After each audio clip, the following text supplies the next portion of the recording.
I'm just really blessed, to have the people in my life and the people on this team that believe in me and made this all possible. And I just love what we're building here, and I really can't, state that enough. It's all about the culture here. I think that's why you kind of see how, Cortland, myself, everything's kind of being handled right now is because of what we believe in this team and believe in this organization. And, it really is a blessing to be part of the Denver Broncos organization, be living in Denver. And, I'm just highly blessed, and, it's a great day. Zack Allen got paid, people. Zack Allen got paid. The man got paid. The Broncos are going step by step, doing exactly what they need to do to get where they want to go.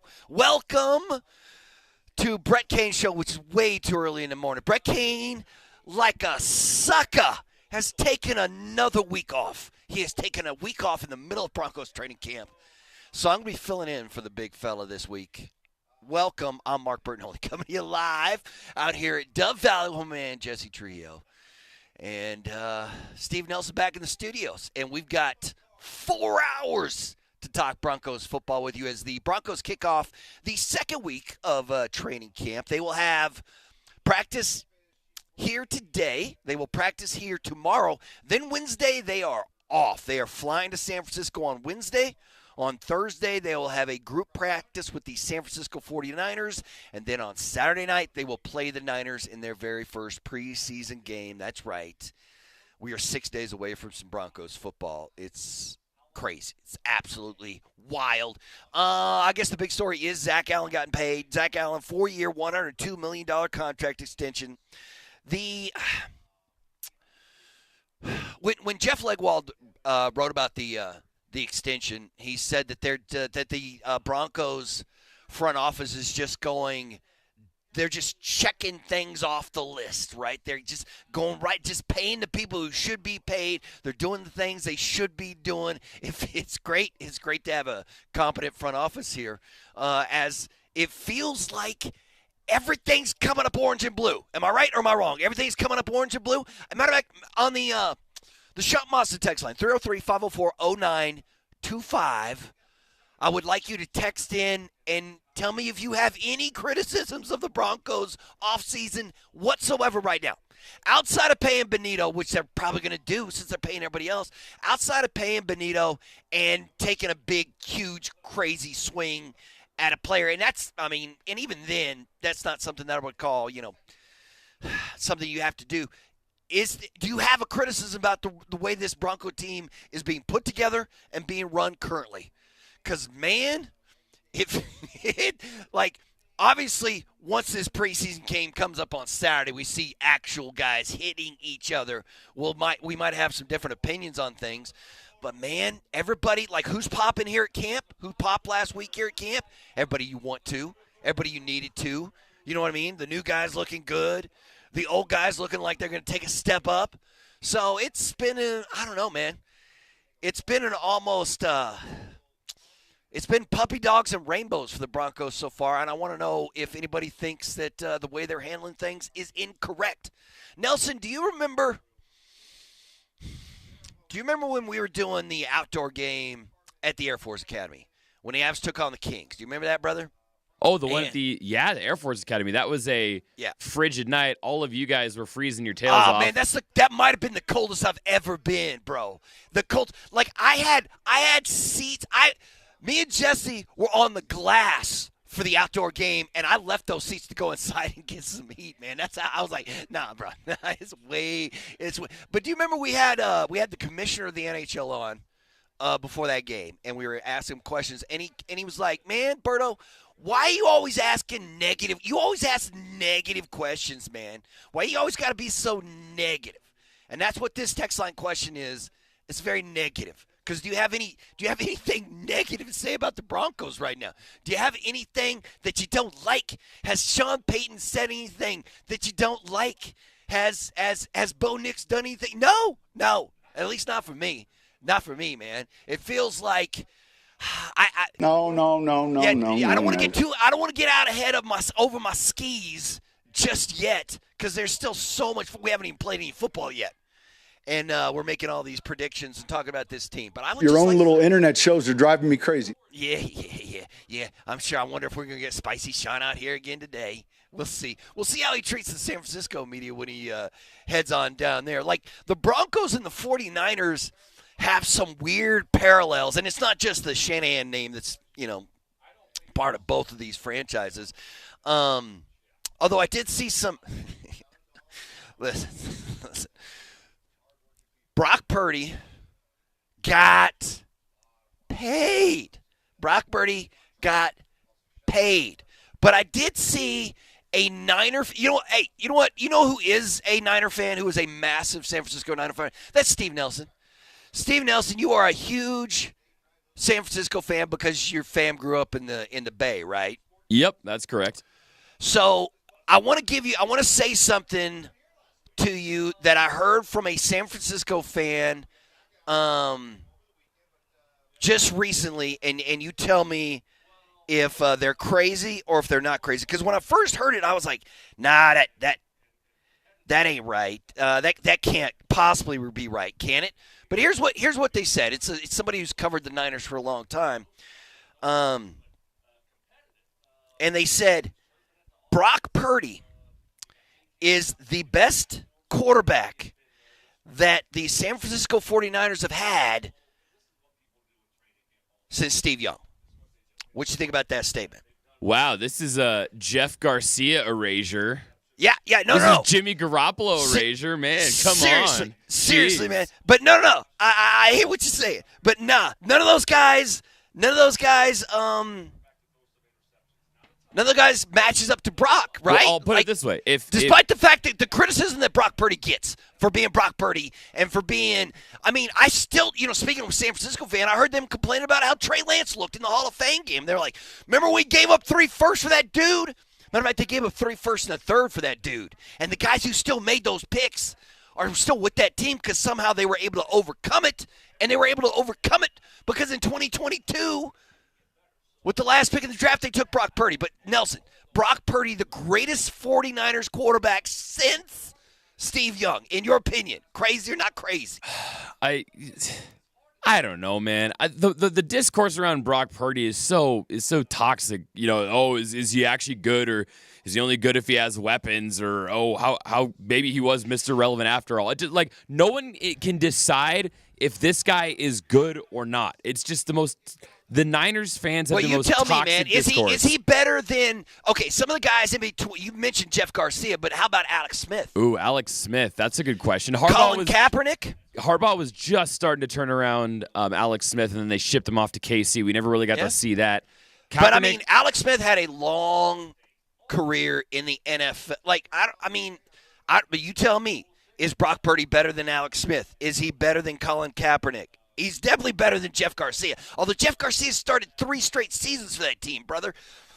That's crazy I guess if you believe Herm Edwards that you play to win the game, Brock Purdy's done a lot more winning than some of those guys you just listed. Blaine Gabbert? Is Brock Purdy better than Blaine Gabbert? Yes, of course. Ken Dorsey, brother? Ken Dorsey, jeez. Probably. You know what? In answer to your question, I'm gonna pull was it Kubiak who used to say, we're fixing to find out? Yeah. Was it Kubiak? We're fixing to find out. I think that was Kubes, because with Brock Purdy, we're fixing to find out because the 49ers have lost a lot of weapons this offseason. So we're going to see. That's what Brock's got to prove it this year. That's the direct correlation with the Broncos is at the quarterback position, where the San Francisco 49ers might have had the best group of just talent players that, you know what I mean? Just with Debo and CMC and Kittle and the crew, you know what I mean? They might have had some of the best, just pure raw talent at the skill positions, and they were able to pay all those dudes though because they had Brock. You know what I mean? They didn't have to play Brock, but now they did. Now that dude is taking up whatever 22% of your cap with that massive number that he just got. But you had to pay him, right? You had to pay him, even though you got Kyle Shanahan, right?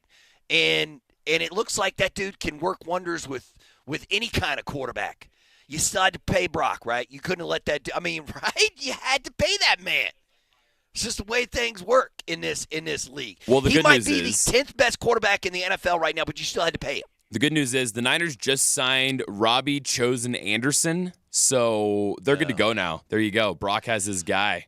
I want to know. I wonder Anderson.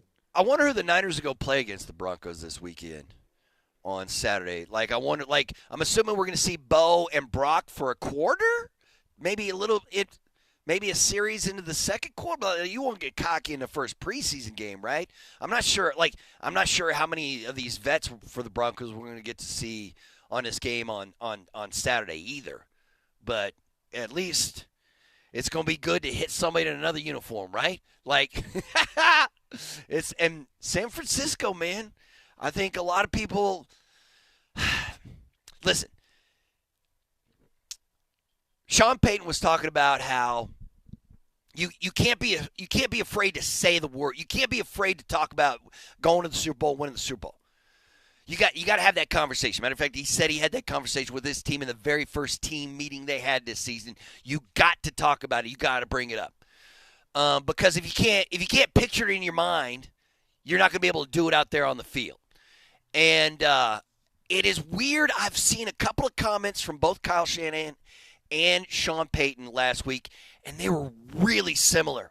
Really similar. Like they're two totally different generations of coaches, but they certainly seem to have the same kind of mindset when it comes to certain type of issues. Like Sean Payton talked about talking to guys who are about to go into a big contract situations, big contract talks with the front office, everything, just sitting down and just having a talk, just talking it out with them. You know, and know that, you know, like these conversations when it comes to contracts get crazy, but I got you back. I'm here for you. And Kyle Shanahan had that same conversation with Brock Purdy before he signed this new contract. He set him down at the end of last season, Brock said, before when the offseason started, and said, listen, this contract stuff is going to be crazy. It's going to be crazy, and it's going to be weird, and I hate it. He's like, but I love you, and I love you as our quarterback. And he's like, I got your back. And here, you know, he's like, so it is weird how similar some of the things that both Sean Payton and Kyle Shanahan do. But I guess that's just, I mean, when you're successful at this level, at the highest level of this sport, there has to be some similarities when it comes to just how you handle your business, right? Just how you go about doing it. But Zack Allen paid. And like we all know when a team's doing it the right way, right? And I guess we don't always know when a team's building the right way. You know what I mean? The way I like, but we certainly know when they aren't doing it the right way. Like Matt Ishbia and the Phoenix Suns and whatever craziness is going on right there, where you're just trying to throw money at the problem instead of thinking about it. And the Denver Broncos certainly seem to have really thought about they like this group of guys. They want to keep these group of guys together. It reminds me a lot of what the Denver Nuggets did when they locked the core of the team down before they won the NBA title. They had the core locked down before they won the whole thing. And it feels like that's what, I mean, you signed Benito and it's done, man. It's done. You've locked it all down. And you're good to go. So it certainly feels like this team trusts these players, and these are the group of guys that they want to go forward with and get this thing done. And, I mean, when we talk about who did I mention this to last week or the week before that, where we're talking about building up the middle in the NHL and building up the middle in Major League Baseball is how they like to build teams. And here in Denver, man, I love talking about the sexy position players, and we're going to talk about them a lot. I'm sure Vic and Moser are going to talk about them a lot coming up here. But, man, you've got to get it done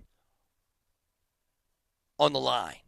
You know what I'm talking about? The offensive and defensive lines, man. You got to have those set. And Zack Allen is a big, nasty disruptor right in the middle of everything. And, man, VJ loves him, and the team loves him, and he got a 4-year, $102 million extension, and things are looking pretty good. I'm Mark Burley, coming at you live from Broncos Park, powered by Common Spirit, as we get you ready for training camp today. This is a Brett Kane show. Moj and Vic will be joining me here in just about 45 minutes' time. We'll roll on live from Broncos camp after a quick break.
He's already on vacation mode. It's fine. He's so checked out. So you know how checked much out. beer I'm going to I don't know if there's enough beer and weed in this state for guy is drunk. Bro, I'm telling you right now. This man, if you run into That's me what next vacation week, is. Yeah, I'm Like- going to be feeling no pain, brother. It's going to be great. It was great. I was feeling no pain. Matter of fact, I'm going to be sweating that booze out for the next couple of days. Like, listen, man. I'm one of those dudes. I'm one of those guys who needs to take a vacation from his vacation. You know what I'm talking about? Where you're at the end of your vacation, you're like, whoa, I went way too hard. I gotta get things right. I gotta get things straight. But yeah, it's nothing like ending your vacation by getting up at 4 a.m. to roll out here to Broncos training camp. Welcome back to your Broncos training camp coverage on Altitude Sports Radio. It's powered by Ramos Law, the official injury law firm partner of Broncos country. Brett Kane is off. Hey, what the hell is Brett doing, Nelson? He is playing in a golf tournament, like a Ryder Cup style golf tournament. He just took a week off to just go play in a golf tournament. Well, I mean, he told me that the tournament's going to take 3 or 4 days, and then he's like, why am I going to come back for the end of the week? Let me just chill. Well, we'll be out here at camp today and tomorrow, but then the Broncos fly on out to San Francisco to take on the Niners. They'll have their first joint practice on Thursday. Those always get a little chippy. We'll be interested to see how that all plays out. Nelson is back at the Backus and Shanker Studios. Their passion is justice. The Shop Mazda text line, one price, one person, 1 hour. 303-504-0925. Text in. And do you have a single criticism of what the Broncos have done this offseason? Is there anything you would have done differently? Nelson, you and I both know dudes who think that they should be running professional teams right now. Like they believe that they have the brains and the guts to run a professional franchise.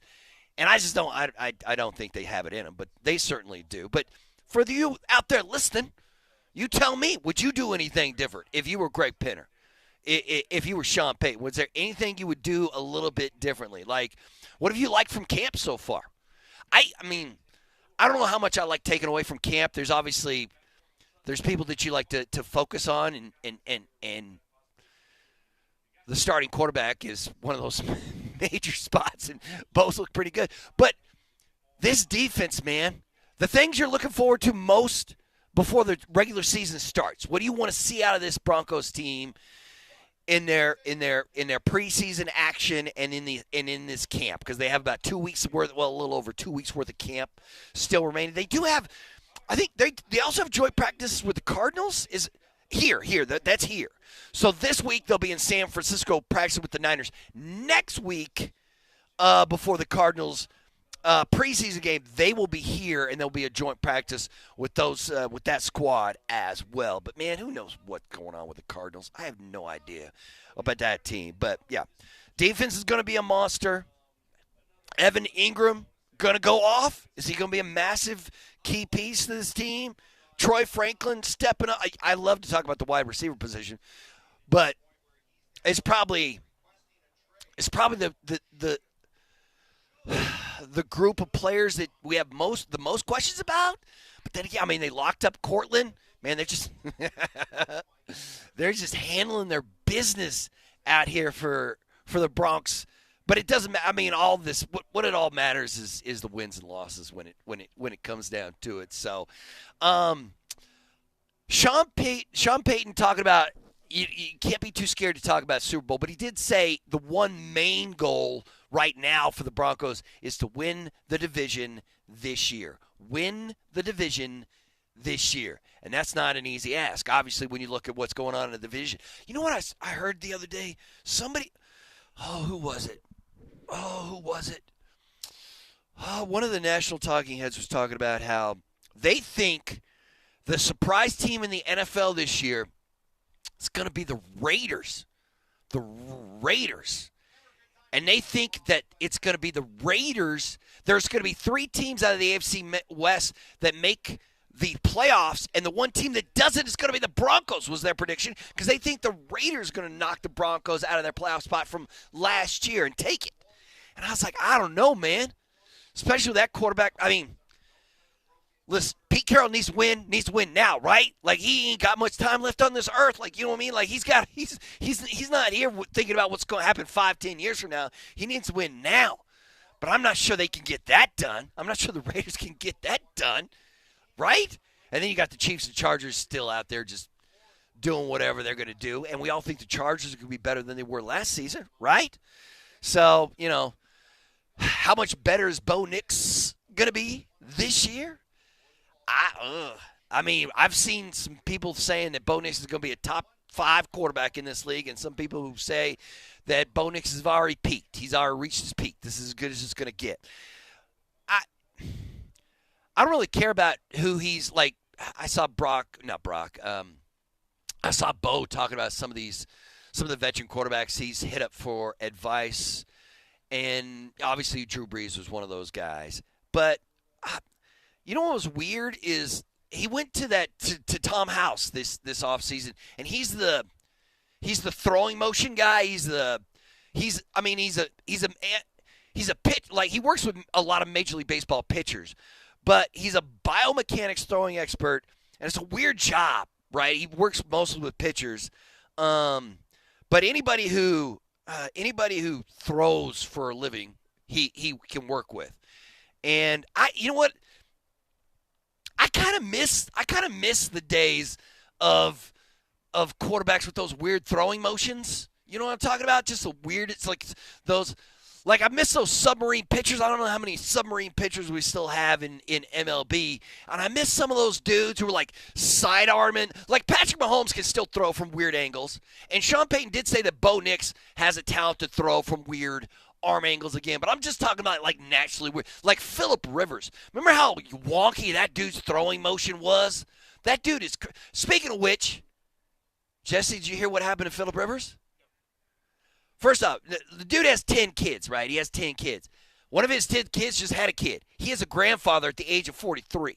Phillip Rivers, grandpa at 43, man.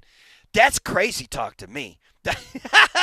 Although, did you see also so Phillip Rivers, was it Phillip Rivers? Yeah, it was Phillip Rivers who just said he just officially retired like last month. And he hasn't played since 2020. And he said the reason that he didn't put in his retirement papers until just recently is that he kept getting calls during the season. Like, he got a call in 2021. He said he got a call in 2022 about where teams were like, how's the shoulder? How's the arm? You think you still got something in you, Phillip? And so he was like, well, I guess I won't put in my retirement papers until I find out whether or not I go. I was like, man, there was teams calling Phillip Rivers, man. At 40, so he was 40 years old, and teams were calling Phillip, being like, hey, man, do you think you still got it? But that's crazy. I'm assuming have we ever had a quarterback also as a grandfather starting in the NFL? Like, I'm sure we've had a grandfather start right? Somebody I don't know. Has there been has a grandfather played a down in the NFL? I need to know. I want to know. There has to be one, right? Had a kid when he was young, and then I don't know. But Phillip Rivers, 43, grandfather. Man, that dude, you know what? That dude's going to end up with 50 grandkids, isn't he? Because he's got 10 kids. He's got 7 daughters and 3 sons. And I think he's done, right, at 43? What do you think, Nelson? Is he done, or has he got more kids? So, to your previous question, the only data I've been able to find is the one grandfather who played in the NFL was Brett Favre in 2010. Oh, no. I had no idea Brett Favre was a grandfather when he played that. At the very end, when he was playing with the Minnesota Vikings in 2010, his daughter Brittany had a son, Parker Favre. So he played like one season as a grandpa. Wow, I had no idea. So the one NFL player, well, I'm sure there's got to be, although there's not a lot of dudes playing 40-plus years old in this league, man. You know what I mean? Like, that's just not happening. Wow. Okay. So Brett, you know, what the hell is he even doing? Is Favre still, didn't he steal a bunch of money from Mississippi? I was going to say, don't pull that thread on what Brett Favre's been up to lately, brother. Right. And then he sued McAfee, right? And then I don't know, there was all kinds of, I have no idea what that guy is up to lately. No idea. We were talking about old school class. Like, I put Brett Favre in the Steve Young, like that classic category. You know what? Like, that's 30 years ago when Brett Favre was doing it, right? When Brett was doing his thing. Oh, good times. But I guess I got another question for the text line. How much more can a great quarterback elevate your team compared to a great head coach? Because I keep seeing people saying, you know what, the Broncos are more talented than you think they are. But then I'm also hearing people saying, actually, it's just Sean Payton, offensive genius, that's taking sub-level talent and making them good. And I want to know, I mean, it's probably somewhere in the middle. Obviously, we're not always dealing in black and white. It's probably somewhere in the middle. But as I always say, players win games. Players win games. So a great quarterback is better than a great head coach, right? We've all figured. Matter of fact, I think we've all come to the agreement that Tom Brady was more important to the Patriots than Bill Belichick, right? I mean, not that Bill was chopped liver or something like that, but Tom Brady was more important to that dynasty than Bill Belichick is. Ergo, I don't know what that means, but you know what I'm saying. Bo Nix is more important to the Denver Broncos than Sean Payton is, right? Right? Is that where, like, Sean Payton and Bo, like, we just think, just like when Mike Shanahan was here. I've said this before, said this plenty of times on the air. I thought Mike Shanahan was going to be Broncos coach for life, man. It just felt like he was here. This is what he does. Mike Malone. I thought Mike Malone was going to be the head coach of the Denver Nuggets forever. It's just, but it comes up. Are you sure? So, yeah. No, I'm not sure. Not anymore. I'm not sure about anything anymore. So, what does that mean? That means that Sean Payton and Bo Nix are not going to be connected forever, right? Unless things work out perfectly, right? Unless they work out perfectly. And Sean Payton is the head coach of the Denver Broncos for 15 years. And Bo Nix is the starting quarterback of the Denver Broncos for 15 years. But that's just not how things work in this league. But once again, you can't – I get caught up in thinking about the past and the future a little bit too much. We got to talk about the now, the here, and the now. And do you think we are – Nelson, you tell me, man. You've been hearing from Bronco fan all last week. You've heard this entire station talk Bronco football, this entire training camp. Do you think that the local media and Broncos country little too excited, little too optimistic about what we might see from their local NFL franchise this season? I think it's a yes, and why wouldn't you buy in? After what you saw last season and then looking at the pieces that they've added this offseason, why wouldn't you hop on the hype train with reckless abandon? I mean, have you seen anything do you have any reason to believe that they're going to take a step back this year, just based on the evidence we've seen in this offseason? No, but then in the NFL, a lot of teams take a step back that you didn't think they were going to, right? That's the nature of the NFL. Like, of all the professional sports that we know and love and watch and listen to, all that kind of stuff, the NFL is the easiest league to take a bad team and make it good. Now, it still takes a whole lot of work to make them good to great, taking them from a good team to a contender, and that's what we're trying to decide what the Broncos are right now, because they're no longer a bad team. Sean Payton has turned that team around. They are now a good team. We all think the Denver Broncos are going to be good this season. But does that mean they've already inched into contender category? The team they're going to have joint practices with this week, San Francisco 49ers, right? We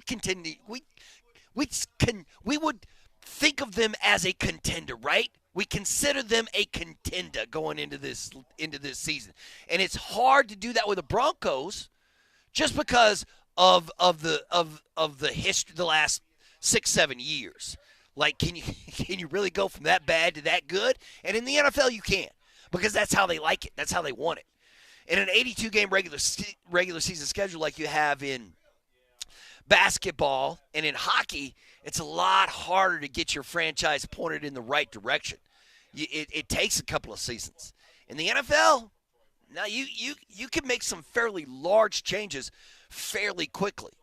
And obviously the Broncos are still dealing with that Russell Wilson cap hit this season. I mean, they took that massive hit last year, but they're still dealing with a $30+ million cap hit this year, and they still seem to be able to do financially what they want to do by locking up Zack Allen, by locking up Cortland, by I guess whether or not they're going to pay Benito or just let him give it one more season.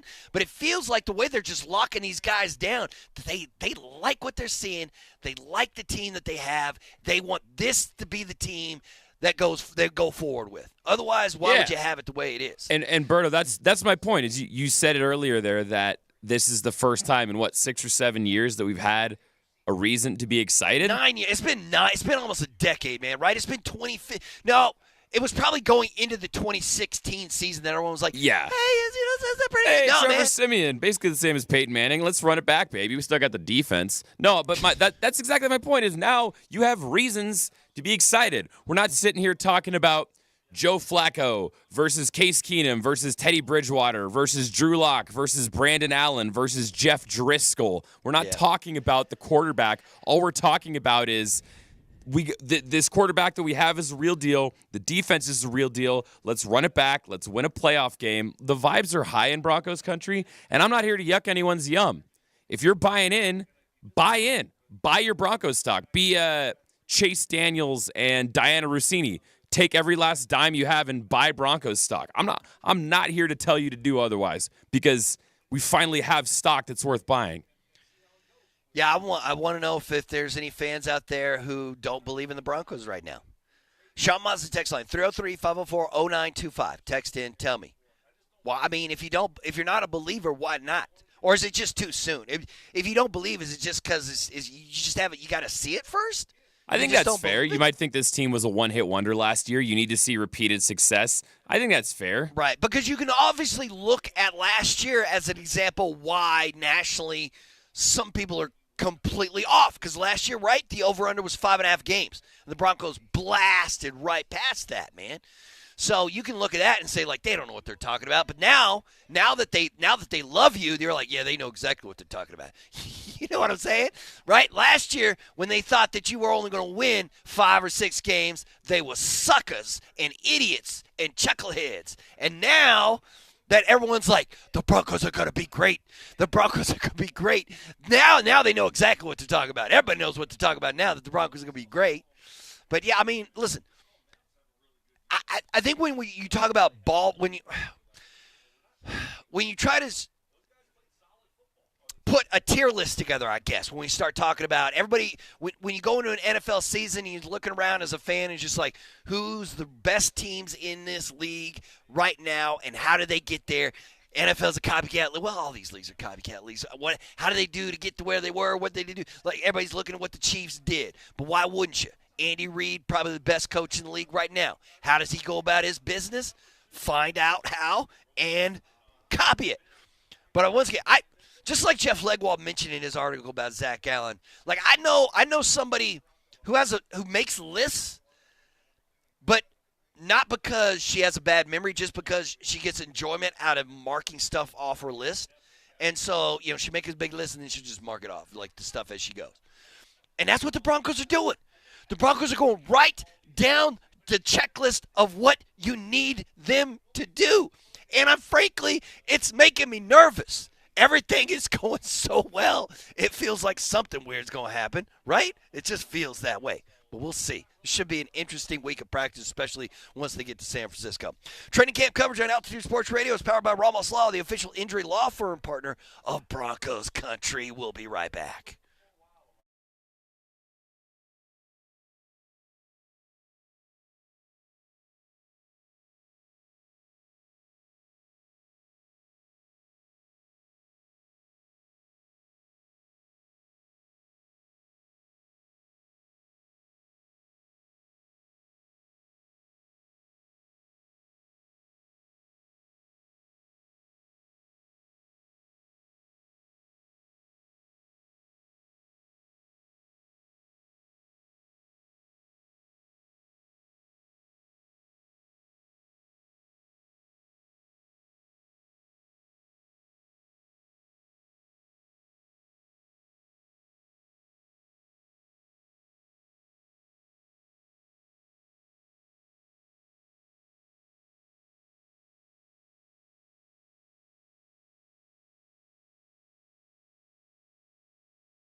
The Monkees, bro. The Monkees. You know what? I heard somebody say that the Monkees were the highest charting music group of the 60s or sold the most singles of any group in this. And I was like, wasn't that the Beatles and stuff happening in the 60s? What is the Monkees doing top? But it doesn't matter. Training camp coverage on Altitude Sports Radio is powered by Ramos Law, the official injury law firm partner of Broncos Country. Mark Bertinoli coming at you live here, Broncos training camp. I'm not right yet, people. I'm not right. You know what I mean? Like, I'm still wobbly. This is my first day back from vacation. I have no idea what happened last week, man. When I break, I break. Somebody could have nuked Paris, and I wouldn't have known. Somebody could be like, I hate the Eiffel Tower. Boom, blew just a nuclear explosion. I would have had no idea until I was driving into work this morning. I heard it on the news. I was checked out, people, and I love it. I love it so much. Although I can't believe with Thursday's Hall of Fame game now we have football every week until mid-February, right? We have football every week now. It's on. It's on. We got a college football game here in 10 days and like a week and a half or something. Broncos play a game in 6 days. We got some more preseason games on Thursday. Wait. When's the next week? We do have some NFL games this week. I mean, everybody starts up this week when it comes to preseason games. But I start on Thursday or Friday or some weird date like that. We'll get things going as the NFL gets it cranked up as the Broncos are starting the second week of a training camp here at Broncos Park. We should have another healthy crowd out here as Broncos country comes strong. We've had some interesting responses on the text line, and a lot of people have been like, "Yeah, brother, I'm buying in. I'm buying in. I'm here for it." Like I like what I see, and I see what I like, or whatever that means. But you know what I'm talking about. People enjoy the way the Broncos have put this team together, and it should be. I don't know, man. It's gonna be. Listen, I've said it, and I've said it forever, that whether you like football, you hate football, or you don't know what the hell football is, Mondays in this city are better when the Broncos win. I'm telling you right now, you can work with somebody who has no idea what the game of football is or thinks football is soccer, whatever it is, and they will tell you that the city, it's a happier, better, shinier place to live when the Broncos win. Bronco win on Sunday, Monday's a great day. It's just one of those things. It's just one of those things that the team seems to lift the mood of the city. And I'm not necessarily sure that's the same with the Rockies and the Nugs or the Avs, but part of it is just how few games there are in an NFL season. In the NBA, Luka Doncic. So listen, man. Luka was on the cover of Men's Health, looking yoked and slim and all in shape, and he's been doing his Jordan Brand tour. He's been going to a couple of different cities like Chicago and New York, and then he went to L.A. and he signed a 3-year extension with the Lakers. Why just 3 years? It's a 3-year deal with that third year is a player option, so Luka can get out of it. And what it means is Luka Doncic is looking to become the first $80 million a season player in NBA history, which he can probably do here in a couple of seasons if he signs a supermax. He will get to. The LA Lakers will be paying Luka Doncic $1 million per game. How do you like them apples, Gilmore? $1 million a game. He's probably worth it too. But that's great. Yeah, $80 million a year contract. The best players in the NBA are going to be getting $1 million a game. That's where we are now in sports. And I'm sure. Well, who's the highest paid athlete on the planet? It's either Ronaldo or Messi, right? But then after that, it's a baseball player. It's got to be a baseball. It's Shohei, right? It's Shohei. $500 million. But I'm telling you, man, NBA players They're not slacking when it comes to these contracts now. $1 million per game. Can you imagine that? Can you imagine just going back? Can you imagine just telling Hastings in the 80s when Hastings was playing with the Pistons, like, hey, Scotty, guess what? Here in 30 years, you're going to have guys making $1 million per game. Per game. But I guess more, I don't care how much he makes or how much he's getting paid. If Luka is in shape and LeBron doesn't pull that punk LeBron thing, like, get me out of here, I want to go play for somebody. Because LeBron he's no longer the face of the LA Lakers. That's Luka. Luka is the face of the LA Lakers right now.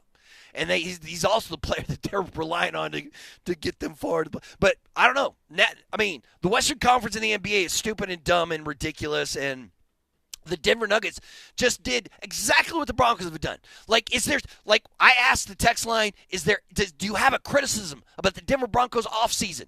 And I've yet to see one on the text line. And the same thing for, do you have a criticism of the Denver Nuggets offseason? Because, man, they felt like they had one of the best off seasons in the NBA, and they did everything right. But now, and you're going to have to deal with, the AFC in the NFL and the Western Conference in the NBA are two nasty, nasty conferences, man. And you have to deal with it. So Luka got paid. Damian Lillard is going to be the GM at Weber State.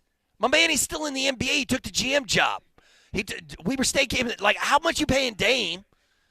Like, Dame is making like $50 million this year, I think, and almost $60 million next year on the last year of that deal or whatever. And I thought that was crazy. Now you have dudes making $80 million a year. It's a whole different picture. You know who I really used to like as an NBA player? Gilbert Arenas. And my man got arrested. What are you doing with these high-stakes poker games? Like, listen, man, what are you going to your buddy's house and dropping thousands of dollars on and then getting arrested by the feds? What? Like, you can gamble on almost anything on your phone right now, right?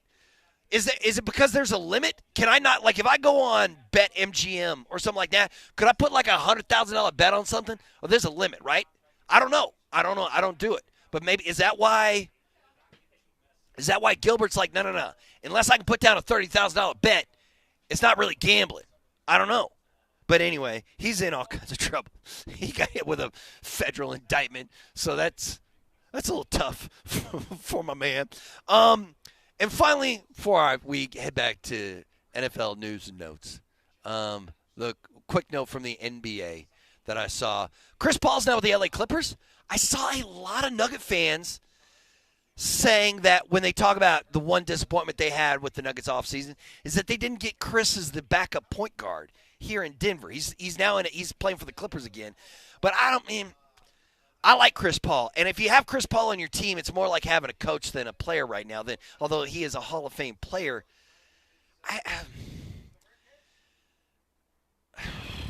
would the Nuggets be a better team if Chris Paul was the backup point compared to whoever they're going to have run the backup point? I'm assuming Jalen Pickett or whoever else you want.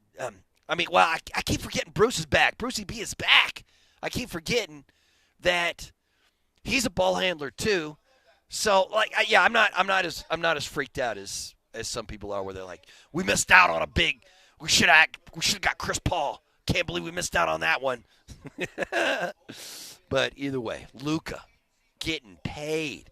I guess it's kind of the way Joker didn't sign his extension this year because he can get an even bigger extension next year. It's the same thing Luka did when he signed a 3-year deal with a player option for that 3rd year. So basically he just signed a 2-year extension with LA because there's no way he'll pick up that player option even though it's a good chunk of money because he's going to get almost double that in the next contract, which is amazing to me and absolutely fascinating. What else happened this weekend before we get back to football? Drew Sanders did have surgery on that foot. Sean Payton said north of 4 to 6 weeks for him. Cam Young won yesterday in the PGA, which whatever. I don't care about Cameron Young. But he did become the 1,000th different first-time winner in PGA Tour history. So he became the 1,000th first-time winner in the history of the PGA. Speaking of golf, my man Tom Brady, well, he's not my man. He's Jesse's man. Tom Brady taking shots at Scotty Scheffler, man. Remember, so Scheffler's dealing with it. Like, Scheffler's got some things, even though he's the best golfer in the world right now. He's like, he's like, this professional athlete, this is not a fulfilling life. He's like, I'd rather be a good husband and a father than a good golfer.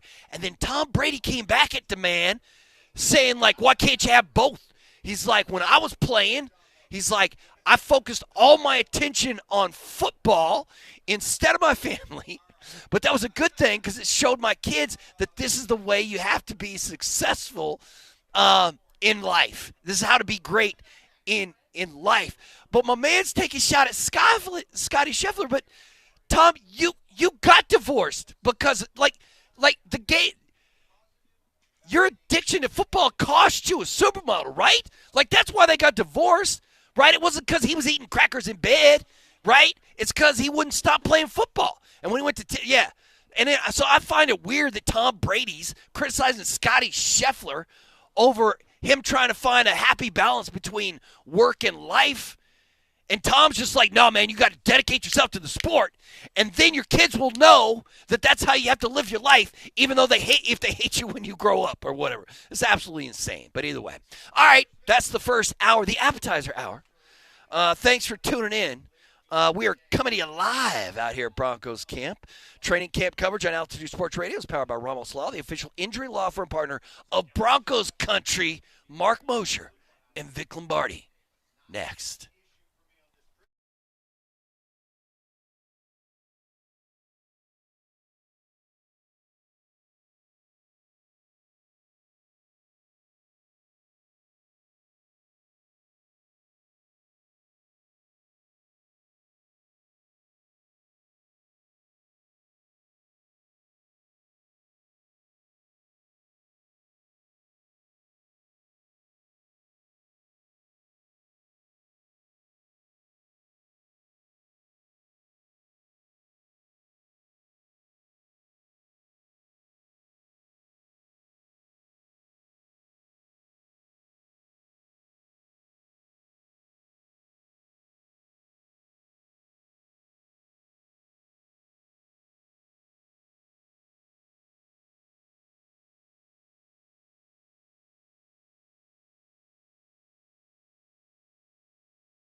from day one when this whole process started, being here was really, this is my happy place. The guys on this team were awesome. Everybody from the teammates to the staff to the front office, the way we handled this, it was awesome.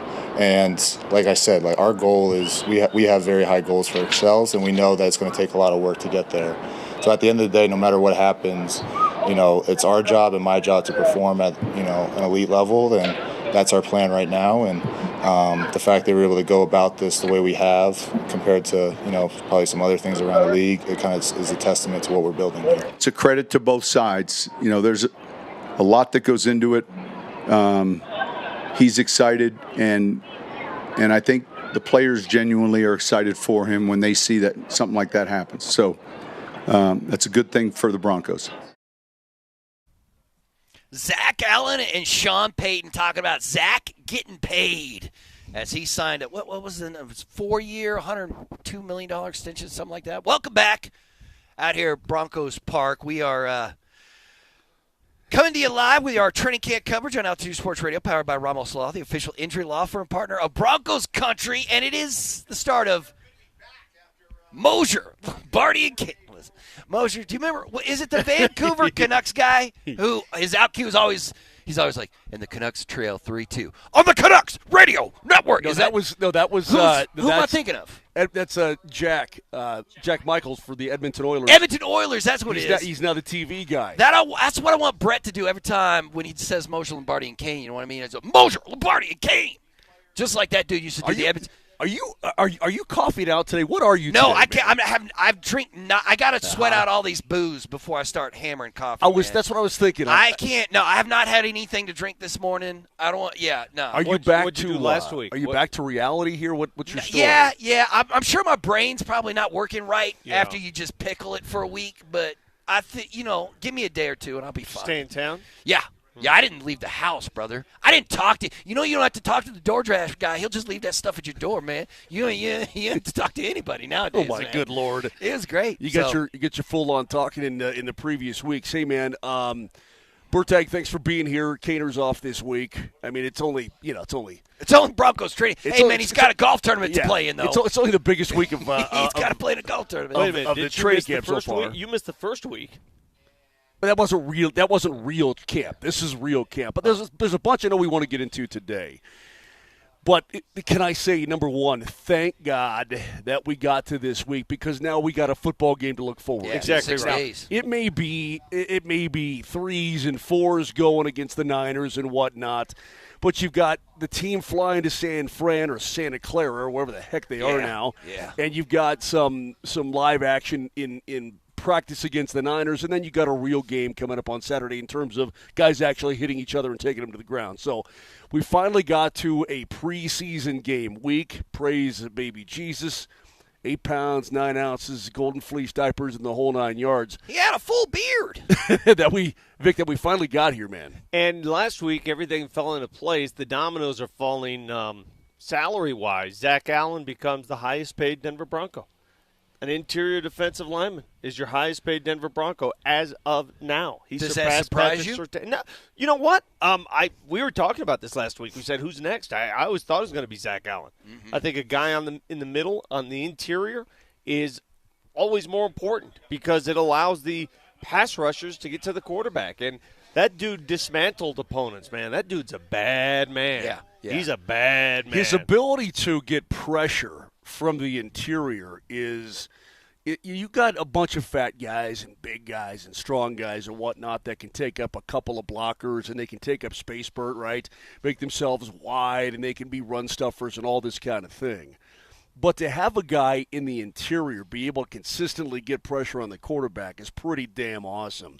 And what that does is it frees up those outside guys, and they're going hog wild, getting crazy. They're going to get paid because of it. So it's a really big deal. He got the money. I think he's a terrific Denver Bronco. I can't believe he's a Bronco. I cannot believe that they let him walk in Arizona. Yeah, they couldn't pay him though, right? That's the problem. They could pay him. They're just dumb. They were just dumb.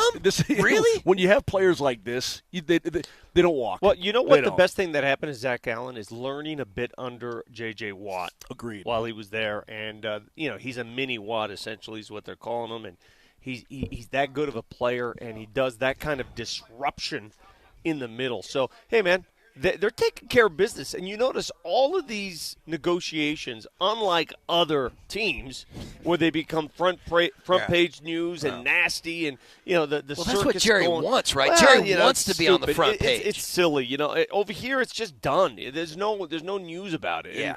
And I tell Settle you, man, down that's just a little refreshing to bit. see. It's refreshing to hear. Deals get done. They trust each other. Yeah. That's a big deal. When you can have trust in each other to get a deal done, and that's how the Broncos got it executed with all their players. I mean, one by one. Courtland Sutton. Did you ever hear Courtland Sutton publicly say anything? All right. Now, the only guy that has said anything, and he's done it via Twitter, is JFM. Correct. He's the only guy. He's the only guy that said anything. It's like, it's my turn. Hey, Lama, how about a little bit something for the effort for me, too, here? And he's not going to be facing, guys, a deal like this by any means. But, everybody wants their security. I get that. And Vic is totally right. I mean, the Courtland Sutton deal, oh, by the way, we just got a brand-new 4-year deal done. Oh, cool. By the way, was Zack Allen? Well, we just got a new 4-year. They're just going down a checklist, it looks like, yeah, right? but I mean, but it's it's not hype. It's not, drama. It's none of that. It's like, oh, yeah, we got a deal done. And, yep. Oh, yeah, it's 65 guaranteed. Yeah, no problem. But you've locked up, like, I compared it to what the Nuggets did when they locked up their core before they won the NBA. You know what? They had Joker, Jamal, and Mike all paid before they won the whole thing.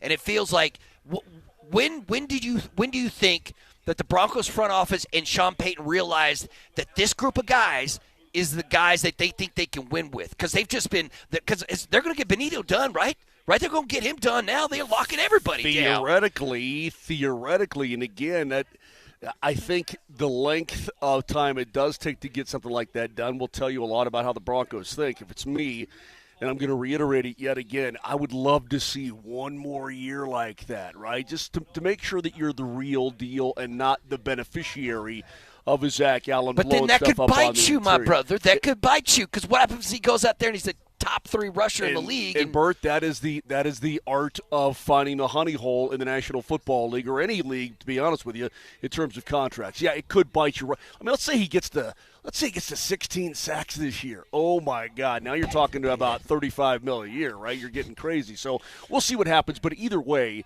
So that's the good part. You get these deals done, Vic. Zack Allen's blowing things up in the middle for the next 4 years. I love that. But can I use a word? There's a word that I'm going to continue to talk about it. I know people don't want to mention words like this, and they don't want to think about it. But it was good because you get through this, quote, scrimmage on Saturday, and you get through the weekend. Unscathed is going to be an important thing. They got lucky with Dre Greenlaw. They certainly did. And now, again, he's out jogging around, so he looks pretty good. But if you come through these things unscathed, then you're in good shape, man. You should be feeling good about your team. Hopefully you get through the Niners, quote, unscathed. And I'm not trying to put any bad juju out there. I'm just saying every day that goes by, these coaches check off that day, phew, made it through without anybody, ticky-tack, nicky-knack, whatever, and you move on to the next day. What is, after 1 week of camp, Mark Moser, I'll ask you, because Berto wasn't here last week. What stood out for you? What was the number one topic of mind for you? Player-wise, what is it? The number one topic of mind, for me personally, is that this defense is kick-ass. Yeah. It still is. Well, but it's even more than it was, right? Mm-hmm. So I can't help but gravitate, Bertag, back to this defense is hella tough. Mm-hmm. I can't get my brain off of that. Now, I want to look at running backs, and we'll find out during preseason action. But right now, for me, Vic, this defense is killing. I heard Berto ask a question in the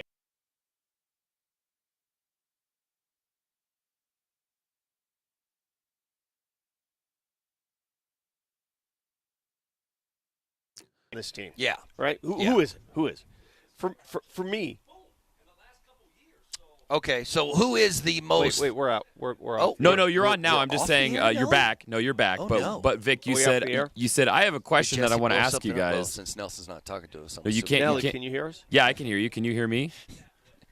The people always say, "No, you guys are on. You guys are fine." I don't know, man. It sounds to me like sabotage. I can't stand it. I know.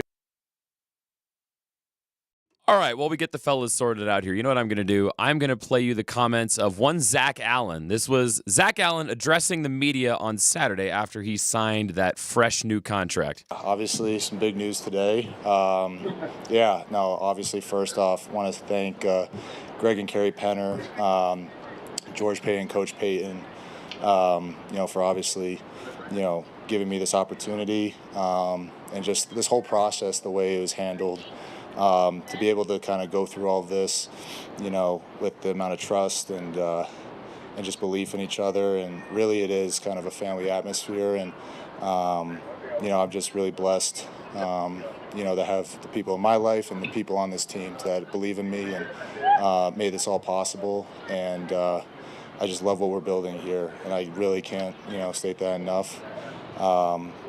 It's all about the culture here. I think that's why you kind of see how, Cortland, myself, everything's kind of being handled right now is because of what we believe in this team and believe in this organization. And, it really is a blessing to be part of the Denver Broncos organization, be living in Denver. And, I'm just highly blessed, and, it's a great day. Yeah, Zack Allen's going to make me like him even though he went to Boston College. That guy's sharp. He is sharp. He was ready. He said, a few years ago, he was in Arizona. He didn't feel he was going to make it. He told his wife, let's just I'm going to get cut. I got this finance degree from school. Let's go back to the Northeast and let's take care of the home life because I'm not going to do it in football. That's crazy. Because none of those guys later, he's the highest paid Denver Bronco. Yeah, that's crazy. None of those guys at Boston College or BU or none of those guys ever find work in the finance industry ever. See. Yeah. Wait, is Notre Dame's big rival would you consider one of? No, we consider Boston College, everybody who couldn't get into Notre Dame went goes to Boston BC. College. Yep. Yeah, that's basically what it is. Did you hear what he was saying there? And I think this is key, too. And this is another one of your running themes, Vic.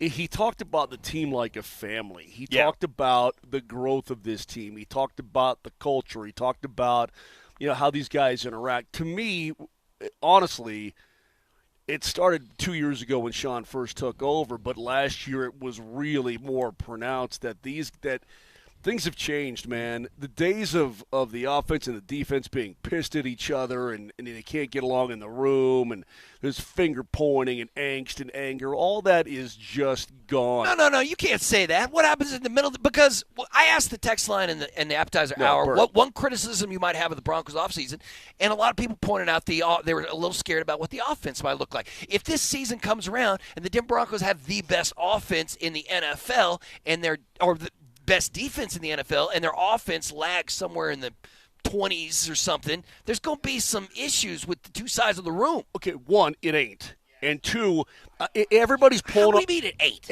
It ain't. Barring unforeseen circumstances, and I don't want to put that out in the ether. But to me, everybody's pulling on the rope the same way. Everybody's pulling at the same time. Everybody's bought in.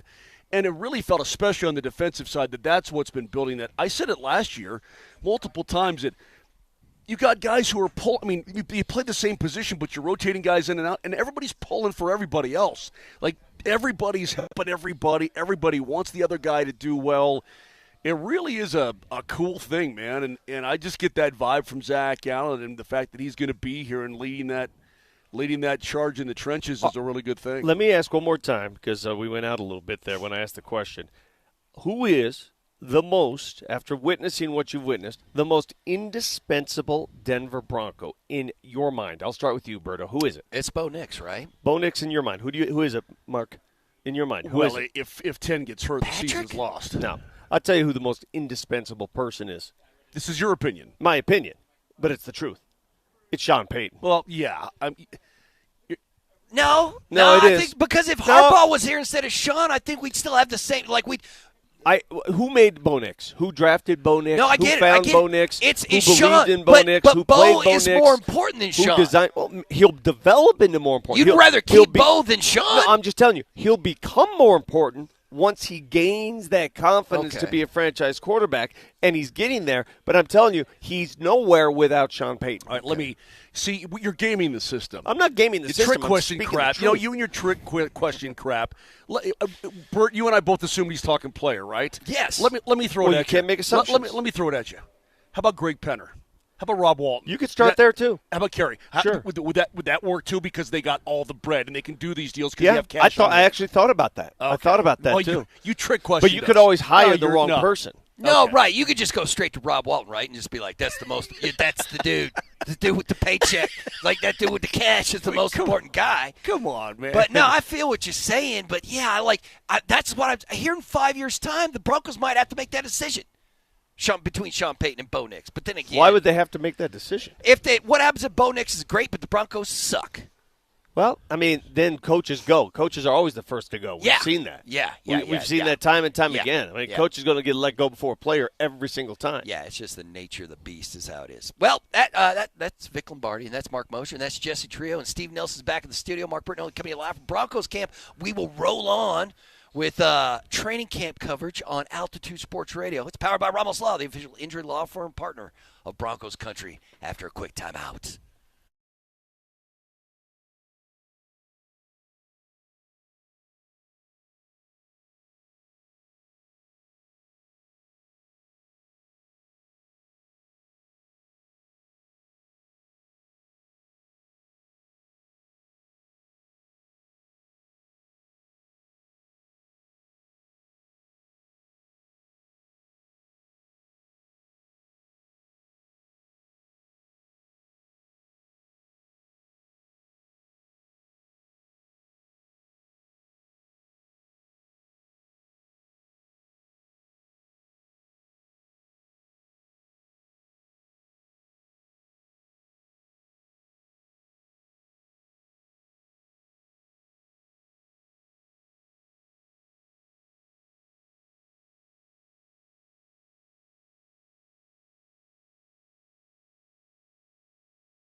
Welcome back to Moser, Lombardi, and Kane live out here at Dove Valley for Denver Bronco training camp. We're sponsored by Ramos Law, as it should be a beautiful day here in the mile. Is it supposed to be a beautiful day? Yeah, I it's don't know. supposed to be 95 today. Oh, yeah. It's going to be cooking, baby. They'll fly to San Francisco on Wednesday and then have a joint practice with the Niners on Thursday and then play a game against the Niners on Saturday. This has been a relatively tame camp in terms of temperatures. It's been easy on them. It hasn't been very hot. Yeah. It hasn't been humid. The weather has been nothing. It's been great. Other teams have had to, go inside because of storms and all that. The Broncos haven't had to do any of that crap. Yeah, it's been really – it's been really mild for them. Moj, I want to recap what we witnessed over the weekend, and we're not the Rockies guys in terms of recapping games. That's usually Brett Kane That's on the show. Dorkface. Yeah, Dorkface isn't here to do it. What we witnessed over the weekend, say what you want. I know the season was lost long ago. They've got a winning record since the All-Star break, okay? It feels like a different team. They look like a different team, and they're playing like a different team. Can you please tell me what you thought of Friday night's comeback when they're down, 9-0 in the first and win the game? I was actually I was having a great deal of enjoyment watching Rockies baseball. Did you watch it? Dude, I watch more Rockies baseball than I let on because I like Drew and I like Spilly and I like Hughes. I like them all, right? I mean, these are all my peeps. So I tend to tune in a little bit more than I listen to Shem on the other side and everything else. But I turn it on. By the time I finally got to the flipping game, it's 15-6. And I'm like, mother truck, what are we doing? Well, I'm like, why do I turn it on and it's double-digit runs scored and you're down by 9? I said, why does this happen? And I go, against the flipping Pirates? Don't touch me. No, I'm touching. Don't touch me because you've been touching your nose. So then I start watching. I'm like, okay. Because they got a little something going in the bottom of the fifth. Yeah. Well, what do you think happens in the bottom of the fifth? They get some runs back, baby. I'm like, okay, this just got interesting. They gave up 3, and they got 4 back. Okay, then they give up a run in the top because then I'm like, okay, now it's 16-10. Oh god! But I had to stick with it, dude. That was one of the most fun comebacks I can ever remember ever. I mean, they did things that have never been done in baseball before. It was to absolutely be able to come insane. back the way they did that night, Friday night, was just historic. It was crazy. It was Coors Field like, it's like what we're used to seeing during the Blake Street Bombers era. Softball. And then they turn around softball on Saturday and they're down what was it? 4-0 to Skeens, whatever, and they throw 6 on them in one inning and chase them. See you later. It's not rally again. It's not very often that the old Skeener gets he got chased. Gets chased out of there like that. And of course, yesterday they were down like 9-3. I'm like, we're not going to rally here. They got pegged pretty good, but it's a different team. But it is. But and what am I supposed to do with that series. information? You know what I mean? Like they still nothing. have 81 losses. Nothing. You don't do anything. It's nothing. You just live over the weekend and say that was fun. Maybe just a little bright shining light. Yeah, there's nothing to do with that season. Yeah, I mean, listen, I'm not going to tell you that makes up for what we've seen so far. But I tell you what, it was entertaining to watch. What did you guys?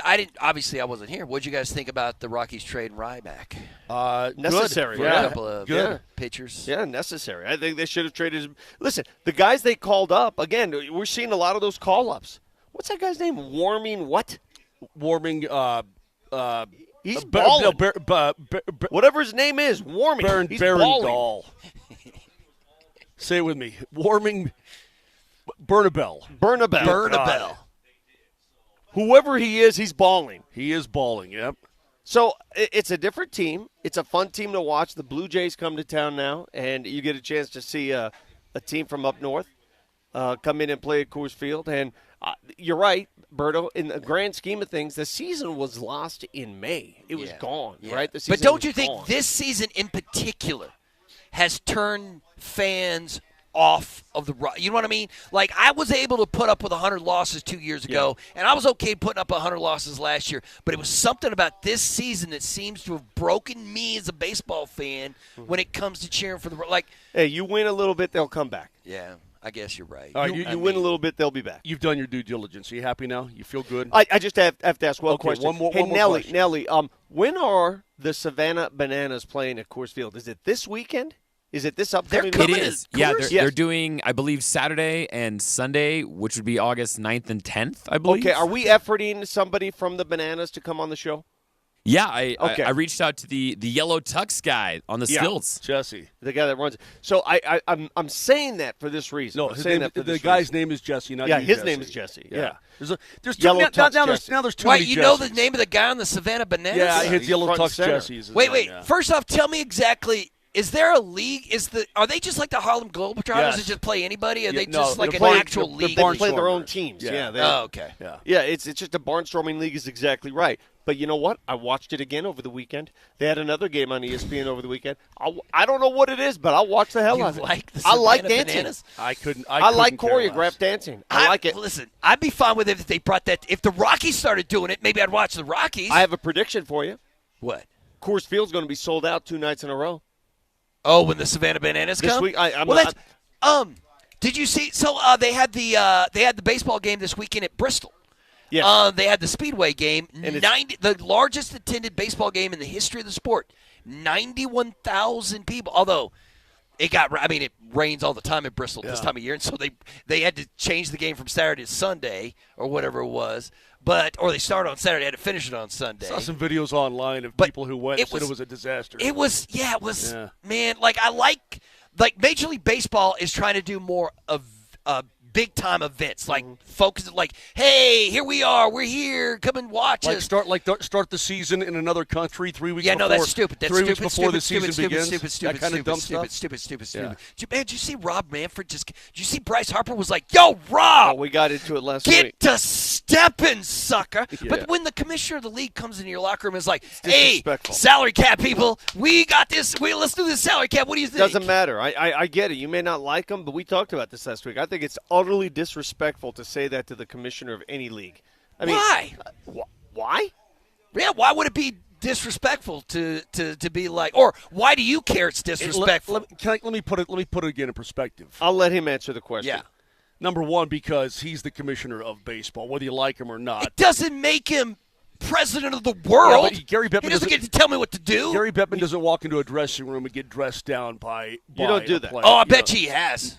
Well, if you Maybe do, in then private. in private, Right. Whatever. Somebody snitched, right? Whatever Like, it was. Somebody in that locker room. Yeah. If there's somebody that walked into this tent right now that you didn't like, would you treat somebody like that? Somebody of I just think it's To very, get to step. Well, if he came and started talking trash about our radio show here for an hour, and I had to sit there and just take it, and because it sounds like that's what Bryce was doing. He was just sitting there going, "This is what the hell is he talking about?" Time out. Here's my final thought on this, and I'm blaming Vic because I didn't want to get into baseball today, but now here we are. Baseball's was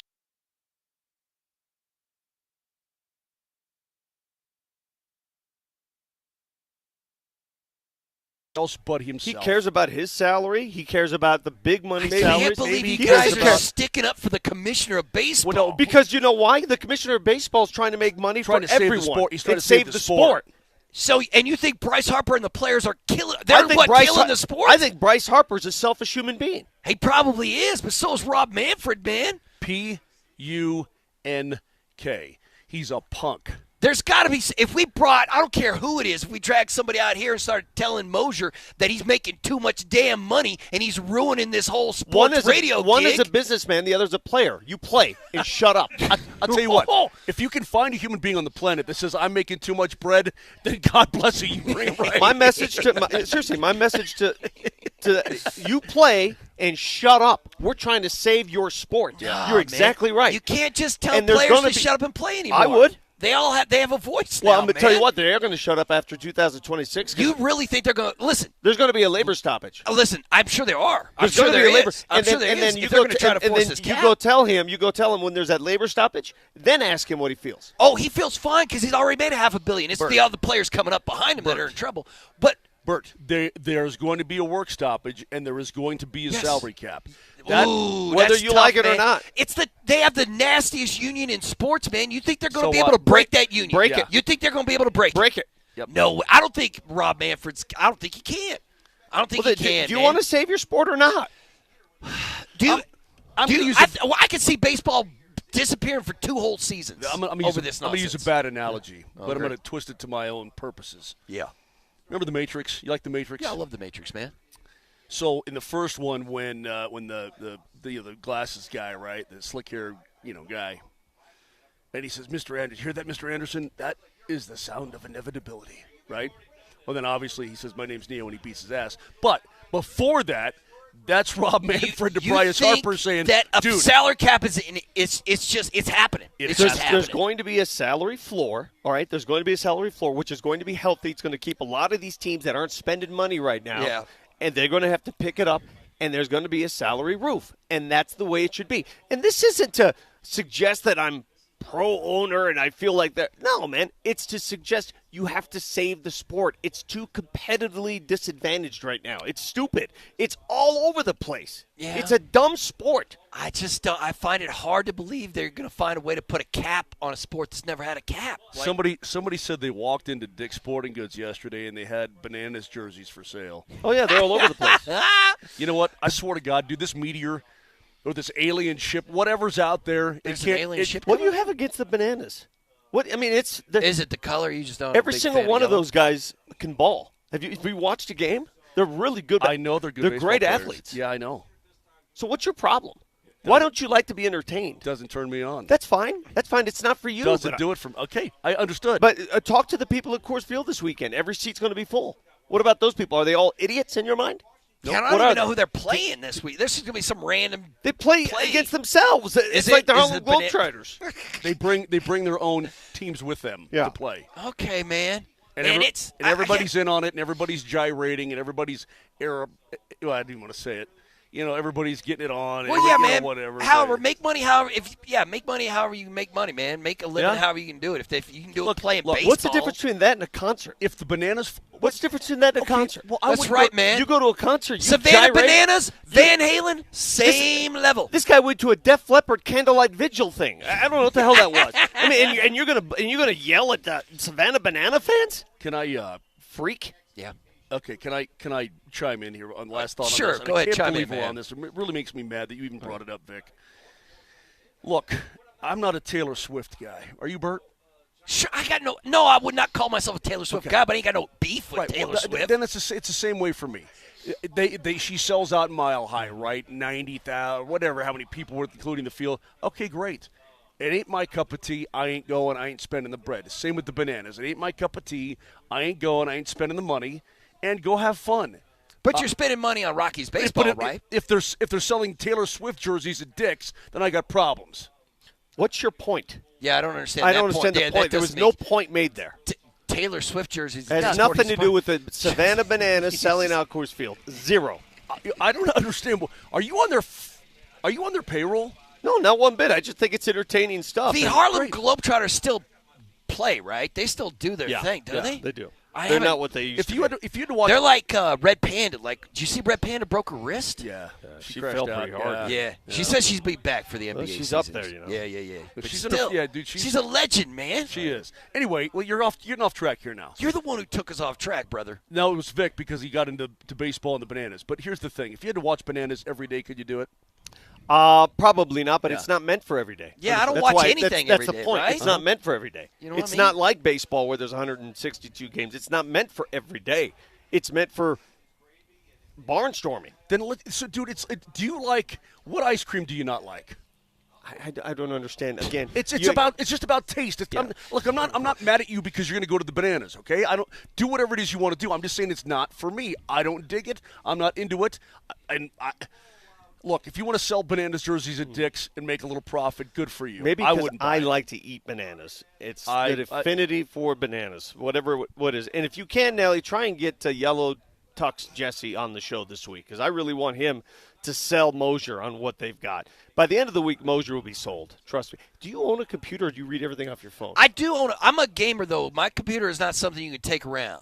It's got a massive video graphics card, and you know what I mean? Like, I don't do a laptop. I do a full-on PC. Also, this bee wants you bad, bro. Yeah, I know. This bee is Well, coming there's for you, only man. one of us has been stung in this tent, and that was you, Bert. I got stung. Yeah, You got stung? in the Yeah. face. Bro, that was like 5 years ago. Where 6 in years the ago. face were you stung? Right, maybe like it came right on my damn face. really? Yeah, Yeah, we were right over the. Yeah, man, I remember that. That was, and then at first I was like, ow, and then it really started to hurt. You know what I mean? Like when you bang your knee on something, you're like, ow, man, yeah, that was one of those. Hey, coming up later in the show, guys. After Friday's practice, we'll Can play I get the you interviews. Bullhorn Holmes? Yeah. I did one-on-one interviews with Evan Ingram. You're going to like to hear from nice. Evan Ingram. He was great. And Jeremy Crawshaw, the punter. But we'll play Evan Ingram today. Evan good. Ingram was outstanding, dude. I was so impressed by him. Also, after that, too, I want to get to one thing that I think is driving not only me crazy, but a lot of people crazy about training camp, and it is the perfect explanation as to why training camp nerds, they should be meteored. Man, you want to meteor everybody. Right, You you're don't in like, you're in one of those moods today, man. You think I'm judgmental. For those man. watching the show, if you think I'm the most judgmental person on this show, take a look at this guy. Man. Yeah, you're going full Colonel. The Colonel's always talking about, we just drop a nuke on that country, we drop a nuke on that country. That's you, bro. I mean, you're if just you into don't- just wiping everybody if you don't out. listen to 80s hair bands and go to candlelight vigils on Friday nights, then you're a nobody. Hey, I did go to Tesla Saturday night. How It come was Tesla's always shocker. here playing in Denver? They what's- come what's here a and year, play man? Denver Dude, 3 times a season. The only Tesla I know is the car. I don't know what. We almost called your wife to see if she wanted to go with My us. wife's not going to some damn hairband concert. She's not doing it. She loves that stuff. She's not doing it. I wouldn't I'm allow texting her right now. Too bad. Whoa, so what concert would she go to? Hall & Oates. She'll go to the concerts I go to. That's it. Because Hall & Oates is the only concert I've ever heard you go to. Have you ever been to another concert? I'm other not a than Hall & concert. I'm Oates? not a concert goer. That's what I'm talking about. But you got to step. Listen, Hall & Oates cannot be the last concert you ever go and see. Probably you is the gotta- last one. No, you got to step your game up somewhere in there, man. I don't know what else I would do. Got to do it. All right, we'll talk more Denver Broncos football out here. Broncos camp on Moser, Lombardi, and Kane. I'll After go the break, see time out. I'll go see Backstreet Boys. And bananas. Hear that, Mr. Anderson? That is the sound of inevitability.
I got stung. Yeah, You got stung in the Yeah. face. That was like 5 years ago. Where 6 in years the ago. face were you stung? Right, maybe like it came right on my damn face. really? Yeah. Oh, That's that's my whole life now. Is just remembering stuff that happened in the past. Be like, yo, Moser, remember when we did? Yo, Moser, remember when? Well, you guys, you did a show together. For those that are new to Altitude Sports Radio 92.5, Moser and Berto did a show together. Was that on AM at the time? Was it 9:50? Yeah, Way back in the day. that was a long time They ago. did one of. What time was your time slot? Because I would listen all the time. Was it 1 o'clock? Yeah, was it? It was 1 1 o'clock? p.m. to 3 I would- p.m., baby. I would listen, and it was one of the dumbest. And I mean that in the nicest way. Your bit that you guys had going on Chad Kelly was so stupid. It was so stupid. Just everybody saw through it. Everybody knew it. Chad Kelly. Yes. I mean, you guys Chad still know all Kelly. the words. These guys were pushing for Chad Kelly to be the future of Denver Broncos It wasn't just football. me. It wasn't just me, dude. Yeah, it was you and Berto. Would you? Yeah, I know it wasn't just you. Yeah, It wasn't just us. He took one kneel down, and 75,000 Yeah, it people became a standing went O. Yeah, they were. insane. Yes, I remember. So you just shut your pie hole. Hey, is Chad still in the CFL? Is he still doing the Canadian I Football League? don't- I think he's out He again. tore it up though when he was there. Yeah, they won a Remember, because the starting quarterback got hurt, and he had to come in and play in the championship game, didn't he? killed and it. win? Something ridiculous. Tell me about this tight end, Vic. I want to know about him. Evan Ingram? Yeah. Well, I don't even know if he's a tight end. I asked him that very question. So after practice on Friday, I had an opportunity to sit down with Evan Ingram, and you're going to see these interviews, by the way, by and large on Altitude Television. But we figured as long as we're doing this radio show. Nelly, do you have that one ready by chance? Can I roll to it?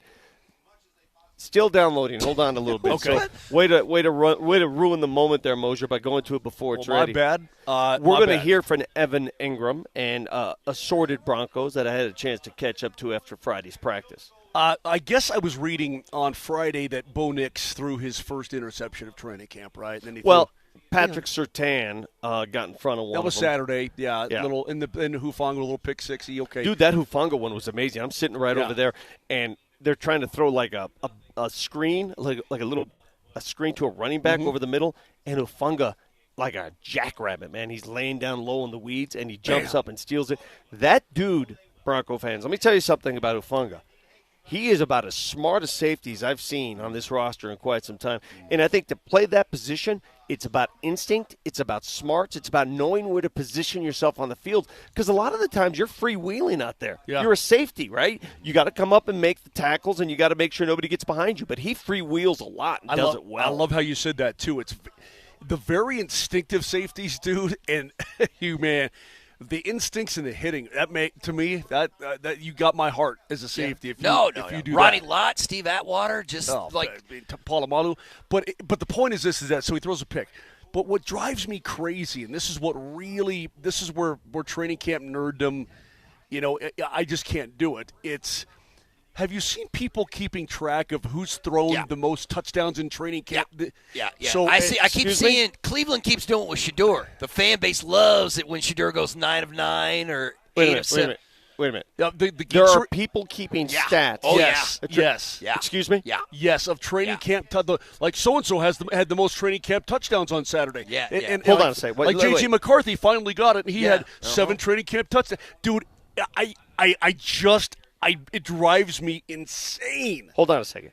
There are people standing on the sideline watching these practices, keeping tabs on individual statistics Yes. from camp. Yeah. Yes. And then tweeting them out like they mean something. It's great. Yeah, and they do it, and all camps do it. Like there's somebody in Cleveland's camp who's keeping track of every single one of those QBs, throws, completions, TDs, and interceptions. Well, let me ask the two of you this. Well, as Brett Kane would say, though, that prison.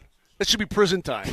Okay? If you're doing that and you are that person, it should be solitary confinement. But do you think it means zero? Even, Do you think it means zero? That those numbers at camp means Z. I couldn't means give nothing. Well, maybe to some people it means something. To me, Dude, it's been over 30 training camps.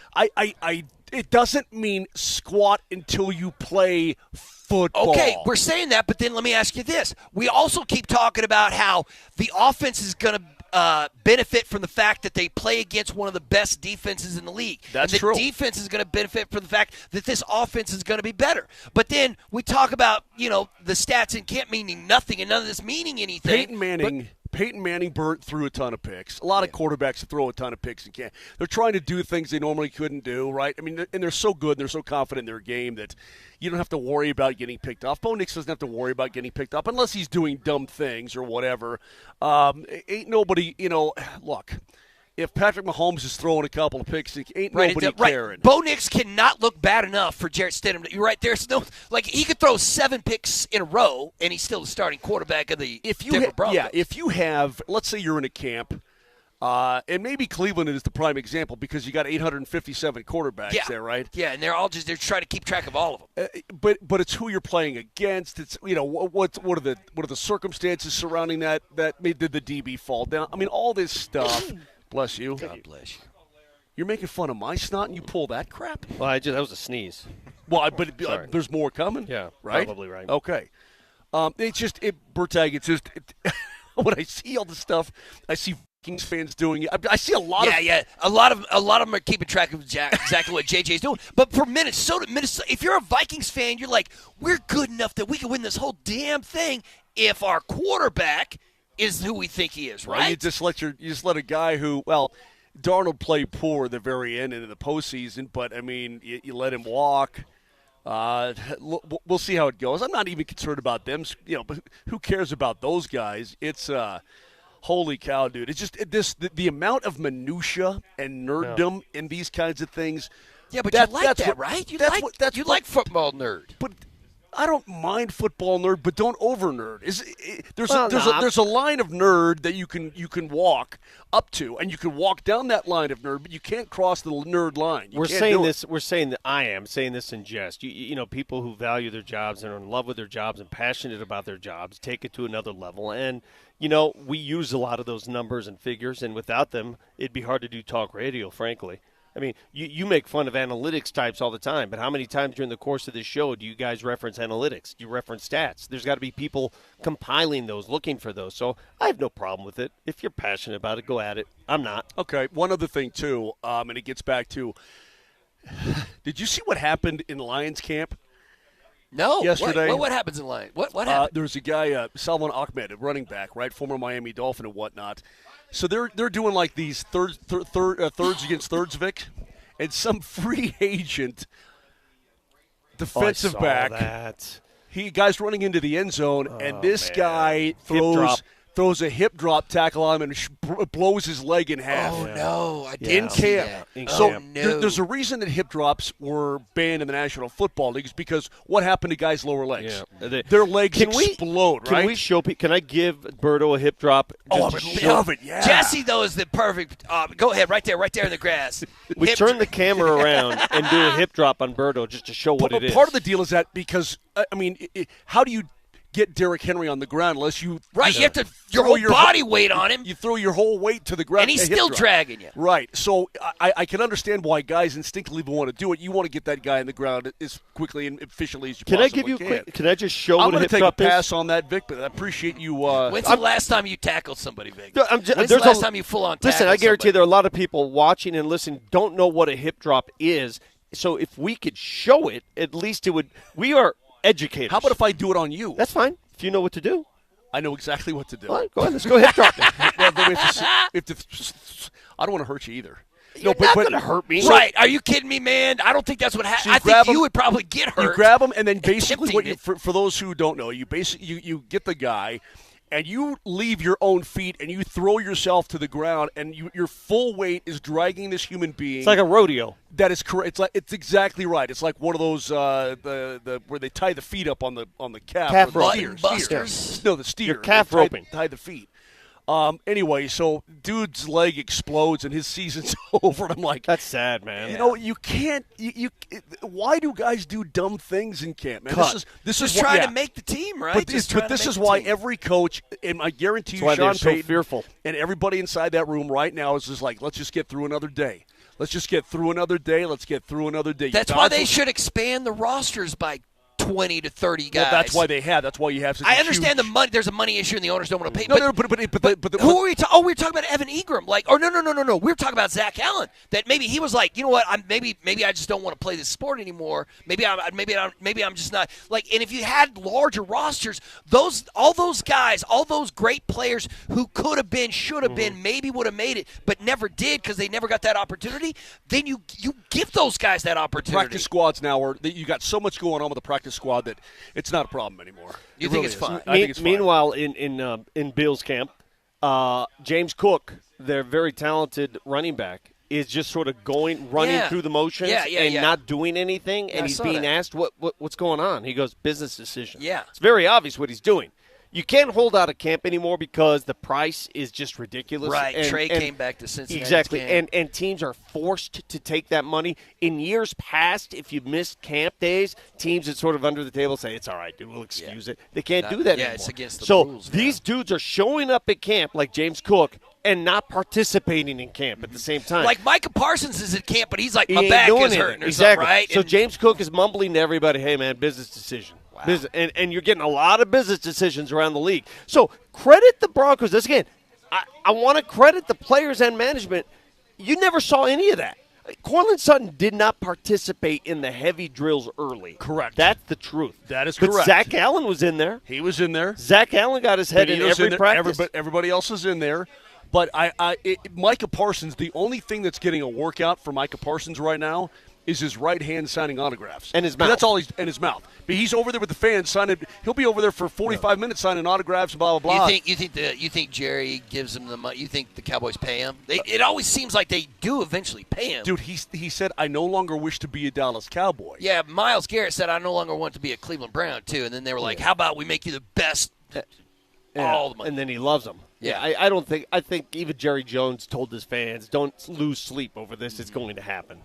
It's going to happen. It feels like a tough way to run your franchise the way Jerry does it. You know what I hate, guys? There's a lot of things that Moser's already told us he hates. I hate being force-fed Dallas Cowboys tomfoolery. I Listen, can't just stand like it. L.A. Laker I nonsense. can't stand it. Yeah, You every year there's something like I don't listen to me. I don't care about the Cowboys. I don't. When have the Cowboys been relevant on a competitive level? 30 years ago? I mean, how relevant are the Cowboys? They're nothing. All they are is relevant to ESPN and to a lot of fans. They got a huge fan base. I'll never dispute that. But what are they? What are they? They're an overhyped franchise. That's what they are. And they've been that way since they won their last Super Bowls. Yeah. Well, it's tough. Dude, that's 30. That's 31 years ago.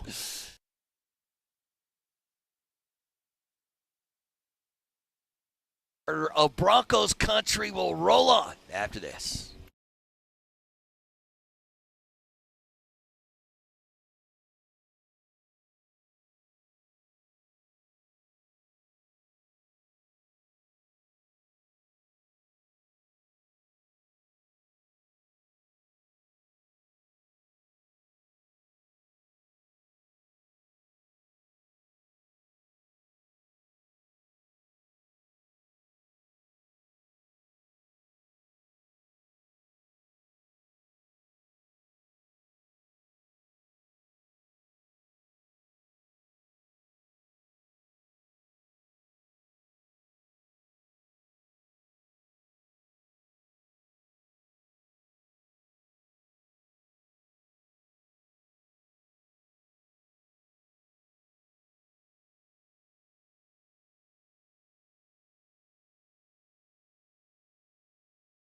Years ago, went to the doc and had a physical. Yeah, you're getting a little bit low testosterone. What's wrong with what do I do? He said, nothing, you're just getting older. I'm like, nah, I'm going to do something about that. And I knew something was different. Something was off. Brain fog and low energy, all different kinds of things. And I got it fixed at the Rocky Mountain Men's Clinic. And you can do the same exact thing. Look, the weekends are great. but all summer is great. Feel like yourself. Be energized. Feel confident again. Hit the gym. Fire up that grill. Do your thing, but do it with your body being fixed at the Rocky Mountain Men's Clinic. They've got 5 locations up and down the Front Range, Fort Collins all the way down to Colorado Springs. So there's one by you, and they're going to take care of you. Give them a call today at 720-440-7900 and just see what they can do for you. It's a quick appointment. They'll have blood work within 30 minutes, and you're going to figure out exactly what's going on. These are experts as well, and they're going to really, really help you. Again, that number is 720-440-7900, or again, go online to RockyMountainMen'sClinic.com.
Welcome back to Moser, Lombardi, and Kane, coming to you live from Broncos training camp. Our coverage is powered by Ramos Law, the official injury law firm partner of Broncos country.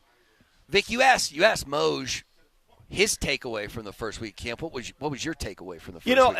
It'd be disingenuous to say anything but defense dominant. But for me, I thought the Cortland Sutton signing sort of set in motion a lot of things. It triggered some things for this team, and I think it's very important that Cortland Sutton establishes himself with Bo Nix early. So I thought that was to me, that was the news of the week last week. Mm-hmm. Other signings occurred after that. Other than that, people will say, "How's Bo looking?" You get that question a lot, probably. How's Bo looking? All the time, right? All the time. So let me answer it pretty simply to those. Bo looks like he's always looked. He's professional. He throws a sharp ball. He looks quick. He looks adept. I mean, but to to ascertain how a quarterback looks in these practices and to say anything but I don't know yet would be, again, using that word, disingenuous, because we have no idea how Bo looks. The only time we'll know how Bo looks is when he gets into a real game with real pass rushers. That's exactly right. And at the same time, if a quarterback is looking really ugly, that's very noticeable. I mean, if a quarterback is looking really off. Yeah, but sometimes you're trying to do things outside the norm. Like Peyton Manning was renowned for throwing picks in camp because he's trying to. That is correct. He's trying things. That is correct. So that's not necessarily a bad thing either. I don't know how Bo Nix looks. I know how others look, but the quarterbacks, until they see active pass rushers where the pass rusher wants to hurt you, you can't evaluate the position. Until you have a situation where a guy, physically wants to take your head off, then you don't really know. But if a quarterback is really bad, that's noticeable. But if they're really, really good, that's also it doesn't do much for me, Bert, because you got to see it when it matters the most. My big question is, what will we see leading up to this game on Saturday? Yeah, that's what I'm interested in. And you only have what am I going to see on Saturday? You only have three preseason. Yeah, you only have 3 preseason games, and so you got. So you get the starters the first quarter, at least, right in the first. I don't know. I don't know that you do that anymore. Times have changed, Yeah. Bert. Times. I mean, a series with Bo. I'm telling you. Series with Bo? Yeah, I don't know.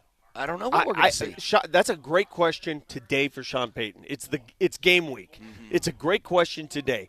Will you play your starters Saturday? Back in the four games, right?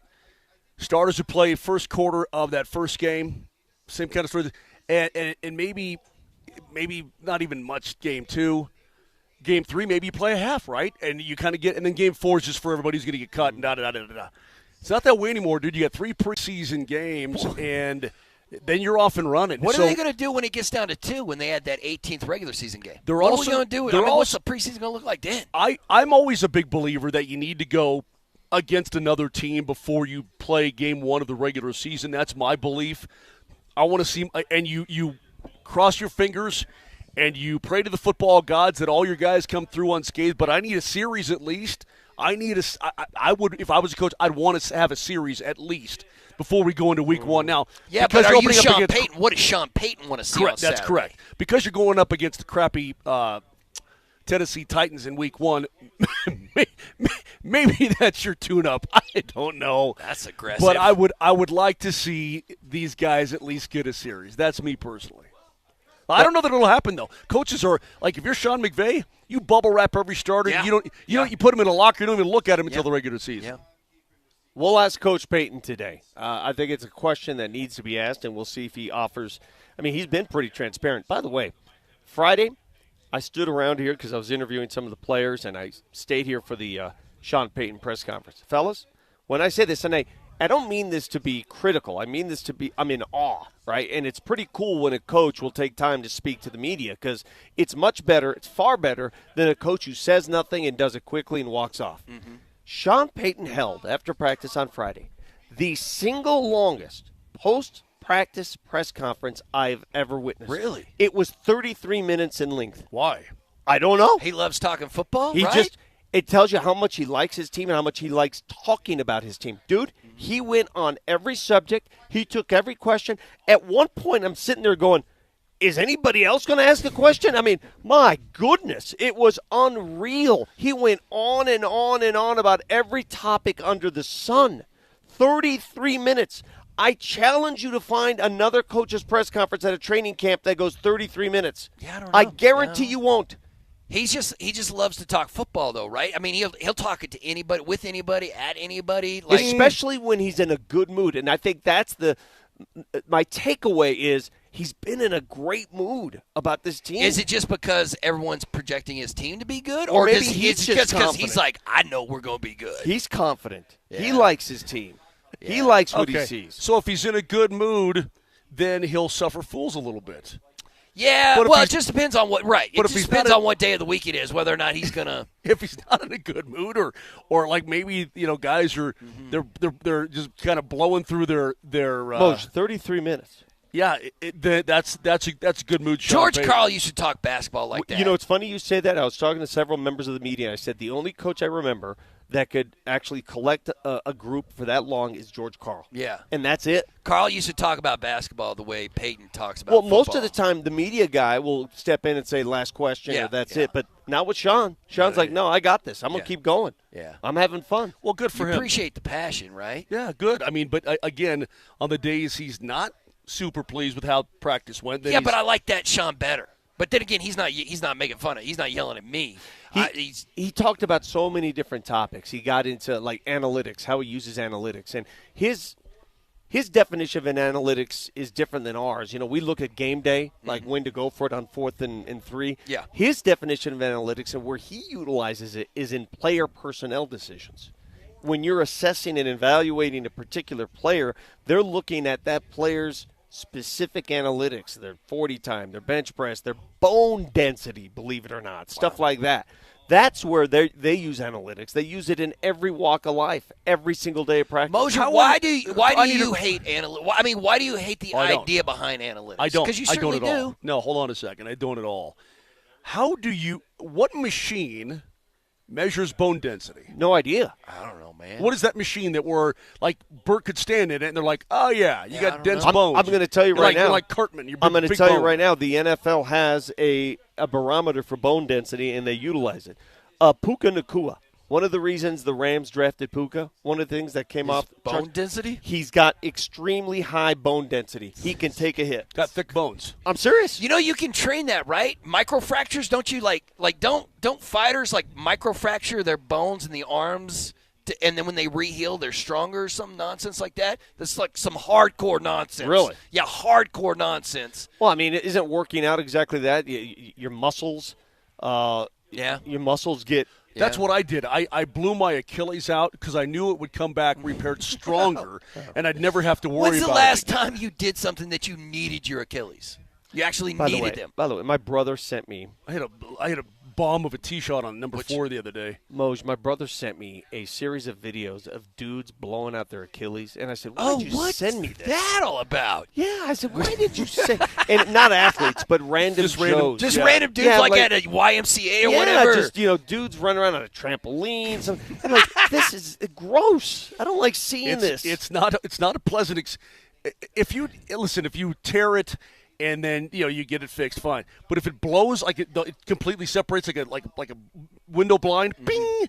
That's not fun, bro. That's a bad deal. Anyway, as far as these guys are concerned, and Payton's use of analytics, my thought is this, Bert, is that I think they're incredibly useful if you don't overdo it. No. Let me. I'm going to put you in this category. You are a Patrick Waugh. Do you remember how Patrick Waugh used to talk about Corsi and NHL stats? He was like, get that crap out of my face. Well, no, I think you are a lot like that as well. Like you're not interested in some of that minutia. I think there's a place for it, and I think that it can tell you. Part of the story.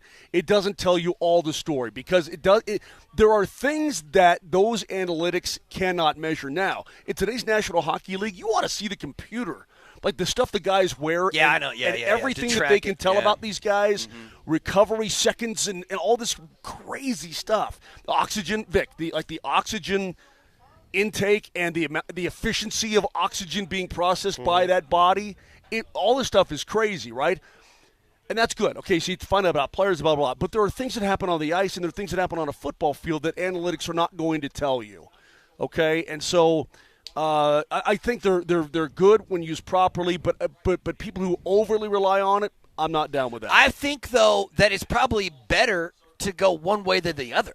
Like even if you'd like a happy medium, it's probably better to rely more on analytics than your gut. You know what I mean? Like, hey, my gut says this is the guy. This is the guy who's going to do it. This is the guy. You know what I mean? Why'd you get into the New York accent? I don't know. I don't know where that came from. I don't know where that came from. What? But don't you believe in gut?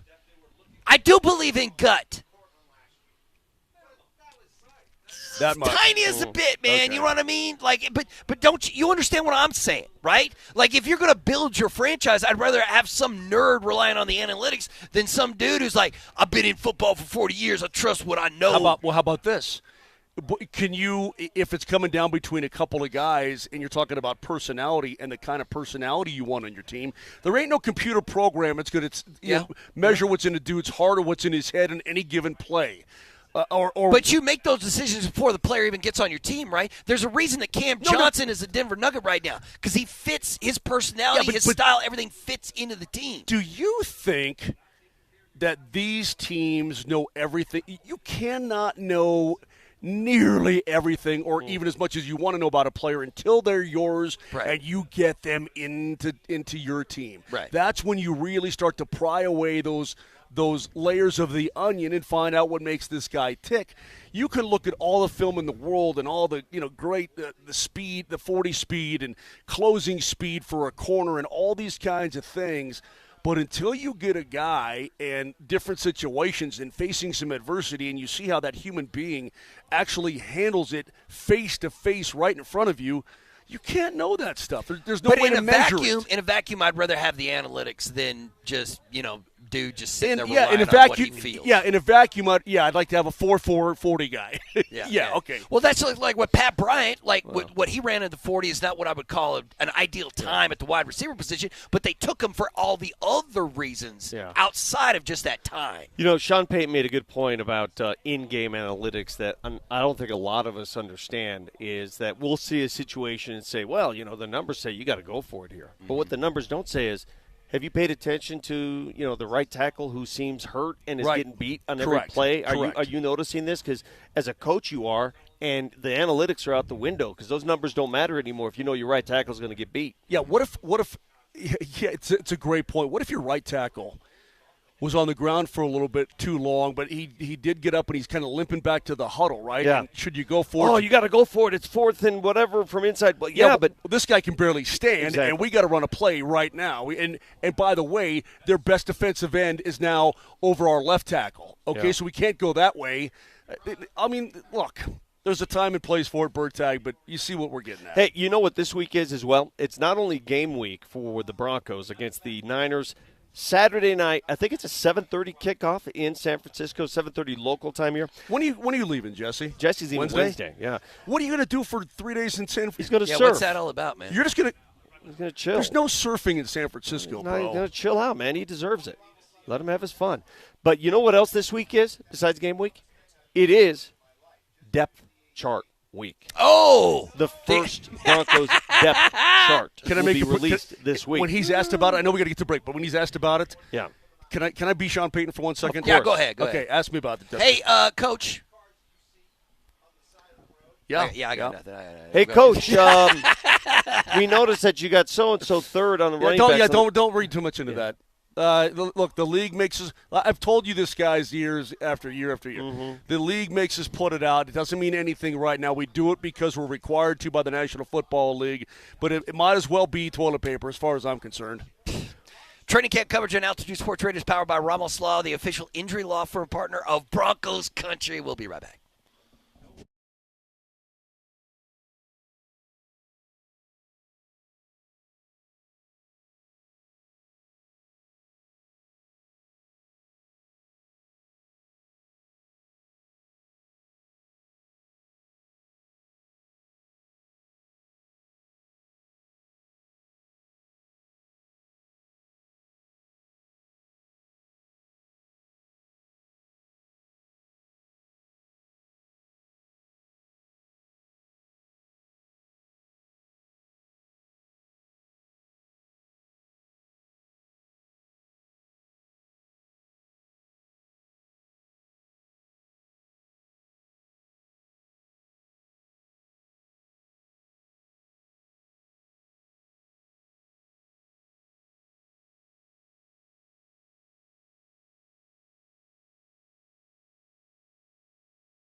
Welcome back to Moser, Lombardi, and Kane coming to you live from Dove Valley as our training camp coverage brought to you by Ramos Law rolls on here. This is the second week of camp. The Broncos will travel to San Fran on Wednesday. No, I just consider this the second week Well, of they camp. reported on that Tuesday, hit the field on that Thursday. They'll be in San Francisco this week. Next week, they're back here, and then the Cards come in town for a joint practice. That is correct. You'll be playing the Cardinals this week. We already had a game on Thursday, the Hall of Fame game.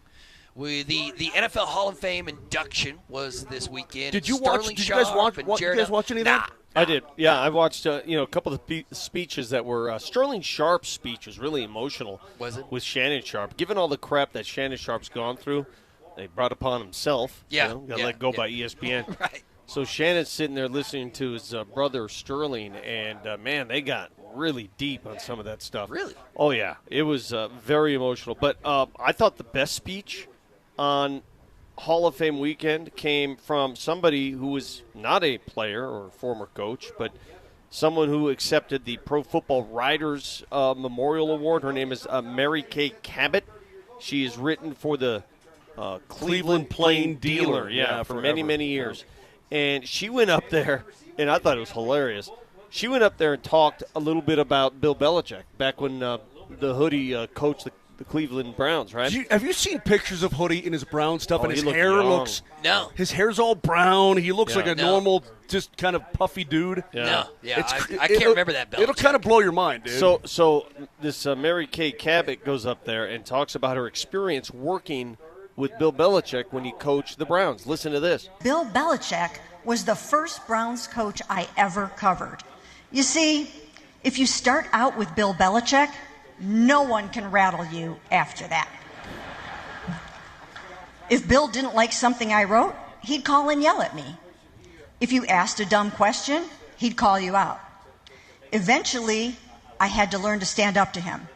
During one of those yelling matches, I told him, if you don't have the footballs to say that to the guys, then don't say it to me. Bam.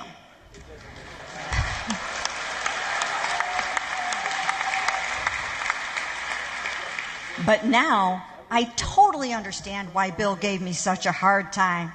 I was 28 at the time, and he just couldn't relate to a woman that old.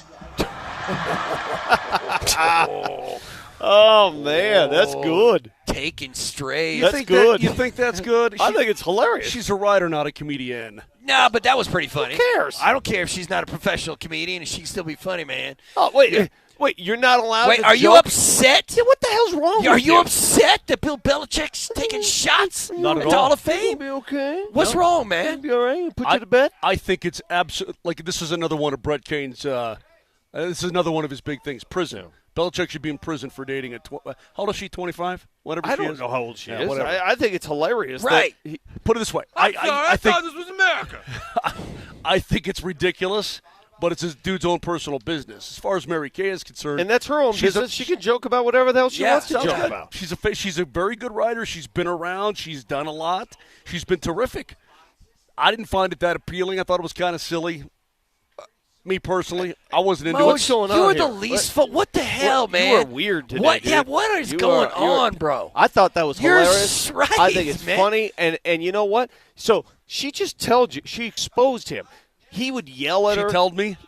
He would yell at her. He would try to intimidate her, and that's what these coaches do a lot of times. Yeah. And so she took the opportunity to take a shot at him. Good. Kudos. Do it. Good I for her. like it. I mean, Good both for of her. you have dealt with coaches who Yeah. are not the easiest to get along with, Let me right? tell you something, and I'll tell every young broadcaster, writer out there, until you've gotten chewed out, you have not arrived. You have to get chewed out. It's a badge of honor in this business.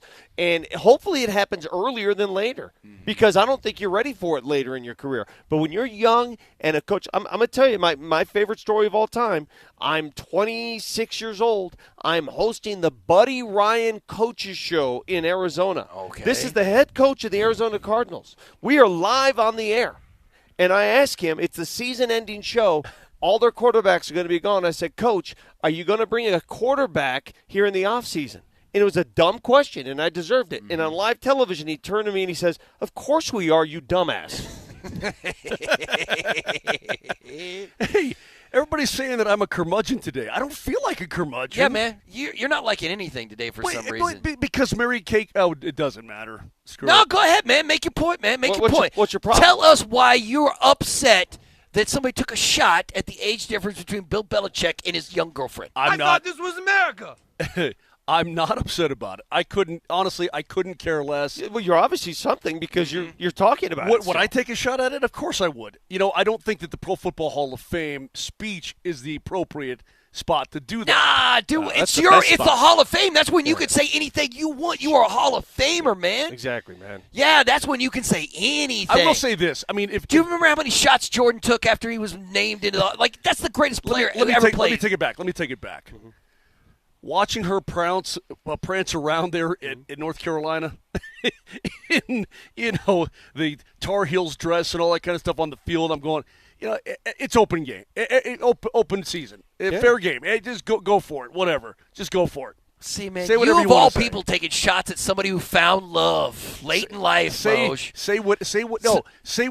Well, you better find some soon. That's true. Have you found love? No, well, I have, but then they left. How long did you find love for?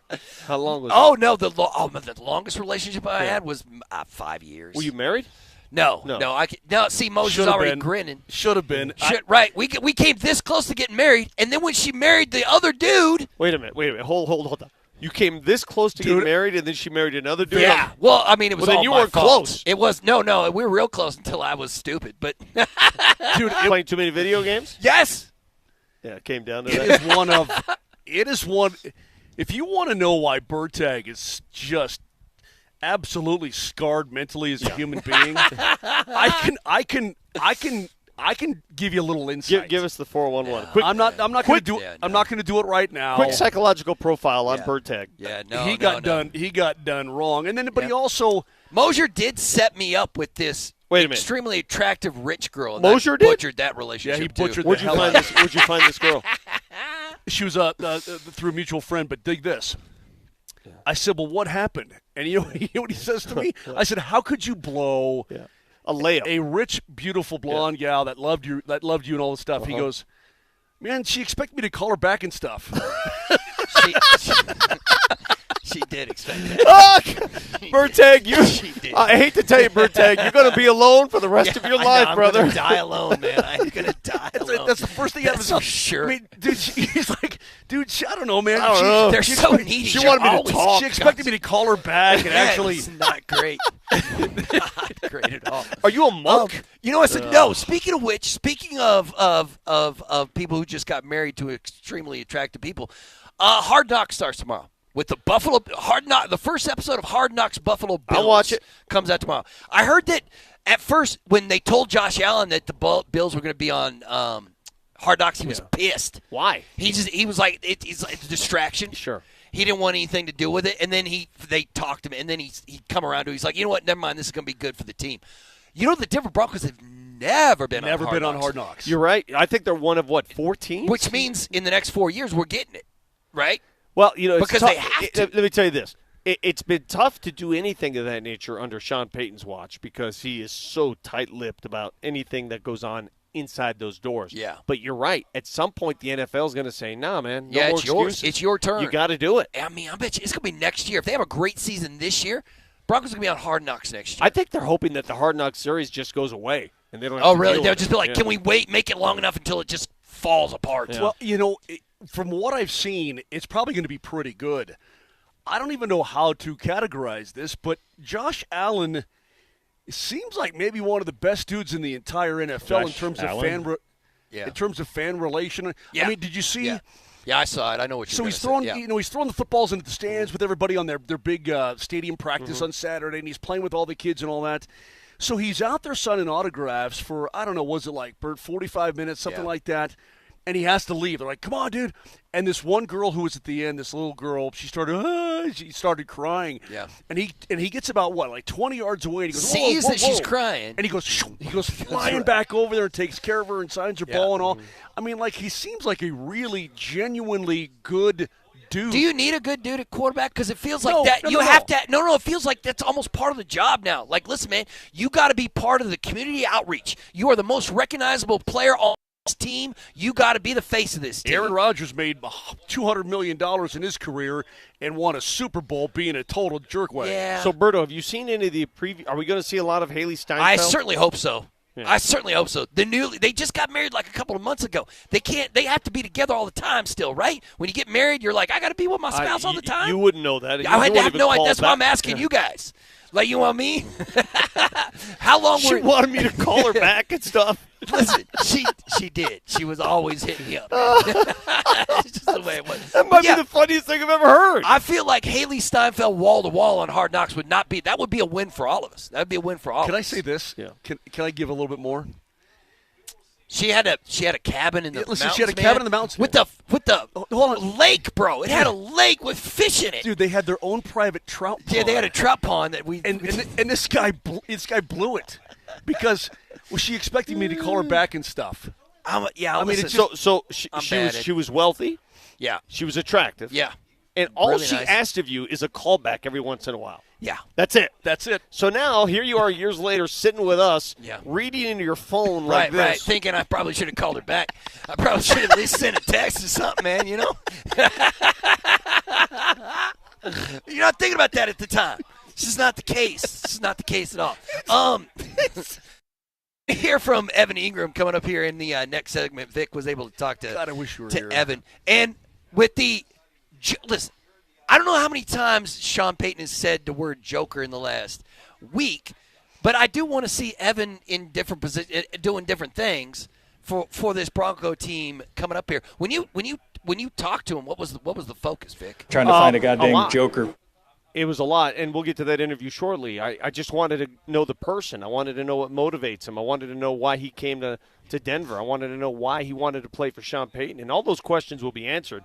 And I came away from that interview knowing that if this guy gets his, there's going to be a wrinkle to this offense that we haven't seen in quite some time. Again, the biggest void in the Broncos offense, I think, over the last 8 years has been the tight end position. Having said that, I don't think he's a tight end.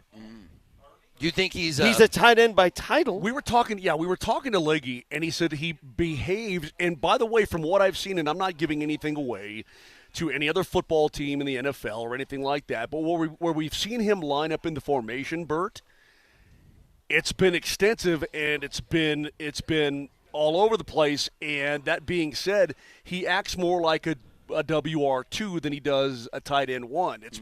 It's just, to me, it's interesting, but it tells me that Sean Payton couldn't wait to get his hands on a guy like this because he probably had a ton of plays.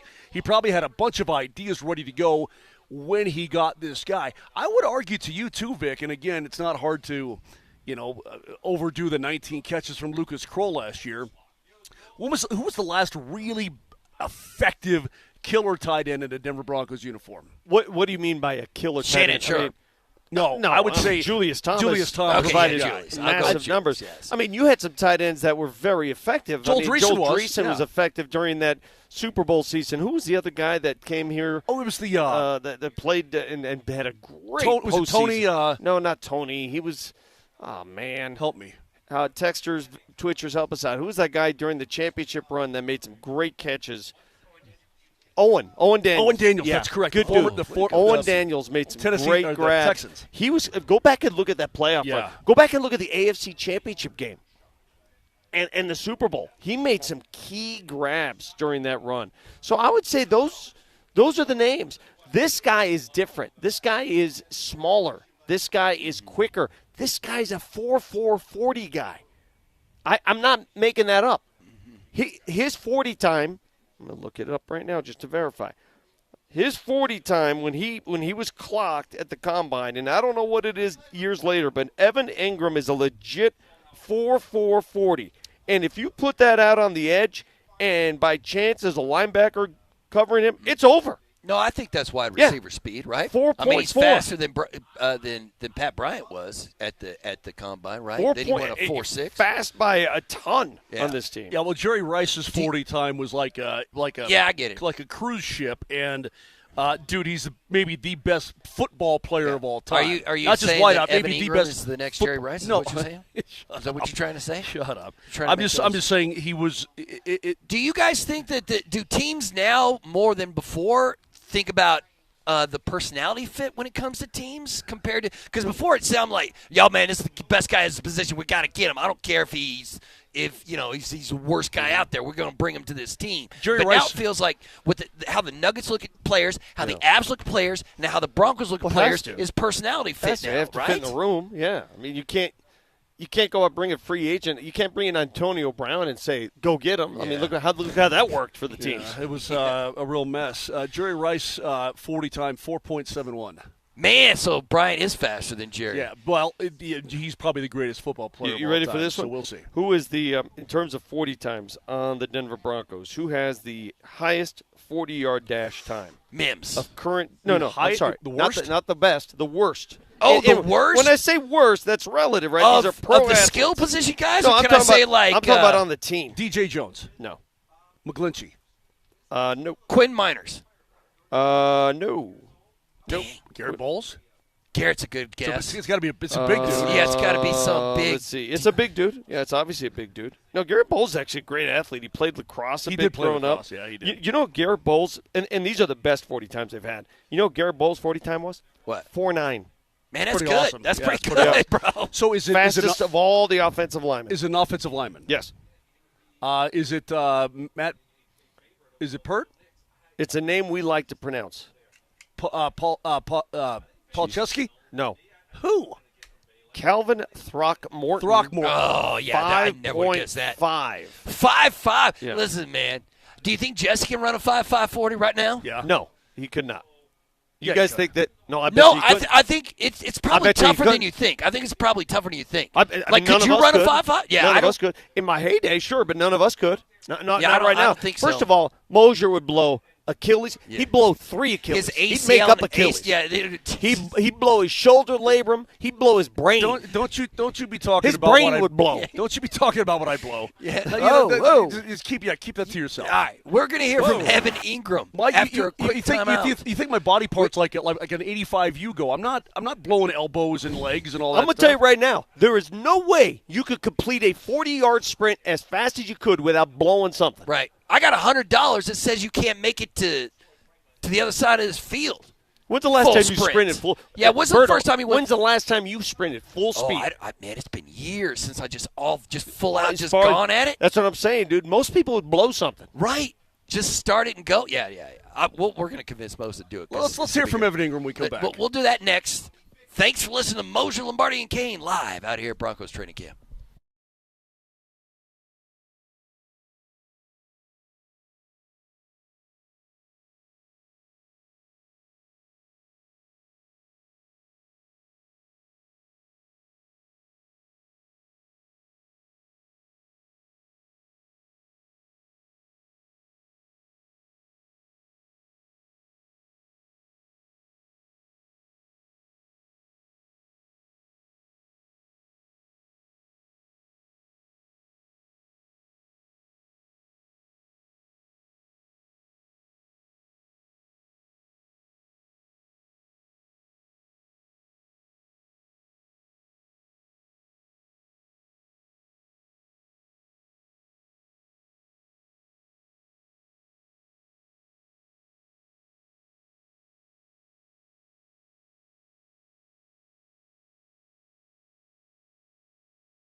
And Nelly, if you would, please, I know we're up. Have that, what I sent you, and cut it off right after he stops talking, okay? And we'll have that for a little bit later. Thanks. So we're debating right now the Evan Ingram interview, which is going to be featured on Altitude Television, is longer than I thought. I thought we spoke for a couple minutes. It's actually close to 7 minutes in length.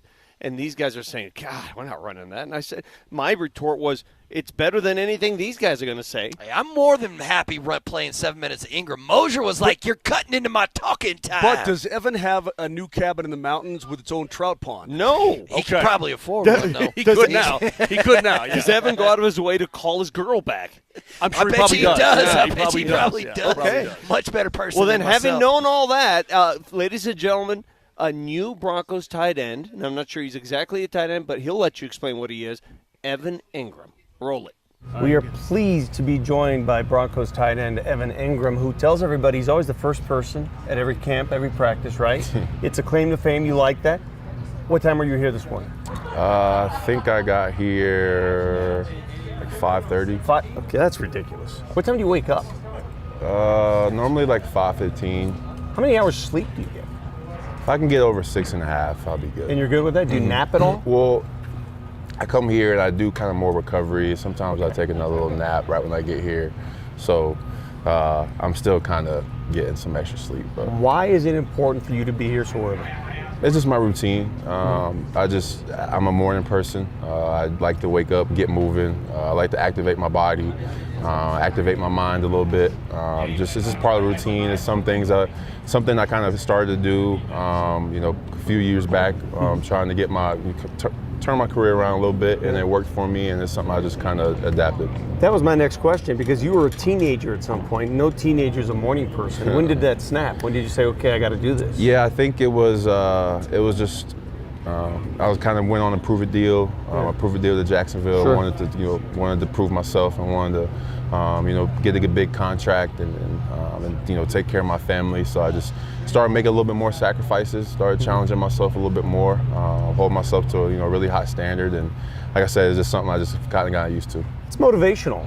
Did you read a book? Did you find a vet that did it? That you took a model? Yeah, no, I just I've read Relentless by Tim Grover, Winning by Tim Grover, and you learn about Kobe, you learn about Michael Jordan, you learn about the best of the best and the sacrifices they had to make to get to where they got, to achieve the things that they wanted, and I just kind of found my own version of it. I have a trainer that I work with. He challenged me to grow up and challenge myself and push myself more. And I got my family on board. They support me and they help me and they make my life off the field easier. So just a total kind of life adjustment to achieve the things I want to achieve. Have you adjusted to altitude? I am getting there slowly but surely. It's definitely been a little challenge. Yeah, but you played your college ball at Ole Miss. You live in Atlanta. If I gave you the preference of humidity or altitude, which would you take? I honestly, now being here, practicing here, running around here, I would take the altitude. I was here in the 100%. Got used to it. It was a little rough. And I went back home to Atlanta in July, and literally the water's in the air. You're like, what is this? And I think I'd rather work out and practice and play in the high altitude, low humidity, than the weather like back home down south. How much are you looking forward to working in a Sean Payton offense? Very excited. Very excited. His resume speaks for itself. The way he's captured this team, the way that the team rallies around him, and his coaching is very inspiring. And just so far, the things that they're having me do, the places they're putting me on the field, the teammates that I'm working with, the camaraderie that we're building in the offense and the team, it's been really fun. I'm really excited to continue to put in the work so we can get good results this year. You're not the prototypical tight end, but I can't wait to see the way he uses you. When did you decide to become a tight end? When did that happen? When you got that label? Because that's not what you really are out here. I played quarterback growing up, and then got to middle school football, and we were running the wing tee, and I've never ran the wing tee in my life, so it was like, Ev, let's try you at receiver and see how that goes. And so kind of middle school in the wing tee, I was a receiver, and then we went to spread my sophomore year of high school, and that's when I kind of was that big body slot, off the ball, kind of moved tight end. And then Ole Miss, Hugh Freeze kind of ran that same offense.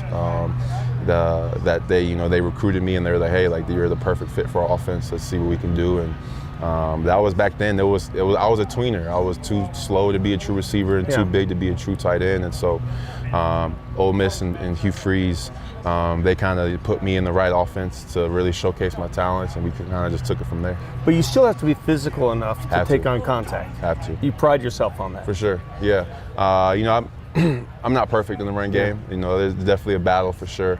But for me, half the battle is the mindset of just wanting to compete, wanting to win every single rep, wanting to master the tools of hand placement, footwork, whatever you have to do to put yourself in good position. So we have a great tight end room here.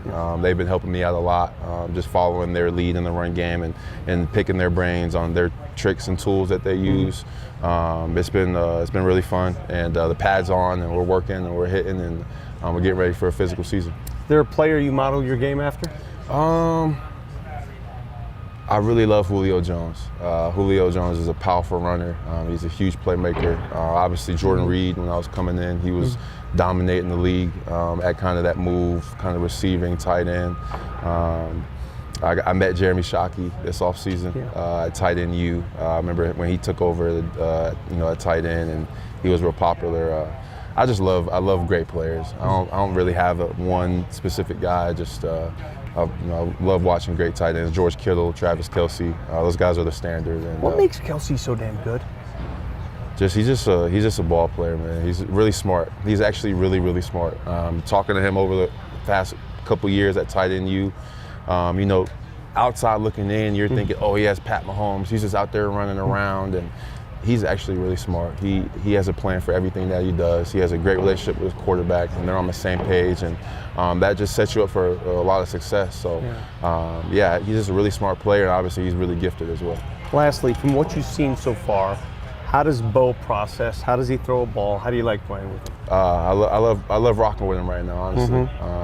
Just his mentality, the way he works, the way he throws the ball. He's very athletic. He's very gunslinger-ish. He can throw the ball at all types of angles, and he can launch it downfield, but he can have the accuracy to hit you underneath in the perfect spot. So, and he still wants to improve. That's my favorite thing. He's always trying to find ways to improve. So, we're excited to work together. I'm excited to work with him and the rest of the team.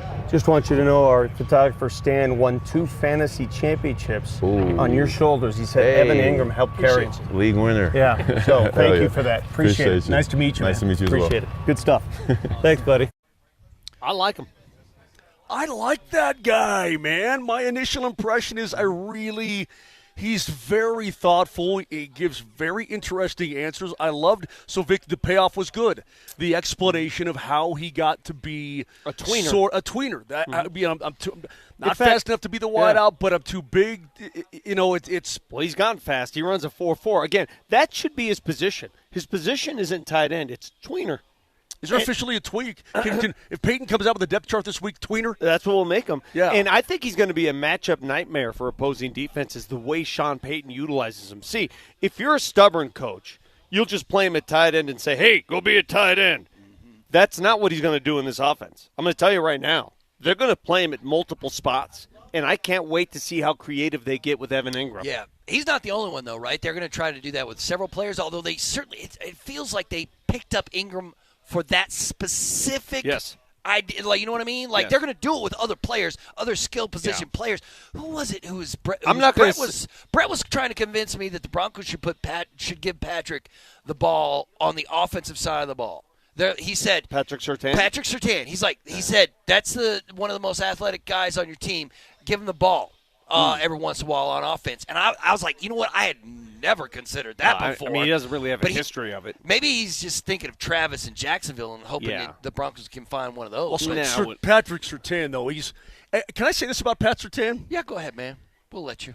And I mean this with all due respect. He's one of the prettiest football players I've ever seen in my life. He just looks every bit of the part that he is, man. I love that guy. So if you want to give him the football, fine. I don't care what you do. Yeah. Now, can he hang on to the football, or can he just defend the football? Well, That's the question. You see what I'm saying? Yeah, no, I don't know. Just like Ingram, how long has Patrick played corner for? Like, where did he? I'd like be interested to see where Patrick started. Like, when he was playing. I'm sure these guys, when they're in little league and they're growing up, they're playing every position. They're playing the marquee positions, and then they find their homes. But for Evan Ingram, again, a former wing T quarterback. Yeah, that was funny. Well, no, he was a quarterback. Then they went to the wing T. And he was like, what the hell? Yeah. And then they're like, let's put you wide receiver. Have you ever seen the wing T run proficiently? No, I don't think so. It's pretty damn interesting, man. It's old school, complicated You can ask football. Sean if he's going to throw that into the offense this season. You have variations of that at different levels. Like, you could say Columbine runs a wing T. Yeah. You could say Air Force runs a version of the wing T. I suppose, yeah. I mean, you can make the case it's just for an a lot option. of teams. Yeah, you can call it a bunch of different things too, but it's basically option football with wideouts. Hey, but I'm thinking to myself, what did the new coach with the Jaguars, Liam Cohen, not want about Evan Ingram? And I understand that Doug Peterson's gone. You're probably going to switch up offenses a little bit. I don't know what you're going to do, but why couldn't they utilize Evan Ingram, or was he just getting paid too much money? I don't know. Yeah, I don't know. I mean, we know the definition of and I hate using the term because God, they use it incessantly. He is the joker of this team. I refuse to use that term. Again, for those who've heard the show, because there's only one joker in the city of Denver. So I'm not going to label a guy that position because it's going to confuse. There's only one guy labeled joker, and that's it. Yeah. So he's a tweener. That's a label I'm going to give him here, and he's going to be very effective, and I cannot wait for Evan Ingram to shine. Miami Dolphins head coach, former Denver native, Mike McDaniel. Denver Bronco ball boy, right? Didn't McDaniel? Do you think he's an interesting cat? He's one of the more interesting cats I've ever met. I had a chance to interview him in Miami a couple of years ago. I got a quote from him when we come back that basically you guys are talking about me today, about my attitude and whatever. Yeah. I think Coach and I are probably the same dude. All right. Great. All right. We'll find out next. Thanks for listening to By the way, Moser, Vic, Lombardi, and Kane. Vic, as always, great interview. Thanks, buddy. You're the best in the biz. We'll be right back.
You should stand corrected. Good morning. False. Great morning. Let's go. Why great? What makes this one great? Because we're another day closer to death. We're nothing. We're dead. We're dust. We're absolutely nothing. Mike Our McDaniel and legacy Mike is Tyson. nothing. Wait, Mike Tyson was saying that to a little kid, though, right? Said it to a 12-year-old. Yeah. Dude, that is hilarious. I thought the same thing when I heard that Mike McDaniel quote. I thought Mike Tyson right away. So perfect. Coach, it's a good morning. No, it's a great morning. Why is it a great morning, Coach? Because we're one day closer to death. What makes this one great? Because we're another day closer to death. Man, listen, you got a great gig there in Miami, but it might not last you very long. That dude is a unique son of a gun. The Miami Dolphins could be a problem, boys. I'm going to be honest with you. Oh, I don't think so. Everybody says that every year. Yeah. I'm over it. It's all about Tua's health. If Tua, well, actually, you know what? Tua can get, since my guy's down there now, getting some major reps. Wait. You're thinking they're going to be good because Zach Wilson's going to take over at quarterback? Is that what you're saying? And he's wearing number 0. Why don't you shut your foul mouth? No, I'm just saying, man. I cannot believe that that's what you're going with, man. That's what you're going with? When Zach Wilson takes over as starting quarterback and the Dolphins are going to take off?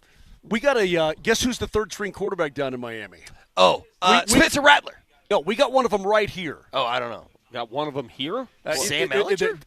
Okay, where did he play? Texas. Who's the third stringer right now in Miami? Oh, Quinn Ewers? Yes. Quinn Ewers is in Miami. You know what? I Quinn Ewers forgot. is a Miami Dolphin. That's correct. That's crazy. Who cares? So what? Well, now that you what a dumb.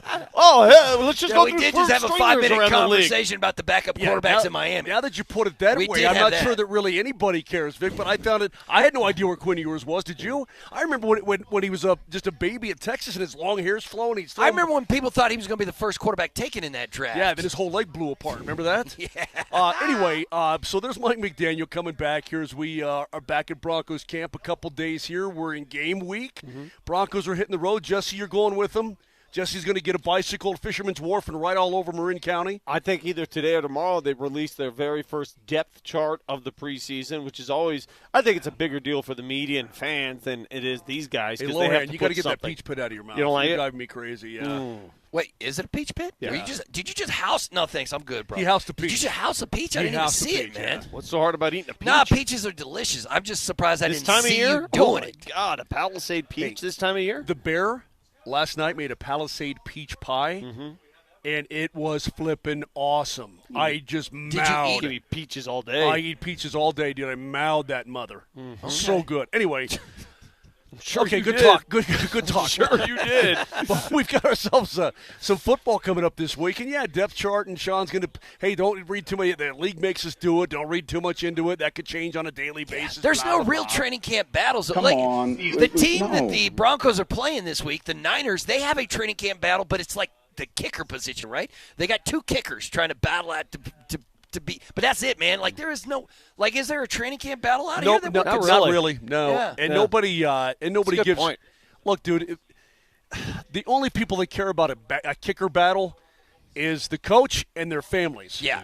Nobody else cares about. Well, a the kicker fans battle. will when that kicker misses a 48-yarder. But then that guy's gone and the other guy's back in. I mean, they just grind and put him through the meat grinder. The only battle, and it's not even a battle. I guess it's a rotation. Is the running back position? Like who is the starter? Is it J.K. Dobbins? Is R.J. Harvey going to? Are we going to see J.K. this week?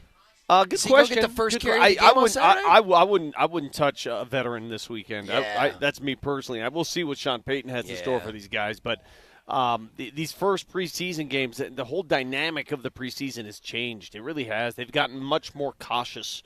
And you see some of these injuries that are devastating to some franchises. Why even play that game, man? No, I wouldn't do it. Sean McVay, I don't think he'll play a dude. Yeah, no. And it's not like Matt Stafford needs a ton of reps anyway. I mean, you're talking about a future Hall of Famer, so it's not. Yeah, that but big that's of a a Super deal. Bowl contender who's going to play nobody in the preseason. That is correct. Right? That is correct. And I don't know what we're going to see out of the Broncos this how many snaps does Bo Nix take? How many snaps does Bo Nix need to take? Well, it's what's interesting to me is to look at the philosophy. I mean, I told you about Ahmed for the Detroit Lions, the running back.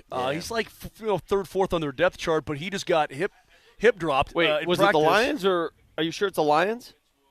What team was that? No, it wasn't the Lions. That was the Colts. The Colts. I'm sorry, the Colts. Well, you can see it's in line. Yeah, hip the drop. Colts. He's the fourth guy on that team anyway. But the hip drop from an undrafted free agent screwed up. I mean, his year's done, right? Yeah. And you don't want to see any of that kind of stuff go on with the Broncos, and I'm sure the Niners are the same way. You just get through every practice. You get through every camp battle, and you go on to the next day hoping your guys stay healthy. And that's what's called unscathed. That's the best word in training camp, unscathed. We're live every morning on Altitude Sports Radio 92.5, on Altitude Television. We're on YouTube. We're on Twitch. We're everywhere. I'm reading the Twitch line right now, and Navigator asks probably the greatest question of the week, because I've run into this question and this problem. He asks, what's the deal with Dubai chocolate? So, my wife has an affinity for the Dubai chocolate. Are you guys familiar with Dubai chocolate? Is it just really expensive chocolate? It's ultra expensive. It's $22 for a bar this big. What? I've never heard of it in my life. Does it come with cocaine? No, I'm telling you right now. She sent my daughter out yesterday to go get another bar. Wait, hold on. She's so addicted to it. Did you just say it better be? It better be laced with gold. I'm gonna tell you something right now. Whoever invented that crap needs to be found. Wait, so does your wife? She's just housing They're Dubai just. chocolate. I mean, it's just. I mean, she's throwing those down like Moser does gas station burritos. Oh, that'll put you in the poorhouse these quickly. Dubai chocolate. What's the difference? It's just decadent. Well, it's just like yes. delicious. I mean, or when what? you say Dubai, what do you think? I You think just rich, just pricey, a bunch of like pricey, right? Lamborghinis. Yes, and that's exactly what this is. I mean, this isn't a Milky Way, brother. Yeah, this is a Lamborghini. This chocolate. isn't 49 cents. It's $22 a bar. And you can just buy it anywhere, or does your wife have to sit? Do you have It's to at fly the to mall. Dubai? Is that your wife's most expensive habit? Well, the chocolate, the Dubai chocolate. It was a topic of conversation and consternation this weekend. When you saw that bit, when you're like, baby, I just bought you 3 bars of chocolate. It cost me $400. I have a golf addiction. She has a Dubai chocolate addiction. Yeah. So be glad. I mean, I'll put that into the air right now, so that men, if you want to make your wife really happy, a Dubai chocolate bar. Yeah, but then you get them hooked on Dubai chocolate, and you spend the rest of your life buying that stuff for her. Huh?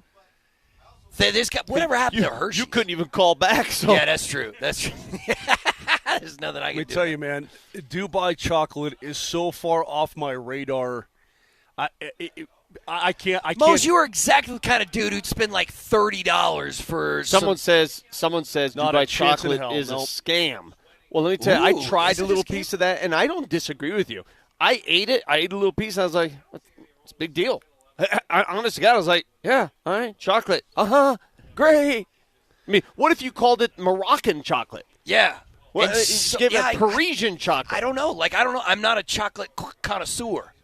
Do they have people like sommeliers for chocolate where they sniff the chocolate and stuff? I can go down to the Quick Trip, grab a Snickers, and be just as happy. I totally agree with you.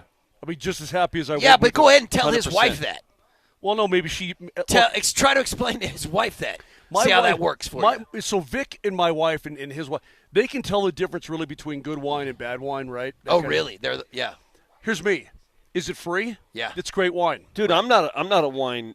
I'll drink any wine. It doesn't matter. No, don't get me confused with that. When we go out, my wife's got to be very particular. I'm like, I don't care. Give me the house wine. I'll drink house wine all day, baby. And my wife will as well. Don't get me wrong, but the thing is, she has the talent and the nose and the palate to be able to tell good from bad or not great. I can't. If it's free, I'm in. It all tastes the same to me. I grew up drinking my parents' wine. My palate's broken. I don't have a palate. Yeah, I'm the same way. My dad used to make that sweet red wine. Oh no, You're old, man. I mean, he did it in your basement, right? Your basement wine. Yeah, up until last year. Jugs barrel. of basement wine. Yes, our last barrel was made last year, and I feel bad because we haven't taken on the tradition since. Like we as sons should be doing it. You should be doing it. That's true. But I'm like, I'll just go to Applejack, take care of it over there. Hey, do you even know how could you if somebody's like, yo, Lombardi, wine, you're Italian, make it. I've seen them do it every year. I've been part of the process, but I don't have the patience to do it. It truly is an art. It's an art like anything else. You have to really take your time and do it the right way. Because they make those like do it at home like brewery kits Yeah, now, right? you have to have Where the right barrel. You have to have the right grape. You have to. I mean, there's a certain system that my dad used to do, and I loved his wine. It was so good. Huh. Yeah. Hey, real quick though, I want to get back to. By the way, safety Lonnie Johnson Jr. of the Vegas Raiders, broken leg. Oh man! Got tangled up with Max Crosby trying to tackle running back Raheem Mostert and broke his leg. So this happens all the time, man. I'm telling you, you got to come through unscathed. But, Vic, you were talking about James Cook, the running back, and we see what's going on with Micah Parsons, Terry McLaurin, all these different guys. Would you give 3 first-round picks for Micah Parsons? I'd give your kidneys for Micah Parsons. Absolutely. No, but what I'm saying is that it used to be, now it's so common for guys to show up to camp, right? You said, Vic, because the fines are so exorbitant and you have to pay them, and just do nothing. There was a time, man, when people would freak over this kind of behavior out of players. And Cook right now says, I'm not going hard. No, it's a business decision. He's in the last year of his contract. He wants a new deal, and he wants some big bucks, so he's just lollygagging out there. And it's kind of acceptable nowadays. Nowadays, it's expected even. Right. Like, if you're the Cowboys, you can't just be like, hey, Micah, you say your back's hurt, but we think you're lying. Go on out there. You can't do that, right? Well, the guys, if you're going to have these labor disagreements, it's best to have them at least inside the vicinity. Yeah, they're here, right? And they don't want to lose that kind of money. You're losing $50,000 a practice, and you can't get that back. It used to be. Yeah, the team could just be like, all right, we're good. The team is agreed to waive. But then the NFL passed a rule saying that, no, you can't do that anymore. If you fine a dude, they have to pay the fine. That is a fine. It's done. Well, you remember for the Cowboys, Zeke Elliott. Remember when they're in camp? I guess he was in Cabo. Remember that for several weeks? He's just hanging on a beach in Cabo, and they find him, and then when they got it all worked out, it was all wiped out, and everybody was happy and so on. But it's just interesting to me to see how the league, how it grows or how it evolves, so to speak, in terms of these, quote, labor disputes when guys who have valid contracts, they're under contract to play football, and they refuse to do it because they want a new deal, and everybody's like, that's cool. Yeah. That's cool. We understand. We get it. It's the nature of the sport But you have a valid contract. You are under contract to play. Vic brought up the depth chart coming up here on that the Broncos will probably release a depth chart. Nelson just sent us a story about the Colts released their unofficial first depth chart, and they did the lamest thing they possibly could at QB1.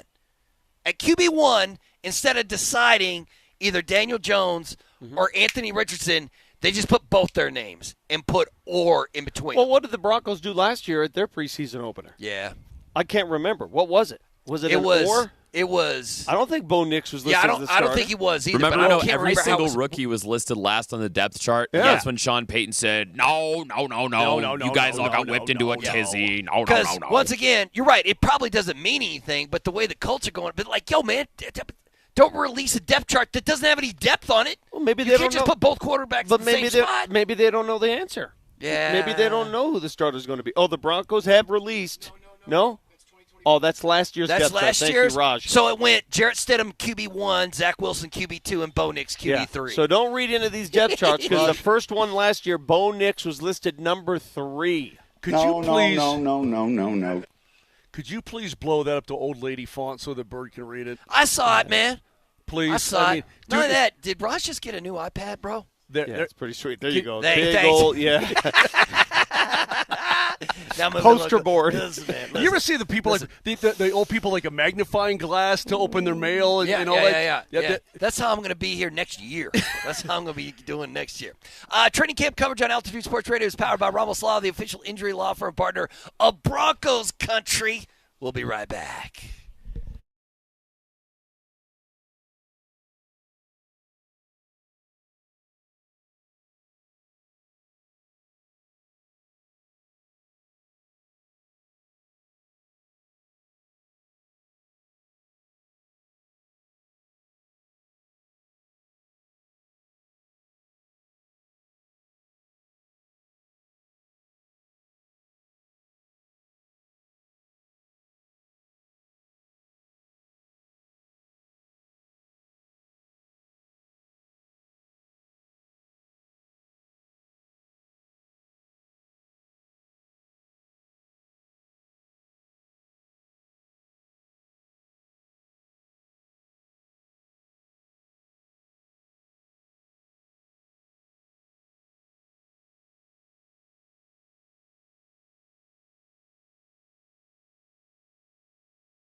is 1,000% accurate. I'm not kidding. That's my biggest takeaway from today, Monday at Broncos training camp. It's the funniest thing I've ever heard. What is? Your personal life. Oh, yeah, my personal life is jacked. I didn't even tell you the one that destroyed him. We're almost 30 years removed from, well, not quite that much. About 28 years removed from the brain damage that caused Bert to be who he is today. Yeah, those are good times. And that's probably why he blew. I mean, way to revel in his misery, man. His story. Well, I've known him for 30 years, so it's really kind of. Well, what is worse, me dying alone, or you asking 5 different women to marry you? No, I love my wife. Hey, so he's 2 for 5. Hey, he's 2 for 5. Yes. You remember the time he went 2 for 5? Matter of fact, hold on a second. Hold on a second. I didn't know he's 2 for what? He asked 5 different women to marry. But one of them he asked live from a state. But does Brethren Fast even play concert? He was live on a concert. Dude, it was like, hold on. I love you, baby. Hold on, Will everybody. you marry me? Moser's batting 200 on marriage proposals, everybody. He's at the Mendoza line of marriage proposals. What's the Mendoza line? I would just love to poke the bear a little 200. bit. Yeah. No, the God's honest truth is that's inaccurate. But I will say this. I'm one dude, for one. all of Brother Fast. Vic's hitting 1,000, bro. 1,000. I'll tell you about that later. It's so sad and tragic. But no, this is. Remember the time we were moving you out of your house, and I show up, and the crawl space is open. Oh, you're talking about the guy who tried to commit suicide. Yeah. Okay. Oh, yeah. Now we're getting way dark. We're getting way dark. All right. We'll tell you that story sometime, too. Fun conversation. We'll tell you that story sometime, too. Right. We went from Broncos camp to the darkness. Well, this all emanated because Moser relayed a story about a breakup that Berto had with his last girl, and the reason. No, it wasn't. No, this was years ago. The reason she left him is because, quote, she wanted me to call her back and stuff.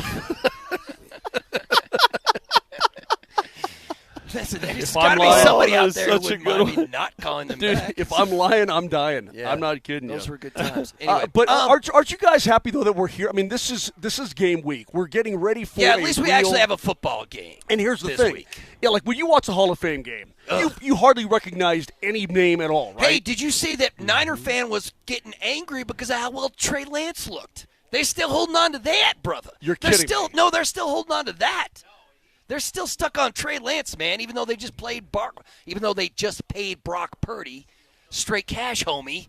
They're still like, I don't know. Remember when we gave up 3 first-round picks for Trey Lance? But the fact of the matter is that, well, I mean, I'm sure some people will do that, but the fact that Brock Purdy worked out that they got so lucky, the fact it's unbelievable. that front office made that trade and they all still have their jobs and they all seem to be, you know what I mean? And San Francisco's a good team. Because usually you don't trade 3 first-round picks and a third to move up to that position, and it doesn't work out, and then you're fine, happy, and everything is okay. Well, I'm excited because we're going to see, even if we don't see the, quote, starters get significant time or maybe even any time coming up on Saturday, we're going to see some running back action. We're going to see what they look like. We're going to see, honestly, if we're talking about a battle between, let's say, Estime and Bidet and Jaleel for 2 of the 3 spots. I mean, who knows? But it's going to be important to those guys. And at the wideout spot, again, you're really solidified there. But there's still a couple jobs, probably a job that's going to be open. So it'll be cool. We'll be able to see guys actually compete and battle for real jobs. My other takeaway from camp is Evan Ingram makes his way out. My other takeaway is this. I have never seen more jerseys of the same number since Peyton Manning played here. And when I say that, I mean there are a lot of 10s up in the crowd. A ton. Yeah. All right, Bo Nix has taken over that role. He is the most popular jersey. And I'll ask you guys, over the history of the Denver Broncos, who is the most famous 10 you can remember? I have one that comes to mind. One. Oh, who is it? Give it to me. Emmanuel Sanders. Oh, wow. I didn't even think of Emmanuel first. Sanders wore number 10. Among the other prominent number 10s, Jerry Jeudy wore number 10. Short-lived. You're kidding? Yes. I don't recall that. Yeah, I guess I do recall that. Quarterback Steve Ramsey wore number 10. A punter way back, Bucky Diltz Way to go, Bucky. I know Bucky pretty well. He wore number 10.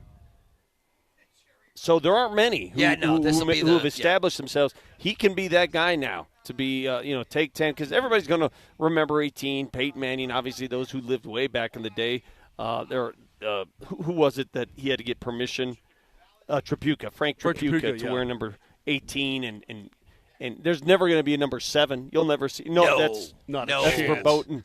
It's sacrilegious. Yeah, can you even 7. imagine somebody asking, man? It's even making that phone call like, hey, John, can I wear your number? But you know what? While we're out here, I'll say this. Let me get into some dad mode here and some nice Moj mode. Okay. We're out here, and we just want to see some football, man. Come on, get us to a game. Okay, with this battle, that battle. But I went out here and did my business a couple breaks ago and watched the kids out there in their Broncos, shirt or whatever, and they're throwing the ball around and they're having fun. There's a bunch of kids here at training camp, and I'm like, that's what it's about for these little guys and gals, right? I mean, they're out here and it's all brand new to them, and it's really cool, and they get to see Bo Nix from a mile away, and that's about it. But for them, the excitement of the youth to come on out and see their team and see the players live and in the flesh, that's a really big thing for them, man. It's really cool. That takes you back to the good old days. Vic. I mean, back in the day. No, you're a little too young. And I will say this too, Bert. Tell me. To me, when John Elway. I'm not too young. That was my era. When John Elway was a rookie and a second-year player. Okay. What was the response here in the city? Do you remember it was that? Electric. Are you kidding me? The fact that the Broncos landed John Elway, it happened during the course of a Nuggets game. They broke into programming during a Nuggets game. Oh, did it really happen during a Nuggets? So you guys were watching the Nuggets. You're watching Dan Issel or whoever. Al Alberts. They broke into programming during a Nuggets game and said the Denver Broncos have landed John Elway. Really? That's crazy. I hadn't heard that story before. Wow, that's good stuff, man. Yeah. So, but real quick. So when we look out here right now, and the fans in the coming years, it's going to be a lot different because all this building that we see on our right-hand side, which has been Broncos headquarters forever, that's all going away. They're going to put a huge, a berm over here and that sort of, and they're going to make it really nice for the fans. And it's going to be a lot better because when you're on the far side of the field, let's call it the west side of these fields, all morning long you're looking directly into the sun. You can't see jack squat. The sun's going to be at your back. And you're going to be able to see a lot. They're going to be able to hold thousands of people here. Yeah. It's going to become They're not skipping any steps here. No, they're spending all kinds of cash. They're doing a great job. They've really thought it out well. It's going to be really awesome for the fans. So while I know this year it's difficult because there's only a certain number of tickets, and it'll probably be that way in the future, but they'll have thousands more able to get into the facility in the coming years. And this will be done by May, that facility to your left there. Bert. Oh, That'll really? Be This will be done by May. Yeah. And then as soon as this is done, they're tearing this down. They blast this. Can you imagine blasting that place? Yeah. I mean, I was just in there. I mean, it's still really nice. That's still Very really nice. They're just taking it down. I mean, eventually they're going to blast Mile High Stadium. I mean, listen, Mile High Stadium, I still like it. It's a beautiful field. I do too. It's a beautiful stadium. It's a little too. I like it. It means nothing to me though. Well, you know it means, what I mean? but it's still a nice place. It's, dude, we're spoiled here in the United States. We have the best stadiums. Mm-hmm. If you go to Europe and see some of those dregs. You've been in some of those old nasty, like in Naples, they have that old nasty suck. I mean, it's just disgusting. They don't have the money to. Well, if they do have the money, they don't invest it. They don't invest it. These folks are doing it right, and I think Broncos fans should thank their lucky stars that the Walton Penner Group was able to win the opportunity to buy this team and then buy them because they are doing it right and they have the money. And it's going to be incredibly fan-friendly in the future. So good on them, man. This is going to be really really nice place. In your opinion, the two of you, what's the next step for Bo Nix? What would you consider? What's the next step? It's interesting because he's mentioned it. All right, so gold jacket. All right, calm down. Last year was all about just memorizing the playbook. It was a memorization year. You've been in school and you don't know a damn thing about the study, but you're just memorizing it, right? You're just memorizing the periodic table. You're memorizing things, but you don't know anything about what you're learning. That's last year. Mm-hmm. This year, he knows the playbook. He knows it. And now he can focus on the defense. he can focus on, let me get out of this play and go to another one. He knows what he's talking about. What a step you can take. He knows what all the ingredients are now. Now it's time to cook the souffle. Mm-hmm. Now it's time to get it kicking that way. And again, Bert, I don't know how much it's going to be a factor. It's real. Don't get me wrong. When teams have a full season of film on you, they're going to find things out about you. And that's why the best, some guys stay the same. Some guys get a little bit better. The best improve their game and keep throwing different things at opposing defenses, and they become better and better. So what's he going to do? They're going to have film on him, and they're going to want to take away what he likes to do the most. And they have, you talk about analytics, opposing defenses, they got every single chart of everything that he does, how many steps he rolls to his left. I mean, all these different things, right? Where he looks first, where do his eyes go. They got all of this charted, and they can see it. It's going to be up to him to adapt himself with Sean Payton, obviously, and be even better. And the next step for Sean Payton, too, to help Bo Nix, can they establish a running game? Yeah. Because they never did last year. Yeah. They never did. It was always by force, right? And it never worked. Hell, he had to write it down on his play chart. He could never get it going. So if they can establish one and it can work complementary to what Bo Nix can do in the passing game, I'm telling you, it opens up so much more. I think that's the big effort in this preseason. They really want to go out of their way. And it starts up front, man. It starts up front with the blocking scheme. It starts with the guys establishing the line of scrimmage. And these new running backs, are they going to be able to fit behind this? Totally. There's a lot of things I want to see here. Absolutely. And it's such a fine line now because you got 3 preseason games. And you got to evaluate depth. That's a given. Guys are trying to make practice squads, maybe gunners on special team, whatever they are, right? How versatile can you be if you need a roster spot? Mm-hmm. But that's a fine line because playing in the preseason, at least, a series or a quarter, that is valuable. Don't get me wrong, that is valuable, but you have to balance that out with the risk of, okay, you got some undrafted free agent on the San Francisco 49ers who's trying to make an impact, and he loses his brain and hits your quarterback late. That guy might be a player, too. You know what I mean? Like, if the Broncos only had 3 preseason games back in the day when Terrell Davis made the team, didn't TD, Japan. He smoked that turkey, and you know what I mean? Like, and everyone's like, whoa, where'd this, like, it felt like he made the team in camp because of the preseason in Japan, game. In Tokyo. He made the team. Do me a favor, Moser. Yeah. Check out last year's team. Which running back averaged the most yards per carry? All right. I know it wasn't Javonte Williams because he just wasn't the same for him. I'd like to know which running back that got a minimum of 50 carries. Okay. We're not doing the bidet thing. A guy who ran the ball a minimum of 50 carries. Who had the most yards per carry? Yards per carry. Was it McLaughlin? Who was it? Well, it was. Well, if you're talking about guys with carries above, it's got to be at least 70. 50. Okay. Well, there's only 4 guys. All right. Who was it? It was Bo Nix. All right. Forget Bo Nix. Can't be your quarterback. Who averaged the most yards per carry? It was Jaleel McLaughlin. How many? Okay. He averaged 4.4 yards per carry on 113 carries. Okay, J.K. Dobbins averaged 5.5 yards per carry last year with the Chargers. Right. Now, not the same thing, different scheme, different team. They committed to the run. That's what Harbaugh does. What blows my mind, though, is they let him go. They got Najee Harris, who's now got this eye thing, and they drafted in the first round Amari Hampton.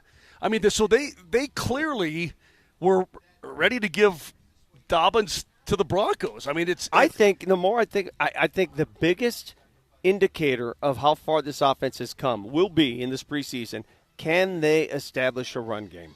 Can they? In fact, I would err on the side of handing it off in obvious run situations just to get it going, just to spark it, just to make it work, right? Yeah, right. Almost, right. Just force the situation. Yeah. And now, I mean, you're going to have to, I guess, with your first regular season game, it's a bad team you got coming in here and a rookie quarterback. And right now they're mid. Did you in your stupor this last week? Yeah. Did you hear the comments of Cam Ward at all? Did you pay attention at all? Yeah. I heard some of that. I heard him talk. He's like, I heard him go third person when he's like, Cam Ward's worried about Cam Ward, or Cam Ward's concerned about Cam Ward. But he also popped off over something else that he said, how's your offense ready? He goes, that's mid. No, I didn't hear that. He goes, he goes, yeah, we're pretty mid right now. It is what it is. The good thing about Cam is he came in and has been that guy since day. Well, you know what I mean? Like that's who he's been since day one. He hasn't changed his personality or anything. He's just out there just spitting. Yeah, he said numerous amusing things. At least to me, I'm not sure how the team takes it. When was the last time you heard "Don't Stop Believing It"? Broncos game. I love it though. Every time I hear it, I want to get up. They just had some. I don't see a lot of Broncos shaking their booty to Journey. We are. I just think we're very mid right now. I don't think you can. You pull I can shake. Very mid. Are you kidding me? I can shake with the best of them. I mean, the Broncos. Their last thing on that, Bert. Their landing to the season is, I think it's very favorable. I mean, look, you open at home against Tennessee, great, and then you got to go to Indy, and nobody's All-Americans. I mean, yeah, but that's why Sean Payton said they had to have a fast start to the season, a good start to this season, much better start to this season than last. Okay, you got the first 4 games: home against Tennessee, at Indy, at the Chargers, home against the Bengals, big time win. Okay, you better be a 3-1 football team. You better. I don't care how you get there. Is that what you think the Broncos are going to be? 3-1 after that? You better be. First 4? You better be tough. because then you're going on the road to Philly and you're going to get your ass kicked. Period. End of story. Doesn't matter. And then you're home against the New York Football Jets. You'll win that game. Home against the New York Football Giants. You'll win that game. Home against the Cowboys. You'll win that game. And then things get pretty tough because you start to really get inside the division. Playing for the Dallas Cowboys when you at that point of the season? That's a great question. I do not know. Is Micah Parsons worth the first-round picks you'd have to give up to – because then you have to sign him. You have to give up the picks, and then you have to sign him once he gets there. Well, you don't do the deal unless you've already talked to his agent and know you can sign him. But is that kind of edge rusher worth 3 first-round picks? He's a special talent, Bert. Would you do it for 2 and a second and a third? I would sell your retinas and your kidneys. What else can you donate, Bert? Yeah, but that's too big of a price tag to ask for the Denver Broncos. There might be a team out there who doesn't care about their future first, but the Broncos are a team that has to, right? They have to care about those things. What did the Rams say? Oh yeah. Let me interrupt this coverage by blank them picks. by amending one of my errors, a bad error. What'd you do? When you told me that that Moser is 2 for 5 on marriage proposals, I immediately whipped out the 200 batting average. It's not 200. That's horrible math. 400? 400. Yeah, I automatically 1 for 5 came to mind. So you're bad at proposing. I'm bad at math. I think he's good at the proposal. It's what happens after the proposal that you're happens. bad at executing the proposal. Do you know anyone else that asked somebody to marry them at a concert? Well, got up on stage at a concert. Like in the middle of the concert. Nobody else knew what he was doing. Nobody else knew what he was doing on stage. Was that a no? No, that was a yes. Oh, that was a yes? Do you know anybody else who's proposed 5 times? When we get to no. First of all, that's inaccurate. But second of all, absolutely when we get, correct. Listen, when we get to break, I'm going to show you, and it's going to blow your mind, Vic. Okay. Your mind will be absolutely. You won't be able to continue the show. Go to break. I believe we will be able to continue the show. Go to break. All right, we'll find out.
Right.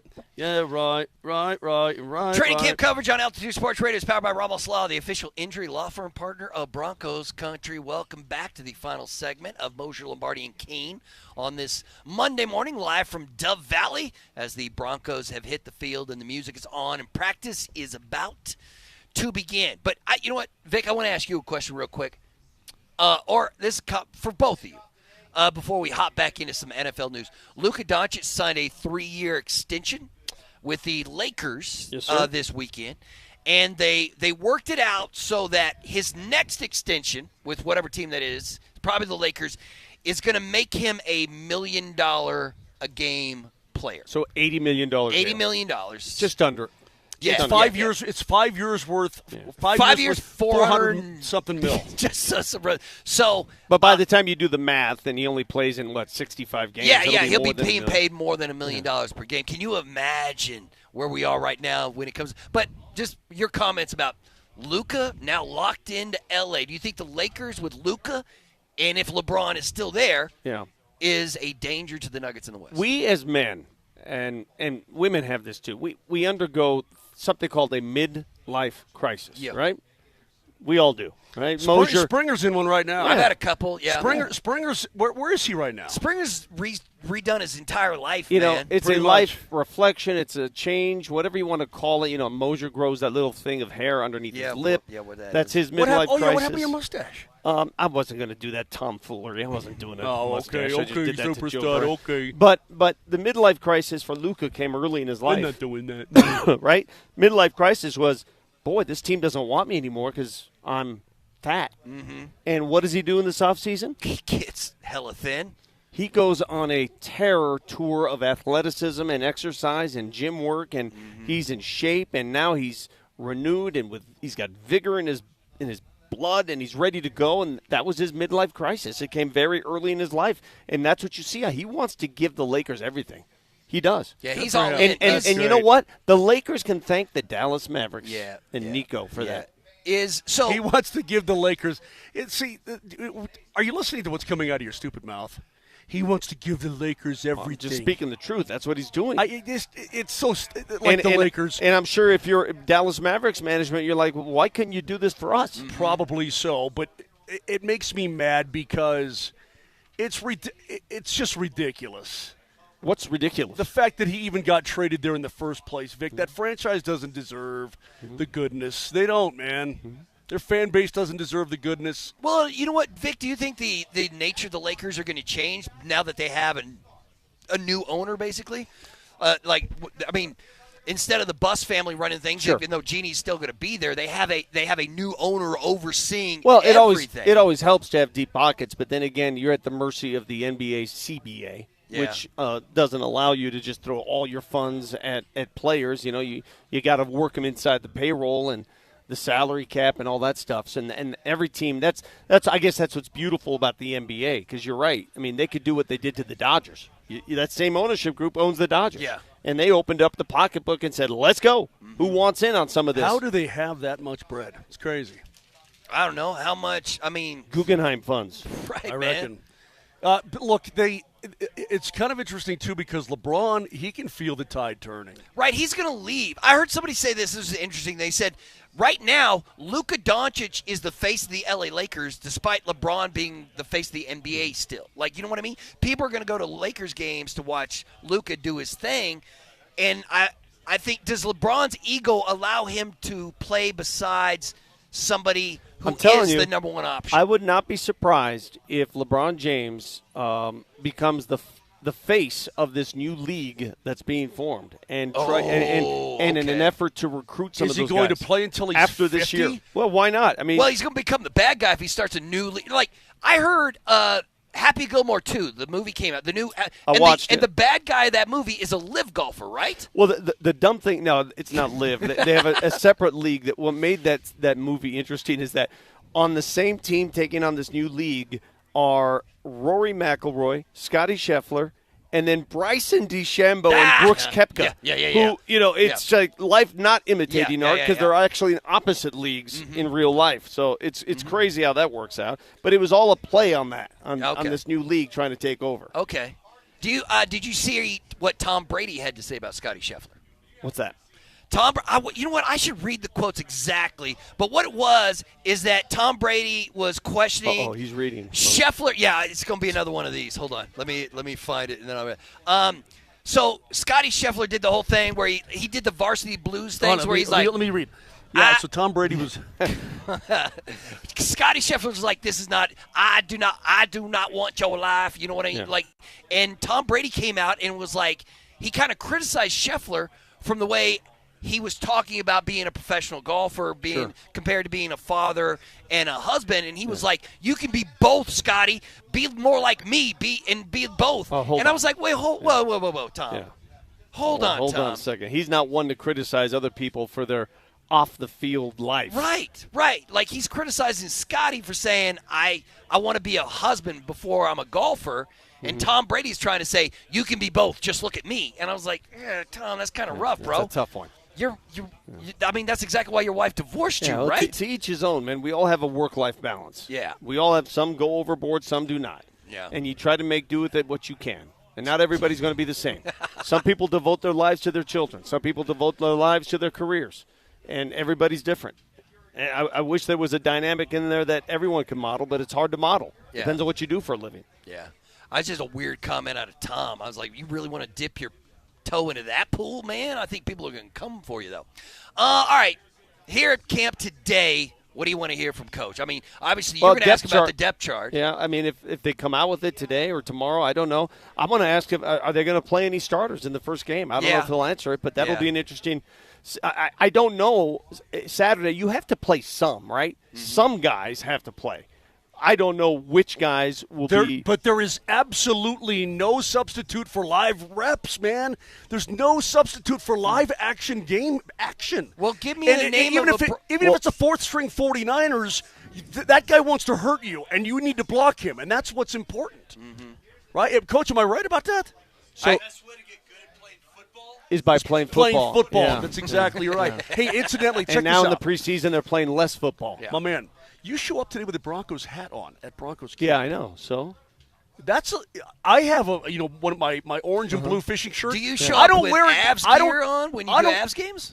I work for the team, Dill. Vic does not work for the Denver Broncos. No, but I'm saying it's just swag, right? Just wearing swag. No, what I'm saying is you need to create a separation of church and state out here. Oh, wait. I see what you're saying. Are you telling me that I can't be critical of the Broncos because I am donning a Broncos cap? Is that what you're saying? That's kind of what I'm saying. Okay, I mean, I'll ask the listeners. Have I been fair, critical? What have I been? I'll come tomorrow. I'll come tomorrow. Statement. I'll go get a Bo Nix jersey. I'll have full pads. Am I wearing a jersey I'll do the show, or a hat? Walk around. You're just being dumb. Go, guys. You're right. It would be a little bit much if a media member was rocking a Broncos jersey but at the same time, I don't care. Do whatever anyway, you want, man. It's out of character for him. The coach would never be caught dead doing it. Those lines have been blurred. Coach so wears much. Valor gear and nothing else. Pretty much. Valor or nothing, man. Valor or die. Like, I bet you he has a full Valor wardrobe, Coach, right? You have, like, multiple. Coach Sanford, who's off camera here, are you offended by me wearing a Broncos cap? No. Not one bit, right? Because you know I'm fair. You know that I'll speak my mind no matter what. We're here to cover the team. Yeah, exactly right. Thank you, Coach. I appreciate the support. It's a little bit of a faux pas is what it is, okay? It's not a faux pas. I specifically don't wear my blue and orange checkered fishing shirt because I want people to think that I'm trying to Bronco out.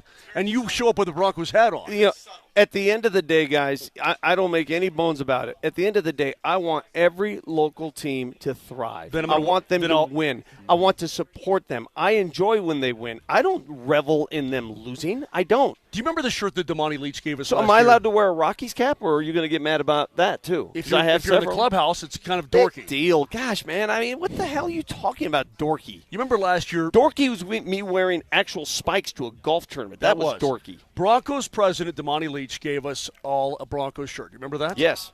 I wear it, but I don't wear it to Broncos camp because I'm not one of them. You see what I'm saying? I wear it golfing. I wear it to the mall. Myself out here like I'm one of them? Yeah, you're on a slippery slope there, Moj. You know what I'm talking about? He's on a slippery slope. He's wearing banana peel shoes. Like, when you're talking about a team that when you talk about the Avs, you say we, bro. You say we. Like you're out there playing on that fourth line or something. You know what I'm talking about? Dude, I was a guy who had Broncos season tickets. Okay, I so had were No, you- no, no, no. when Your I go, ex-wife had Broncos. Let's no, 2 of the 5? Yeah, yes. and then I bought 2. We had to have bought 2, and I had tons of Broncos gear. I wore it to the games, and I was proud to do it because I was a fan. I did not wear it to training camp. And when Shanahan's dressing me down, he's not doing it with me in a Broncos Let me tell hat. you, I can promise you if anybody here in the media has a problem with me wearing a Broncos cap, come at me, bro. I have no problem whatsoever. I looked at it in my hat closet today, and I said, "Ooh, this looks good. Let's go with it." It's a good-looking hat. It's just a little bit faux pas. Let me see. This is the classic, isn't it? It's the classic Yeah, hat it's the with classic. the D. Yeah, it's Yeah, beautiful. Because you know I like that D. I and like I'm gonna the wear D, it. too. I got to have the D. Yeah. Do we already know what games they're going to wear the classics for? Or do we have to wait? I don't know yet. Yeah, I don't know yet either. Or at least I haven't seen it. How good did that look last year? It looks great. It was the best uniform in It looks football. great. It's so gorgeous, man. We need it. Got to have it. Yeah, I love it. But either way. All right, that'll do it for this Monday. is that it? Yeah, that's it, bro. Your 3 hours of radio is done. You can go do whatever it is that you do when you're not bothering us. We got Alex Ryanemi and Mike Sanford coming up next, live here out at camp. We'll hear from you pronounced his name properly. Yeah, well, I have to say it after every Avs game. Rajamanami. Rajamanimi. Raj and Coach coming up next. The way to get better at playing football is to play football. Yeah. Mark Moser, Vic Lombardi, I'm Mark Period. Bernabel. We'll talk to you tomorrow. Right here on Altitude Sports Radio.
No Drama Training Camp 2025 continues. Welcome back to Broncos Park Training Camp 25.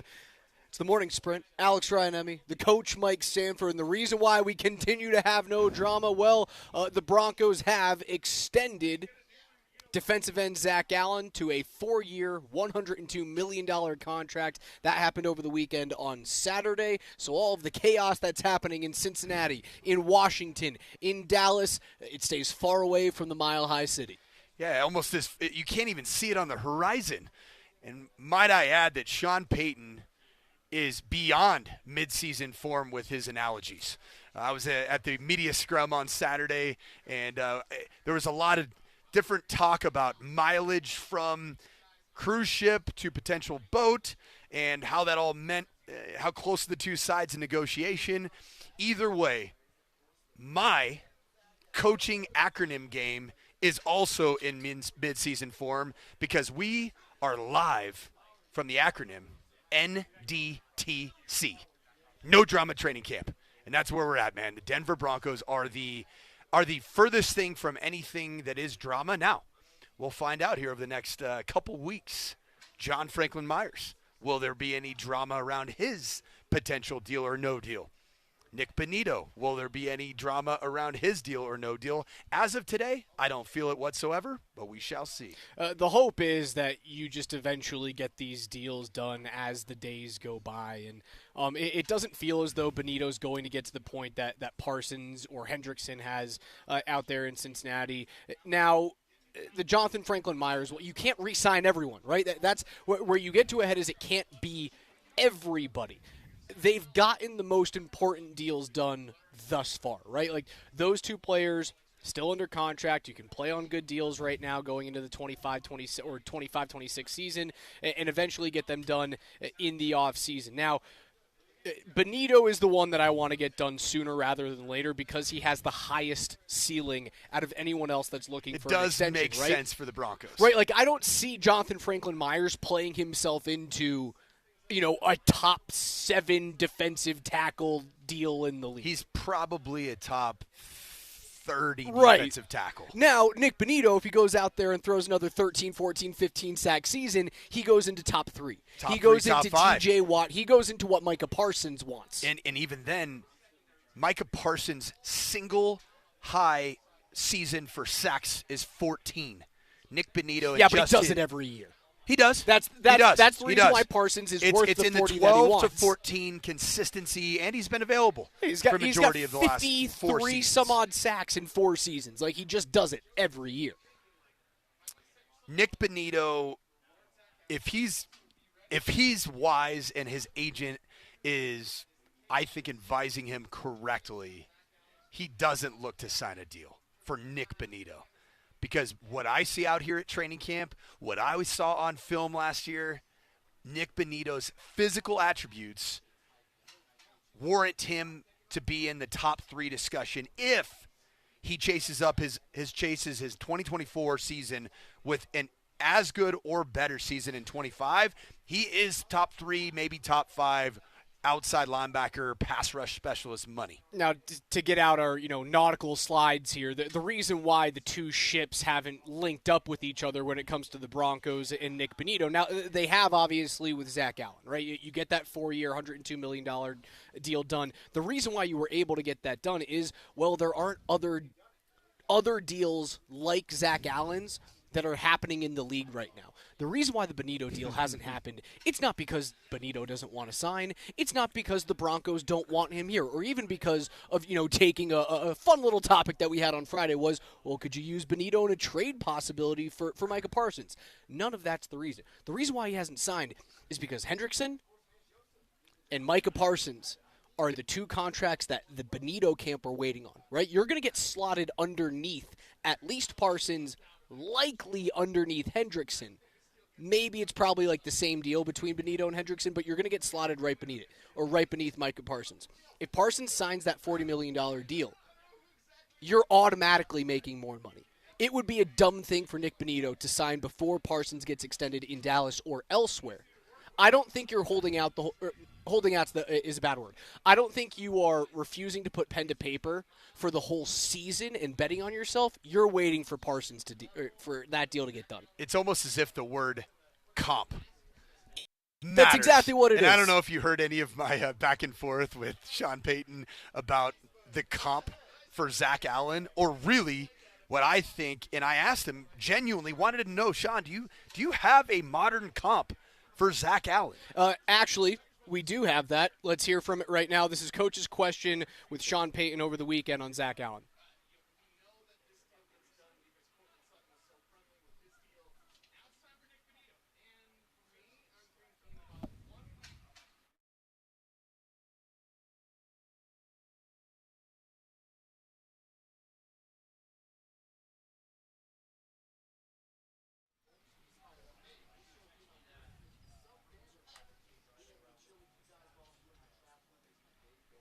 Lot.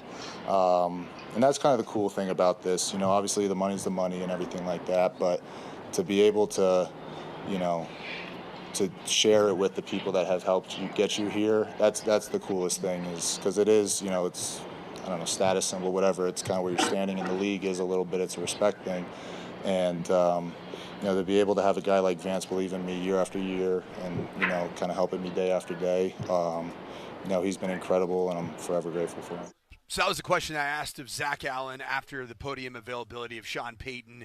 And so we're talking about comps, but what I found, so I tweeted out the morning, within about 10 minutes of the news breaking. I believe it was Jordan Schultz that broke the news, if I'm not mistaken, on Twitter and in social media spaces, about Zack Allen and his new contract. That is a fantastic contract for him.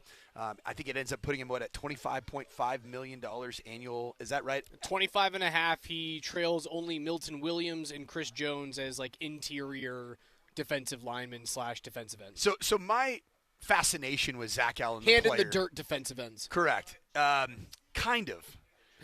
Kind of. That was what the question that KJ hopefully will have a chance to grab, that I kind of went back and forth a little bit with Sean about, is there really a modern or even historical comp for Zack Allen? Because my point was, yes, he calls his home base really interior defensive lineman, or a 4 technique, which means you line up head up over an offensive tackle in a 3-4 structure of defense. That position is something between a D tackle and a defensive end. But what struck me, and even just hearing Zack Allen talk about that Vance Joseph is very influential, and why that day, Saturday morning, of putting pen to paper and it being such a massive game, really life-changing type of a contract for Zack Allen and his fiancée, congratulations to them, very much deserved, is the fact that Vance Joseph will very frequently use Zack Allen, not just as a 3 technique, which plays over a guard, not just as a 4 technique, which plays over the offensive tackle. He'll put him directly over a center and play the 0 technique at times. He'll play him as a 2-eye, which means that you line up in the A gap between a guard and a center. That is rare for a player that will also, on third down, be used as an edge player. And there were times last year, and I went back and watched the film, there were times where you would see Zack Allen line up as a 9 technique, a wide 9 technique, and you would have 3 defensive linemen on the opposite side, and that would typically be Malcolm Roach and or DJ Jones and John Franklin Myers, some combination of 2 of those 3, and then Nick Benito as the other guy, or Jonathan Cooper.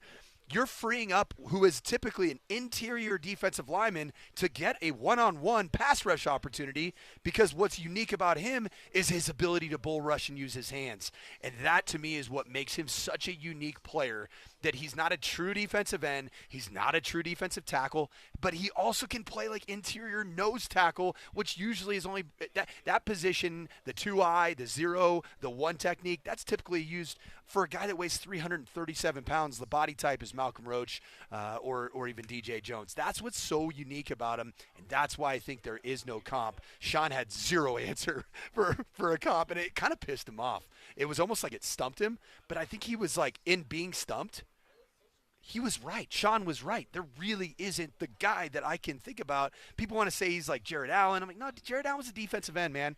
He was a pass rush specialist. People want to say, name any white defensive lineman that's twitched up, and that's what people want to say. And that's not the case. He's not J.J. Watt. He's not T.J. Watt. He spent time with J.J. Watt in Arizona, picked up some tricks of the trade to add to his tool bag. But, man, this guy's so dang versatile, and the word versatility is what defines what is so unique about this football roster for the Broncos, is that they have so many players that can play in so many different spots. And I think Zack Allen is the ultimate front seven unicorn. There were other conversations.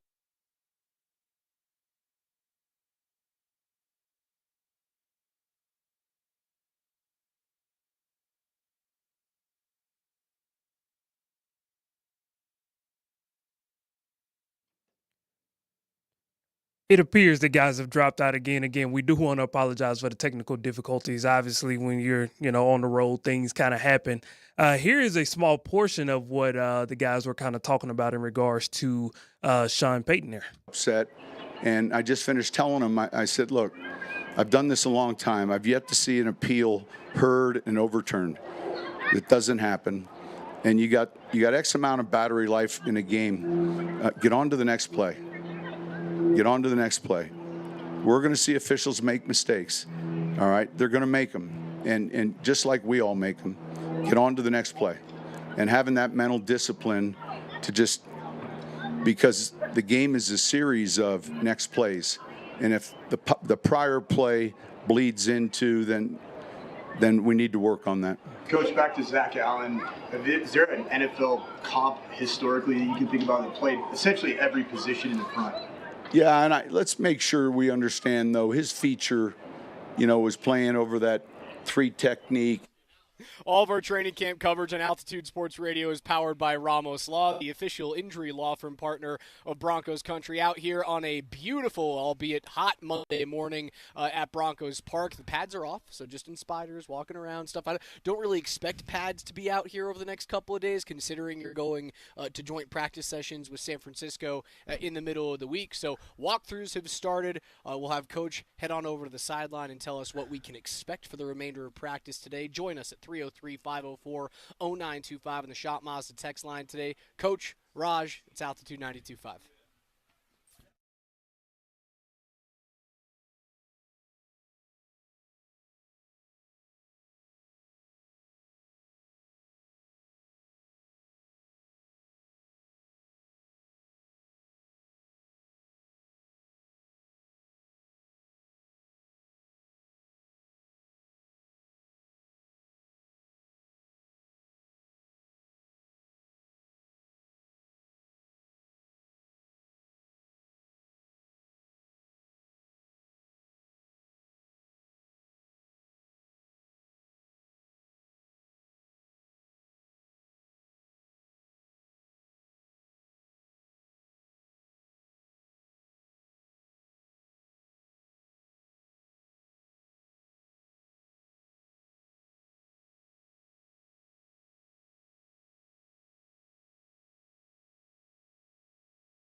Coach, back to Zack Allen. Is there an NFL comp historically you can think about that played essentially every position in the front? Yeah, and let's make sure we understand, though, his feature, was playing over that 3 technique. He can go to the edge. I'm sure there is. I want to avoid any comps. There's the question and answer we were looking for earlier on in the show. Back out here at Broncos Park, Training Camp 2025. Alex Ryan-Emmy alongside the coach, Mike Sanford, on a beautiful Monday. Take us wherever you guys want to go on the Altitude Sports Radio mobile app that's powered by the Will Hite Law Firm. You can watch us on twitch.tv/AltitudeSR or on YouTube. Just search at Altitude Sports Radio and subscribe today. You guys don't want to miss anything, including the daily Training Camp Recap podcast. It comes out every evening at 8:30 with Sanford and DMac. They had a full breakdown of what we saw on Saturday. So before we get back into Zack Allen and his 4-year, $102 million deal and how that affects the Broncos moving forward with guys like Jonathan Franklin-Myers and Nick Benito in particular, what did we see Saturday? We had a scrimmage. Broncos will have their first preseason game coming up a week from that Saturday, this weekend, in San Francisco against the 49ers. We saw a pretty sleepy day. It was not the fireworks that we probably anticipated, or frankly, a year ago, it was I thought that Saturday scrimmage, even if it was situational, was Bo Nix's coming out party. It was his introduction, and to me, not that he gives 2 craps about what I think, but it was, for me, I was like, that's an NFL starting quarterback, and that Saturday was the first time I'd seen it really during the training camp last year. Well, at this point last year, when the first depth charts came out, and we can expect a depth chart within the next 24, 48. I was going to say 36 hours. Yeah. Like, it could be as early as today, could be as late as Wednesday morning. We can expect a depth chart. The first depth chart last year had Bo Nix 3rd last year. So it was Jarrett Stidham 1, it was Zach Wilson 2, and Bo Nix 3. It's not quite what Indianapolis did today, which was Anthony Richardson or Daniel Jones as first-string quarterback. But Bo was a distant 3rd there at this point last season. I think we could have expected Saturday's practice and scrimmage to be a little slower if we had listened to what Sean Payton had to say on Friday during his 33-minute press conference on a Friday afternoon. 33 minutes. Coach is asking 4-minute questions. He did tell us it's going to be a lot of walkthrough. It's going to be a lot of situational, blow the play dead, do it again, not live, take guys to the ground, and that's kind of what you saw. It's what it was. It was a day where I thought Bo Nix started on fire through some really good off-platform throws. When you hear the buzzword from us quarterback idiots in the media of off-platform throws, it means any type of throw that is not in a traditional pocket sense. When you're scrambling to your right and you throw slightly across your body and throw a bit of a fadeaway, that's an off-platform throw. When you are retreating away from a pass rush and you end up finding an arm slot, which is either higher than your normal arm slot and a little bit more over the top, or if it's a little bit more sidearm, that's an off-platform throw. Bo Nix showcased that early on. There was a bad decision made by Bo Nix, and I wouldn't call it of the variety that I've been asking for, which is see if you can fit a ball in there with a lot of confidence and maybe it gets picked off. This was like throwing the ball off your back foot up in the air in the back of the end zone, overthrowing a would-be receiver, and Pat Surtain just cleaning up the mess. Okay, so it was really, really easy to see when Caleb Williams was doing it this weekend. It looked like that, but not nearly as bad. Okay, so what Caleb Williams did throwing that ball in what I think was like a real scrimmage move the ball setting, I was like, that guy can't play football for you. Like, that guy can't be an NFL starting quarterback long-term if those things continue to creep in. If you guys haven't seen the Caleb Williams video, it was flushed out of the pocket right, very clearly a sack's going to happen, and he chucks a ball. It was like a hook shot, a no-look hook shot over the middle of the field. 500 alive. Like, go get the ball. I hope one of my guys comes down with it rather than throwing the ball away. It's very easy to see, rather, like, Williams made a terrible decision there in a practice environment. From the trained eye, as a coach who's looking at progression from a quarterback, how do you differentiate between he was trying to He was trying to fit a ball into a tight window that he normally wouldn't do during the regular season. That's Peyton Manning. And that's what I think the Peyton Manning training camp experience is, right? Everybody talked about Peyton threw a ton of picks in training camp, but he was trying to see consistently if I just get close to touching the hot stove. What's my red line? Where can I get burned? How do you find the difference between touching the stove and either being overmatched or making stupid decisions? Yeah, I don't think there's ever a play, and Sean Payton was asked about this in, I believe it was Friday's training camp post-practice presser, where I think the exact question was asked of Sean if it's good for quarterbacks to test the limits. And he just said every play is unique, and the way I coach every play is there's essentially a right answer for every play, and so why have varying degrees of right answer if it's training camp versus if it's regular season? And that's where I think the Bo Nix interception that happened to Pat Surtain II was a little bit more it felt a little bit more of the bad variety, where he's probably going to get he probably got his butt ripped this weekend in meetings with Sean Payton. But he wouldn't get it. He wouldn't get ripped from the Hufanga screen pass interception on Friday. And you could tell with Sean's reaction to that particular interception, you're like, he kind of made the right decision. It was a run-pass option, and Hufanga came from his too high safety alignment and was fitting down into the box to fit the run game. But he came to a spot about 7 yards from the line of scrimmage in what was more like a linebacker position, linebacker stance, and he baited Bo into throwing the glance post, which is a deeper slant pattern. And I think he was throwing it to Cortland Sutton, and he baited him and was lurking low and then just jumped in the sky and grabbed the ball out of the sky that was driven. I mean, it was a red line, all that Bo Nix has. And it was 8 feet away from the line of scrimmage. So close. I mean, that's what made it such a unique interception.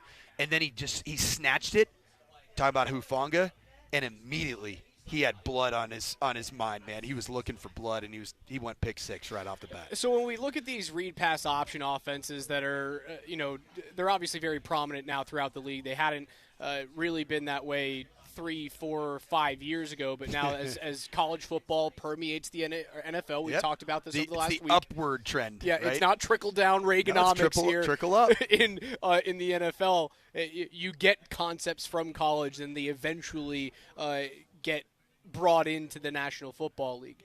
When you look at RPOs, plays like that, is that solely on the quarterback to have to find a safety that's lurking in a linebacker position, or are there any safety valves where a center with his head up before he snaps the ball can see that and give some type of call to a QB?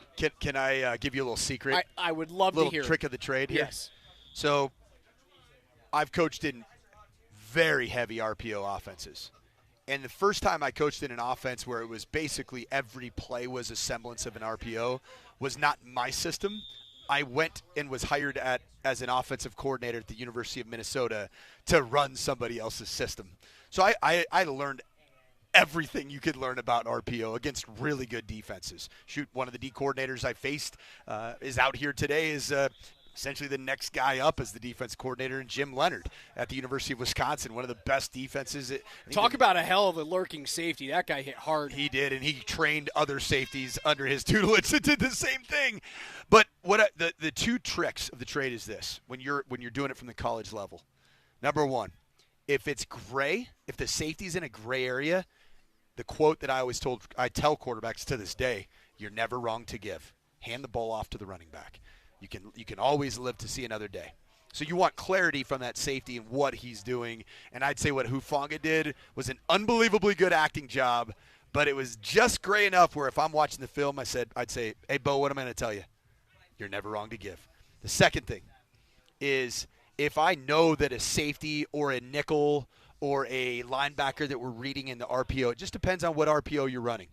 What run scheme you're running. Some of them are off of 10 personnel, no tight end, kind of inside zone where you're blocking the 4 down and the mic.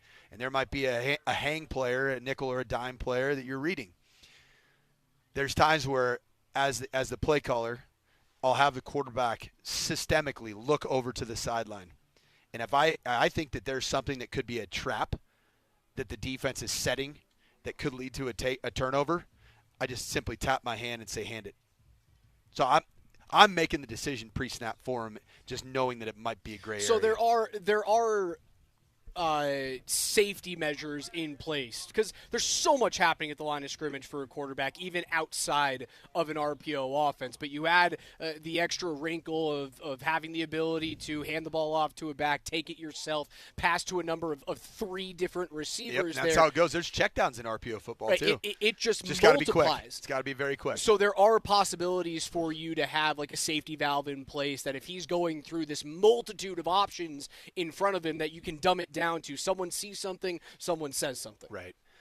That's 100% the case. The thing that I find interesting. This is my explain it to me like I'm 12 moment right. with the RPO. So think about this. We've all seen John Gruden go on his rants about 2 things that he hates about the modern game of football.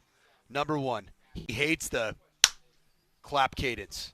Despises it. That college football has gone away from a verbal cadence, and there's no wide 80, hot, easy, black, spider 2, Y banana, right? He hates it. The other thing he early Coach's on, cadence got some heads to snap out on the field there. I love that. Oh boy, I probably should watch myself there. It's probably hit a little too close to home because I truly coached in this exact same offense for 5 years at Sanford from a cadence perspective and terminology standpoint. So they're like, what the hell's that guy doing over there? What's that moron with the Valor? What do you have on over there doing? The other thing that you hear, especially in the early days of John Gruden adapting to the modern college offenses when he's doing his shows with quarterbacks, he calls it AAA. You guys run that ridiculous protection offense. You guys call it RPO. What is that all about? And he despises it. Well, Sean Payton and John Gruden are true contemporaries that came up together. They carved their teeth at the same time in the same league, really with the exact same verbiage and terminology within the West Coast offensive system.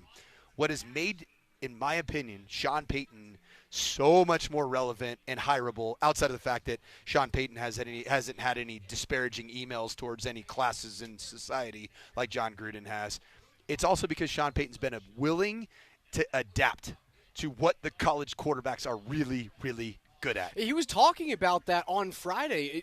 Actually, in particular, Bo in the 2-minute offense and utilizing those clap cadences to get the ball out on time, to get his reads, looking, not necessarily having to look toward the sideline. Get the whole collegiate thing of you're throwing up four poster boards of emojis. You got it.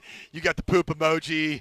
You've got the green marital aid emoji. Correct. The eggplant emoji. Oh wait, I don't think I've seen that one. We'll steer clear of the eggplant. He was talking about how you have to adjust to what these kids.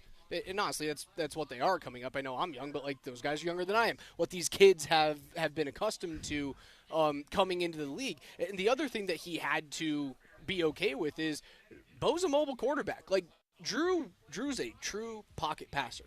Climb the pocket, shorter quarterback, throw Sweet the long platform. ball. He threw from on platform like 90% of the Right. time. I think Drew Brees actually he revolutionized the quarterback position for how he worked in the pocket. He had a wide base. Do you remember that? His feet would be a lot wider than You can't throw those balls at that size without having the best platform in the league. Yeah, and he did. And he's the quarterback. When I was training young quarterbacks, I would show Drew Brees film about how to manipulate the pocket, how to stay on platform as much as you possibly can. On platform, off platform with Bo Nix. This coming from NFL Pro Insights. Did you know that last year Bo Nix threw for a league high 900, if we haven't been nerdy enough with RPO, literally went into RPO 101. You guys in your ridiculous protection offense, you got to slow down, will you? Did you know this? Last year, Bo threw for a league high 904 yards, including 8 touchdown passes while on the run, which qualifies as moving at 8 miles an hour or more this past year. It's the 4th most of any quarterback in a season since 2016, only behind Patrick Mahomes back in 2018 when Mahomes threw for 945 yards, 951 yards 2 years after that, and 2 years after the 951 season, he threw for over 1,000 yards while on the run. Nix is the most proficient running or throwing on the while run. on the run quarterback in the league. I always call it OTR because I have to. It's a very long, verbose, very chewy term. So it's like we do on the run drills as when you're training quarterbacks. When Bo Nix was coming out, and the combine didn't necessarily showcase, arguably his best trait, and that's off schedule or bootleg passing game. Phenomenal. The combine's all about on schedule, 3-step drop from under center, throw a slant. 5-step drop from under center, throw a base out. 7-step drop from under center, throw a dig or a deep post, right? That's not exactly Bo Nix's his strength. Up here you can see 2024 stats. The numbers from inside the pocket on platform weren't great. Off platform and out on the move, that's where he makes his hay, and that's where Sean Payton has adapted to what his skill set is more so than what Drew Brees' skill set was, because Drew was a good off-platform thrower. Drew was a good on-the-run thrower. Drew's just really good, man. He's a really good player all around. But Sean Payton, as the season went on, I felt like Sean was going more to designed throw on the run, and it ended up opening up Bo's abilities, and it grew his confidence. You saw Bo feel more comfortable, did you not? Well, his final 8 games of the season were excellent. Regular season. Yes. Yeah. I mean, obviously, the playoff game wasn't horrific. I kind of throw the playoff game out the window. You were ahead of schedule last year. Like, I understand fans demand excellence here in Denver. Like, that is what you have been given for years, is championship excellence. But after the better part of a decade of sucking, you being ahead of schedule and making the playoffs last year, getting blown out by Buffalo, who's a bona fide Super Bowl contender, should not feel like underachievement. That's why I kind of throw it out the window. If it happens again this year, then I go, it's an abject failure. I completely agree that you should never look at a postseason appearance in a season where you were predicted to win about 4 games as anything short. Take your wins. But you start having to get into the discussion of how does Bo Nix perform in the games where he is needed to win the game? Not the defense solely, which is a lot of what the season was last year. The NFC South was a really nice safety net for you to build your confidence as an offense. Your defense was absolutely incredible against all teams that were below the 500 line. And those games are going to be Cincinnati, Philly this year, maybe Houston, at least one of the Kansas City games. I think you can throw the home game against Green Bay in there, and maybe at Washington. Like, there's 6 games that you're going to have to key in where it's Bo has to elevate the team this year. At least from a quick glance, those are my schedule markers this year. Is you have to be excellent in those games for the Broncos to be above 500, and if you're above 500 in those, maybe even at 500 in those 6 games, 3-3, they're a bona fide playoff team, if not competing heavily for the AFC West crown. This is what I've seen. My eyes, having now been trained a little bit more with what a training camp looks like, this is a team that is contending actively to win the AFC West Championship. All of our training camp coverage on Altitude Sports Radio 92.5 is powered by Ramos Law, the official injury law firm partner of Broncos Country. We'll take a quick timeout. Programming note, we're normally expecting Coach Chris Armas of the Colorado Rapids to join us Mondays at 10:45. The Rapids have a full organizational day off after the 2-1 loss last night. We will have Coach on at this time tomorrow, so no Armas. We'll continue with more updates from training camp on the other side. Don't go anywhere. It's Denver's #1 for sports talk, Altitude Sports Radio 92.5.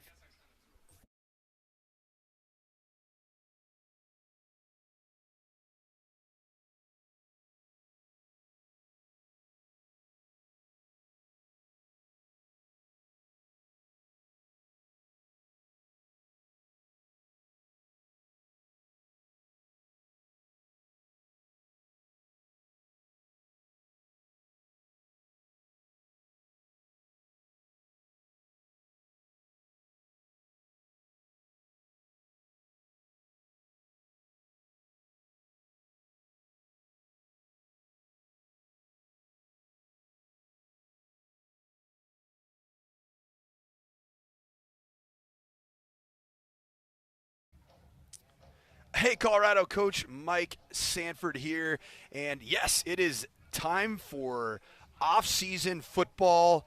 College football's coming up, and Circa Sports Colorado is the app that you absolutely need to download, and it is back into what I call the prime time of betting season. So right now there are a couple contests that you need to check out. The Circa Million 7 contest, and the sign-up period is good up until September 6th. Contest dates are September 4th through January 4th. It's $1,000 to enter, 5 entries per person max, and you make 5 NFL picks against the spread each and every week. You'll get 1 point for each correct selection and 1/2 point for each pick. Each push. $6 million is guaranteed in total prizes. $1 million for the first place prize and the coveted blue jacket. So check it out at circalasvegas.com and Circa Sports Colorado app. Download it and figure out what is going on with all of the different contests and promotions coming up. It's the perfect time. Just a reminder, gambling problem, call 1-800-GAMBLER.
Back out here live at Broncos Park Training Camp 2025. All of our coverage on Altitude Sports Radio is powered by Ramos Law, the official injury law firm partner of Broncos Country.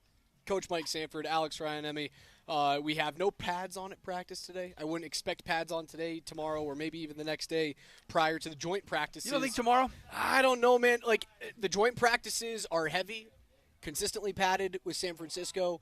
Maybe you'll get them tomorrow. Shells maybe tomorrow. Might be uppers, so basically helmets and shoulder pads, whereas today is just solely helmets for everybody except for essentially the interior linemen. Like, they're wearing spiders. I don't expect us to see the harder hitting, fully padded practices that we saw at the end of last week. Yeah, it was. I'll tell you what. One of the things that I've been telling everybody that loves football, and especially guys that are in the high school or college coaching landscape.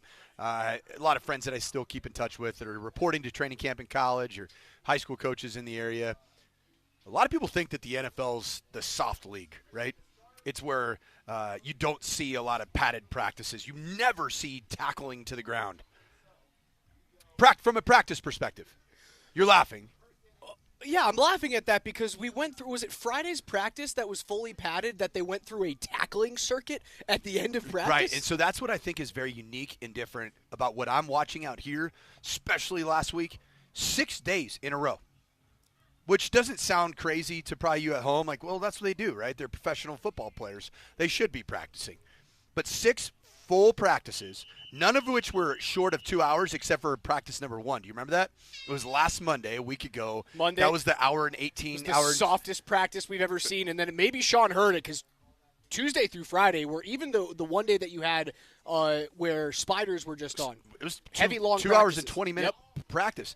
So that's what I've been telling people is that this is not the Nathaniel Hackett training camp of camp feel good, camp camp just whatever you're feeling, whatever your vibes are, just say, man, just do you, babe. This is Sean Payton saying this is how we do it.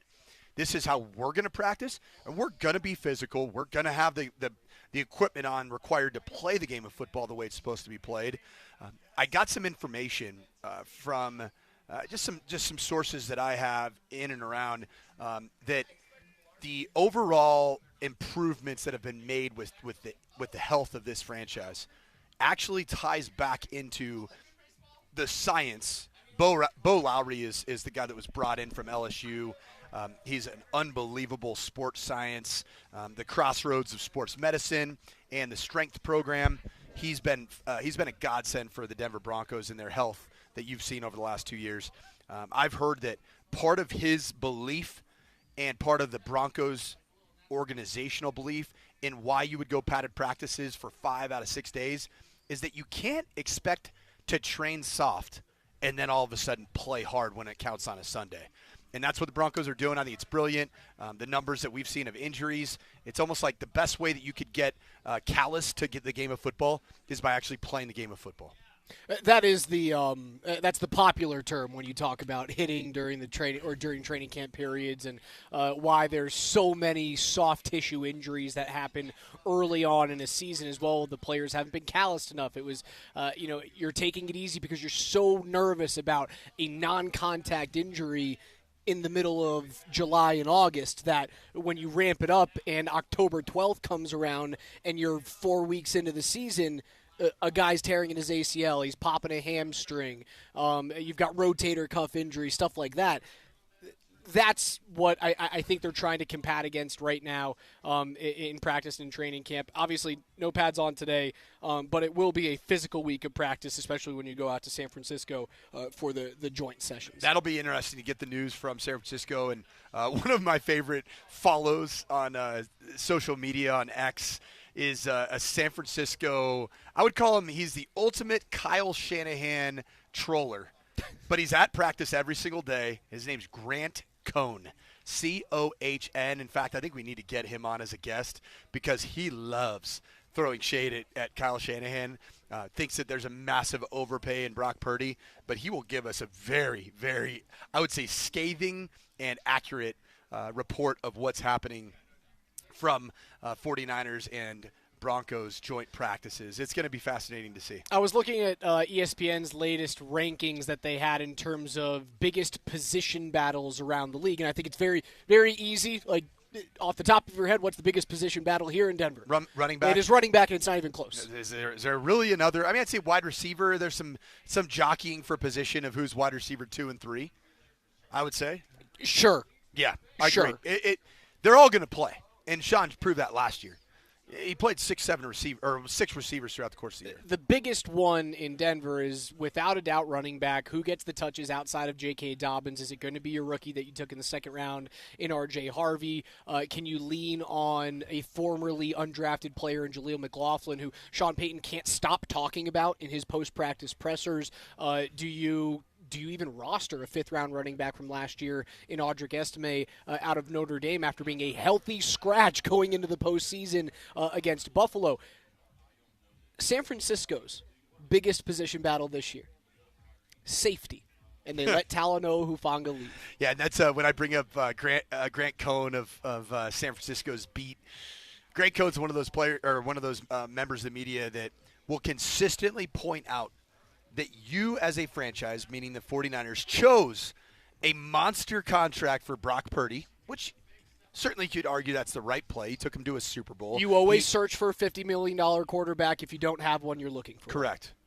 But did you make that decision while also paying a premium for Trent Williams, while also paying for wide receivers, at the time, obviously it was Ayuk, a little bit of Juwan Jennings, you're going to pay him. Christian McCaffrey is a huge contract, and George Kittle. And you're going to let two of your most impactful defensive players walk and join the Denver Broncos organization just like that? It's exactly what the 49ers did, is they made that decision to allow two players that I think were highly instrumental in getting to a Super Bowl in 2023 for that 49ers franchise. You let them walk, and now the Broncos are benefiting it. I got an update, just eyeball test on Dre Greenlaw, watching him go through some stretch. He went through the entire dynamic stretch, looks bouncy, looks explosive. Everything at this point looks like he's just being held precautionarily. Good. Are there any players that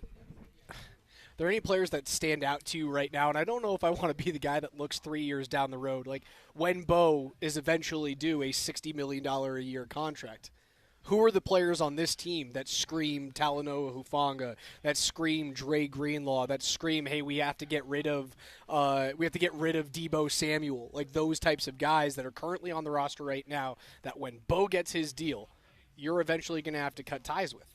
I know the timing doesn't necessarily it doesn't add up with what you're asking, but Marvin Mims Jr. is a player that at some point you're going to find out what Sean Payton really thinks about Marvin Mims Jr. We're going to find out how much he's utilized in the game plan early on in the season, because it took weeks to be able to really get Marvin Mims activated as a full skill set player as opposed to just a return man. I think drafting tells you the answer to that question way more than anything else. I like the fact that you brought up a wide receiver, right? They're always going to draft one, if not two wide receivers every single year. Mims is the only wide receiver in the book that doesn't fit the prototype for Sean Payton. So he hasn't gone out and drafted a 4.3 40 guy that's 5'11". Right. He's allowing it to breathe and marinate with Mims. If I look at last year's draft, you know who the player that comes to mind that when Bo's due his, you know who the guy who's going to be the short end of the chopping block? Is it going to be Devon Vele? I don't think it's Devon Vele. I think it's on the defensive side, brother. I think it's Riley Moss. There's a reason why you drafted Jahdae Barron, right? It's because you need to have that go-to nickel player. But eventually, when your quarterback needs $60 million a year, you're going to have to cut a couple of guys. Well, I'll tell you who's going to be the replacement. Guys who are going to be due to get paid. This is people that are listening to this right now are going to throw whatever at their radios in their car, French fries or maybe some Chick-fil-A sauce. But the replacement for Riley Moss eventually is not going to be Jahdae Barron as an outside corner. You've seen him, Raj. Is he built with the length required to play outside cornerback in today's NFL? No, he's got a Jabril Peppers build. He's a nickel. It's okay. It's going to be Chris Abrams-Drain. That guy's had a really good training camp. Chris Abrams-Drain had a really nice end of the season. The second matchup in Los Angeles against the Chargers, the interception right before halftime. I like his length. He looks like a plug-and-play corner. And, in fact, if you ever did have a significant injury to a Riley Moss or a Pat Surtain II, the next outside cornerback up at that position, I believe wholeheartedly, is KAD, Chris Abrams-Drain. Join us, 303-504-0925. That's the coach, Mike Sanford, Alex Ryan, Emmy. You guys are listening to Altitude Sports Radio 92.5.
Back out here live at Broncos training camp, Broncos Park, powered by Common Spirit. Hour 2 of the morning sprint, Altitude Sports Radio 92.5. That's Coach Mike Sanford. I'm Alex Ryanemi. 303-504-0925 is where you can reach us today. A whole bunch of one-on-one drills going on in front of us right now. The linebacking core going up against basically flat and then wheel routes against the running backs. And if I'm being completely honest, I know you've been watching wide receivers, corners, DBs, red zone one-on-one. We'll get to red zone one-on-one in a second. The linebackers are getting absolutely torched by the Broncos running backs. The Broncos running back core has some route running Jessies in it. R.J. Harvey can run routes. He can create separation. J.K. Dobbins gives you more than I thought he would give you. I thought of him a bit more of a big physical running back that's going to run between the tackles and loves gap schemes. Man, I've seen a little bit different of a skill set from J.K. Dobbins than I assumed. And then Jaleel McLaughlin's always been a nice receiver out of the backfield. Audric Estime, much improved. But without Dre Greenlaw out here, without Alex Singleton out here, really competing, and without Drew Sanders out here competing, this is the one alarm bells are sounding position for the Denver Broncos, inside linebacker. Because this core that's out here right now, most of these guys would probably have zero chance to make an NFL roster if not for the opportunity to get reps. And there's not a lot of inside linebackers that are available right now as training camps are underway. Josie Jewell?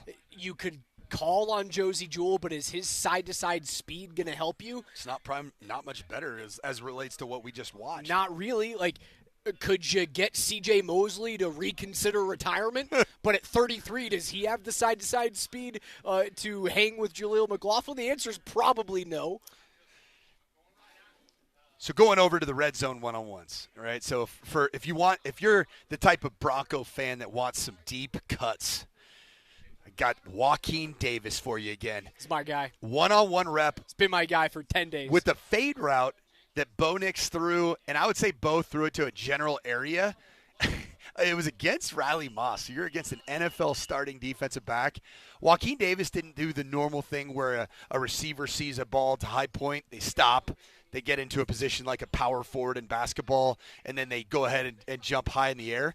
He literally just kept in stride and put his hands up behind his helmet and just plucked it. And he has sticky hands. Sticky. Just another completion. Joaquin Davis showing some serious ability within the red zone. The other one that I noticed, Pat Bryant had a great rep. I'm talking a great rep on a post corner. I call that a Colorado route, ironically. It's a corner concept where you give a hard post break and then come out at a bit of a question mark angle. He ran it against Pat Surtain and really bodied up Pat Surtain, like used his physical presence to go be strong to the football. Pat Bryant might not run what you want him to run 40-yard dash-wise, but his play strength and hand strength at the point of attack is really, really good. He's a phone booth wide receiver. That's interesting to put it. Yeah, he is. Do we need to put him in a neck roll? Like, does he need to wear one of those Latimer neck rolls from back in the day? There's not enough dudes who wear neck rolls. Do you have any high school players that wear neck rolls? We have no neck rolls. Come on, what are you doing? I'll make sure we get some guys. You have to have a guy wear a neck roll. Yeah, you're not a real high school football team unless you have 5 guys with neck rolls. Nope. You got to find a way. Come on. Broncos are going through 7-on-7. 7-on-7 work with the ones in front of us. Probably another 2 or 3 snaps for Bo before they hand things off to Jarrett Stidham. We've been talking a lot, obviously, today about the big news over the weekend. Zack Allen, 4-year, $102 million deal to extend his time here in Denver. And by the end of this contract, if he plays to the exact level that he had last season, where he was, an 8-sack, 16, 17-game player. He's a second-team All-Pro. He's as versatile as you went through in about a 5-minute breakdown earlier on in the program. He can play literally wherever you want to put him, which is the reason why, Sean Payton couldn't give you a comp when you asked it on Saturday. If he's the same player he was last year, man, you'll look back at Zack Allen being one of the top 3 to 5 free agent signings of all time for the Broncos. Like, take away the quarterbacks, right? So, take away Peyton Manning, take away Jake Plummer, because I think those guys are 2 of your top 3 as we see a 7-on-7 interception. Who threw that? That was Bo? Heavily underthrown Boy, ball. that was a terrible read. So that was my former safety that picked it off from Western Kentucky, Devin Key. And it was weird. I was just watching him. Both stared down a post to Cortland Sutton. I thought it was Jarrett Stidham, to be fair, just because of our vantage point. I saw Jarrett Stidham in the backdrop. He stares down this post route. Backside safety just follows the eyes of Bo Nix, and the ball just floats up in the air right to Devon Key, or Devin Key as it's pronounced. It looks like Devon Key. Great job reading it. The great play for the young man. Fired up for him. I've had a chance to dap him up a couple times out here. Guy that I coached for 2 years at WKU, but that was not a good rep of football from Bo.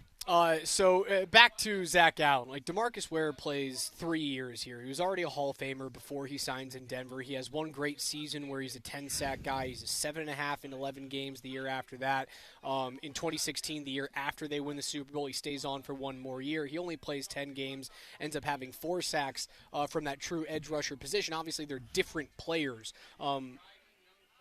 Allen, at this point in his career, has more left in the tank than a Hall of Famer in DeMarcus. I think if he plays to the same level that he did last year, he will eventually be a better free agent signing than DeMarcus Ware. He has the ability to bring the type of impact to a defense that a guy like Aqib Talib did back in that 2015 Super Bowl run. In his 4 seasons with Denver when he came over from New England, like, drastically transformed how that no-fly defense played. If he's healthy, dude, I don't – am I overselling what Zack Allen does to this team? No, you're not. Think about this, too. Do you remember when other big names, right? Like Talib, Lynch, Sanders, Ware. Like, those are the other non-quarterback free agents that we're talking about. Yeah, and last season was proof of concept for the value of a healthy Zack Allen. He was on a generational run for creating pressures at the interior defensive line position. And I know that's a bit of an advanced analytic, but you create pressure and you move quarterbacks off their spot, or they have to throw, completely off balance or off platform. That's a win for your secondary. And when your secondary is this good, do you remember when Zack Allen got a little bit banged up? I don't know if it was like an ankle sprain. It was maybe like a sprained knee. It was about week 8, week 9, week 10. That's where you saw, from that point on, some of the really good offenses that you played, namely like the Bengals. You were playing with a banged-up Zack Allen or no Zack Allen earlier in that stretch of play. So I think that's something to keep your eyes on, just the importance of Zack Allen's health, because his versatility and his overall commitment to his craft is next level. And I think he's somebody that the Broncos are very fortunate to have through what appears to be the 2029 season, or 2030. That would be 2030 is when it runs out. Pretty awesome. Do you have to worry about a pitch count with him then? Because he's a player that has such a high motor, and the first play of the game and the last play of the game, he simply, doesn't miss snaps. He just plays constantly. Let's look at our number of defensive snaps last year. Zack Allen played 83% of your snaps. That's crazy for at a position that's consistently rotational. That's nuts. So your other defensive players that had more than that, Brandon Jones, Pat Surtain, P.J. Locke, Cody Barton. And those are positions that just don't ever get rotated. The fact so that so what you're looking for, like guys like John Franklin Myers, Malcolm Roach, DJ Jones, yeah, like those types of players. Those are his comps. Okay, so those are your comps. You're looking at snap percentages for JFM, 46%. Malcolm Roach, 42%. DJ Jones, 40%. Yep. Zack Allen's up at 84%. Which is absolutely insane. And when training camp started, Sean Payton did mention, because last year Zack Allen played 964 snaps over 16 games. The next highest defensive lineman in the NFL was Dallas's Osa Odigizua with 859 snaps. I gave it my best shot. You sure did. Are you sure? We'll call him Osa O. Osa O had 859 snaps in 17 games. So one more game and 105 fewer snaps.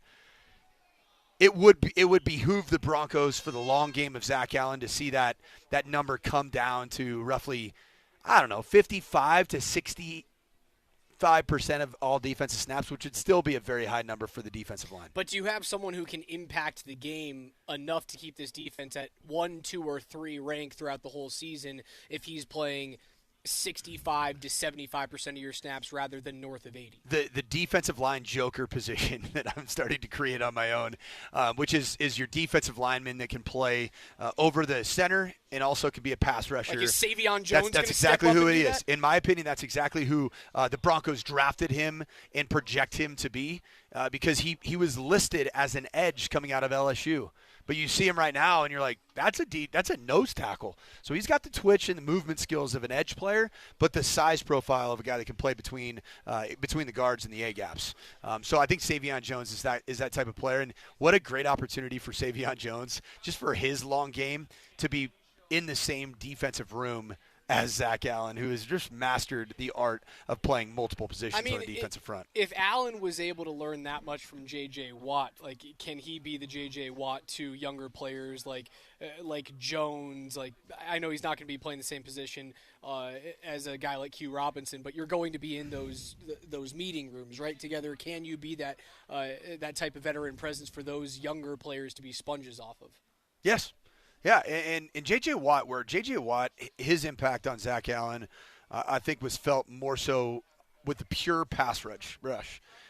Even Zack Allen talked about it at his presser on Saturday, that Zack changed his own stance, and it became a very unorthodox defensive front stance compared to other people in the National Football League. And those are the types of things that you pick up from a guy like J.J. Watt. I mean, it was the reason why I was screaming for so long before Vaughn signed in Washington. Is like, why not? And people go, oh, we don't need him. It's a luxury position. You don't need to spend the money there. And I go, like, again, look what DeMarcus did for Vaughn. Look what J.J. did for a guy like Zack Allen. Kicking the tires on Von Miller isn't what can he do for me on the field. It's what can he do for my team moving forward. It's funny you mention it. Like, you don't think that Zack Allen, who is a self-admitted, obsessed, growth-minded player, loves picking the brains of all different guys. Like he talked about, his Rolodex of people that he calls in the National Football League to just get little tips. Like, hey, I saw you do this. What were you doing there? And so he ended up going to a pass rush camp this offseason. In that pass rush camp, he picked so many things up and was so impacted by many different guys across the league. You don't think that a Zack Allen or a Nick Bonito would have loved to have had a Von Miller wearing number 24 in honor of Champ Bailey here in Denver?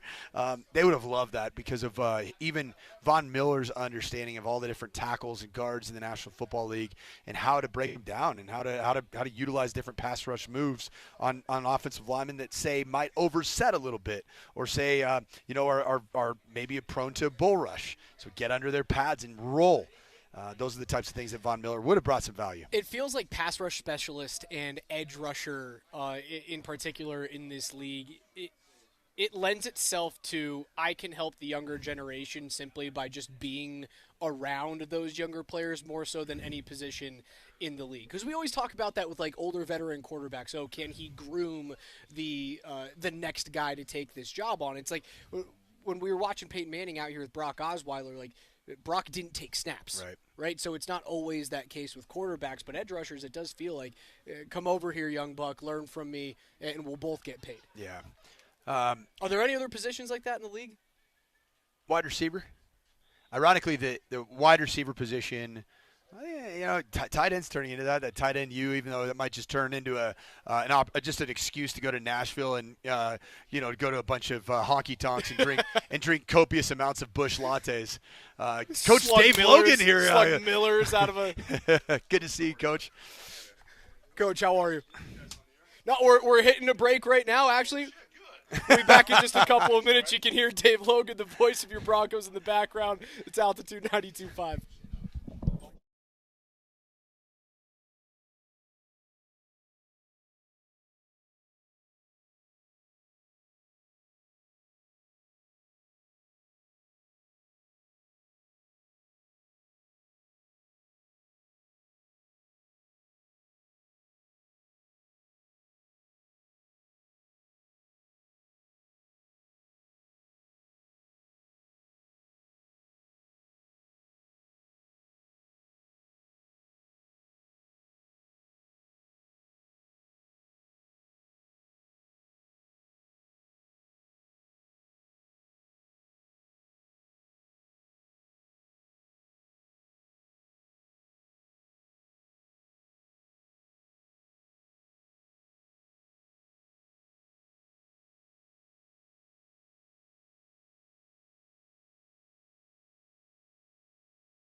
Every day here at 11:20 on the morning sprint with Coach Sanford and Raj, we go through the biggest stories in the NFL with KJ's NFL Notes. Mr. Granderson, take it away. In case you missed it on Saturday, Broncos star defensive lineman Zack Allen signed a 4-year, $102 million contract extension with $69.5 million guaranteed. Zack Allen also stepped up to the podium on Saturday, and one thing that kind of caught my attention was his story of feeling like he wasn't good enough for the NFL at some point. Take a listen to this kind of cool little story that Zack Allen told about his time with the Cardinals. Yeah, I mean, obviously, knowledge is everything, but it really is crazy to think, because I'll never forget it, not my rookie year. I mean, rookie year I was injured, so it's kind of whatever, learning a new position. And then my second year when it's kind of, you got to grow up. And I remember first Rams game of that season, probably about like week 10 or 11, played the worst game of my life. And I was in the parking lot, and I was talking to Charlie Bullen, one of our coaches, like, I'm going to get cut. And I came home, told my fiance Molly, I was like, you know what, I got a finance degree, like, we're going to move back east, and I guess I'm going to be working in an office. It was, we tried it. But, again, it's a testament to, everybody in my life that's kind of, helped me get here. You just got to, just be gritty and just take it day by day. It's never over. And then, it's crazy to think we're here. It still kind of hasn't even hit me a little bit yet, probably. On Saturday's very ceremonial and celebratory post-contract extension press conference, I think I heard Zack Allen talk 3 times about his finance degree. That finance degree is going to get put to work, man. He's not going to have to go Hold on. Going to get put to work. That dude's got a team to handle the $100 million. Another interception that we just saw. Bo's second of the day. Justin Sternad, it looked like. Yeah, I wonder if that was another RPO. Another RPO that was picked off. Sean's going to lose his patience. He's like, this stupid millennial Gen Z RPO football. I want to get back to Spider 2 Y Banana. Zack Allen, $25.5 million on an average annual basis puts him in the Montez Sweat, Milton Williams, just under Brian Burns out there in New York for what might be the most versatile interior defensive lineman / pass rusher / do everything type of guy in the league. At his position, he's 8th overall. He's 8th overall, but you're talking about some true edge rushers, correct? There's a few, like Myles Garrett, Max Crosby, and Daniil Nick Hunter. Bosa. All Daniil the way Hunter's up there. a true edge. Like your other comp is what? It's Chris Jones. Chris Jones and Milton Williams, but I think Chris Jones is probably the closest comp, and boy is he good. He just eats unathletic guards and centers for lunch, breakfast, and dinner. KJ, all keep 3 it square rolling. meals. I'll get somebody else to ask these questions, man. The Broncos offense has seen their fair share of struggles during training camp, and Coach literally just talked about an interception by both right on brand seconds ago. And one thing Sean Payton was pressed about last Friday was, is Bo Nix allowed to explore different throws in a setting like training camp? I don't know that we're ever exploring meaning I think there's confidence in certain throws, and yet there's still a structure to each pattern. And then more than anything, it's the defensive deployment. A lot of times when the ball's being snapped, the experienced quarterback knows at that moment the most likely 1-2 combination based on the rotation, and so there's a lot of elimination that's taking place as you go to the line, post snap. All right, I'm over here down to my back, and so sometimes you have a true progression read where you're just looking at receivers, but I understand your question, and yet I'm good with his current exploration.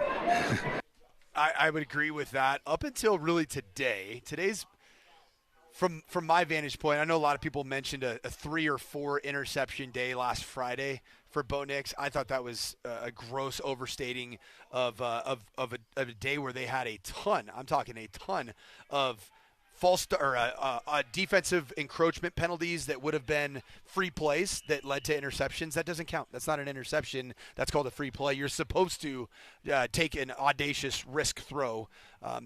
Today's the first day. He threw one to Hufanga 5 feet in front of us. That was an amazing play. And he grabbed Nick Benito offside, just threw the ball up. Hopefully something happens. Totally different. Yeah.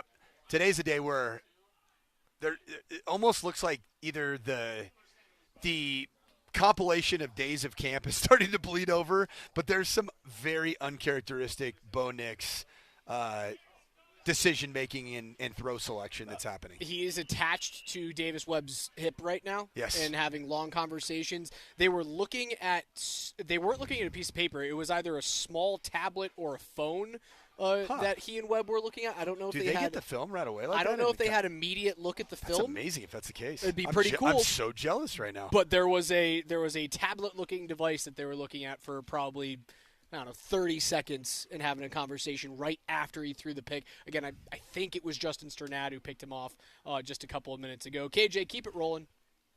I'll get somebody else to ask these questions, man.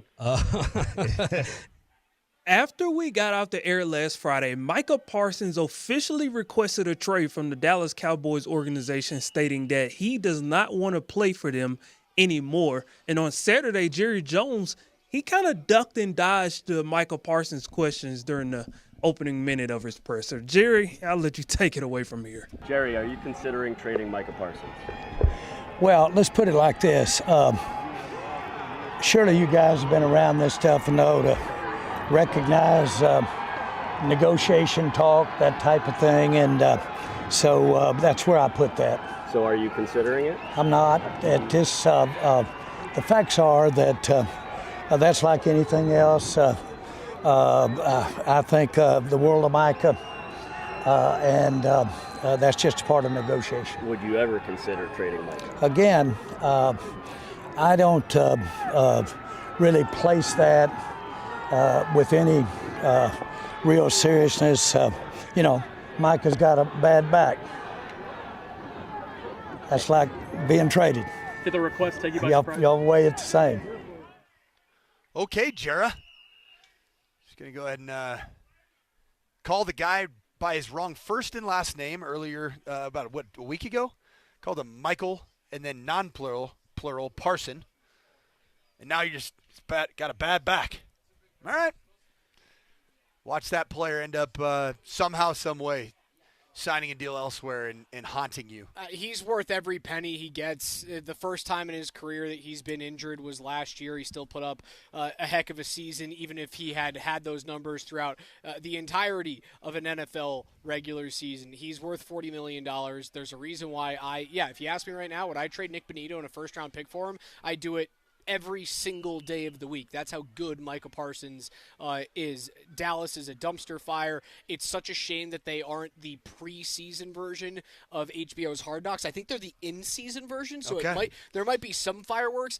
We're not going to get the same type of entertainment up in Buffalo as we would have in Jerry World. I recently, just to add to the drama and just lack of any type of just professionalism within the Cowboys organization, I heard some whisperings over the weekend that when it appeared that Mike McCarthy's time was ending in Dallas, Brian Schottenheimer, who was on the staff as the offensive coordinator, he started having closed-door meetings while Mike McCarthy was still the head coach with Jerry Jones. Oh, he's Littlefinger in this thing? And also started showing up to work. Like, imagine, you know how I show up to work on a normal, like, say, February, and beard is out of control, flat bill on, backwards hat. I'm lucky to have you in the room. Yeah, just probably haven't showered, just don't look great. That's how Brian Schottenheimer allegedly was prior to the window that opened. Went out and got himself a nice haircut. Started wearing button-ups. Started wearing button-up shirts. Ironically, one of my favorite coaches used to call that behavior out. When people started, he called them, when we started wearing dress shoes, he called them hard bottoms. He'd be like, I see you wearing your hard bottoms. You're trying to get a job, aren't you? Not wearing the Jordans and the Air Maxes. He's brushing his teeth after his morning coffee. So apparently Brian Schottenheimer was he knew exactly what he was doing. Have you ever had one of those guys in the office, the brush your teeth after lunch or brush your teeth after coffee guy? I do. I had one that I think he brushed his teeth. He was my director of football operations at Sanford. Matt Doyle, fantastic friend of mine. Just celebrated his 25th year in a row at one school. He used to brush his teeth 15 to 20 times a day. Like, I'd go into the same bathroom that I'm, like, fighting Montezuma's revenge in after a bacon, egg, and cheese. Yes. You're in there just brushing your pearly whites in that same crap cloud. Like, how do you feel even remotely comfortable with that? The smell of what came out of my body as you're trying to do something that smells terrific and makes you a lot cleaner. How did we get here from Mike? Oh, yes! Brian Schottenheimer. Big brush your teeth 50 times when he knows that Jera might be hiring a new head football coach. Speaking of, a couple of notes here from practice. The Bo Nix interception that we were mentioning that Justin Sternad picked off, it looks as though Bo got the defense to jump offside in that RPO situation. So, again, free play. Who cares about the interception? It wasn't Justin Sternad one-handed, like, across the body was how it was reported. So, depends. You don't know about that until you watch the film. Bo Nix was frustrated after it. He was pissed at himself. So it wasn't like it was like, we're good. And as we talk about Dallas Cowboy head coaches of yesteryear, guess who's out here? We got a surprise. We have a surprise Ginger appearance, and we're not talking about Brett Kane. We're talking about Jason Garrett. Jason Garrett's been out here all morning. He's talking right now to Evan Ingram over there on the sideline. I don't know if he's out here to, like, converse with Sean Payton or to talk to the team. Don't they or have if he's Cowboys? out here for NBC. Did they share time together at the Dallas Cowboys organization? Ingram? No. Sean Payton and when they were assistants, Sean Payton and Jason Garrett both have I know they both have Cowboys ties, clearly. Everyone who's watching on YouTube and Twitch, wave hello to Scotty Hastings. KJ, keep it going. I'll get somebody else to ask these questions, man. There's rumblings out of camp. Can you guys confirm for me that Stidham hit a nice little deep pass to Pat Bryant? Is that true? Yes. Stidham and Pat Bryant have had a nice they've been connecting all day. The one-on-one rep in red zone was phenomenal. Awesome. There we go. Buffalo Bills running back James Cook came out to St. John Fisher University on Sunday afternoon, but he did not participate in a mandatory practice. Obviously, he's seeking a contract extension. And when he talked to reporters and they asked him, well, why aren't you participating? He said, quote, oh, nothing, business, end quote. Knowing James Cook is a hold-in, what should his ballpark per year number be to get him back on the field? James Cook should probably be, in terms of an average guy, 10. Should he be Josh Jacobs type of player? Should he be Alvin Kamara around 12 and a quarter? To me, his current value in the National Football League is greater than that of Aaron Jones. And I know Aaron Jones signed that contract. But he's not Jonathan Taylor. He's not Jonathan Taylor. And when you look at numbers on Jonathan Taylor, for as bad as the Colts have been, that his numbers are stupid at the position, right? Outside of him fumbling the ball right before he went into the end zone against the Denver Broncos. So let's call it 13. Let's go $1 million shy of Jonathan Taylor. Again, this is average annual basis. Let's go $1 million shy of Taylor, and let's go basically $1 million north of Alvin Kamara. That's a fair deal. I think that's a solid deal. I signed that deal. You make that deal, Udovich? I make that deal. Who's Udovich? That's Inglourious Bastards, man. Oh, yeah. I didn't know if you were... You make that deal? I make that deal at the end of it? I thought you were calling me something. No. A dog that is not of the male variety. Not quite. An answer on your question, did Garrett and Payton overlap in New York? Yes. Yes, they overlapped in New York, where Jason Garrett was the quarterback's coach and Sean Payton was running the offense. KJ, one more. I'll get somebody else to ask these questions, man.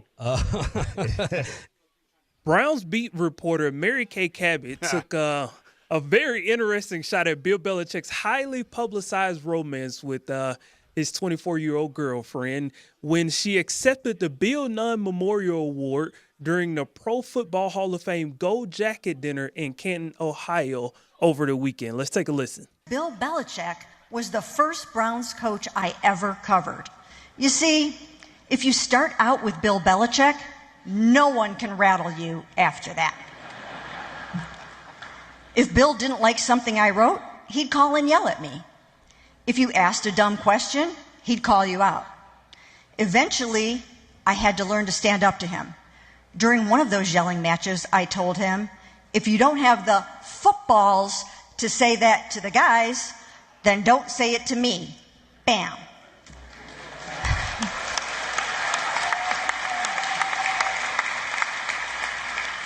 But now, I totally understand why Bill gave me such a hard time. I was 28 at the time, and he just couldn't relate to a woman that old.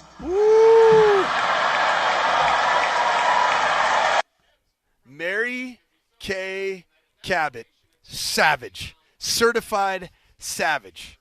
If you've been covering the Cleveland Browns organization for 30 years, you've got to have something inherently wrong with your psyche. No doubt. Could you imagine covering that team for that long, how miserable that has been? It's like covering the Rockies for 30 years, man.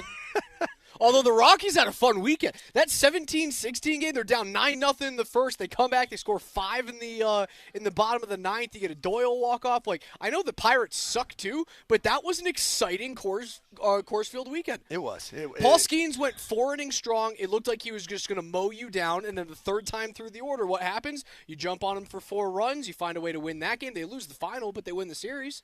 Yeah, back to Mary Kay Cabot and back to football. I'm sorry. You're going to give me the opening for 20 seconds of like positive Rockies news. Yeah, it's hard to find that space. But so I love what Mary Kay Cabot said. I love that she had a tremendous joke for a former coach that she covered. But the New York Post ran kind of a hit piece on Mary Kay Cabot, having Bill Belichick's absolute back in this, and said Browns reporter takes savage shot at Bill Belichick / Jordan Hudson romance in Hall of Fame speech, of which Mary Kay Cabot backed down a little bit. And I think it's when you're in journalism, you don't like being the story. If you become the story as the beat writer, Mary Kay Cabot, very uncomfortable with that, and she ended up tweeting out, quote tweeting the New York Post article, "It was a joke, ! Not a, quote, savage shot. Just a little joke, ! You can see that from my delivery, all in good fun." You know what, Mary Kay? You don't have to apologize for jack squat. Just go ahead and take your shots at Bill Belichick and his 19-year-old girlfriend. KJ's NFL Notes are brought to you by Colorado's most complete local appliance store. That's Mountain High Appliance. They have locations in Denver, Louisville, Littleton, Colorado Springs, and Glenwood Springs. They offer every major appliance line and brand, and you can find them at mountainhighappliance.com. We'll come back in just a couple of minutes, wrap things up here from Broncos training camp, hand things off to PhD. They'll have you guys from noon to 3. Nate and Andy on the drive home from 3 to 6. Don't go anywhere. It's Altitude 92.5.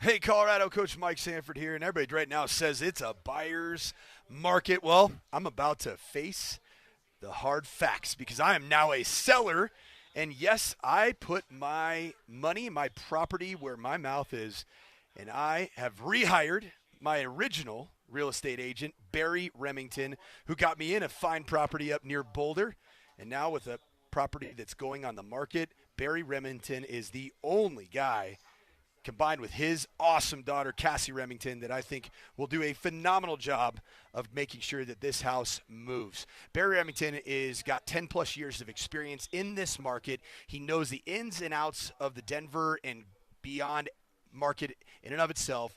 And right now, sellers, right, they can help buy down the buyer's interest rate to make the monthly payments more affordable. But at the end of the day, it's all about getting your house to move, and Barry Remington has experience with setting the right price. So whether you're a buyer, you're a seller, you're looking to downsize, you're looking to upsize, whatever it may be, make sure you visit BarryRemington.com, and that's Remington with one M, because don't settle for just any other agent. Work with the Remington team at WK Real Estate.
Wrapping things up here from training camp on a hot Monday. No pads on today, but the Broncos going through 11-11 right now. All of our camp coverage on Altitude Sports Radio is powered by Ramos Law, the official injury law firm partner of Broncos Country. Alex Ryanemi alongside the coach, Mike Sanford. Jesse Trujillo's here making sure everything gets on air. Scotty Hastings waiting on standby to join PhD in just about 15 minutes from right now.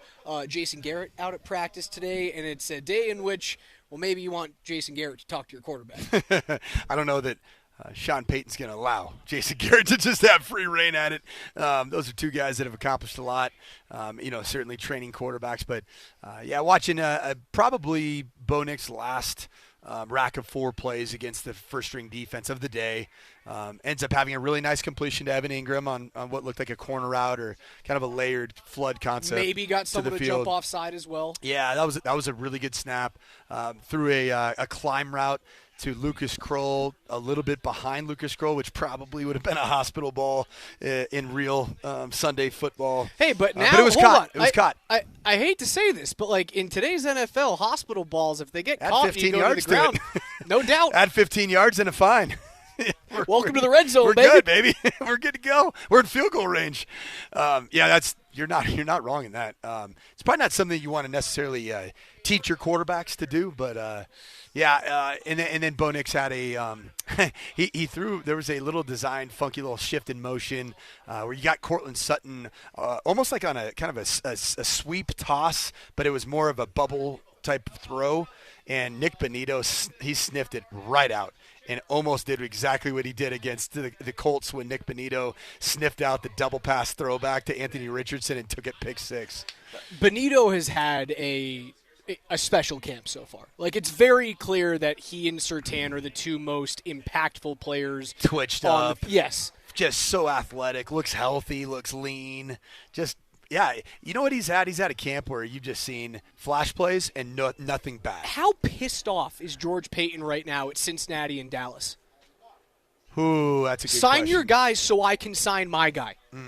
I'm done. I need him here. Every time he makes a play in camp, you go, I see why he wants more money. I see why they might want to bet on him this year. The more and more I watch Nick Bonito on a weekly basis, the more I think that the Broncos would be intelligent to lock him up today to a contract like Pat Surtain II signed, a little over a year ago, where he gets an extension. Pat Surtain II, you realize that he's your second highest paid player on your defense on that side of the ball right now? I mean, there's a chance he'll be your third. It's unbelievable. It really is wild that the defensive player of the year, DPOY, not even your second highest paid, or is your second highest paid player. So and could end up being. Surtain's on a 4-year, $96 million deal, which averages out at 24, right? So that is now behind Zack Allen, 25.5 per 4 years, 102. That will likely be behind a Nick Bonito. If you sign a 4-year deal as an elite pass rusher in this league, that's a $120 million deal. And Sutton's AAV is in the 23s? Sutton is 23 on the nose, I think. Nick Bonito, if you can do what you did with Pat Surtain a year ago. Oh, we got a downfield. It's steady. Oh, what a play. Right in front of us here. Jarrett Stidham rolled out left, off-schedule throw, and absolutely just pulled the pin on the grenade and chucked it up. It's a shame we can't have the camera facing the other direction. That was that really would have cool. been 18 inches away from the front of the camera. Easy there, Raj. What do you mean? I don't know. 18 inches? What do you know about 18 inches?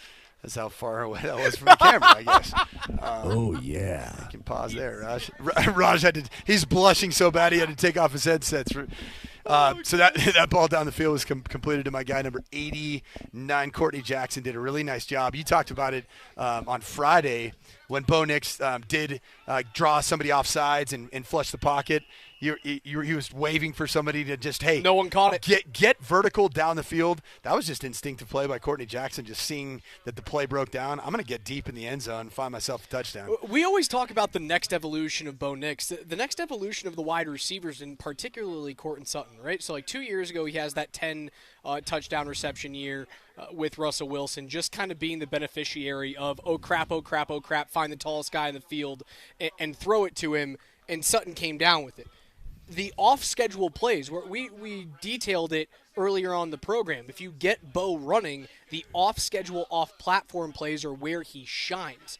You do need to have those wide receivers that play off-schedule as well, and I don't know if they have that guy right now. See, it's a great throw from, was that Ellinger? Ellinger's been He good, throws man. a tight ball, dude. I'll tell you what, he throws a tight ball, and Michael Bandy always creates separation against the 2s and 3s 2 years in a row. I got my guy for camp is Joaquin Davis, like my dude who like probably won't make the team, but I really want to make the team. Scotty's guy is Sam Ellinger. Oh yeah, he loves the ball that Sam Ellinger's throws. been great, man. Like, I don't know that Sam Ellinger hasn't outperformed Jarrett Stidham in this training camp. You've invested so much in Jarrett Stidham as a backup quarterback that was. Sean Payton said is going to be the spark the Broncos needed in 2023 at the tail end of the season. But Sam Ellinger is a good, potential cost-controlled number 2 quarterback, and he just took off and ran all the way down the field for literally a touchdown. Sam Ellinger's got a little something to him, man. The guy's been hanging around. He's another guy that I think really brings that quarterback room closer together. He's been a nice player for the Broncos. You got to keep him stashed away on practice squad if you can. It's the only way that you can keep him because Stidham he's $4 million average this year, but I think his dead cap's like 6'9".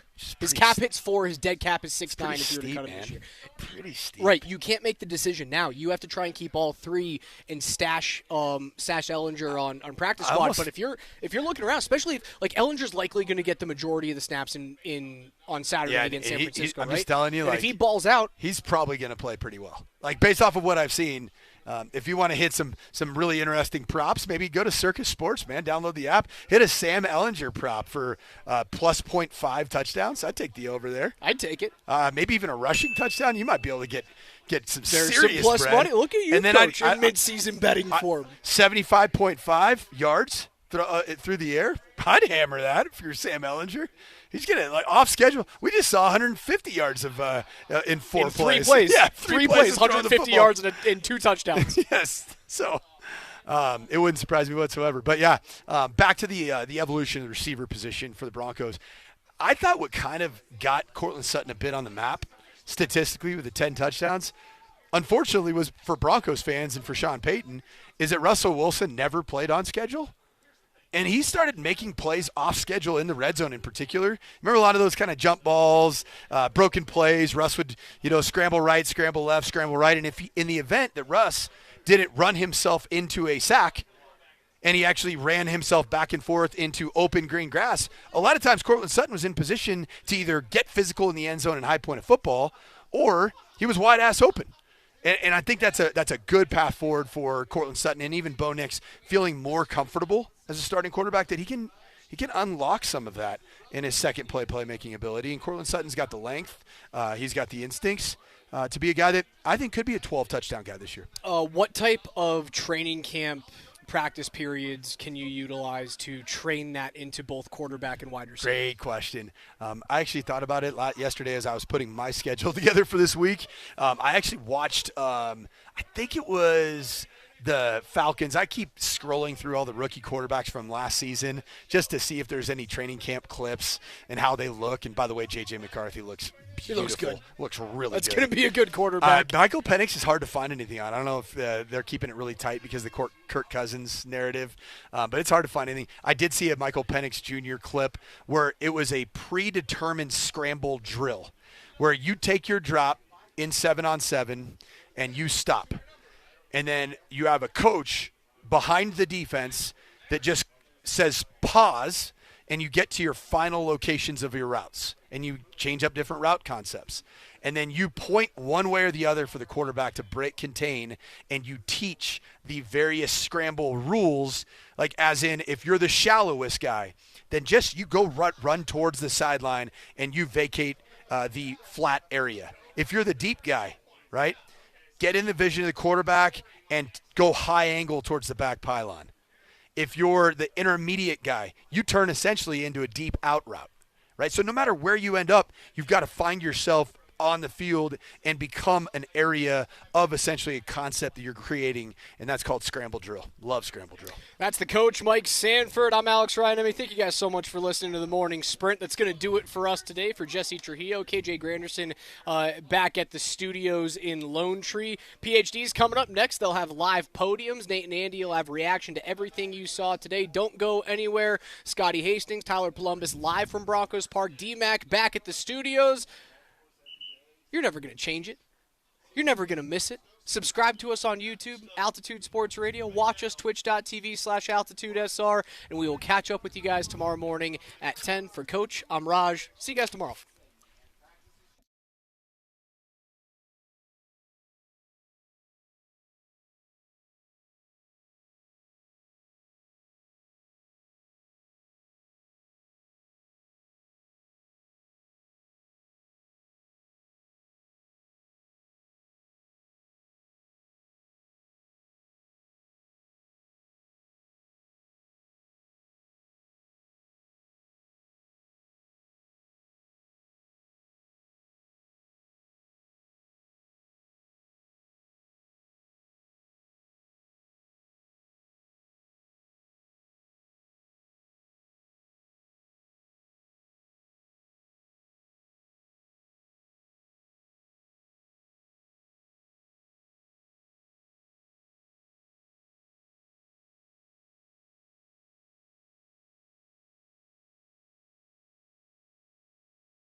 Sean Payton will speak relatively quickly. We'll bring that to you live. We go out to the tent where Tyler and Scott are there and get a report of what's going on. Maybe first off, a reaction to Zack Allen. 4 years, $102 million, 69.5 guaranteed. Boys, it's a nice chunk of change for Zack Allen, huh?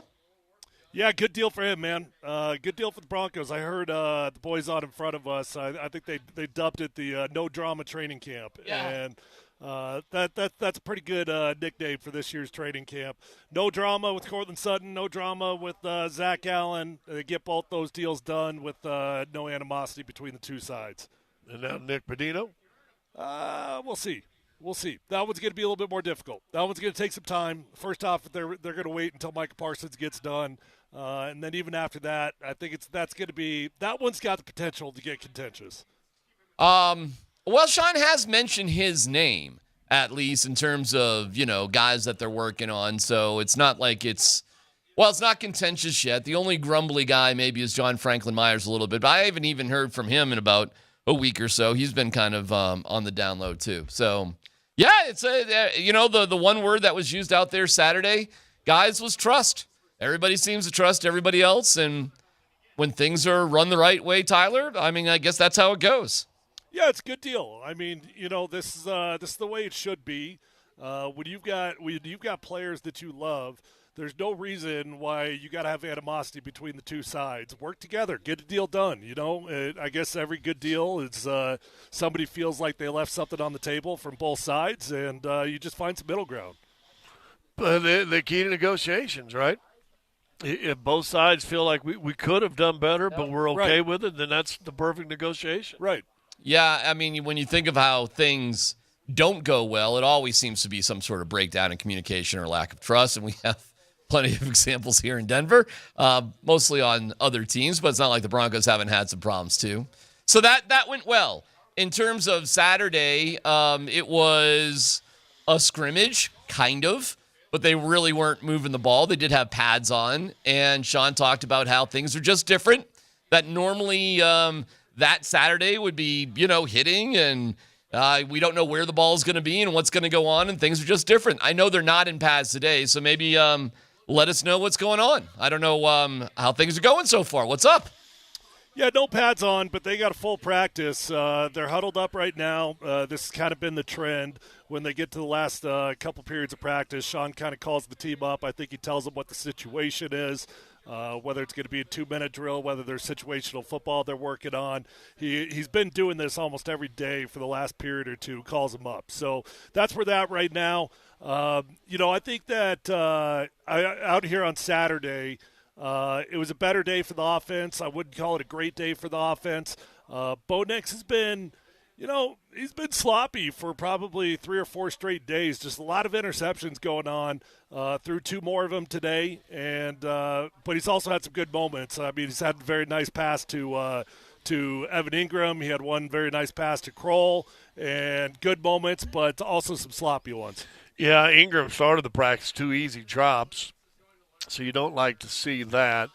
Made a good catch on Bo. Bo has not been good today. He completed one to, was it Kroll? Is Kroll 85? Yes. Yeah. First down would have picked up, but the ball was way behind Kroll. Kroll made a really good catch. I mean, reverse stop, boom, caught the ball behind him. But Bo was not good Friday, and Bo has not been good today. And Ellinger's been okay. I know that's my guy, and I keep, highlighting him, but he throws a nice ball. He's had by far the most deep balls of training camp. On Saturday, he had 2 or 3 really nice ones. He had a really nice one today. He also had some really bad throws today. Yeah, really bad throws today. But they've all kind of been all over the place. Ooh. Now they're kind of doing a walkthrough situation. Looks like they put 10 seconds on the clock. I think they're just trying to gain, maybe 10 or 12 yards, get the field goal unit out there. When you say Bo wasn't good, Scott, how do you define that? Not making completions, not throwing the guys open, hesitating. He's thrown 2 picks, and both of them were just really bad picks. both times the other safety just slid over and just jumped in front of the receiver up the middle. I mean, the ones, if it happens in regular season, you're going, dog, don't you guys see that, right? You guys see that guy. So just not been good. Just about every interception he's had this training camp, not all of them, but almost the far majority of them, he's been trying to throw the ball to Cortland Sutton, and it's usually been in a situation where he just kind of throws it up in a desperate situation and just kind of looks like he's just crossing his fingers, hoping, praying Cortland makes a play on it. Health report. I would assume Singleton is there but not practicing. I assume that's the case. And I assume the same for Greenlaw. I have not seen either one of them, but I don't know. Yeah, I don't think either one of them are practicing. That's for sure. Yeah, and Sean said if Singleton had to go, he could club up and go, but it's not that time. Would you even bother with Greenlaw for this joint practice coming up this week with the Niners, or is it about time just to rest up and just be healthy for the regular season? I put a red jacket on him. Obviously going to take him to practice. I have him do what he can do. But if it's a knee, if it's that leg or whatever that's been going on, no, man. I mean, you need him healthy in the regular season. You need him healthy. That last week in August, not the first week in August. Yeah, I'd be cautious with them for sure. But these joint practices, they are a great opportunity, and you do want to have your guys out there if possible. We don't know what's going on with them, so it's not really fair for us to speculate or give a proper answer on that. I think what he has is a quad, from my understanding, but the severity of it, I have no idea. I would definitely err on the side of caution. On the Champ Mazda text line, one price, one person, 1 hour. Do you feel like it's sloppy Bo or super tough defense? Well, he just threw a pick in a Hail Mary drill. That doesn't count. But it's no energy, Bo. So to me, there's been, I wasn't here Saturday, but Friday and today, it's been a low energy Bo for me. I would call it sloppy. I would say the interceptions that he's had, they were bad decisions. Like I said, there was like cross your fingers, hope and pray, just toss it up there and hope that something happens. So to me, that's sloppy. But hey, man, Sean Payton did just say to what was it, Charles Robinson? I think he said that Bo Nix is going to be a top 5 QB. And whether that's going to be this year or not, that would certainly be nice this year. But Sean Payton thinks of his guy as a top 5 dude. Well, yeah, that's good. That's a positive thing. Listen, it'll get more real as time goes on, obviously. Anything else stand out to you guys from today? What else is cool?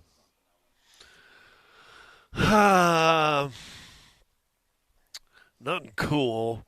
To me, I haven't changed my philosophy given the weekend in between me coming out here. It's just a different practice. To me, and maybe they need to get to San Francisco, because in the last 2 practices I haven't seen a lot of sense of urgency.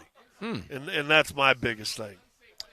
Yeah, we'll see. So they don't have the pads on, and you could make the case that they might not put the pads on at all this week. You're going to they travel Wednesday, correct? Correct. Is that right? Yes. After a walkthrough in the at camp in the morning. Yeah. So you're going to have a couple hard practices once you get out there. I guess I'd guess they're probably going to come out tomorrow in spiders as well. Quick technicality. Everybody calls these shells. These are not shells. Shells is just uppers. These are spiders. These are vests. Just a small technicality that drives me nuts every time people call these things shells. Shells are you're putting on your uppers, and that's a physical day. Okay. Here's what I was told, that they would have a walkthrough Wednesday and fly out from Denver. I was told that they will full out practice with the Niners on Thursday, but Friday will actually be a walkthrough for each team away from each other, like on their own time, and then the game on Saturday. So only one, real, could we, hit each other sort of day, which would be on Thursday. So, for what it's worth. Well, I mean, they do have 2 of these joint sessions, so I'd imagine the next one they'll probably get 2 practices in. We'll see. Yeah, that'll be against the Cardinals next week. In fact, the last day of training camp for the public is almost upon us. It's a week from this Thursday, the 14th, against the Cardinals, and same sort of thing, except back here in Denver. So we only have a couple days of the Broncos here this week, and then we won't see them back in Denver for a week. So, kind of a little bit different, I suppose, to have them away from home so much. They're practicing like they need a change of venue.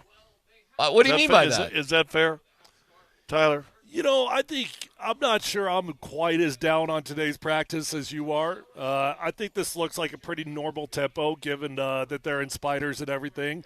I do agree with you. I think the bow's been sloppy for sure. But I also think he's had some pretty good throws. So if I had to give a grade on this of what we've seen so far, and I think they're going in 2 minute right now. Okay. So we'll see how they finish, and this probably should be live. Nice. We got a good view of it. They got Great. They got a minute 48 on the clock. Little play-by-play. They're down 6-0. Okay, let's. Bad start. Wow. Bad start. Bo Nix had a wide open Cortland Sutton on a go ball. Cortland had Pat Surtain beat. I mean, Pat was trailing him by at least 5 yards. And Bo throws an absolute liner, like no loft whatsoever. A liner that lands at least 10 yards in front of him. That was a terrible throw. I mean, that was a walk-in touchdown on the first play. All right, I love the play-by-play. Excellent. What's Down next? Number 2, 2nd and 10 from the 25. Over the middle, Cortland Sutton, 7 yards. All right, so they're right in front of you. They're not at the other 25. They're right. They're at They're right in front of us. Okay. Yeah, they're backed up. They were backed up. 3rd and 3, 3rd and 4 maybe. Sack. 3rd and 3, sack, 94. But they let it roll. First and down. They're going to give it a first down. 94 is Jordan Jackson. Would they give it a first down? So they're helping the offense a little bit. Okay. All right. We'll take it. 1st and 10? Draw and loss of 3 yards. Loss of 3. Okay. Papa Roach, Zack Allen. Who did they give the ball to? Don't know. Okay. Well, let's try to see. I think it's Dobbins. All right. Yeah, it's Dobbins. All right. So now what? So timeout, 2nd and 12. How much time? They got 103. 103, and I'm sorry, what yard line are they at? They're at... they're about their own 35-ish, give or take. 40 maybe. Yeah, so it's backed 36. up. They're a long way to go here. Long way to go. Yep, they still got to go the length of the field. Okay, we got to have some magic going on. Is that those? Yes. So they got Dobbins in the backfield. All right. Ball snapped, steps up in the pocket, plenty of time, finds Troy Franklin over the middle of the field, probably gained 15, 20 yards. First down. Let's go. First down on probably the 40. So they're moving. So they are playing. I don't know if they're moving. They gave him a very generous first down a couple plays back on a sack. Well, I mean, bad throw, great catch by Cortland Sutton, another first down. Bad throw, great catch. Spike it, get up there, spike it. Okay. Motion on the left tackle. Was it really? Yep. Did they throw the flag?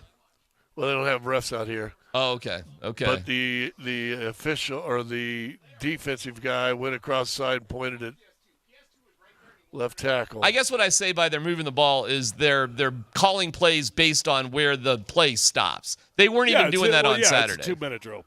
Yeah, it's a 2-minute drill. So, yeah. So 32 seconds. Down a touchdown. You need it. Ball on the 27. They're only down 6, so all they got to do is get a touchdown and get the extra point, and we win. Nice. But you got. I guess we win either way if the defense gets a stop. We need something good I'm to an happen. offensive guy, though. I don't like the defense. Yeah, we need something good to happen for the offense here, boys. Like we've had good listen, defensive days. they've moved the ball in theory because they've been extremely generous, but this has been a terrible 2-minute drive. I mean, they would have stalled out. They would have been done probably 3 and out. All right, well, we'll take a quick break, and we come back. We'll find out how this 2-minute drive went. If the second team gets a shot at it, too. We'll have Sean Payton live. It's PhD live from Training Camp 2025, brought to you by Ramos Law, the official injury law firm partner of Broncos Country. Thank you to Ramos Law, ramoslaw.com. PhD on 92.5.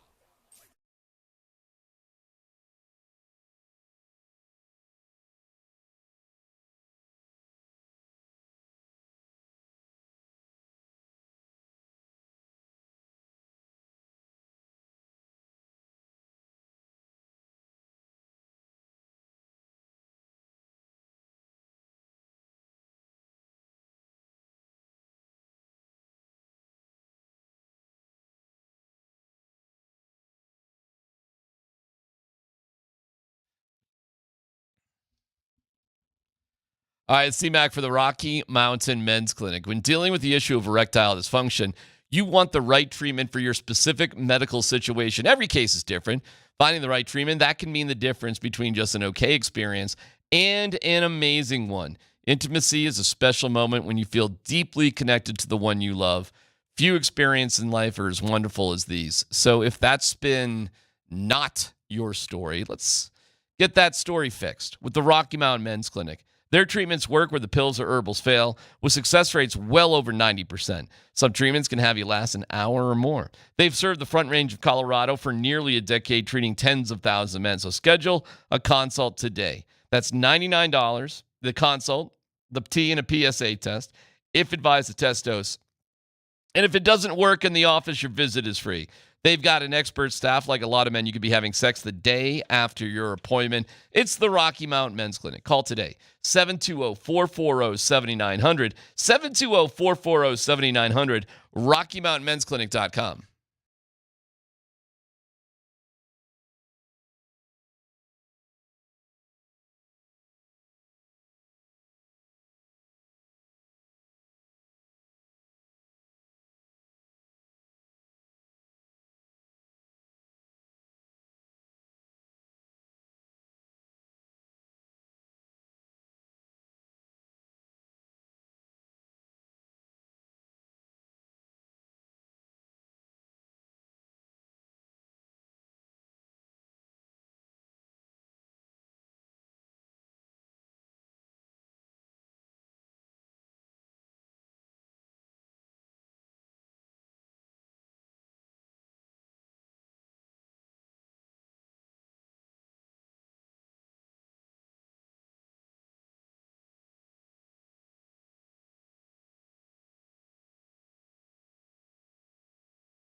All right.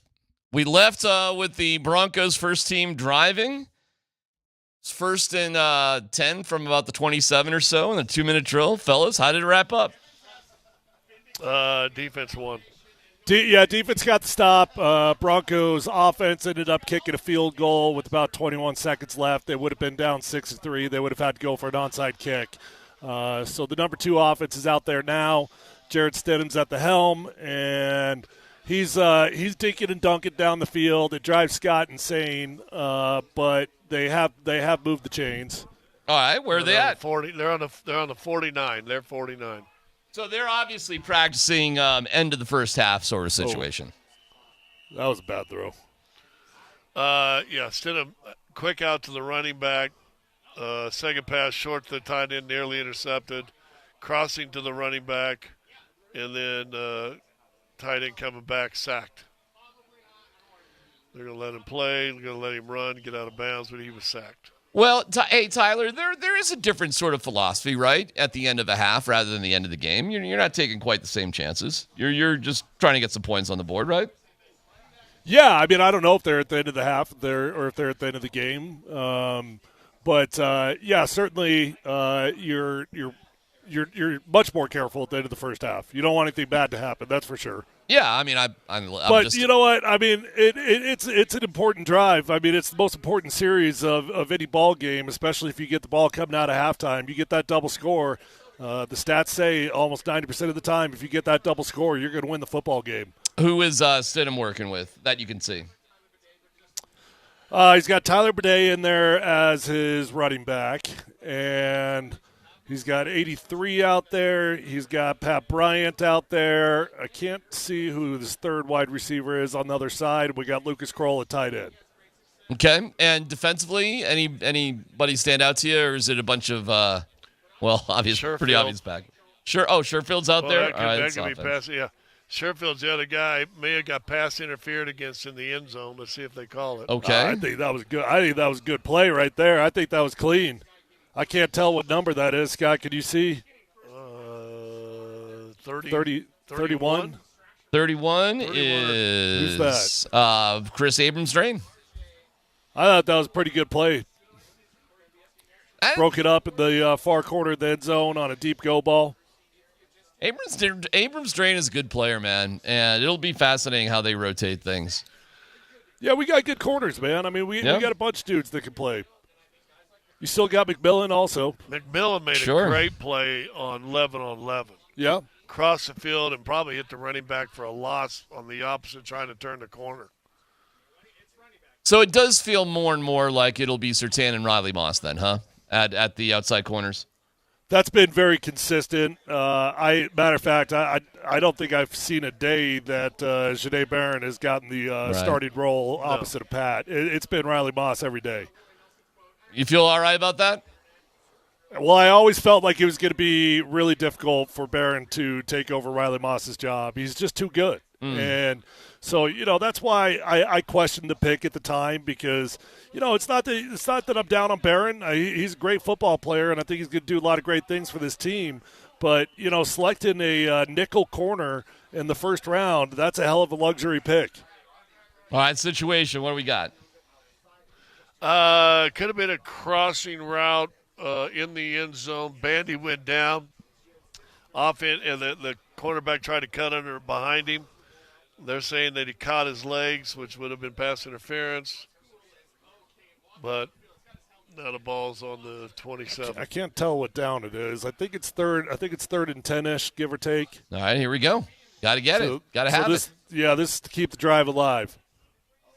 Yeah, I'm just assuming they're ending before the half because they were kicking field goals instead of just going for it on that last drive. But they very well could be. I don't know. Yeah.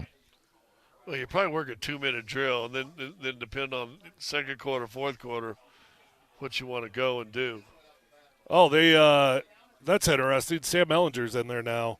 But they didn't swap out the entire units. Okay. All right. So they're just letting Ellinger get 2 or 3 reps here? I guess so. That probably means the threes aren't going to get a series, I would guess. Okay. All right. So calling in Ellinger to finish off the drive Yeah, so he scrambles out, probably a sack, and kick and field goal into the half. So one play. They let him out there for one play. Did you notice him before that? I didn't notice him before that. I did not, but Stinkham has his helmet off. And they're kicking into the fans? Scotty hates Stinkham. Hates him. Do you really? Waste a backup quarterback. Really? Why? Too safe. Yeah, and that's the double horn. So that'll wrap it up. There'll be a little meeting and so the threes do not get a series. Threes do not get a series. Ellinger made a nice little move. Might have avoided the sack, like you said, but then couldn't make the throw. Yep. Okay. All right. Well, sum up practice then today. Give us the wrap on practice. WOT. Let me think about that for a second. Wow. Outstanding time. Weekend off training. I don't know. Yeah. Of time is the O&T. Okay. Don't know. He's insinuating waste of time. That's what Scott is saying. Waste of time. My bad. Yes. I'm not a very smart man, Jenny. But I would say, wow, outstanding time. You could say that too, Scott. You could take it the glass half full. Nobody got hurt. There you go. Right? There you go. I mean, was it? No, I don't think it was a waste of time. Scott's real down on the practice. But hold on. But I'm not just talking to him. I'm talking to us. A waste of time for us. And here's why. And this isn't really a negative statement. And I said this on Friday. This ain't last year. It ain't the year before or during the Death Valley run. This team is trying to build every single day into something that once the first game of the year goes, they're going. Yeah. They're ready to go. It ain't let's play 3 or 4 weeks and play ourselves into this series. So it's drill. No competition. There ain't no competition out here. What is there competition out here? Like a positional battle, you mean? For starter, really? There really's not. The running back position, a little bit. 2-3, though, more than 1-2. I think Dobbins is going to start. I do, too. I think it's pretty clear that he's the starter at this point, and especially you find those things out in 2-minute situations like we got today. He was the guy that was out there. That's usually the running back that you trust the most. But Hardy's going to play now. Oh, yeah. He's going to play. I will say this about if you do come in practice, Harvey will impress you. Yeah, I agree. He will impress you. He's got some good burst to him. The point that it does make me wonder is Jaleel McLaughlin redundant. I said that last week. Yep. It was a good point, and I think it's something that you got to think about pretty hard when you're deciding this running back room. Look, I think that what they'll do, in all likelihood, is you're going to carry 3 running backs and Michael Burton. That'll be it. So you got 2 of them that are already on this roster. And then 2 on the practice squad? Maybe, or maybe even just 1. We'll see. But you can carry far more guys on the practice squad now than you used to be able to. 17 or something. Yeah, it's a lot. Whatever it is, it's a lot. So you got your 2 lined up at R.J. Harvey and J.K. Dobbins, and then you got Tyler. I think Tyler Bernabel is probably going to be the next man up. If I had to guess today, I think that he'd probably be the 3rd guy. I think Sean Payton's got a little bit of a soft spot for him. Why do you need Michael Burton when you have Nate Atkins? Well, because Nate Atkins isn't a fullback. What do you mean? Well, he plays that. I mean, he does. He gets put in that position. He can, as a lot of tight ends can in specific short yardage situations, but that doesn't make them good at it. Is Burton that much better? Is he a high quality fullback? As a pure fullback, I would say yes, but I like Atkins too. I like Atkins too. I fell in love with Atkins last year, to be honest. He's a well-rounded football player. He blocks well. He's a try-hard guy. He does all the small things really well. I'm not down on him at all, but I think it's foolish to think that a tight end could do the same thing as a true fullback. But could he be your third tight end? Yes, for sure he could. Well, yeah. I mean, you could have 4 tight ends, maybe, depending on how you want to do things. Okay, so you think they'll just go with Ingram, Troutman, and Atkins and cut Kroll loose? If there is a 4th, then they keep Atkins to do, as you said, to play behind Burton if you need. Well, we don't have 4 guys that are good enough that's worthy of it. I mean, it's when you end up carrying an extra guy, it's because you can't figure out who you want to cut. We don't have dudes like that at the tight end position. So Kroll, you don't see Kroll making the team? I mean, I think he's got a chance. I mean, because he's tall, he's a red zone weapon. Mm-hmm. They're going to make a decision between him, Atkins, and Troutman. I don't think any 3 of those guys. Yeah. Oh, you don't think Troutman's a lock? He could be. He's not that good though, DMac. Well, he's been Sean Payton's whoopee. He's been he's been going around with Sean Payton a long time. I think Atkins is your fourth tight end, or third or fourth, but I think he makes the team. Now you got a backup in case something does happen with Burton, and then you go with 3 regular tight ends. I've never been on a team that carried 4 true running backs, so that would be very unusual if they carried a 4th there. I have been on teams that have carried 4 tight ends for sure. That again, not common. It's not the most common thing to do, but it's not unheard of.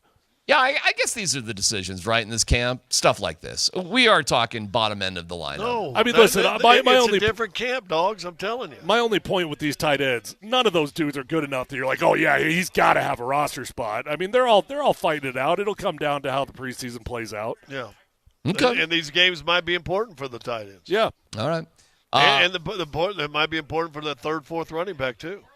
Yeah, I mean, listen, man, we can downplay, hey, that's not the competition that we're used to or we've had in the past, but it doesn't mean guys aren't fighting for their lives. They clearly are, and that happens at every camp. Everybody's fighting for a job, and those are the decisions that have to be made. And, yeah, these games and practices matter for all those dudes. There's always, Tyler, to me, amazing stories out on the football field, always, no matter what.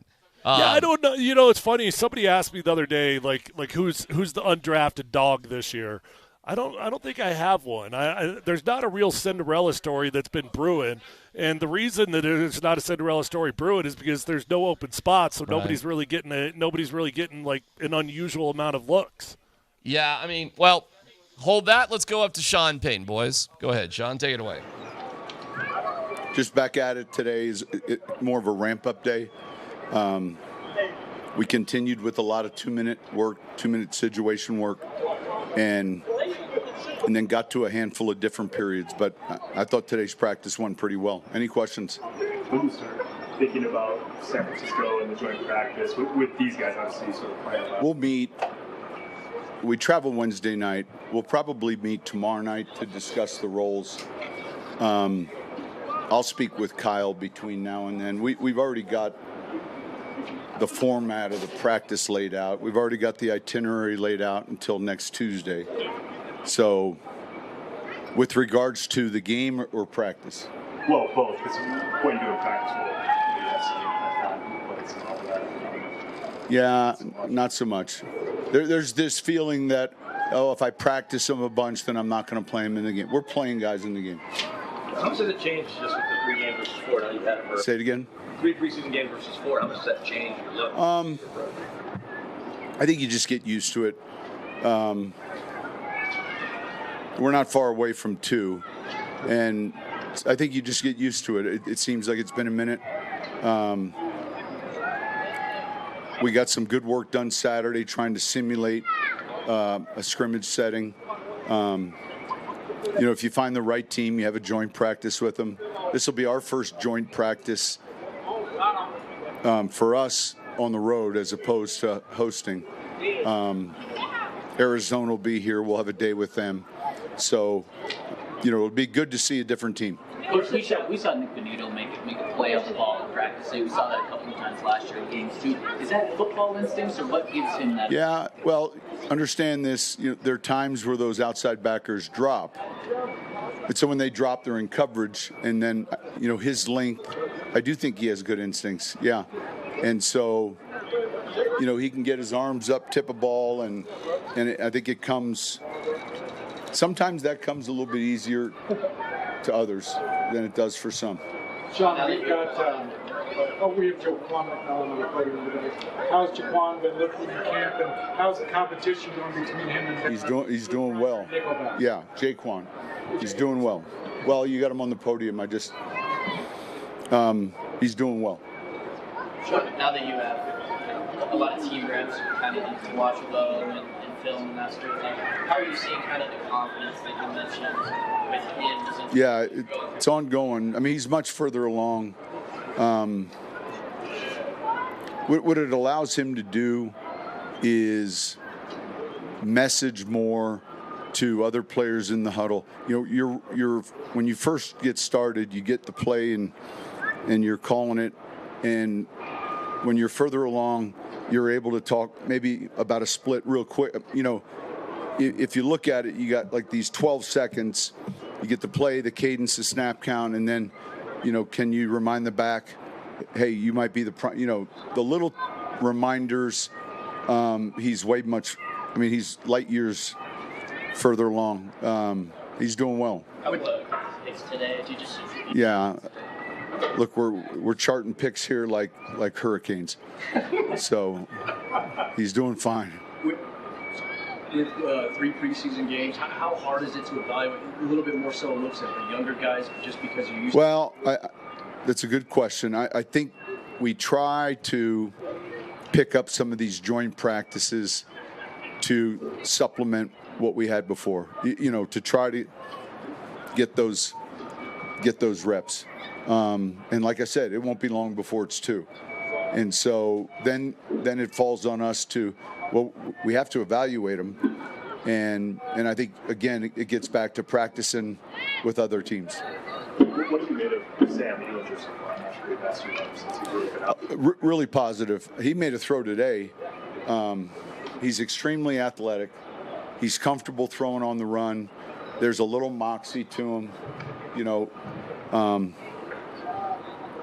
sometimes it can be a little big for guys, but with him, not at all. Like, you feel like a guy that has played well before and his confidence, and, you know, carries himself that way. He's very good off the pocket, very good off schedule. He's strong. I like the player a lot.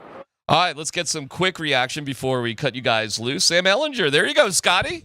Like Sam Ehlinger, likes the cut of his jib there. How about that? He talked to him a lot today, and I'd watch out of Jones. I told you guys last week, I like watching coaches coach. And he took a number of times out and went over to Sam and was talking to him about something. So, listen, who knows? That's cool. Maybe the first time Sam Ehlinger's really got any coaching since he's left Texas. Or did he go to Texas? He did? Yep. Texas, right? Yep. Tyler, where you guys are charting picks like hurricanes. That's right. I mean, what else we got to do out here, DMac? Should we start naming the picks? Should we start giving them female names? Sure. Well, the first one was Betty Boop. Betty, all right. That should not have been thrown. Then the next one would be Connie. Then the next one would be Delilah. Then the next one would be, it goes like that. That's how those hurricanes go. He did say, he gave us one little nugget in that presser. He did tell us that the starters are going to play. Yep. That was the biggest nugget. We are playing guys in the game. Does that mean starters are going to play when he says we are playing guys in the game? That would be my assumption. Okay. All right. Now, it may not be any more than a series. Okay. Unless they go 3 and out. Amir, I told you the story. Payton was like this. Elway, I know, was like this. They said, we're going to get you, 1 series. If you go 3 and out, we'll get you 2. And so Elway said, hey, let's go down and score so we can just get off the field. All right. Well, we'll follow the rest of what Sean Payton's talking because he might go for another, hour or so. So we'll catch up. You guys can return to the ranch. We'll take a quick break and continue with our training camp coverage brought to you by Ramos Law, the official injury law firm partner of Broncos Country. It's PhD on 92.5.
Well, Sean Payton said he liked practice on Saturday. They got done what they needed to get done. He said basically calm down about counting out the interceptions here today. He said we are playing guys in the game. Does that mean they're playing the starters in the game? Let's pick it up with him as listen carefully because I think there might be a subtle shot at Jerry Jones. Let's remember Jason Garrett was out there today and they're buddies. They go way back. So keep listening to see if you heard what I heard as a shot to Jerry Jones. All right, Dan, go ahead. You mentioned trying to, quarterback development and quarterbacks as a currency. Sure. What did you like about him? Same things. Well, there's winning traits. There's football IQ. You're still evaluating the keys. Arm strength, location. I like the foot athlete that he is, and his pedigree. Kind of going off that. What have you liked about Austin and just resourceful as well? He's been good. He's playing well too, and it's a good room. You've got Jason Garrett out here at practice. What's your relationship like with him? What are your memories when you had him with the Giants? Yeah, so I coached him, and he was our backup quarterback. He's always been a close friend. He's made a couple trips. I think he's doing some type of podcast special on leadership, and so he's here for the day. I'll spend some time with him. He's really bright, and he's been a close friend we're going to go back to 2001, 2000 is when we signed him. It's good to see him. Sean, someone like Jason, he's the son of a coach, but do you have players where you're like, oh, that guy's going to be a coach, or you knew from? I think it's a great question. I periodically, like Chris Banjo, when I sat in that room trying to find, and I got to that roster, and I'm like, I didn't know when he was willing to start, but I think there are certain guys that you can see, and then try to encourage and try to. Try to inspire them maybe in a direction. There've been a number of those guys. Campbell, Glenn. There's a handful of coaches on this staff I feel the same way about. Luke Wattenberg, how has your vision for him evolved since a couple of years ago when he was back in coach? It's a lot different. Starter, asset starter. Smart. He played really well last year for us in his first year as a starter.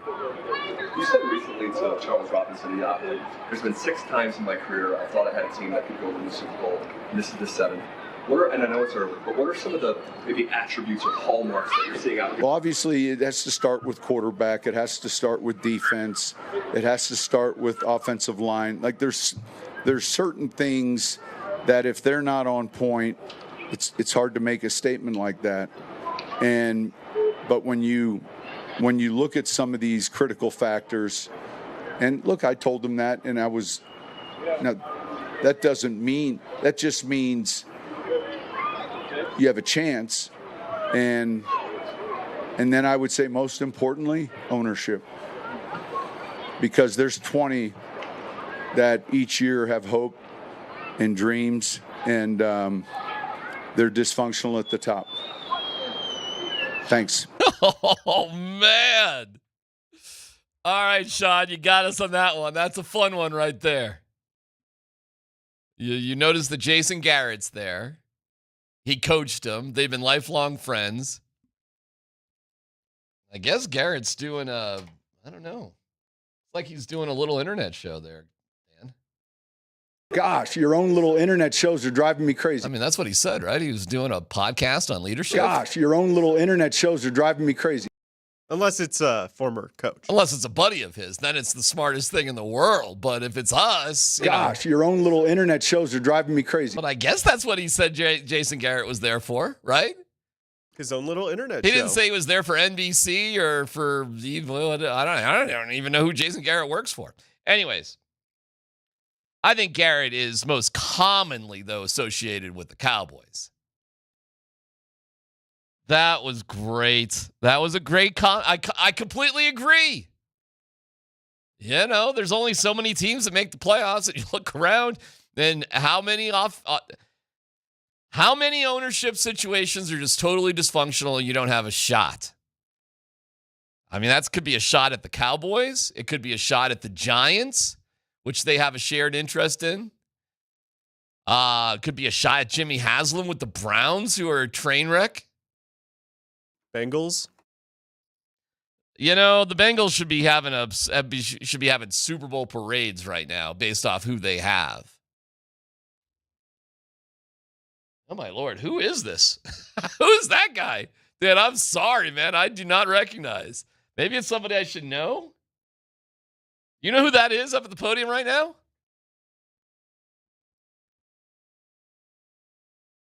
I really feel like I should know this dude. He looks All right, I'll give you a hint, DMac. That ain't Ben Powers, is it? No, but it is an offensive lineman. Gosh, help me out. Who we got? Center. That's Luke Wattenberg. Luke Wattenberg. Oh, Luke has grown his hair out. Yeah. Holy cow. All right, we'll tune into Luke Wattenberg just for a question or two. Let's just go to Luke Wattenberg. You studied your film last year. What did you take from it that you want to improve this offseason? I really want to take the next step in the run game and running off the ball, and Chris Morgan has been helping me a lot with that and taking the next step in my run game. All right, that's good enough. He's a center. Yeah, just, play center. Yeah, you kind of look like you don't look good. I mean, I don't know. I guess you look like a center. It's sort of grimy, and the beard's not really growing in. The hair is kind of all over the place. I don't know. You're an offensive lineman. You look like that, I guess. I don't have any big beefs with Luke Wattenberg. His job's fine. He's the center. Hopefully he gets better. He's watching his film. Hopefully everything's good. The ownership, listen, man, if you want to talk about a common theme at this training camp, it is how stable things are. And when you go out there and you see this incredible building being built in front of your eyes, and you see negotiations that are quiet with Courtland Sutton and with Zack Allen, and pretty quiet with Nick Bonitto, and I assume they're ongoing. We'll see how that goes. When you see how quiet all those things are, and you hear repeatedly everybody talk about trust this, trust that, all this sort of thing about trust. Here's Zack Allen from the weekend. Well, I did Google it, and it did say on a cruise ship. I gotta set this up. I gotta set this up different. So Sean Payton on Saturday said, it's trying to be funny here. Funny, Sean. I said, when it comes to the negotiation with Zack Allen, it's like, the boats can see each other on the horizon. And then he goes, I asked Zack Allen how long a horizon was. And he goes, 22 miles. I go, no, it's 8. But then, so Zack Allen wanted to respond to that. And then he said this. Well, I did Google it, and it did say on a cruise ship, at like the high point of a cruise ship, it can be 20. So it depends on the ship.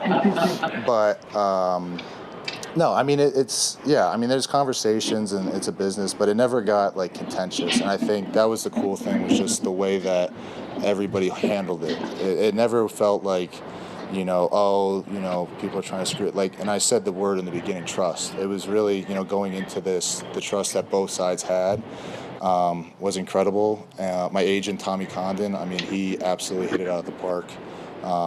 Sometimes these things can be, and I told him, I want to obviously get the best deal possible, but I want to, I care about these people, I care about this place, and I don't want it to, get ugly. And the way he went about it, the way the team went about it was awesome. So, big shout out to CAA, Tommy Condon, and Jay.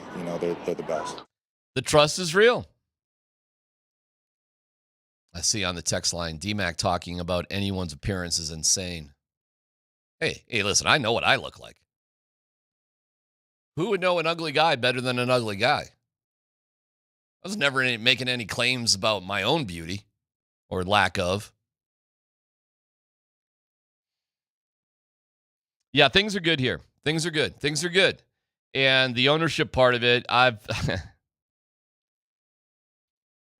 Boy, talk about something I've been banging the table about for years, literally years. And I do think John Elway and Joe Ellis had the best intentions at heart, but being rudderless in terms of ownership was the biggest reason the Broncos struggled for so many years. Period. The end. All right. When we get back, more guys up on the podium. Oh, by the way, the Horizon thing. Oh, Horizon. I looked this up. I didn't know it off the top of my head. The higher you go, the higher you are, the more of the horizon you can see, which explains why Dan Tanner has the boldest look at any horizon amongst the four of us. It's PhD on 92.5.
It's going good. I think he's doing a great job coming in and learning the defense. But I feel like the whole room is doing a good job.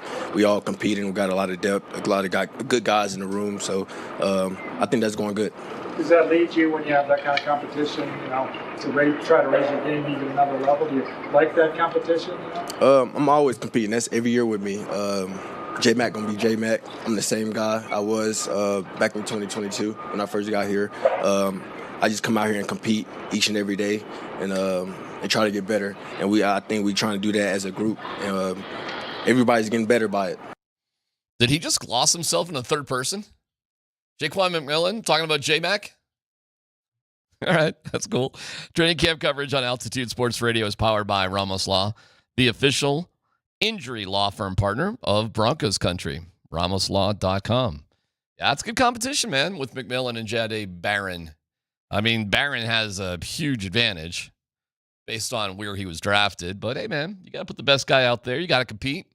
Broncos, with this defense, they're not going to put less than players. That'd be kind of suck, though, if Barron wasn't better than McMillan. Well, McMillan was one of the highest graded nickelbacks in the NFL last year. Hey, dudes. So, they've got some depth there for sure. Brother, there was a reason we weren't talking about Jahdae Barron at all leading up to the draft. And I don't know. I mean, it's relatively, actually, we're halfway through camp. Could Barron be on the outside? I mean, I kind of doubted at this point. I think we would have seen more of it. Not that he's not capable of doing that, but they like Riley Moss out there. And unless there's a significant reason to make a change, I doubt they will. But listen, guys get hurt all the time. You can't get enough great corners. I'm sure Jaquan will make the team. I'm sure Chris Abrams-Drain will make the team. Jahdae Barron obviously will make the team. You got Riley Moss and Pat Surtain. How am I doing right there? Then you go to your safeties, and Funga, of course, will be there. PJ Locke will be there. I mean, you kind of Brandon Jones obviously will be a starter. So you're kind of good in that department. I don't know about JL Skinner. May have a hard time this year. We'll see. So there you go. And then you go with your big fellas up front. And the inside linebacker position is kind of the who's going to be healthy, who's going to go here. And I read that Drew Sanders did elect to have surgery. So I don't know, man. Who knows when we'll see that dude again? North of 6 weeks, according to Sean. Yeah, I mean, what's that? What's north of? A lot of things are north of 6 weeks. Probably not back till at least October. But even then, dude, I mean, think how far behind he will be. Yeah, it sucks. However, that being said, Alex Singleton's got a thumb. Dre Greenlaw's got a thigh, quad, something. We don't quite know. You never know. Justin Strnad might be your starting inside linebacker again. Who knows? Overall, though, the defense is loaded. Walk through practice today. They were in spiders, not shells. God, it's not shells, spiders. And, it was all right. Everything's just going all right. Sean was like, hey, man, you're counting picks like hurricanes. Ease up. It's not that big of a deal. We're not going to make that big of a deal of it. And you don't know. Did a guy run the wrong route? Did he slip? Did this? Did that? Who knows? But according to Scott Hastings, not a great day for Bo Nix. I was out there on Saturday, and, he threw a pick to Surtain, but he threw a touchdown pass to Cortland Sutton. And then he threw a ball to Troy Franklin that should have been caught in the end zone, but wasn't. He dropped it. Well, that's theoretically a touchdown, and then this, then that. I think everything's going, as far as I could tell, from my own vantage point, from what I was watching, things look fine. In terms of what it takes to win a championship, sure. Got to have the quarterback, got to have the O-line, got to have the D. I mean, Sean was just kind of going down a Russell Wilson laundry list of, well, you've got to have a good team. But without the quarterback, that's where it all begins. And if you don't have a quarterback, do you have a stable enough organization with a plan to figure that out? And that's why what the Browns did this year with Shadur, and I'm starting to feel worse for Shadur, because when Jimmy Haslam, their owner, comes out, I was like, I didn't know they were going to pick him. What? How do you, as the owner, not know what quarterbacks are going to be selected in the draft? That is dysfunctional ownership. When you have an owner who's calling out his best player in this kind of bizarre Micah Parsons, Jerry Jones thing, that is dysfunctional ownership.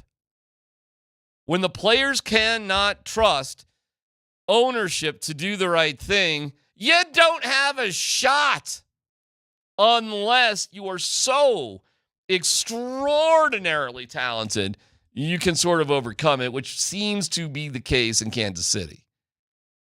But they have a great coach. They have an all-timer quarterback. They've arguably got the best tight end of all time.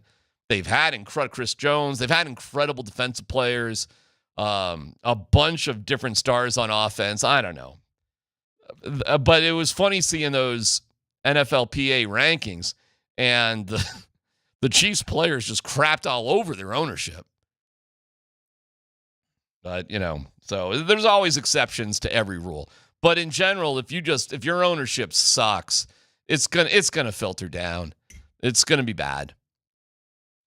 And the best thing the Broncos have going for them, and trust me, you just have to.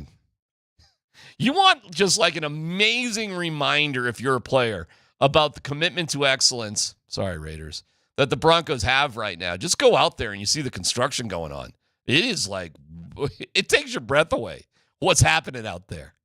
I don't know if pictures serve it justice. And I understand it's not that easy for everybody to get out there and see it in person, but it is. It is breathtaking what's happening right there, because it's on such an enormous scale.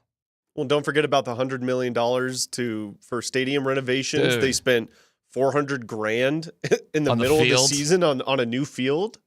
They're all in, man. How about the fact that they're spending a ton of dough on high school helmets to make for things, the entire state? For the entire state. They're all, actually, I saw that today. They're honoring high school kids today, and they stand behind that.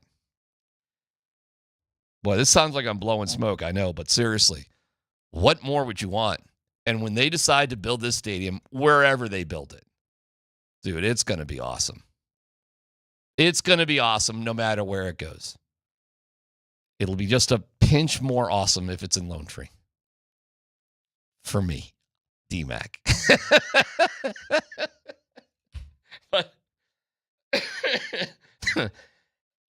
But I'm not that fired up about it. I understand that it's probably going to go Burnham Yards. I'm not Vic, I hate Lone Tree. Vic, I hate Lone Tree Lombardi. No, he hates driving to Lone Tree. Exactly. That's what he hates. Exactly. I'm trying to figure out how from his house in Golden that Empower Fields, that I guess it's better. I guess it's probably half the drive, right? Probably right down 6th or something, yeah. Anyways, hearing Vic get all worked up about it to me is just funny. He hates the drive, man. I think about that every day when I'm just cruising down on my bicycle to work every day. On my bike.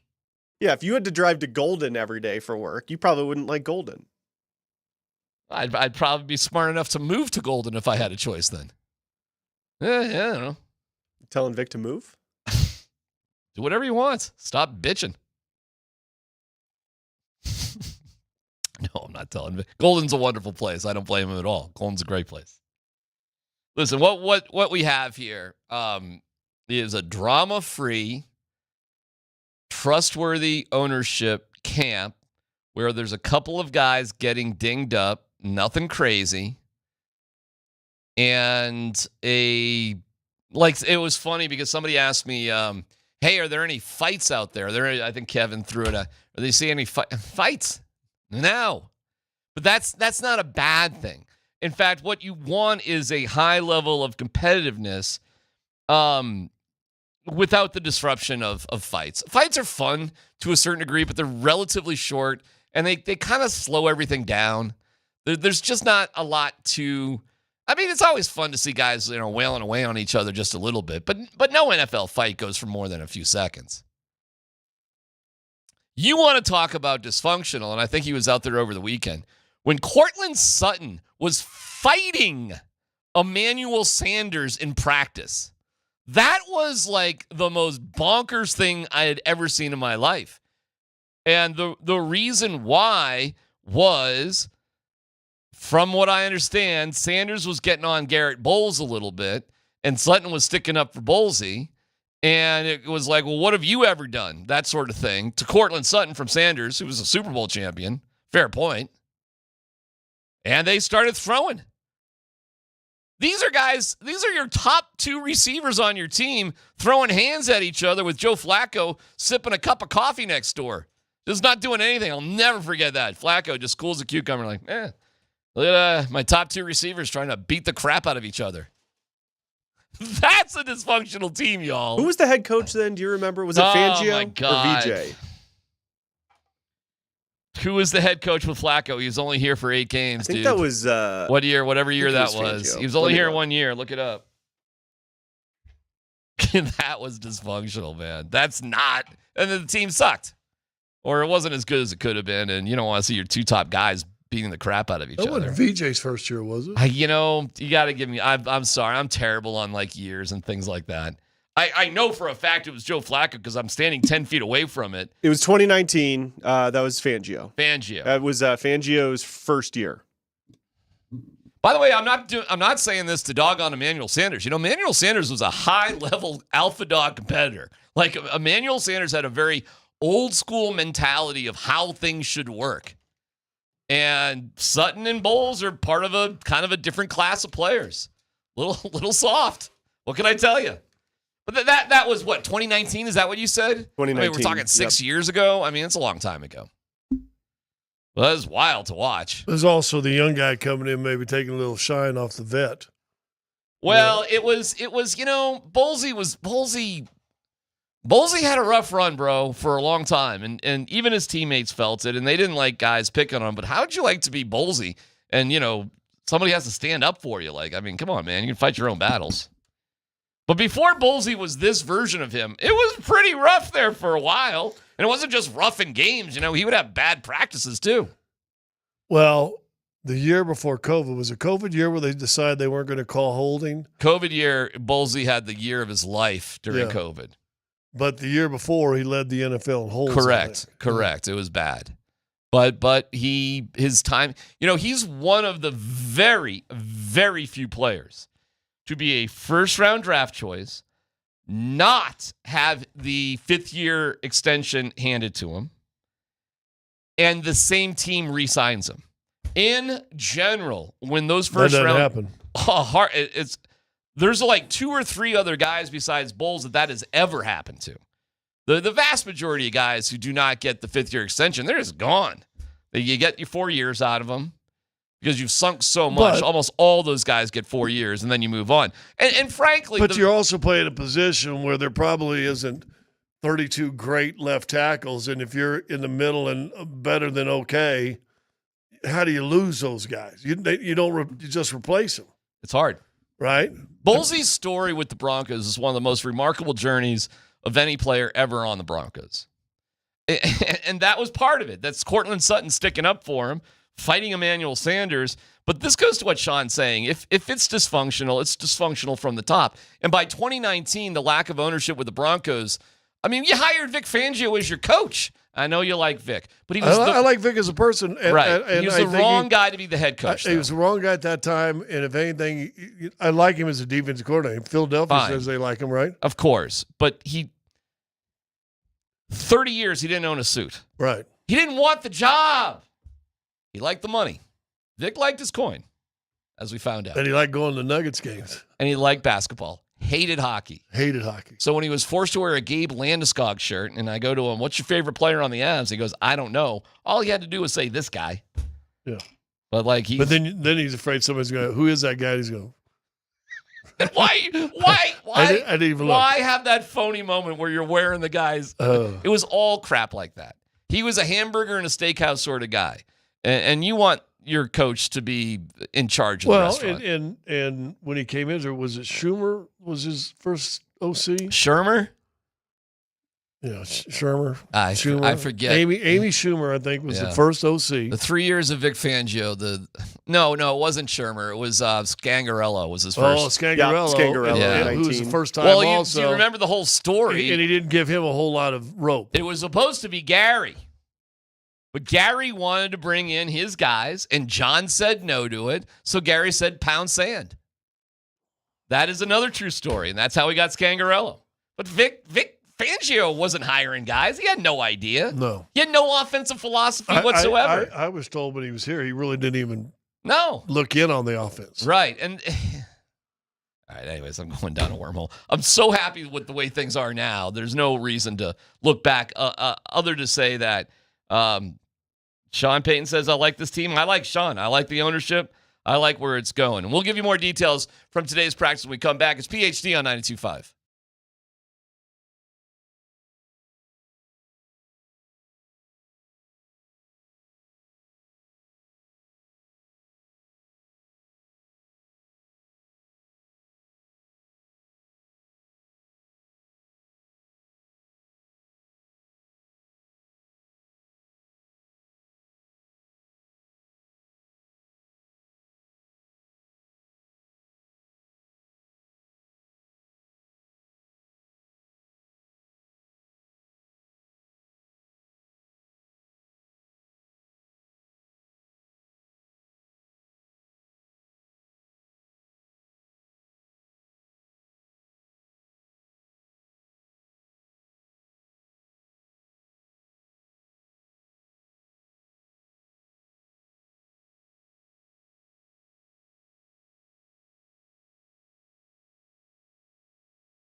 Yeah, it's ongoing. I mean, he's much further along.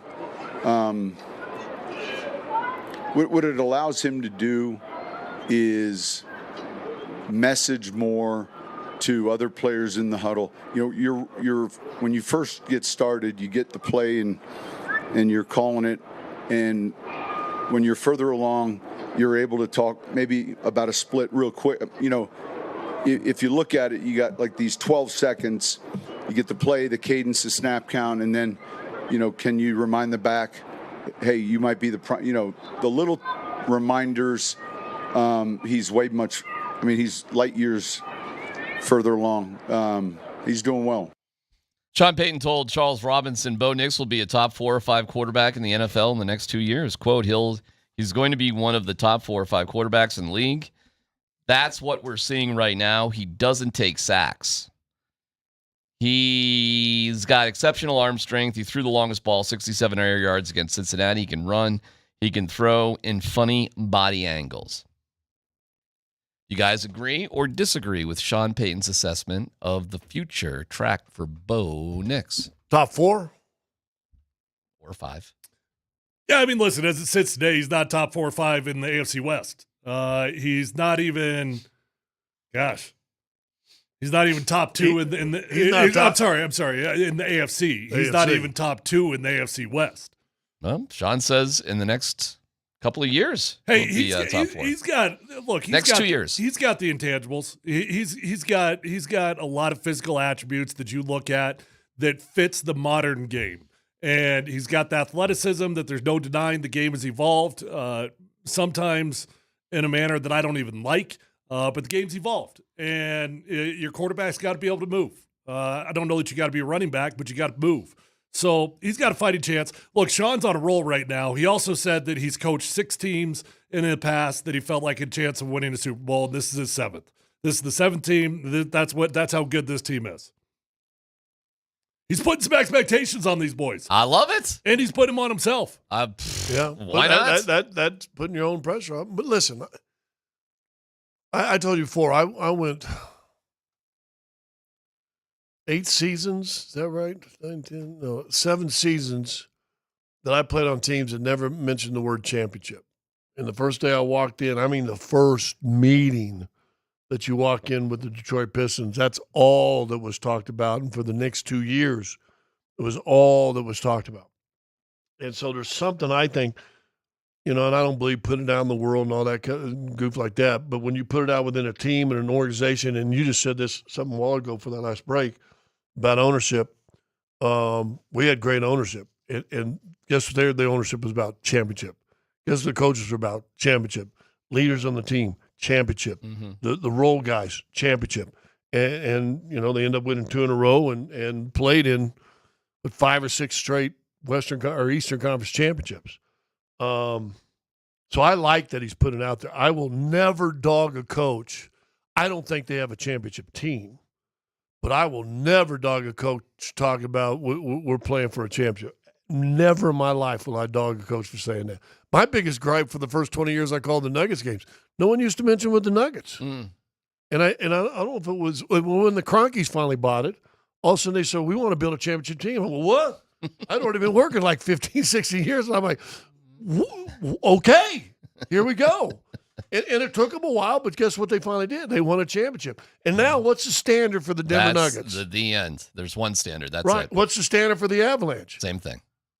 So there is no other standard. I'm all in that Sean's doing this.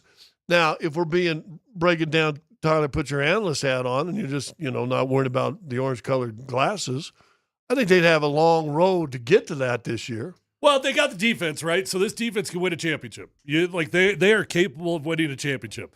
Offense has to be top. I would say for this team to legitimately have a shot at a Super Bowl this year, they got to be top 12 or better. If you can be top 12 or better, then your team's got a chance. So what are we seeing in practice? As of right now, we need to see the offense evolve if we're going to be legitimately talking about championships, because the offense ain't there yet. No, not even close. Is it because the offense is just behind or the defense is so good? I mean, that'll be a common question. That's where the... Well, I mean, to be honest, I think the defense is that good. I I think they're going to be, and I've talked to enough people out here over the last 6 or 7 practices, and I don't think Sean committed to the run as much as I would have liked him to, but they have upgraded their running backs. I think it's going to be different this year. I do too. Because, you know, you got to have the dude, like you got to have your guy to feel motivated to want to do something, right? Last year he had Bo Nix. That was his guy. That was his motivation. I got to make this work. Now he's got his guy at running back. He's got his dude. He's got 2 guys that I think he likes a lot. And when you've got a guy that you personally put yourself out on the limb for, and he did, don't get it twisted. He put himself out there for R.J. Harvey. He selected him higher than anybody else was going to. That motivates you in its own right just to be right. I'll tell you what. If there's any position I would say looks healthier than a year ago, there is a difference in Dobbins and Harvey when they come out there and start taking runs and running. They're better than any running back they've had here in the last decade. Easy. And I know that's probably sliding C.J. Anderson. I'm not doing that because I thought he was phenomenal for you guys. But since then, it ain't even close. I don't think. Well, that's pretty exciting then. I don't think it's close. So they got some men. They got some men going to run the football this year. That's exciting. Now for me, and I've said this before when camp, since camp's been started, I'm leery of the offensive line. I've talked to a number of people out there that said, listen, the mistakes they made were self-inflicted a lot of the time. And the guy that told me, he said, listen, I think they could be a good running team, but they got to clean up understanding who's the mic, where to go, where's my assignment. There was a lot of missed, as this guy, in fact, 2 guys told me, missed assignments on that second level. Well, they got a guy now, and Harvey in particular, but I think Dobbins is right there too. But you get Harvey that second level. Really? I think we're finally going to see some big runs. That's exciting. It's super exciting. So that's. But I'm still leery of the offensive line. Okay. I am leery of the offensive line. Well, Thursday will be fun. Thursday against the Niners, and will they play Saturday or Sunday? Saturday. Saturday. I'll be coming back from a soccer tournament in Boulder. So, what's wrong with that? Oh no, I can't wait. Hey, put it on your phone at the game. Yeah. Well, I think they play early enough. I think I'll be home. But you've been out those all day, sit around in the sun for 6 hours, and then come home, and you're like, dude. Now I don't drink beer, but I'm thinking, give me a cold beer and a recliner. At that time, hand down the pants. How many games do they play in a soccer tournament? I don't know if they play one. They do some they'll short play at games, least 2. a couple of No, games. they're soccer games. They full out. Okay. 30 or I think they're still at the 30-minute halves. Okay, 30-minute halves. Yeah. So they'll play 2 1-hour games. 2 30-minute halves. You usually play 2 games. That sounds pretty exhausting. Yeah. Well, best of luck. It is sitting in the sun. I bet. It's a tough life being a dad. You're earning it. Dad No, time. you know what? It's fun. It's their first tournament with the new team, so it'll be fun. Okay. Well, I'm sure. Well, it's supposed to cool down actually a little bit. It's supposed to be kind of crazy the next 4 days. It's supposed to be like high in 97. Boom, boom, boom. But it's supposed to down a little bit. Friday at 5:30 and then Saturday at like 9 a.m. Yeah. Staying over? No. Woof. I don't think. You don't know? Well, sure? I might get lost coming home from the sink. There you go. Nice little reference. Hey, you ain't going to fit in the sink, buddy. Nice. That's the one restaurant you don't want to go to. I've been there a number of times. Well, you must have a I had one graduate there, remember? I refused to go to the sink. You would have a crooked back. Sit down and just have pictures brought to you. It was okay. Sitting down, you might scrape. You're getting a creak in your neck, I promise. They have outside sitting at the sink. Yeah, right? I was blown away the first time I went to the sink, and I went, no, if you're just going for a lunch, go to Half-Fast. And maybe break your non-drinking streak. What's the name of it? Half-Fast Subs. Okay. Yeah. All right. A little cookie place right next to the creek, to the sink right there, just across the street. Sink is fine to you, right? Sink is like, yes. Are you kidding? It's built for me. It's perfect. It's like the sink. I love it. It's like the sink should have been in The Hobbit. Yeah. We welcome the sink in the Shire. Yeah, that's perfect for us. No, I walked into that joint. I'm like, my people. It actually does amaze me. The turnover rate on the Hill is insane for all those restaurants and bars. The Sink has just survived. It's been there like 40 or 50 years. Yeah. Yeah, it's incredible. Great place. See, I'm getting to know these things. I got 10 days. When's your first game up there? My first game? Well, I have no like. I mean, did you buy season tickets? No, we did that. There was a whole. That's a sore subject actually. But we'll figure it out. No, 10 days. It's like, see ya. Put payments yesterday. Just done. Have fun in Boulder. No, Marine Street. You know where Marine Street is? I do. There we go. Yeah. I won't be more specific than that, but there you go. Have a nice life. Go Buffs. That's where we're at. I used to have someone I lived with that lived on Marine Street. Oh, is that right? Yes. It's a cool. Oh, is that right? Okay. All right. Lived with permanently? For 14 years. So I guess you're familiar with that area. Yeah. Okay. Yeah. All right. Any other notes about practice here today? Any other thoughts? Deep thoughts? I got some questions. I got some other observations, but I want to hear from you guys. You know, I'll say this. They were not in pads, but they've had a bunch of long practices. So, that first day when it was like an hour and a half, when we were all like, whoa, what's going on out there? Last Monday. That was the first day, and I was really expecting a long day because it was the first day of pads, and everybody was like, okay, here we go. You just didn't see that. Every day since then has been a 2-hour plus practice. Really closer to 2.5 hours than to 2 hours. So they're getting a lot of work in. They're on the field. I think they're maximizing the time. They've got time limits of how long they're allowed to be out there. Mm-hmm. And I think they're pushing it to the limit every single day. Scott was more down on today's practice than I was.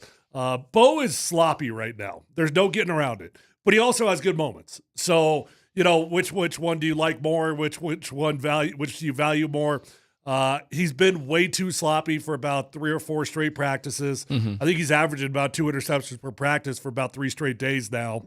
And he's had one day that he had 3 interceptions in there.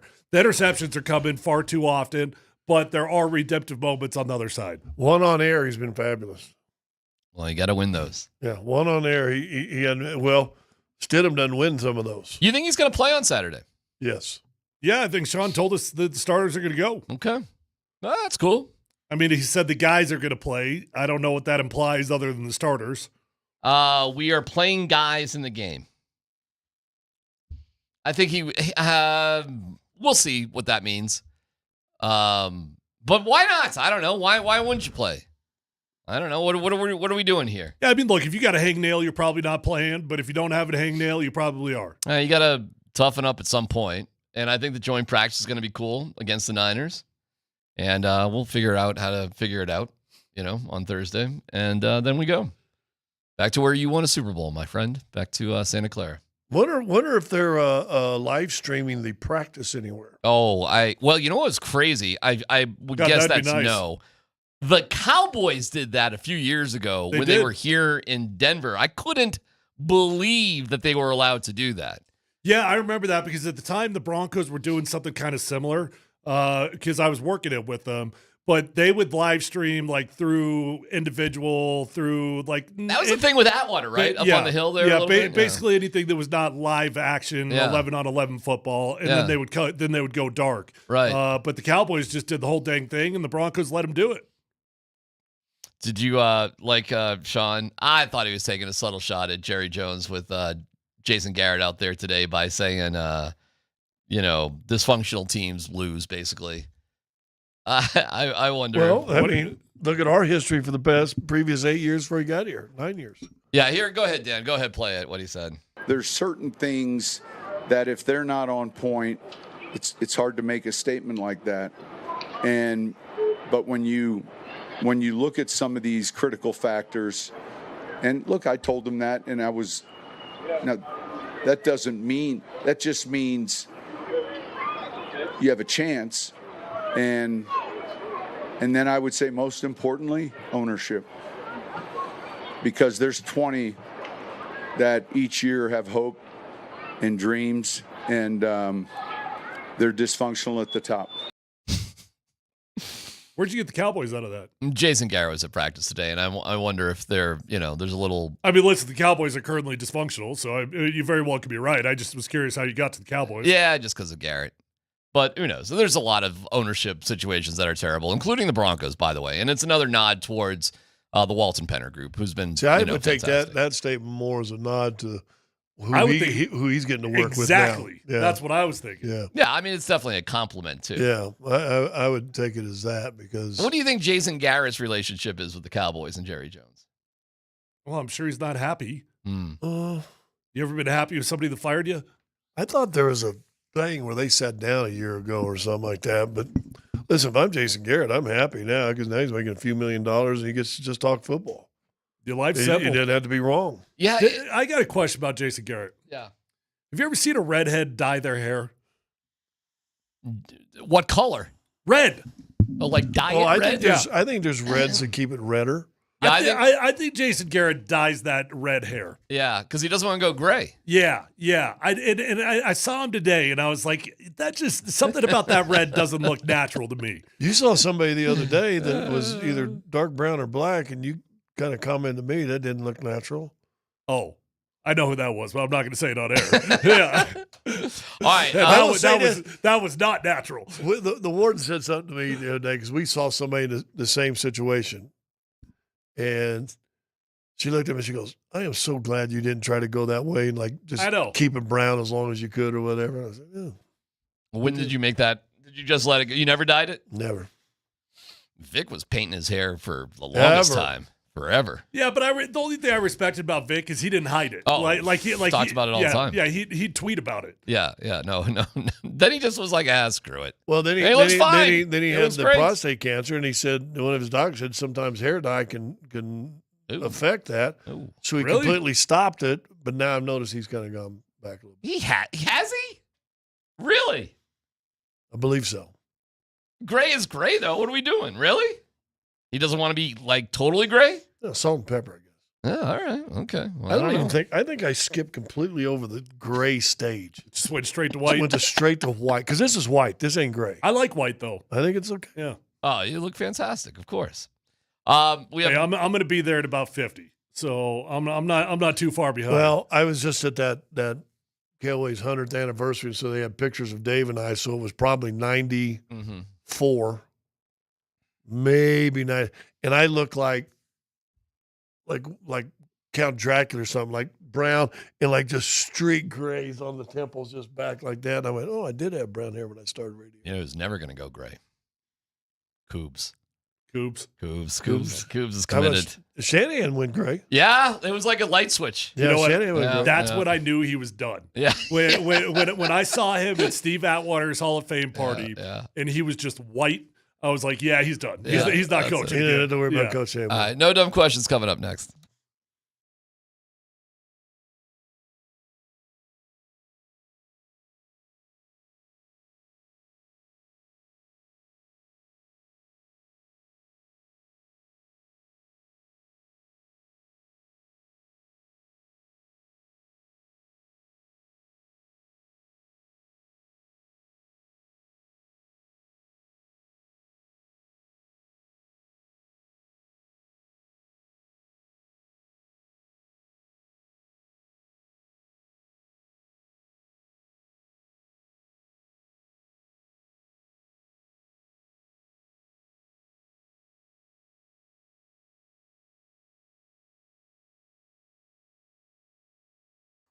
Hey, what's up, guys? If you're in the market for a new vehicle, just go to the best dealership in Colorado. It's my friends over at Phil Long Ford. They've got the best prices. They've got the best inventory. They got the best customer service, and you're going to become a customer for life. I've been buying cars there since my rookie year, and I keep going back because it's easy. They get me in. They get me out. They respect my time, and I find the vehicle of my dreams.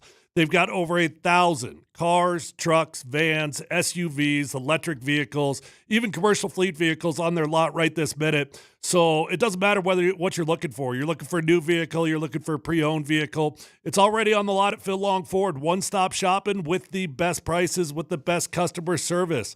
They've got an award-winning service department. So once you buy that new vehicle, make sure you keep it serviced over at Phil Long Ford, and you're going to have a beautiful ride for a very long time. Let them know that your friend Tyler sent you on over, and feel free to shop at phillongford.com.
Polumbus, Hastings, and DMac present No Dumb Questions. This is your safe space. I like to use no dumb questions as parenting advice for myself. You're a smart guy. Send us your not dumb question now. Tweet it, text it, or Twitch it. It's No Dumb Questions. With thanks to Old Chicago Pizza and Tap Room. Visit oldchicago.com for a location near you.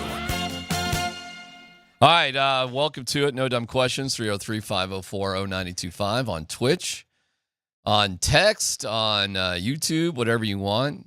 Fellas, I'm wearing my WKRP in Cincinnati shirt in honor of Lonnie Anderson. I got this from my pal Mark for a birthday present back in June. I think it's kind of fun. It was one of my favorite shows. Great show. Lonnie Anderson passed away, man. That was like, she was just one of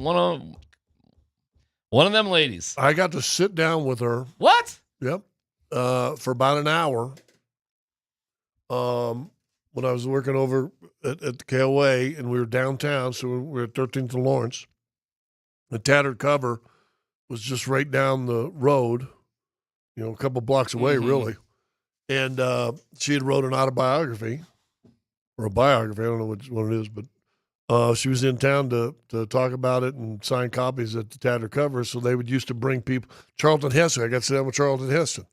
So they brought Lonnie Anderson in, and Dave's doing high school, so it's just me and Lonnie for an hour.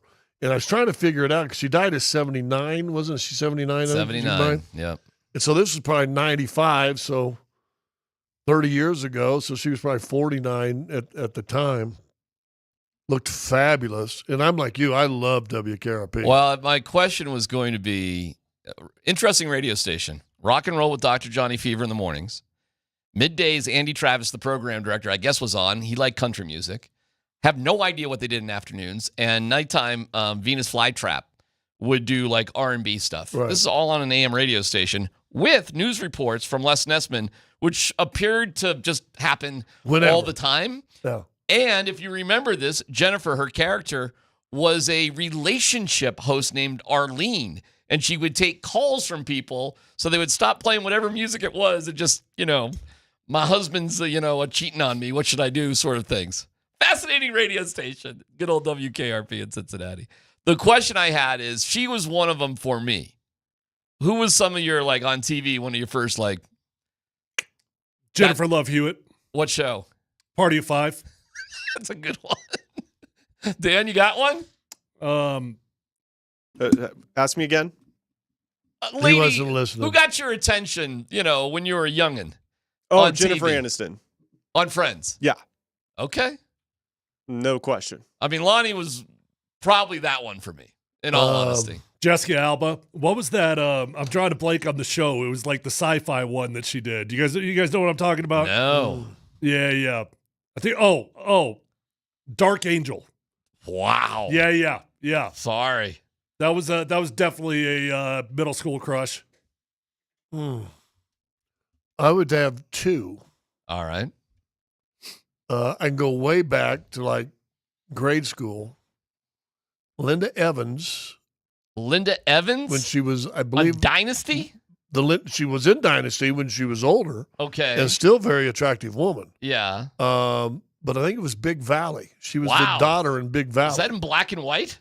It started, but then it turned into color. Okay, that's Barbara going back. Steinwick was the matriarch of the program, I believe. Yeah.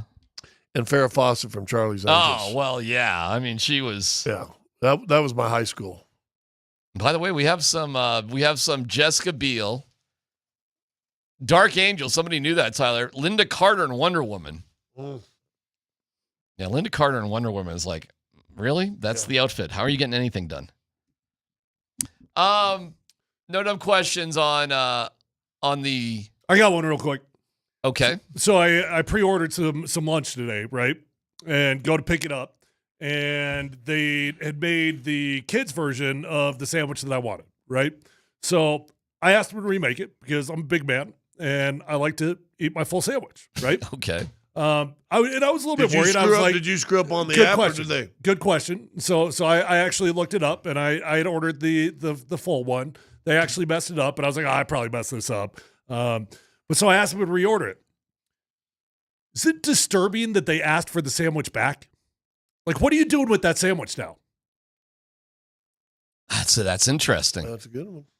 I mean, they could hope that somebody else orders it in a kid's meal and stick it in the refrigerator. But I don't think the etiquette on that. I don't think the health Had you code. opened it and touched it? No, I hadn't. But I mean, I don't. Was it still wrapped up? Was it still wrapped sealed? up. It was still wrapped up. All right, why can't you just stick that in the fridge and just wait for somebody else to order it? I don't think Was they're it a supposed to do hot? that. Was it a hot meal? Yeah, it was a hot sandwich. Oh, I mean, it was toasted.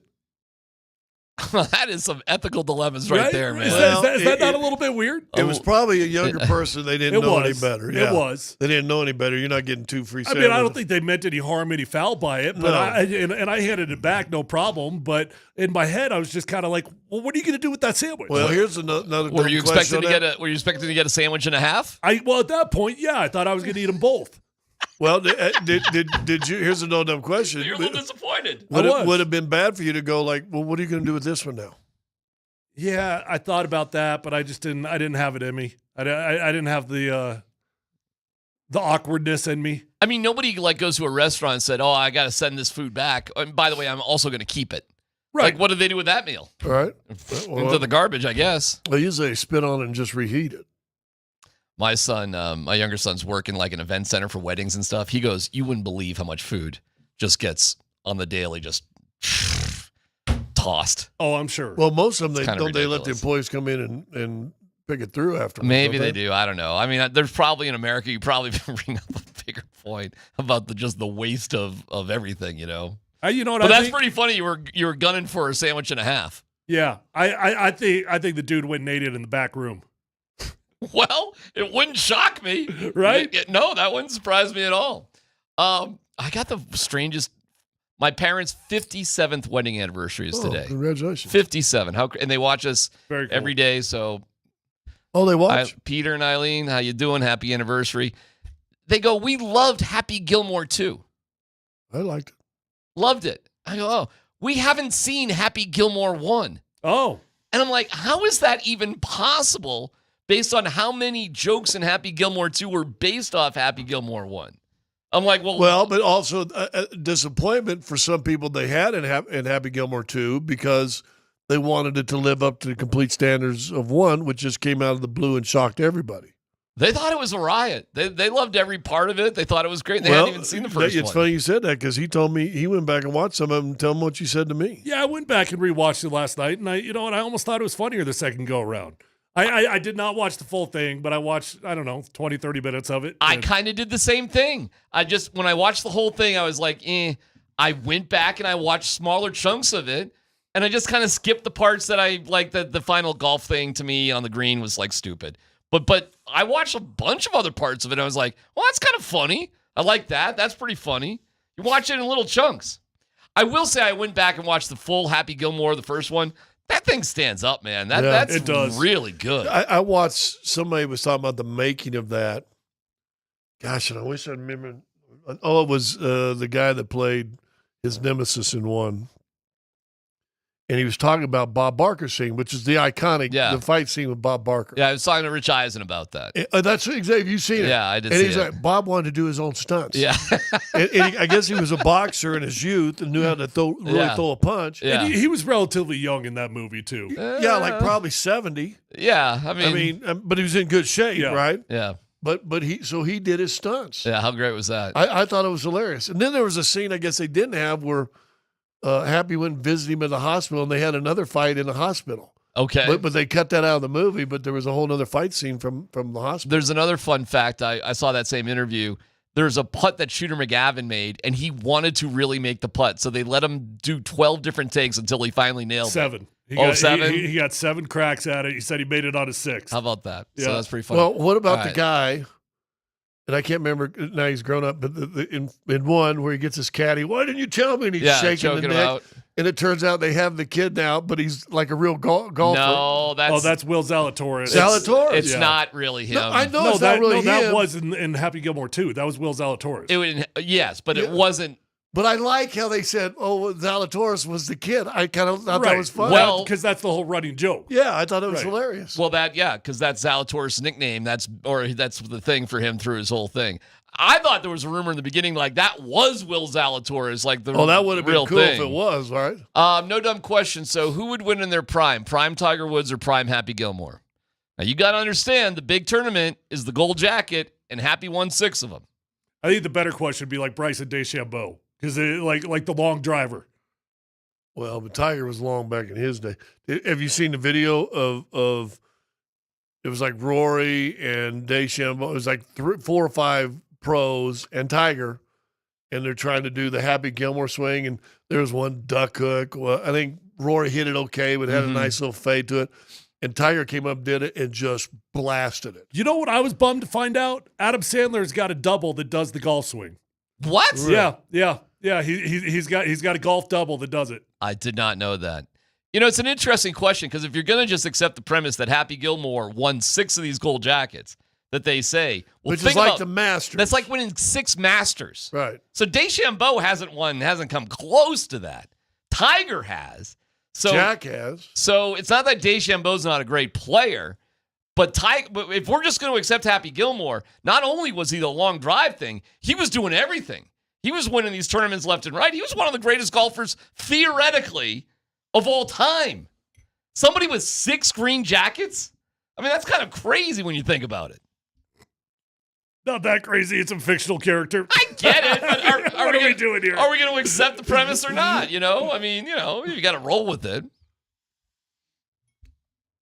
Anyways, it's just a no dumb question. That's all it is. Yeah. All I know is I thought it was for pro golfers, and I know money talks, but all the legendary pro golfers, Jack, Freddie Couples, Lee Trevino, that showed up.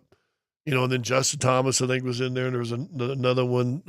Who wasn't in it? Benny. Just Tiger. That's about it. Tiger was not. I wonder why he wasn't. Because I think he's still hurt. No, but they were doing scenes. They're just sitting at a table, not playing golf. He could have just been sitting at the table. Yeah, that would have been fun if they could have. They were referencing. Well, he'll be in movie. 3. Do you think there's going to be a Happy Gilmore 3? Why not? What's he going to have to pay for this time? Ballet school's done now. My whole Netflix algorithm is all Adam Sandler movies now, and now I'm going down this wormhole of random Sandler movies I've never seen. There's a lot more of them than you would think. What Big Daddy? You know what's another one? Big Daddy's great. Isn't that still great? Scuba Steve here. All right, Steve. When you come back, we'll get you updated with everything going on in Broncos training camp next.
We'll meet. We travel Wednesday night. We'll probably meet tomorrow night to discuss the roles. I'll speak with Kyle between now and then. We've already got the format of the practice laid out. We've already got the itinerary laid out until next Tuesday.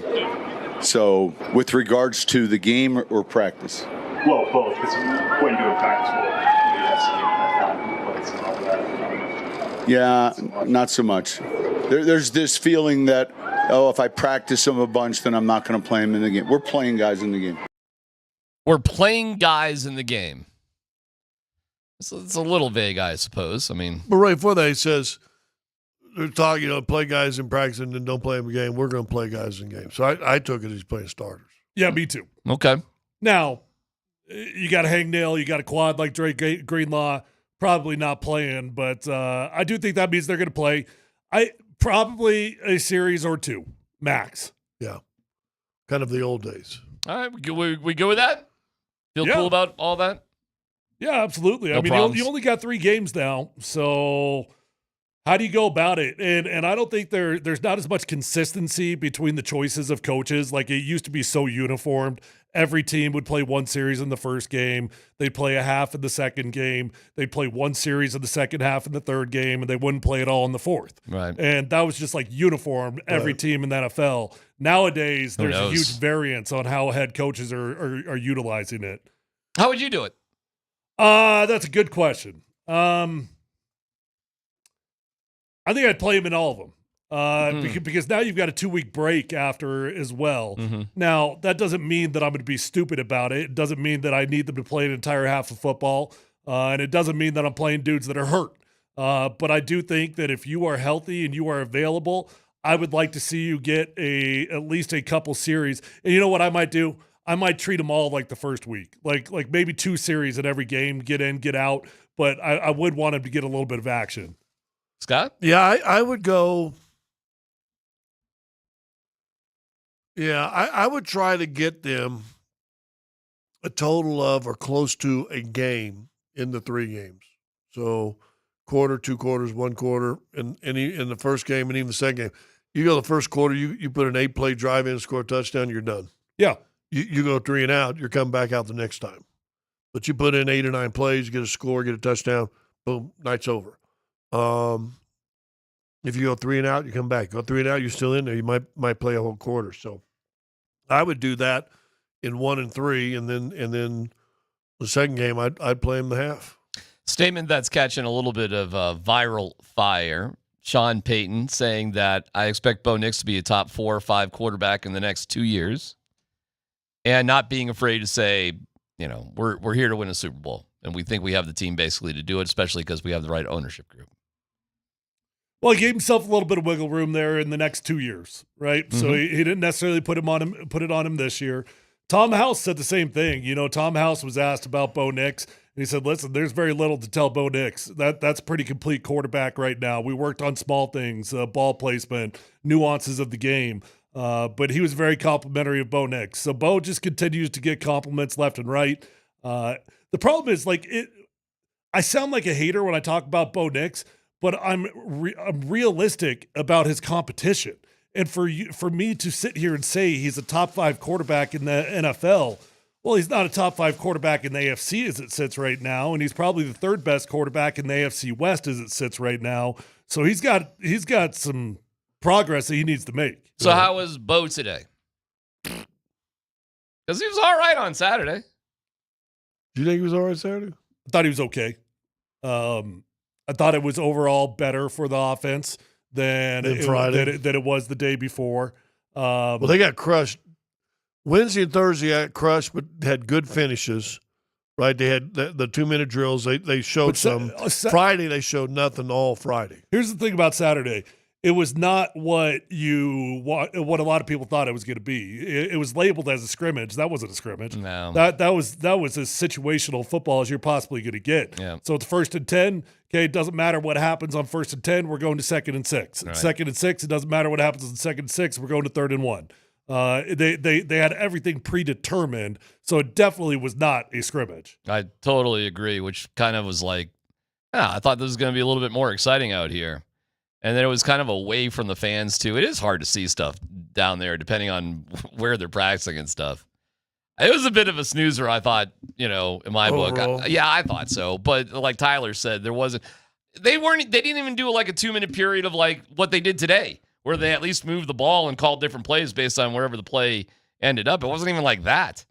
So hard to tell, I said this when we were still out there. to me, they need to get out of here and play somebody else. I'm glad they're doing 2 different sessions with other bodies. This week in San Francisco, next week here with Arizona. Yeah. I'm really I'm more excited about those practices than what I've witnessed the last 5 or 6. Scott, you said something, I think in the first segment of the show. I can't remember your exact terminology, but you said something along the lines of Bo looks bored out there, right? Yeah, to me. And you know what's funny about that? I was walking out of practice, and Coach Sanford was at the media scrum, so he was not listening to the show. And I asked him what he thought about Bo, and he said, he looks bored. The exact same words that you used. No. Well, it can get like that. I guess. And it's something. It's something hard to fight, and that's why I said that they need to get out of town and get some fresh bodies and different perspectives. Yeah, road trip's probably good for them. Shake things up. Because I thought he looked bored Friday, and I thought he was horrible. In fact, I said I was with you. I think I was standing by you, and I said, Bo ain't in it. And he just threw a couple just in the dirt. And this was like one-on-one drills or one-on-none drills. And I'm like, he ain't in this thing. And I just don't think his head has been sharp now.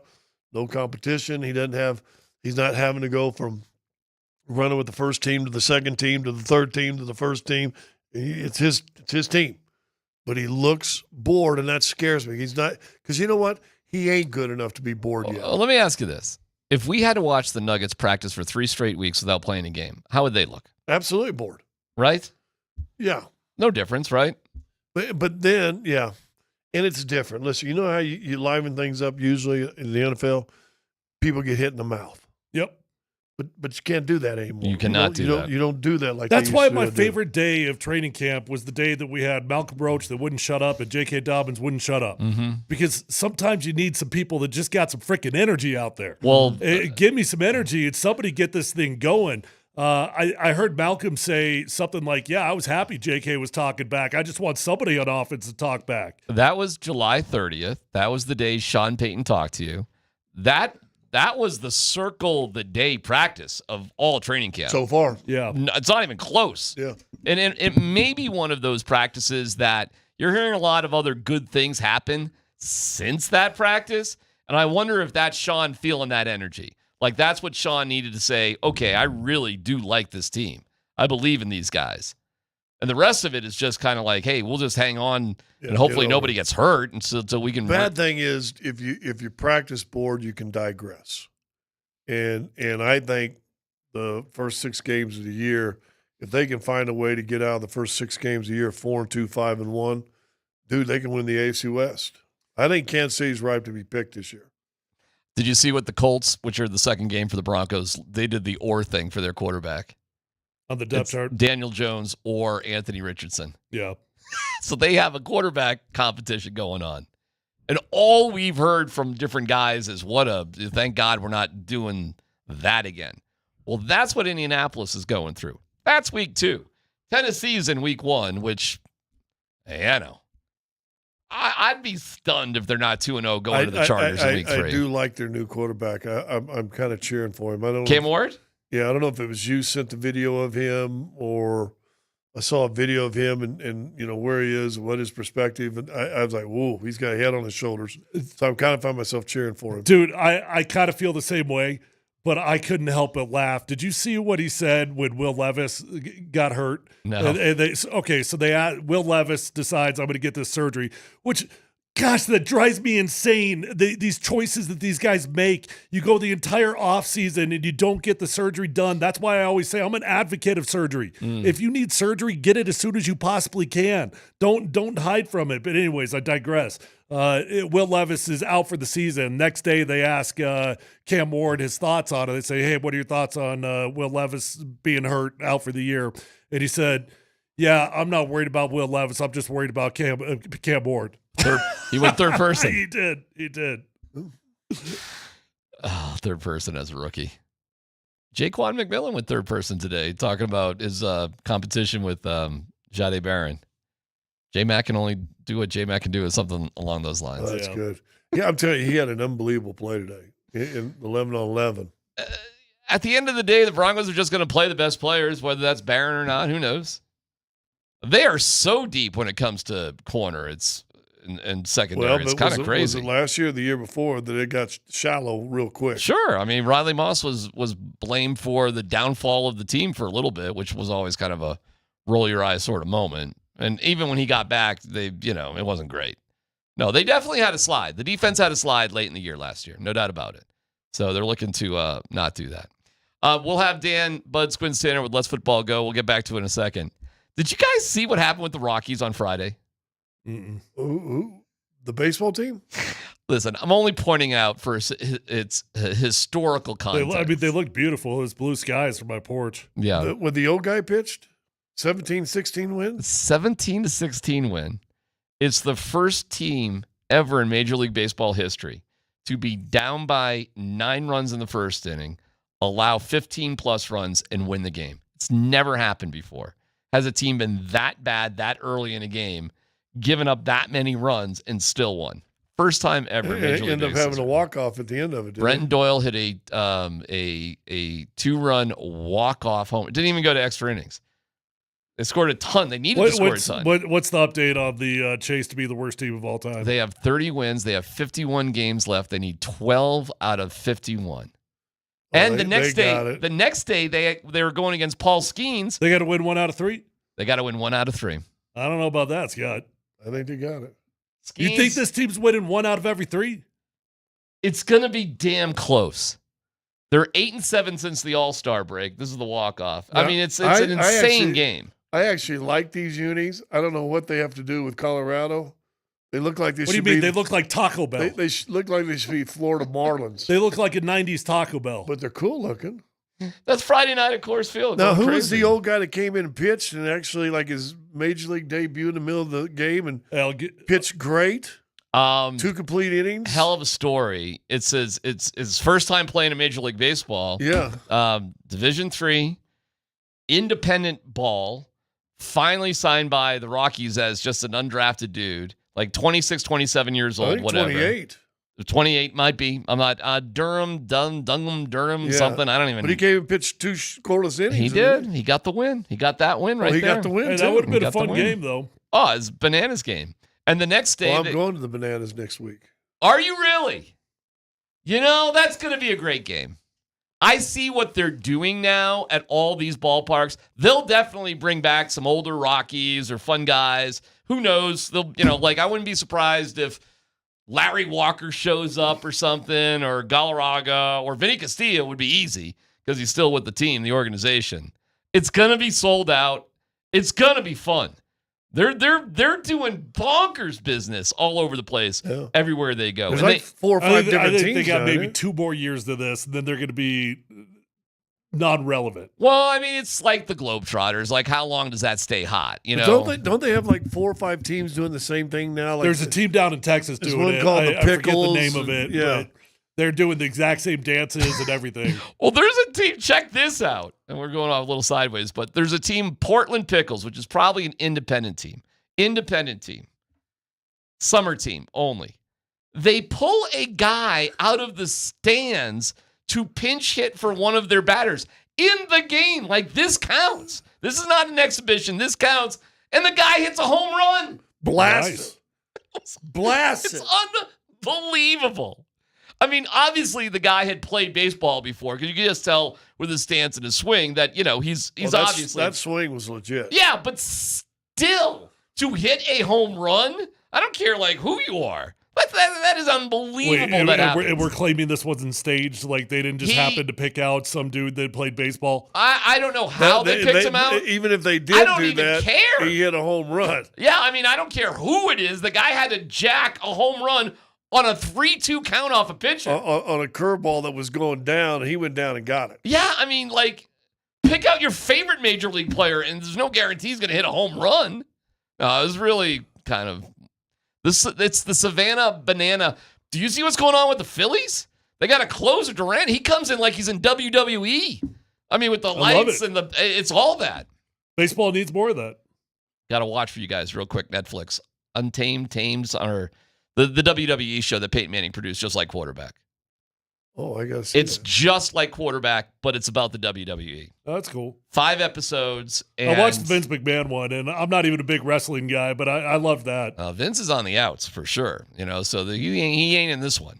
So it's a little glossy, it's like quarterback. They're only showing you like the good parts. They're not digging too deep, but it's a nice behind the scenes thing. And I'm not a big wrestling guy, but I found the whole thing really interesting how they put it all together. I'm a wrestling guy. Although do you consider yourself a wrestling guy? Well, I will say this. Do you think it's bananas that Brock Lesnar showed up for John Cena last night at SummerSlam? Can I say something? Sure. Did you see what he looked like when he showed up? I did. He's got the man bun like Rob Trujillo down here. But dude, jacked. Okay, all right. Look at Brock Lesnar making an appearance last night. Tell me he ain't jacked. I saw a video of it. But Cody got his revenge on Cena. More jacked than his daughter. I can't believe Cena's still doing this. He's tried to retire. He's not really. He does it here and there. Kind of like The Rock comes back. He must. It makes me wonder about how his Hollywood career is really going. Well, he's made some movies because he can't move anymore. He can't really wrestle anymore. No. He admits that, by the way, in the behind the scenes thing. Yeah. Well, Stone Cold. You're gonna love this documentary thing. Well, it's called Tamed. You'll find it. It's Netflix. It's something. You know who's a legitimately good wrestler? Logan Paul. He's like really he's good. He's not bad. Because he's incredibly athletic. Yeah. And he does some dangerous stuff too. Dude, I saw this one thing, not to go all wrestling here, but this woman was put through a table into a dumpster, Chelsea Green, and I'm like, holy cow, you want to talk about like no room for or slim margin for error. So that her opponent takes her off the top rope, through the table into a dumpster. But this is a real dumpster. Like if you miss just a little bit, you could be in really big trouble. Oh, sorry, here we go. Chelsea Green. I'm throwing out some female wrestlers and stuff. So you're not a wrestler. I'm not a wrestler guy at all, and I will not watch it. But this behind-the-scenes story about who these people really are is really interesting to me. Really I follow interesting. some wrestling pages now. It has the old wrestlers like Undertaker telling some of the great old stories, which is kind of cool. He's part of it. You'll see him. I'm surprised you haven't seen this. You're going to love it. You're going to love it. All right, Let's Football Goes next.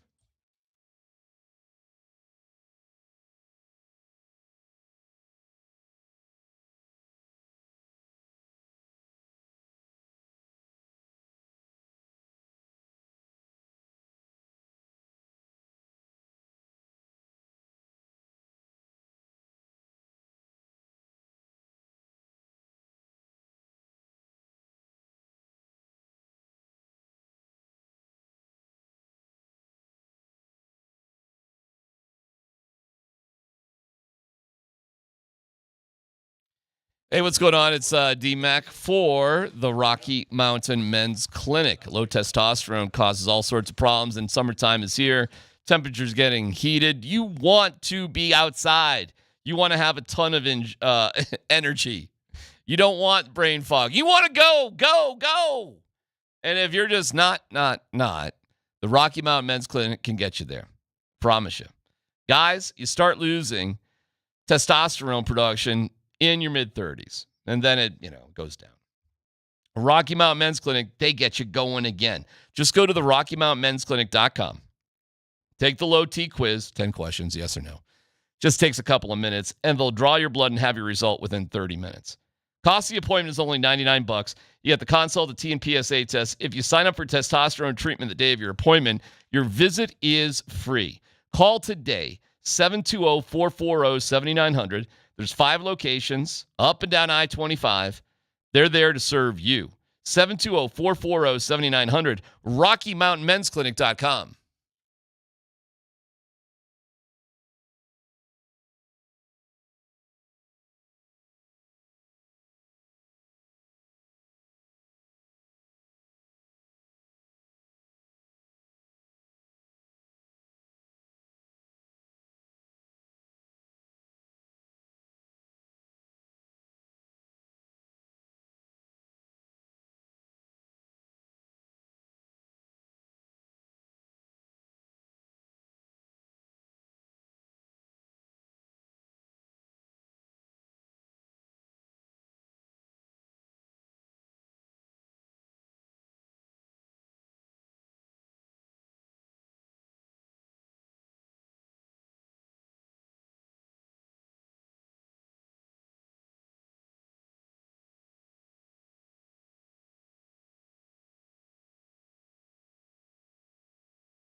All right, Dan, thank you to... We did have interception Helena today, by the way. Okay.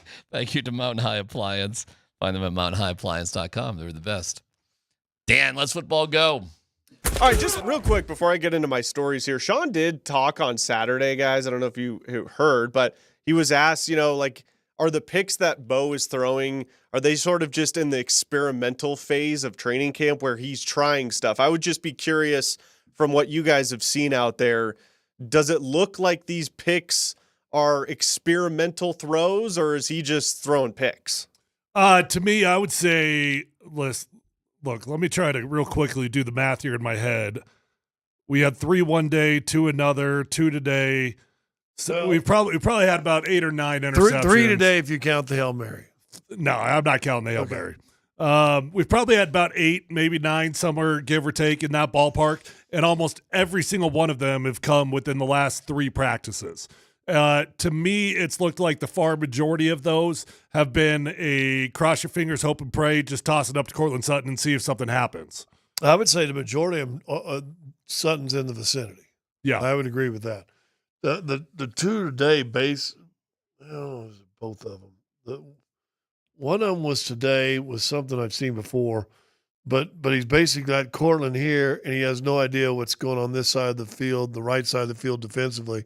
And he just leads him out there, and here comes the safety, comes over, just steps in through it, boom, boom, boom, boom. Probably runs it back 25, 30 yards, if not a pick six. It was not good today. Next story, Dan. All right, Sean Payton sat down with Yahoo Sports' Charles Robinson. He had a couple of interesting things to say in this article. It's out right now on Yahoo Sports. The first thing he said is, quote, he's going to be one of the top 4 or 5 quarterbacks in the league the next 2 years. That's what we're seeing right now. He doesn't take sacks. He's got exceptional arm strength. He threw the longest ball, 67 air yards against the Bengals. He can run. He can throw it in funny body angles. That's Sean Payton on Bo Nix. Now, the thing I found most interesting is Charles says undoubtedly Sean Payton sees the growth of Nix and the arrival of a potentially elite defense as being the 2 pillars that will uphold the confidence that he's asking his team to lean into. Sean Payton said, quote, the short-term goal is winning the division, but this is a team capable of winning the Super Bowl. I've coached 6 teams that I thought could win the Super Bowl. Some went to championship games, some to the playoffs. This is my 7th team that I think has that, close quote. Do you guys think this team this year is capable of winning a Super Bowl like Sean Payton thinks? No.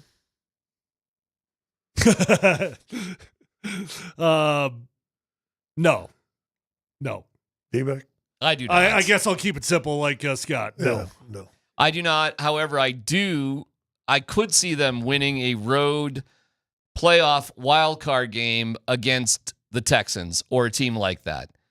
Somebody from the AFC South. If they do well enough and they get 11 wins, they'll be in the catbird seat. And I can see them doing that. But the Super Bowl, nah. I mean, there's just too strong in the AFC this year. However, my answer is going to be different in 2026 if they do the right things, and I think they will. But this year, nah, I don't think so. Well, listen, I mean, if you want to just envision a perfect growth trajectory for Bo Nix and this Denver Broncos team, he made it to playoffs in year 1. That was more than anybody really expected. Okay, cool. Good job. You won a lot of football games. You got to the playoffs. Linear progression from that would be what you just said. You win a playoff game. And then you can start talking about trying to beat an AFC championship game. Then you can start talking about Super Bowls, hope, and dreams. But let's start with winning a playoff game. That'd be cool. Well, I mean, that would be a fun season if we could win a playoff game. I think Andy said this, and we were talking about it also. They could win 10 games this year, but be a much better team than they were last year. Because I think if you win 10 games plus, right, who knows, you think 11. With this schedule, it's a better schedule than they had last year. This is a tougher schedule. You win 10, 11 games this year, you're a pretty legit team, I think. So if they go identical, 10-7, that doesn't mean they ain't better. Okay, that's fair, especially when you consider seems a little bit of a trade-off with the Chiefs because you beat the JV Chiefs, 38-0. All right, that wasn't the real Chiefs. They weren't playing for anything.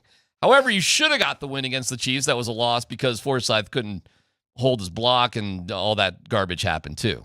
So that was a bit of a push. So maybe they did earn their 10 wins. I mean, you lost an overtime game to the Bengals. Right. That could have gone either way. It's kind of an amazing game. That could have gone your way, and it didn't. You lost the first 2 games of the year, but you lost them because, I don't know, you didn't even know what you were doing, right? I mean, you were just getting used to everything. It's hard for a rookie in the first couple of games. That's why, like, Cam Ward, I don't know, Cam Ward might be great, but to expect anything out of a rookie quarterback on the road in his first game is kind of ridiculous. It's a terrible position for a guy to be in. So, yes, you're right. 10 wins could be fine depending on how you got those 10 wins. You never know how that's going to go. Well, the NFC East is a little different than the NFC South. That right there, you've replaced all 4 of those opponents, other than maybe Dallas, with anybody that was in the NFC South last year. But we sit here and we have all this conjecture. We don't know who's going to get hurt or who's going to. Then why do we do predictions on games then? I don't know, because it's fun to do. You can't do prediction games and then poo-poo everything. How do we know who doesn't get hurt, who doesn't play? But that's the truth of the matter. Right. Sitting here right now, I think it's an 11-win team, and we'll go from there. But we all think good things. Who has a bad thing really to say about the Broncos at this time of year? Right now. Who's out there like crapping on the Broncos? Almost everything said about the Broncos is positive. Yeah, agreed. Yep. Good place to be. Next story, Dan. All right, fellas. Over the weekend, Zack Allen agreed to a 4-year, $102 million extension with $69.5 million guaranteed. He led all defensive linemen and quarterback pressures last season and also added 8.5 sacks. Who should be next up? Who should be the number one priority for the Broncos to extend? And when do you think they will get close to getting another deal done? Is it Benito, John Franklin Myers? What do you guys think? I mean, Sean already told us it's Nick. He didn't make any secrets about it. The process has unfolded the exact way I thought it would. Cortland Sutton went first, Zack Allen second. Then I said it'd be Nick Benito, but that's probably going to take some time. And I don't think that there's any guarantee of that deal getting done anytime soon. You're going to wait for Micah Parsons to sign that deal. And it's also got the ability to get contentious because the amount of money that edge rushers are making, where do we really value this guy? So I think this is going to be a tricky contract situation. But Sean already told us that Nick is the next man up. Well, yeah, that has to be. So bad luck for John Franklin Myers, huh? Yeah, or maybe he lucks out. Maybe they get into contract negotiations with Nick and it's not going anywhere. It stalls out and they just move on. All right, well, let's cross the next bridge. Listen, it's been going so well in these negotiations behind the scenes. There has been so little to no drama with all of it. And you hear about how much everybody trusts everybody and how good it's going. You also got an owner that says, listen, we're not going to pay you $25 million a year, but we are going to pay you $17. But I'm going to give you an extra $5 in your signing bonus to get you cash right up front. How about that? And you can do that. You can do that. And cash in the hand sometimes, will be a little better than saying, oh, I got 5 years done. Yeah. Cash and cap are two different things. Yeah. Do you have the money right now? Well, does the organization have the cash right now? Which is always a struggle with bowling. It was. It definitely was. Legendarily, it was. But when you have the wealthiest owners in the NFL, that is not a problem.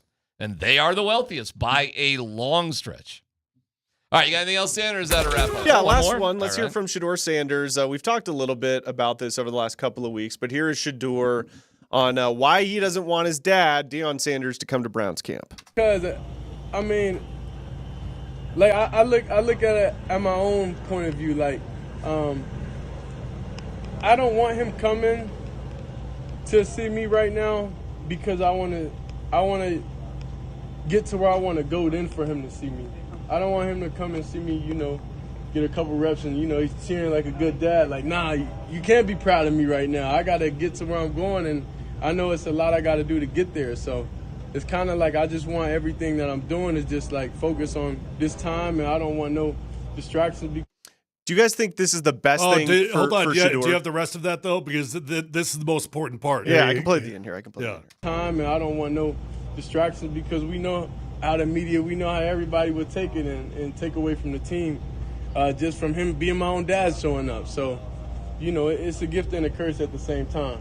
That's huge. Yeah, I mean, the dude's self-aware, at least at this point in time, that, hey, if I bring Deion Sanders out here, that's going to be a distraction, and I'm going to get knocked for it. Because how many dads probably show up at camp 1 day or 2 days just to watch their kid play in the NFL? I assume most of them, if not all probably of them. a lot of them. Sure. Yeah, but they don't get to stand on the field. Or demand to stand on the field. Yeah. Like, hey, Dad, you can come, but you're sitting up in the double-decker. They're sitting in the family section with the rest of everybody else. Having Deion Sanders. Deion ain't going to do that. It's a gift and a curse at the same time. That's self-aware. I don't know how he could be more truthful about it. No. He understands Shiloh didn't care. Shiloh was like, fine, it's my dad. I'd love it. It's great. And Shiloh needs him to know that's my dad. Shiloh didn't do it. That's my dad. No big deal. But he's not a quarterback. He's not trying to earn the trust of the rest of the guys. It's different. It's definitely different. Man, I am pulling for Shadur, man. So are we officially at the point where more people are back to rooting for Shadur rather than rooting against Shadur? Yeah, because he's already had his fall. Yep. Feels like it. Already had his fall. Right. Yeah. The guy's had a million things not go his way. Things have been stacked up against him. He had a dad with a serious health issue that must have been awful scary that he just found out about, according to Prime. And he is low on the totem pole there. He's just, how do you not love that attitude? I don't know, man. I'm pulling for him. Why would you pull against him at this point? Why would you root against Shadur? No reason to. I think he's going to start before the season's over. Break that down for me. Because I think he's a starting quarterback in the NFL. There ain't 32 starting quarterbacks. And you can't tell me there's 16 or 17, including in that roster in Cleveland, that are any better than Shadur Sanders. And listen, he was arrogant. He was this. He was that. He held the ball too long. He also made some freaking throws. Yeah. He also kept some drives alive.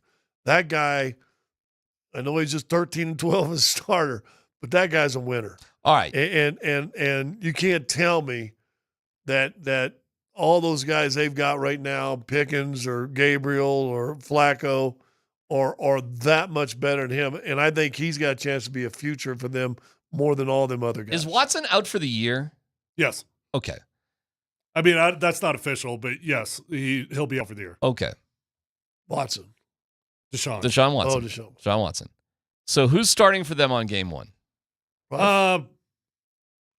Pickett? Kenny makes a whole lot more sense than Joe Flacco, but my gut says it's going to be Joe Flacco. Okay. I'm with you on that. All right, say it's Joe Flacco. I'm fine. Kenny makes way more sense. Okay. I have no clue why you would roll with Joe Flacco. Who's Joe Flacco's backup? Probably Dylan Gabriel. Dylan Gabriel, third round pick. I mean, look, makes sense. Look, I don't think they keep both Kenny and Joe Flacco. So whoever wins that job makes the team. All right. Other one's gone, and then you get the backup between Dylan Gabriel and Shadur Sanders. So do you think that's what it will come down to, a competition with those two? I think they'll carry 3 quarterbacks, and both those guys are going to make the team. So it'll be a little cloudy who the backup is. Because only one dude's going to dress. Well, Zach Wilson dressed all last year. But that has to be declared. You have to declare who it is. That's your emergency guy. Do you think they'll flip-flop back and forth, or do you think – I mean, I'm trying to get to where you're seeing Shadur as a starter, by the way. Because I think he's better than the other guys they got on that team. All right, so they just fall apart and it just rolls down the hill to him eventually. I think he said it, I think the preseason is going to be big for him. Let him listen. You want to tell what? Because if he's not the definitive backup, it's going to be rocky for him to get in. Let me tell you this, and we know this. You know the one thing he is a lightning rod. Yep. He attracts attention. Let him go in there, and Cleveland Brown fans, listen, and we think Denver Bronco fans are big, and they are, and these other fan base, yeah. Cleveland are a hardcore, come from behind, love you story. They're famous, known as the cardiac kids. Mm-hmm. Let Shadur Sanders go off in these preseason games and then start slow with somebody else and watch what that fan base does. That fan base will demand Shadur Sanders becomes a starter. It's PHC on 92.5.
You guys like good news? I got some breaking good news. A little twist of irony in this, too. Colorado Rookie Warming Bernabel. What a name. I'm sorry? His name is Warming Bernabel. Warming burning hole? Warm? Warning. Warning. I'm burning laughing. hole. Should be red hot Bernabel, as he has been named the National League Player of the Week. Is that the pitcher? He is the first baseman. Oh, first.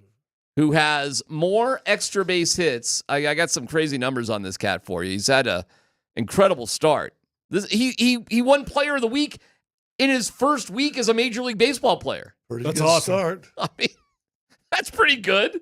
Pretty good start. And in the American League, Trevor Story was named the American League Player of the Week. So just a kind of a weird little twist. Yeah, he got named Player of the Week in his first full week in Major League Baseball. That's amazing. Yeah.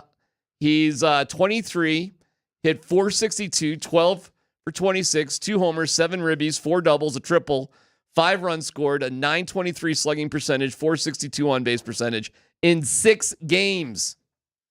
He's who's filling in for Michael Tolia, who was sent down to AAA as he rehabs from an injury. But he might have just got Wally pipped. This dude has been crazy good. And he's 23. He's had a hotter start. Remember when Trevor Story came up and had hotter than Trevor Story's start in terms of extra base hits? And Trevor Story started off unbelievable. Was the hottest starting Rockies player ever until Warming Bernabel, who has surpassed him. How long till we trade him?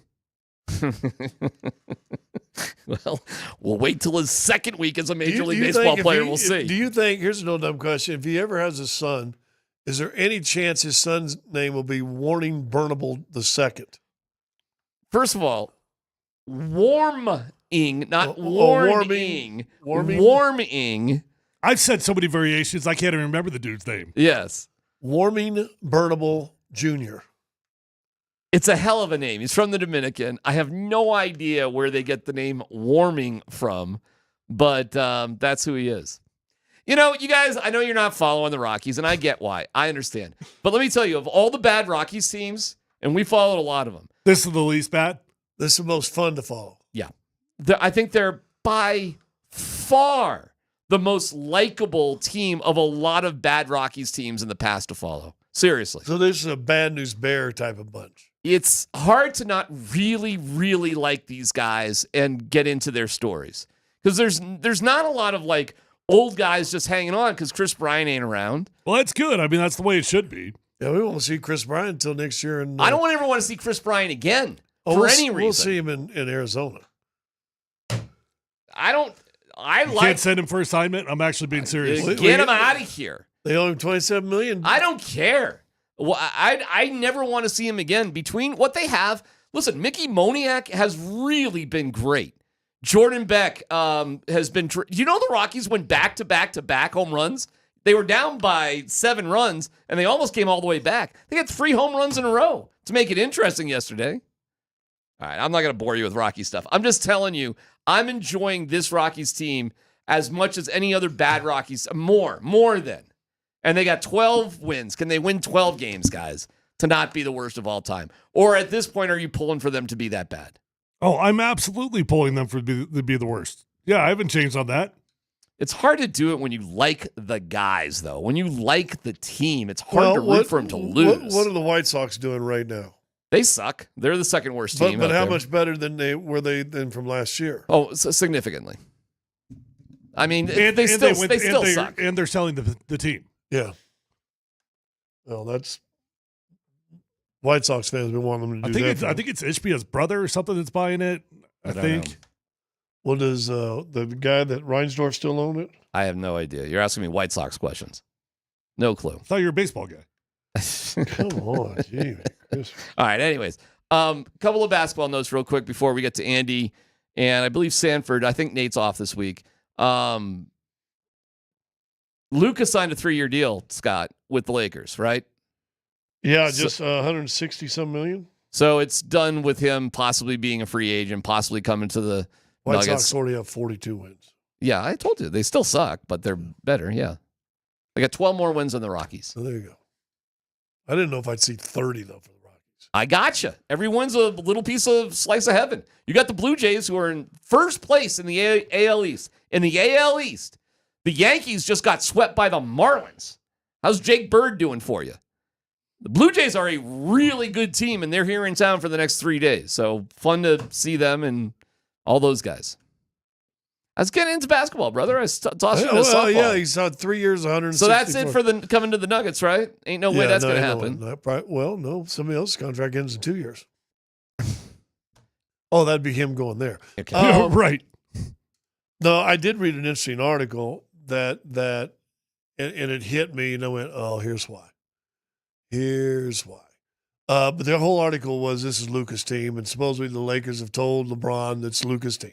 So what, going forward, what do you do? Luka's going to be here for 10 years. So what do you do with LeBron? Well, and there's been a lot of talk about maybe they move him. But you know why he's playing this year? Because it'll make him the oldest player to ever play in the NBA. Is that right? That almost is hard to believe. 43. 41? No, he's not 43. 43 is the article I read. No.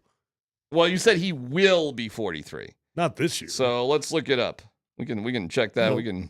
He'll be 41 in December.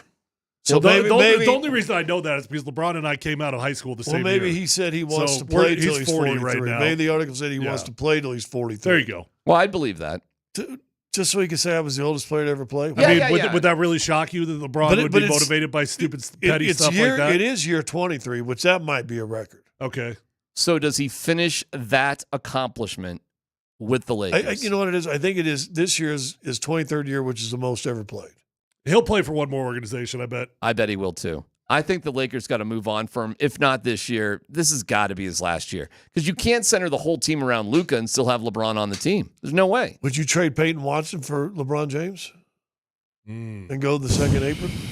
I wouldn't mind having LeBron James. Sure. You got to win now. You have to win this year. You got to win now. If you were to pull it off, and they're not going to, and they probably even discussed it. Say you pulled it off, they win it this year. Does that make LeBron's legacy look even worse that he always has to chase places to find championships? No. He's in the conversation for you. I don't think you can have I don't even think that is a bad look on guys anymore, though. That's just the way Everybody the NBA does. That's just what the NBA is. He's a multiple-time champion, a multiple-time MVP in the championship, slam dunk Hall of Famer, leading point scorer in NBA history, icon. Can't have the conversation about top 5 guys of all time without his name coming up. No, he's it. And if he can play till 43 and be the oldest guy, it's another checkbox. And the guy's in phenomenal shape. So I don't know why he couldn't. And there'll be other teams that would love to have him. He averaged 24 at 40. Yeah, he's dude, you can say whatever you want about him, but he definitely can keep playing in the NBA for another couple years, barring some sort of catastrophic injury, which I don't see happening. He'll do some maintenance. He won't play every game. You know, that sort of thing. And you're his age? Yep. We came out of high school the same year. And can you believe your back feels the way it does and he's playing? It's insane. His 23rd year? No, it's absolutely nuts. Plus, he just loves it. I think he just loves it. I think he loves the limelight. I think he loves all of it, man. I'm not sure that if he's out of the limelight, what would he do? Oh, I don't know. He'll be fine. I think he's a limelight chaser. Perhaps. But it wouldn't matter if he couldn't produce. 24 a game? Well, he produced last year. It's unbelievable. What Michael Porter Jr. averaged last year? 18? Cam Johnson, same thing. Yeah. 18. And by the way, LeBron doesn't take a million shots. He doesn't. Yeah, but Cam and him didn't get to the free throw line 10 times a game like Cam either. Well, there's that too. But yes, LeBron James for 1 year for Peyton Watson, sure. Can you make that happen? I think it'd be tough to work out. Okay. I mean, the money doesn't match up because he didn't sign a 1-year deal for $50 million or something. I don't know what he's done. I have no idea what he's doing. Yeah, but I don't know how they move forward with Luka's team if LeBron's still on it. I do not know how that works. How could it possibly be Luka's team if LeBron's there? Well, then let me ask this. I said Payton Watson for LeBron James. Great, but 41, what are you really getting for? I mean, We were talking about Micah I don't know, Parsons. dude. He was still really good at basketball this we year. were talking about Micah Parsons trade for him that would be in the vein of 2 first-round picks. Ain't no one giving the Lakers and LeBron James 2 first-round picks. Oh, well, that's No, that's of a course different not. story. Would But Dallas, but LeBron is still a very productive basketball player. would Dallas want LeBron James? Well, there were rumors about that. That'd be kind of a good team right there, wouldn't it? It'd be fun. Well, you're probably curbing the initial growth of your rookie that you got high hopes for, but you probably would win. Yeah, Cooper Flag will be okay. You got another 15, 20 years with Cooper Flag. He'd be all right for 1 or 2 if LeBron's hanging around. I think he'd be all right one way or the other. That'd be interesting for sure. That'd be interesting. Good. And then what would happen if Dallas traded for LeBron? One, wouldn't people just ask, why didn't you when you trade him there in the first place? Exactly. Well, right. Although you got Anthony Davis. Listen, everybody poo-poos on Anthony Davis. Anthony Davis is a hell of a player. Yeah, you got to stay healthy, though. Oh, Anthony Davis should be like an MVP. Yeah, well, I don't disagree with that. It's KKSE FM HD1, Broomfield, Denver, Boulder. Back to training camp for today. Biggest takeaway out of today? Still it's just a little bit sloppy. You know, the defense is great, but offense continues to be sloppy. They have not strung together 2 good practices in what feels In a like, row? well, maybe at all. I'm not sure if they've done that at all. But again, it's not like it's all bad. I do think that Bo Nix was sloppy today. Had another couple interceptions, and he's had a lot of interceptions in the last 3 or 4 practices, like a lot. But he also had some good moments. Had a nice throw to Evan Ingram. Had a nice throw to, was it Kroll, I want to say?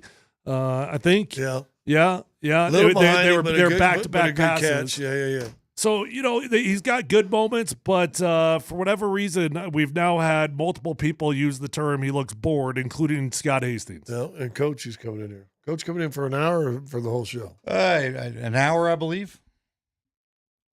Hi, Andy. How you doing? Hey, guys. Look, Bo was bad today. It's all right to say it. Guys can have bad days. He was behind people. Wasn't great. He was not great in timing.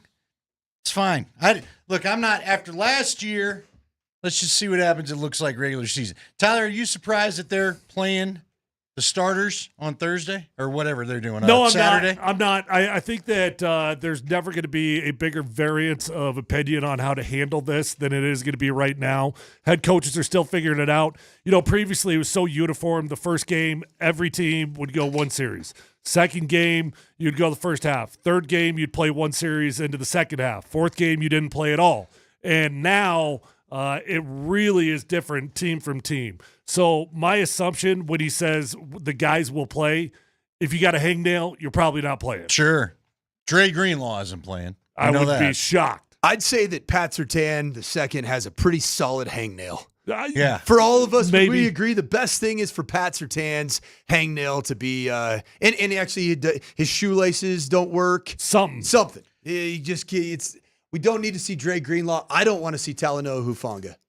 No, I'm with you. I've seen enough, man. That dude's a straight freaking cold-blooded killer back there. Yeah, as a he's fun to safety. watch, isn't he? Dude, I love that player. Love that player. It might just be because it's what I grew up with. And I know Scotty says it to you all the time. I would take back going to a couple series for the starters first game, maybe a quarter the second. And I mean, I know there's less games and all that, but you know.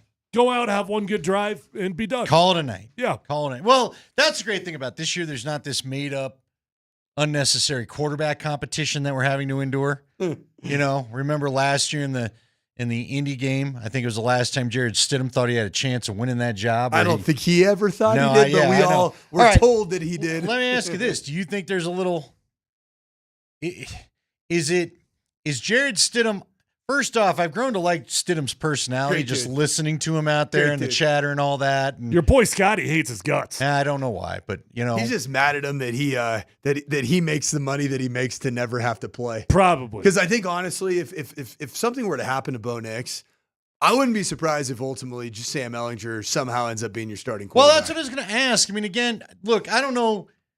You got to go put out on tape what you're putting out on tape. You got to live with it, right? Mm-hmm. But I mean, Ehlinger, the last couple, and I'm going to go with the hard G because that's what I heard all his college Ehlinger. play-by-play people call him. Sam Ehlinger. Not even my guy Tyler over there seems to know what it is.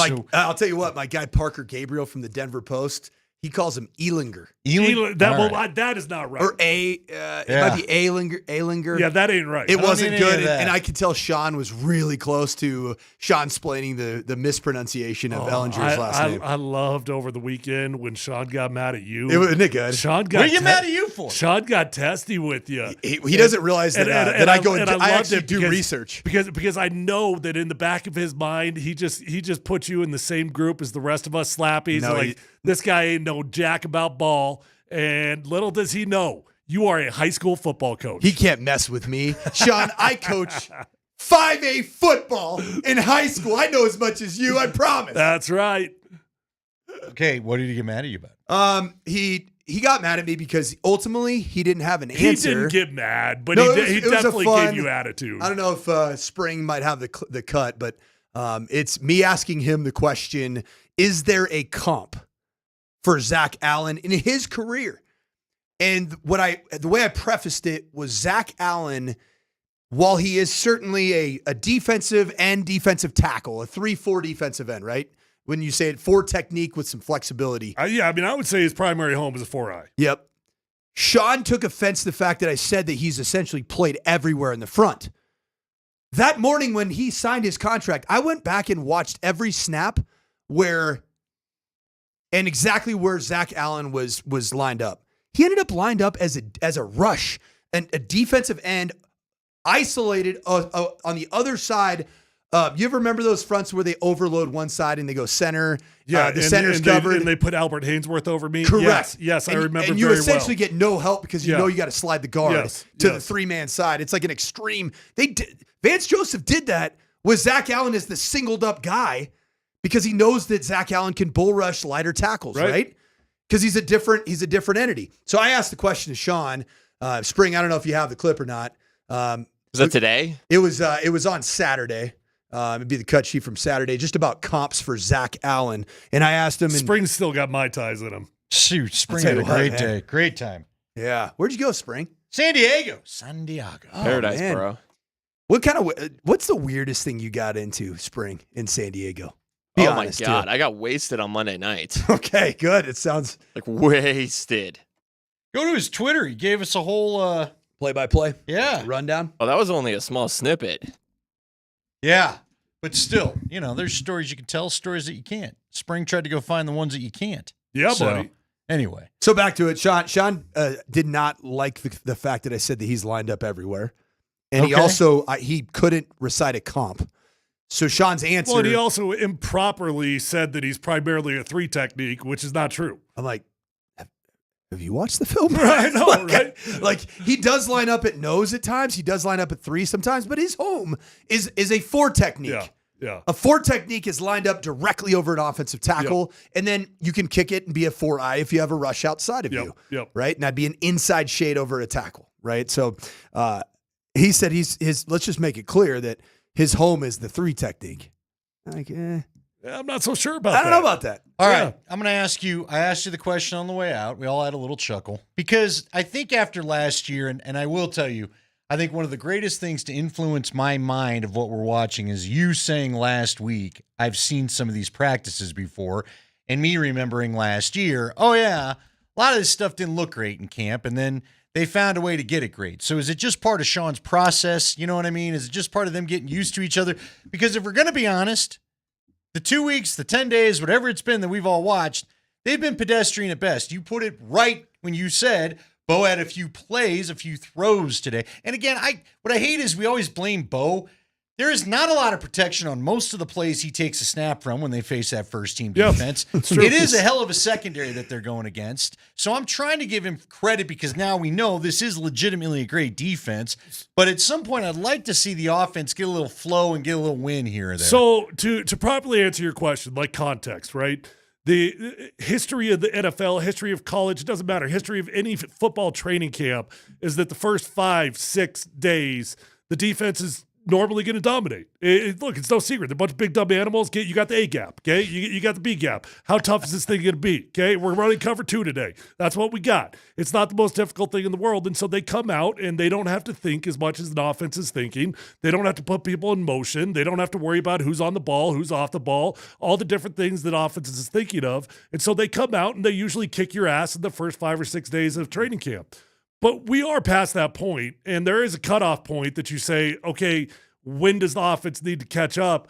We're about there. I mean, we're about at the point of training camp that you say, okay, the excuses are gone, and we're not early on. We've probably got, I don't know, what would you say, 85% of the install in, if not more, by now. And it seems like just about everything. When you get into the weeds of strange end of game situations. Did you see that weird play that they ran where it was like end of game and the entire offensive line and running back just sprinted to the right and Bo kept the football and sprinted hard left? It was like I think that it's like 12 seconds left, Hail Mary type situation where you can actually potentially use the quarterback run to get inside the 35-yard line or something along that. It was real. I've never seen it before. I was like, that is weird. Interesting. It was like a misdirection, strange situation, but and Bo was trying to get out of bounds. It was a walkthrough. It was a walkthrough setting.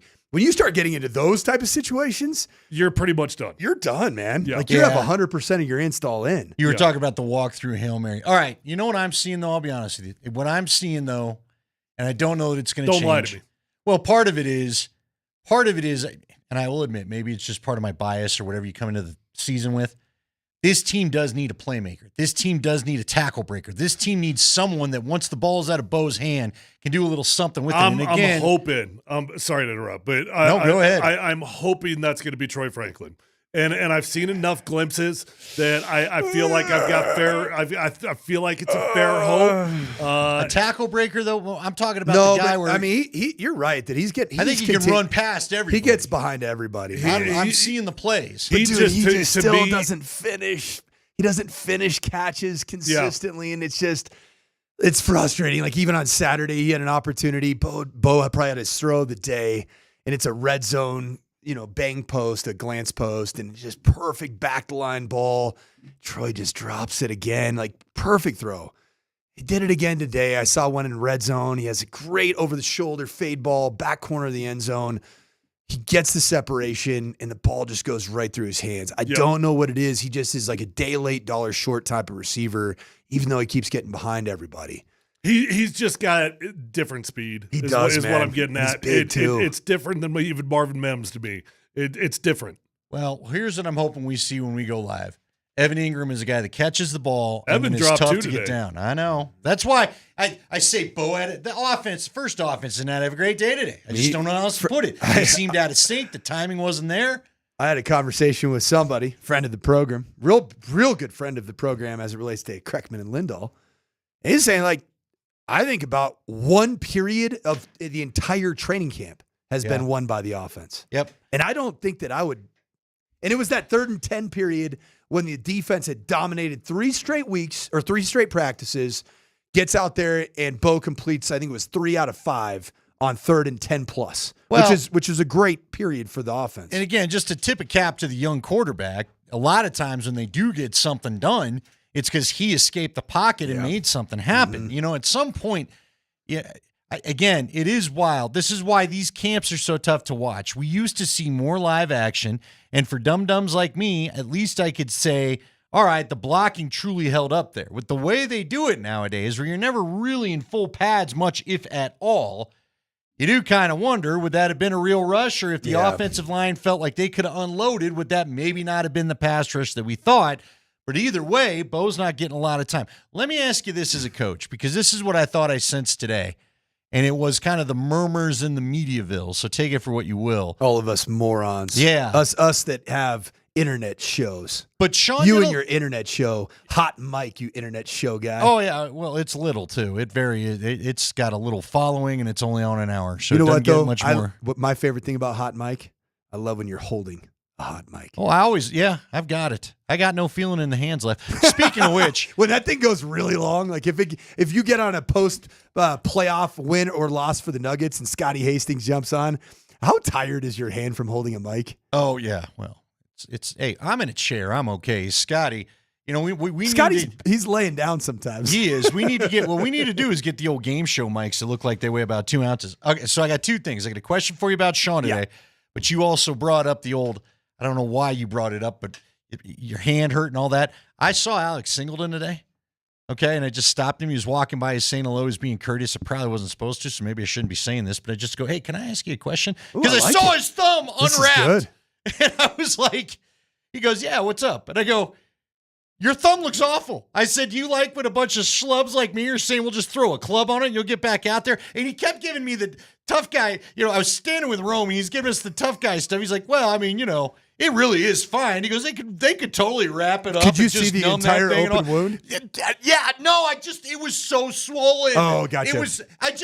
It's one of those things where I feel like we as normal people throw these, and really I wanted to go, Alex, show the whole media what your damn thumb looks like before we all get on our talk shows and are like, hey, just tape it up, club it up, go out. You'll be good, it bro. It looks awful. It's so People funny. would not be functioning with that hand. Oh, we would. And he's just do you know laughing. He's like, I'll be fine. Do you know how many of our on-air talent here, the crew, the lineup of on-air talent, they'd be out a week. They wouldn't even show up to work to talk into a microphone if their hand looked like that. Now, so I broke this one. I broke my right one, and you could see the leftover weird. My nail grew back all was that weird. Laxer? Yeah, guy, a friend of mine of all people. 3 hits, and the third one blew it up. So I guess I just have a little empathy for that particular injury because I can remember the slightest little. Now again, you know, they do whatever they do, and they give you the shots, and they put you. I was just Still like, this sucks, is insane, man. dude. Still sucks. This is insane. And he was laughing. He's like, oh, I totally could go. He didn't even think twice. He wasn't singing me a sad song. He wasn't playing a violin. He just is like, let's do it. Rock it up. If we got a game right now, put the club on, and I'm going out there. And I'm just like, this is just a different world. Anyway, did you feel like Sean got a little frustrated? Like, again, there wasn't any yelling. This wasn't the famous coach blow up. But, man, we took a lot of time between some huddles today. Yep. And even like what felt like a first down, he stopped the offense. He brought them all together. He talked with them what felt like it probably was 2 minutes, but it felt like 5 minutes, like a long pause in the middle of whatever this drill was. Do you think, is that just coaching and refining and part of the process? Or Sean was frustrated today. It is media availability. You sensed it. It was a far cry from the 33-minute Sean Payton telling all the stories. And you know what? I think he's justified in his frustration because the offensive unit overall just hasn't performed with any level of consistency throughout the entire training camp. Is it strange for me to say, which is so unusual in an NFL city, that the player that I think needs preseason reps the most right now is Bo Nix? Well, I mean, probably. You got some new guys to do some new things with. That and also confidence, man. Yeah, but like take the donut off the bat and swing a heck of a lot lighter bat than what you're seeing every freaking day in practice. So again, is that going against the twos just to get some lather going? Yeah, but then but you don't to like me, that. There's almost See, it's funny. All the football guys hate it. I was talking to Nick Ferguson the other day about this. He doesn't like that idea. People want good on good. It's so funny. I had a scrimmage that I scripted, and it was like I was gonna go good on good, 1-on-1, 1-0-1D, 2-0 2D, and I had it scripted for later in the scrimmage to go 1-0 versus 2D, and I literally fought it in real time. I was like, I scripted it, I communicated it to everybody. And then when I made the decision to get to that spot, I'm like, no, I want the best playing the best because that's the only way that we're going to get better. No, I get that. But again, in fairness, I said this early on. You know what? Let's do this. Let's take our break. Let's come back. I do think there are plausible, fair explanations for what we're seeing. That doesn't mean the sky's falling by any stretch. And I want to get into those next. It's Altitude Sports Radio 92.5.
All right, it is Kreckman and Lindahl. Nate Kreckman is off this week, and then we'll all be together.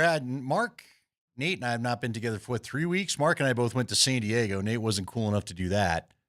Mark and I. What a nerd. Dude, you went to that Pacific Beach bar where it's a Bronco bar. You put it on Twitter. And There's I a just seen Bronco it bar? Oh, yeah. In San Diego? There's a huge Bronco fan base down there. I will never forget the last game that I did in the old Jack Murphy Qualcomm Stadium of 1,000 names that I went to was the 2015 season. It's 2016, I guess.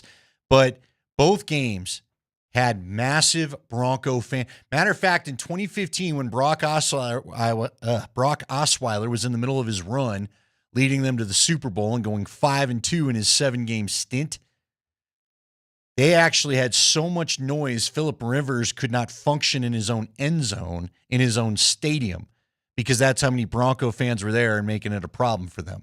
So there is a big Bronco fan base there, and Spring hit a bar that we'd literally just been in the week before. I knew exactly where he was, and I kind of wanted to be back there. Anyway, all right. Lindahl, were you ever like single in your 20s? Oh, yeah.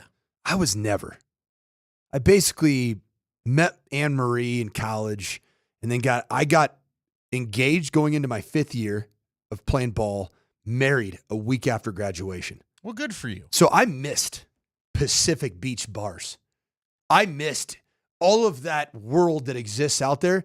Frankly, it looks a bit like a cesspool to me. It looks a little bit kind of dirty, greasy, You spend grimy. your time, and after a while, it's kind of like a hot tub where you feel like I probably need to get out. I've probably had enough, but Is it because of the heat of the hot tub, or is it because some of the floaties? Well, in the could be a little A, a little B. I don't know what bars you think. This Pacific Beach bar is by far, there's worse places to go. You got no idea. I did learn you got to call PB.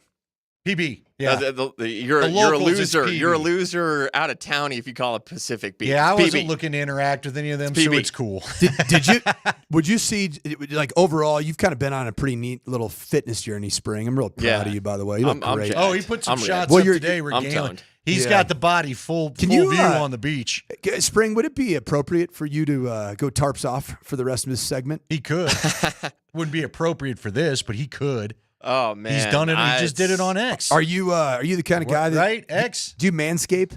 You keep it tight? Keep it nice? You got to. Okay, you got to. So you were ready for PB. Let's now be let me ask you this: Springer, did you go to PB fully single or no? Yeah, very much so. Whoa, this is a new development. What? This is a fairly new development for me, and my relationship with you that involves some soccer matches, going to some rapids. Sure, those were all in your imagination, my friend. Those are the old days. The old days. Those didn't exist. We're not worried about those. This makes sense why you've been on a Listen, fitness there's journey. a new chapter, and the chapter was glorious this past week.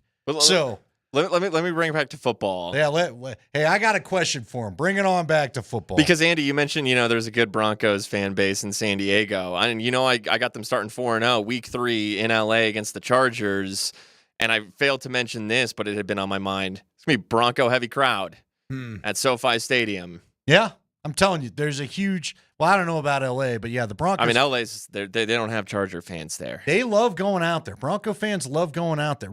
Remember, they moved that game a year ago off the Christmas holiday, and I thought no big deal. And I was soundly educated by a number of fans that were going to take the holiday to go out there, watch that game, and spend a little time in California.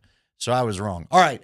So I want to make this point about the struggles that we're seeing, because you just said it. You would like to have a couple of periods where maybe the offense has won, which I won't argue that, okay? I'm not here to make excuses. But I legitimately think you had talked about going good on good, and that was the theme of the conversation.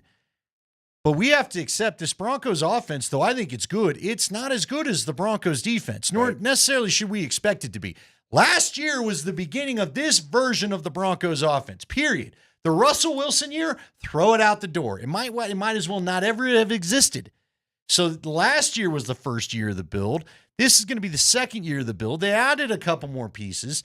And this defense has been building. First off, when Vance Joseph got here, sometimes you get a house, and, my first house that I bought, we liked enough of the kitchen. We didn't do anything to it right away.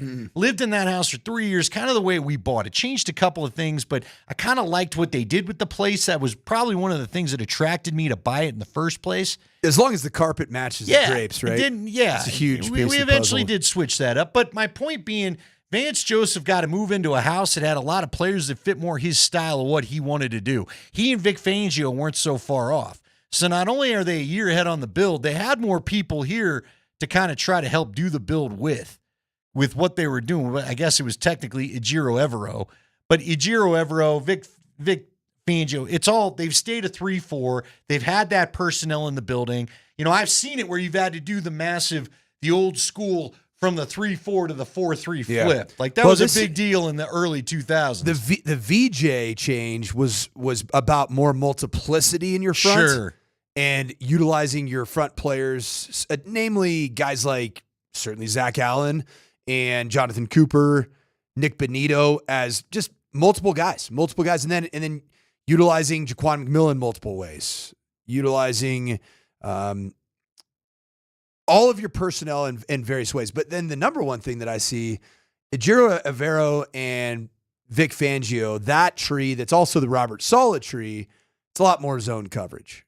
A lot more split safety coverage. Fair Whereas enough. this is the highest percentage of man coverage in pro football. Well, it gives you some insight into 70-20 that first year of this whole thing, too, where guys didn't seem to know what they were doing and how you let Tyreek Hill just run dead through the middle of your zone without anybody picking him up, and you go double the guy that PS2 has that the help didn't need to be there. You left your zone for no reason. But my point is, the defense in this development, in this evolution we're seeing in Bronco football, has had the greater start. And so I don't think we should be surprised that the Broncos' number ones aren't quite ready to compete with their number ones on defense, at least. The offensive number ones are not there. They're still, you talked about it, you're still trying to get some things right. You're refining things. Again, don't tell me they had a bunch of the routes that they're putting in for Evan Ingram planned out for Lucas Kroll last year. Right. You know, I'm sure there's new things Sean cannot wait to do with Evan Ingram and RJ Harvey and even Pat Bryant. Tell me something. I know you said something to Leggy while we were standing there. Are you surprised by Pat Bryant? Yes. I mean, for the guy, the book was the speed was not great, and I know it's still something that from time to time pops up, but man, this kid gets open and he gets the ball when he does. There's something to be said for overlooking human beings that are graduates of the University of Illinois. I get it. Nate Kreckman. I feel you. Sometimes you overlook him, and then he comes at you with a little zinger, gets you right between the eyes. Did go to class. Get you here. Pat Bryant, man, that dude's his play strength. It's funny. There's terms like play speed, and I would say Troy Franklin has crazy play speed. That's what Tyler Polumbus has been noticing is he plays because he's a bigger dude than you think he is. Everybody thinks that he and Marvin Mims are the same prototype of receiver. No. Troy Franklin's 6'3". Like, I walk by Troy Franklin every day before practice, and I kind of do the, stand straight up, and I'm like, God, he's got his helmet on. I'm like, is he taller than me? I'm 6'3" and 5'8", man. At least that's what I tell myself, and he's right there with me. Pat Bryant's big lower half guy, taller than you think he is. I think he's listed in the 6'2" range, but man, he feels big. His play strength. And I'm talking about today, there was a red zone rep. He ran a route. It's a red zone concept in the West Coast offense. There's deep Colorado, which is a type of it's a post corner route, but you don't come out of the post at a high angle. You come out almost like at the top of a question mark. You know when you draw a question mark, it's a little bit of an arc. It looks like a sickle. Sure. The Grim Reaper holding a sickle. The Reaper or the corn maze person. Yeah, corn maze guy. So he ran that route in the red zone today against Pat Surtain II, who is probably the most physical corner in terms of speed and physicality in the National Football League. Dude, he used his body to create separation, and then Pat was there. Pat was in position. And I'm talking about Pat Surtain. Surtain was in position, but Pat Bryant used his body and his strong hands to go fight back to the football for a touchdown in the red zone. I go, ooh, that's impressive. See, I'm telling you, I think he could be a real red zone weapon this year. I've seen him get open. He gets open so fast. There's another guy, the best red zone target. Go ahead and just laugh at me, make fun of me. You can go, I understand that pro football's big business. But your undrafted free agent that is absolutely gorgeous in pads, Joaquin Davis from North Carolina Central. He is destroying starting corners for the Denver Broncos in the red zone. Yeah. In one-on-ones. He is a baller and crazy ball skills inside the red zone. I don't know if is there a chance there's a spot for him? Look, I've liked him from the get-go because first off, he caught my eye in OTAs because I thought he was a tight end wearing that 80. Does he not look like? And then I figured he's like out, a bigger oh no, that's a version of receiver. He's like a bigger version of Ingram, even though he weighs 45 pounds less, which doesn't make sense. Let me ask you this: is there any? Again, we're so early, guys. I'll tell you my hesitation. I want to come at you with hot take after hot take after hot take because that's what we're paid to do, I guess, on radio. Although on this show we try to have a little fun and get you home with some conversation. That said, you know how many camps I've watched where the first 2 weeks were one thing, and when we started playing games, it became a whole different other thing. That's what it feels There's always like a superstar the first 2 weeks of camp that just gets washed out by the time you start playing games and you get on the field and the real stuff shows. And then the guy, any longtime listener to the show knows there's a running back on the Broncos 20-12 team, Peyton Manning's first year, named Xavier Oman, who went off all during camp and even had a good game against Chicago to start his career. And Xavier Oman was nowhere to be found by the time we got to the final cuts. So that's why I hesitate some of these early couple of week camp takes that we like to throw out there. I had a guy last year that was the apple of my eye, and he had been around. And was it Brandon Johnson? Brandon Jones? Brandon Johnson. No, he's number the son 89, of, right? He was the son of Charles Johnson. We all kept Was he thinking really? this guy. Yes, we all. Like Charles Johnson, our favorite buff? No. Oh, I'm sorry. No. The catcher, Charles Johnson of the Miami Marlins. That's pretty cool. Oh, yeah. He does come from a Former very Rocky. athletic lineage. Yeah. Former Rocky, former Marlin. I love that. former Like 5 last other year in teams. training camp, I'm like, is he my favorite receiver today? Steve. Who was the other guy, Spring, that it was him and it was like a number 17. They both were always, we thought both of them were going to be good. Jalen Virgil? No. Thank you. Was That's it? No, it was you're right. Jalen Virgil was the dude.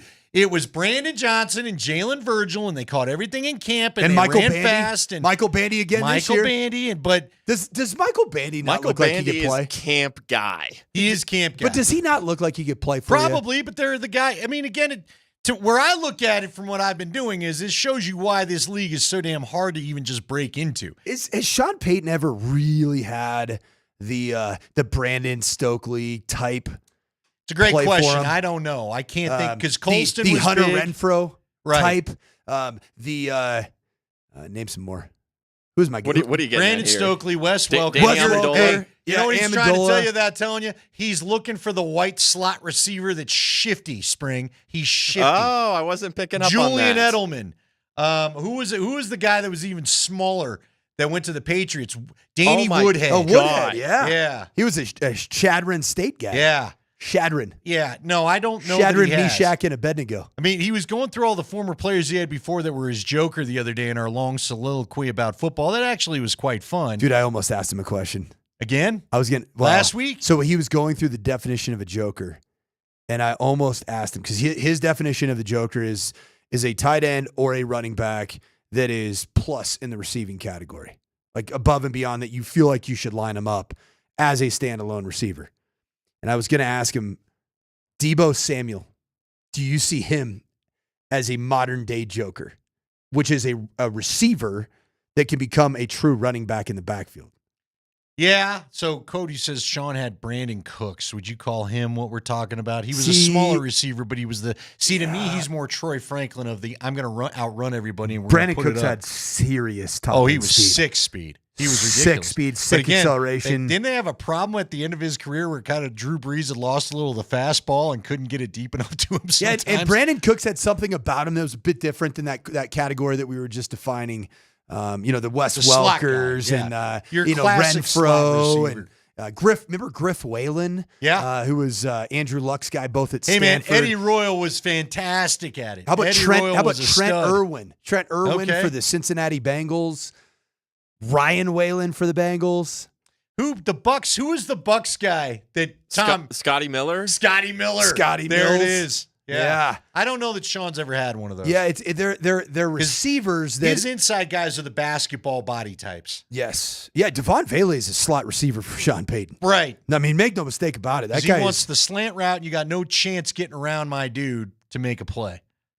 What do you think about Devon Vele? So this is why I went off on the old speech about the first 2 weeks. I don't know that Devon Vele has popped to me the way he had last year by this point. Quiet. And then you bring up a guy like Joaquin Davis that you start to wonder, is there... See, I think Vele at minimum is at least back on the practice squad, but I don't know. I mean, whenever... But do we worry about a guy like Vele? He did show he could catch the ball in the regular season. Yep. So in the last does that 5 buy him days, time? In the last 5 days since Devon Vele's been back from whatever ailed him, because something ailed him. Yeah, both he in missed some OTAs, minicamp too, if you remember. Minicamp, and then earlier in training camp, he was a milk carton. Truly, he went on the field for 1 or 2 practices. Came back out there, looked like he was kind of nursing something. I couldn't tell what exactly it was. Had a leg sleeve on just one leg. So it could be soft tissue, could be like knee inflammation, whatever Could it might just be. the look. Yeah, it could be sweet. Sean Payton has a little bit of that Michael Malone syndrome where he's going to kind of go with the known commodity. His guys. And if he's gone, like Devon Vele had to become his guy because he was drafted in the 7th round. So like the investment in Devon Vele wasn't insanely high. He became one of Sean's trusted agents. And I would argue, man, Jaleel McLaughlin, as much as it appears that he's had a bit of a kind of a slower training camp, it's picked up in the last 3 or 4 days. He is a Sean Payton. He's in the club, man. Michael Burton, who was actually noticeably absent from practice, I think several of these last couple of days, also a known Sean Payton guy. Well, and the thing that makes me laugh is Burton will be the guy that they probably waive anyway. Tell to stay in town. He's cool to do it because he doesn't want to move. He'll get waived in the initial cut. They'll make the whatever machinations to whatever injured list you got to go on, and they'll re-sign him after it's all said and done. You know, it's funny because now got to go to the wideouts. So here's who was there last year. Philip Dorsett, David Sills. That was our guy. 87 David Sills. Where's he at, man? I have no idea, but he's not with them. David But Sills. I knew there was someone else as you got talking about it. Sills David Sills was our guy. Sills are very good. Sills was very good in the games, and we all were like, hey, there might be a spot. I think Joaquin Davis may be him. You like that comp? I think that David Sills is not as dynamic as Joaquin Davis. Okay, I like Joaquin a lot. Believe me, David I'm Sills all about 29 years old, though. Okay, but whose spot is he taking? He's also, David Sills was also a 5th-generation David Sills. You realize Really? that? Was David Sills the 5th? He is David Sills V for the 5th. That's a lot of David Sills, man. I mean, that takes you back to, not quite the American Revolution, but it takes you back to the Civil War, does it not? Sure. The Yeah. 5th. Nobody had any. We weren't getting a lot of Bradens and Jadens and Haydens and Maidens and all that other stuff going on. Yeah, so David Sills is an Atlanta Falcon. Not now. a Tage. No Tages back then. Yeah, we'll find out, man. We'll have a chance to watch Michael Penix Jr. spin the football to David Sills in some preseason football. Are you pretty excited? You see, neither Penix nor Kirk Cousins is playing. What are they doing with Cousins? Are they just trying to keep him in bubble wrap till someone needs a QB? If you're the Browns, would you not halfway? You wouldn't, but because they're apparently in on the Arch Manning plan. But what has Arch Manning done in the college game to make you think that you should make decisions to suck today? All right. In order to get him. Let me ask you this question. Is it his last name? It is his last name, and I would ask you this. Was there not a little of that going on with Eli? Eli Manning was a good quarterback, but I think Eli Manning, because he played for the Giants and has the last name that he does. Arch hasn't even started football they games. Bump it up a bit. Dude, Eli had started many football games. Fair enough. Are you telling me though that Arch started 1, maybe 2, and it was he's a zone read guy. If I gave you a pick all your Hall of Famers or potential Hall of Famers, how long before you're taking Eli? I'm taking him pretty quickly. Really? Personally. I am. Over guys like John Elway? I'm a big Steve Young? I love the fact that he got there twice and he won twice. It's a big deal, man. With it's a big deal. With 9 and 7 teams? He won Super Bowls, Okay. man. 2 of them. Am I right? Sure. How many Super Bowls did he go to? 2. How many did he win? 2. Yep. That matters. Legacy matters. Big game hunting, baby. It's Eli Manning. If the Broncos go to the Super Bowl this year, would they look like those Giants teams? Good offense, exceptional pass rushing defense. Because remember, that was their NASCAR package. They had it felt like they had 9 guys they could put down when it came to the nickel package to just get after you. They'd rush all 4 up front. Could it look a little similar to that? Because Sean Payton is telling people. Were the Giants a little bit more offensive, skill position talented? I don't know. Is Amani Toomer better than Cortland Sutton? Was David Tyree better than who do you want to go? Marvin Mims? Devon? Who is the number 2 on this team? When they go to line up and start on the first Sunday of the year, is it going to be Mims and Sutton out there? Or Sutton and Franklin? It's going to be Sutton and Vele? The number 2 receiver is Evan Ingram, without question. Well, I get that, but who But lines up at the he's position? kind of being employed as a number 2 receiver too, in terms of how he's being aligned, even during periods of practice. He's going with the wide receivers as opposed to going with the tight ends and the offensive line and working on running, run blocking and pass protection. Evan Ingram's without question your number 2 wide receiver on this roster. And then if the actual, in the receiver room, it is going to be a flavor of the week. It is. And it was last year. Was it not? It who was your established number 2 last year? Here's what I love. Well, you're established, I'm trying to remember who they had. I'm not sure they even really got to one, right? I mean, Mims kind of felt like it for a couple games. But then they started putting him at the running beginning back. of the season did it not feel like Devon Bailey? Remember, it was Josh Reynolds. Josh Reynolds. We forget about it because Yeah. he had his incident and he never really played for the team. So Josh Reynolds felt like it. And then when Josh Reynolds had his injury and then also had a subsequent situation at the place of entertainment. The Glendale Ballet. Yeah, there it is, the Glendale Ballet. So it ended up being Devon Vele for a while. It did. Then it was kind of Marvin Mims for a while. To your point, it was the flavor of the week. And then a bit, even Troy Franklin felt that it was they were trying to make Troy Franklin be the number. It's a number 2. Yeah. Here's the thing. I would like to see shorter routes. It's a number 2. You hit your guy, Marvin Mims, and let's watch those punt return skills take over. Let's get a little yak yardage going that way. Throw some tunnel screens. He was pretty sweet in the tunnel screen game. Coach likes a tunnel screen. Coach saw one thing today he can't wait to tell you about. We'll find out what that is next.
It is Altitude Sports Radio 92.5. Mark Springer back in town. Nate Kreckman out of it. Last week of vacation, I think Brett and Nate are gone this week, and then everybody's back to normal. We buckle up the chin straps after the first game is played, and it's nothing but here for the rest. Because not only do you have Broncos, then we get Avs, and we get Nuggets, and the next thing you know, there's actually important stuff to talk about. You want to know what else we get here pretty soon? What's that? Preps football. Preps football getting going real quick. When's 0 week? It's the 22nd. Gosh, it's so early this year. August 22nd. That feels early to me. Then scrimmage week is the week before. Yeah, I'm not a big fan on the rants. I understand that the school folks have got their challenges laid out for them, and I get it. Mom was a teacher the whole time. So I have empathy and admiration for those working in the school system, but I would request to the administrators this one tiny thing. And my kids aren't too bad of victims of it or where we live.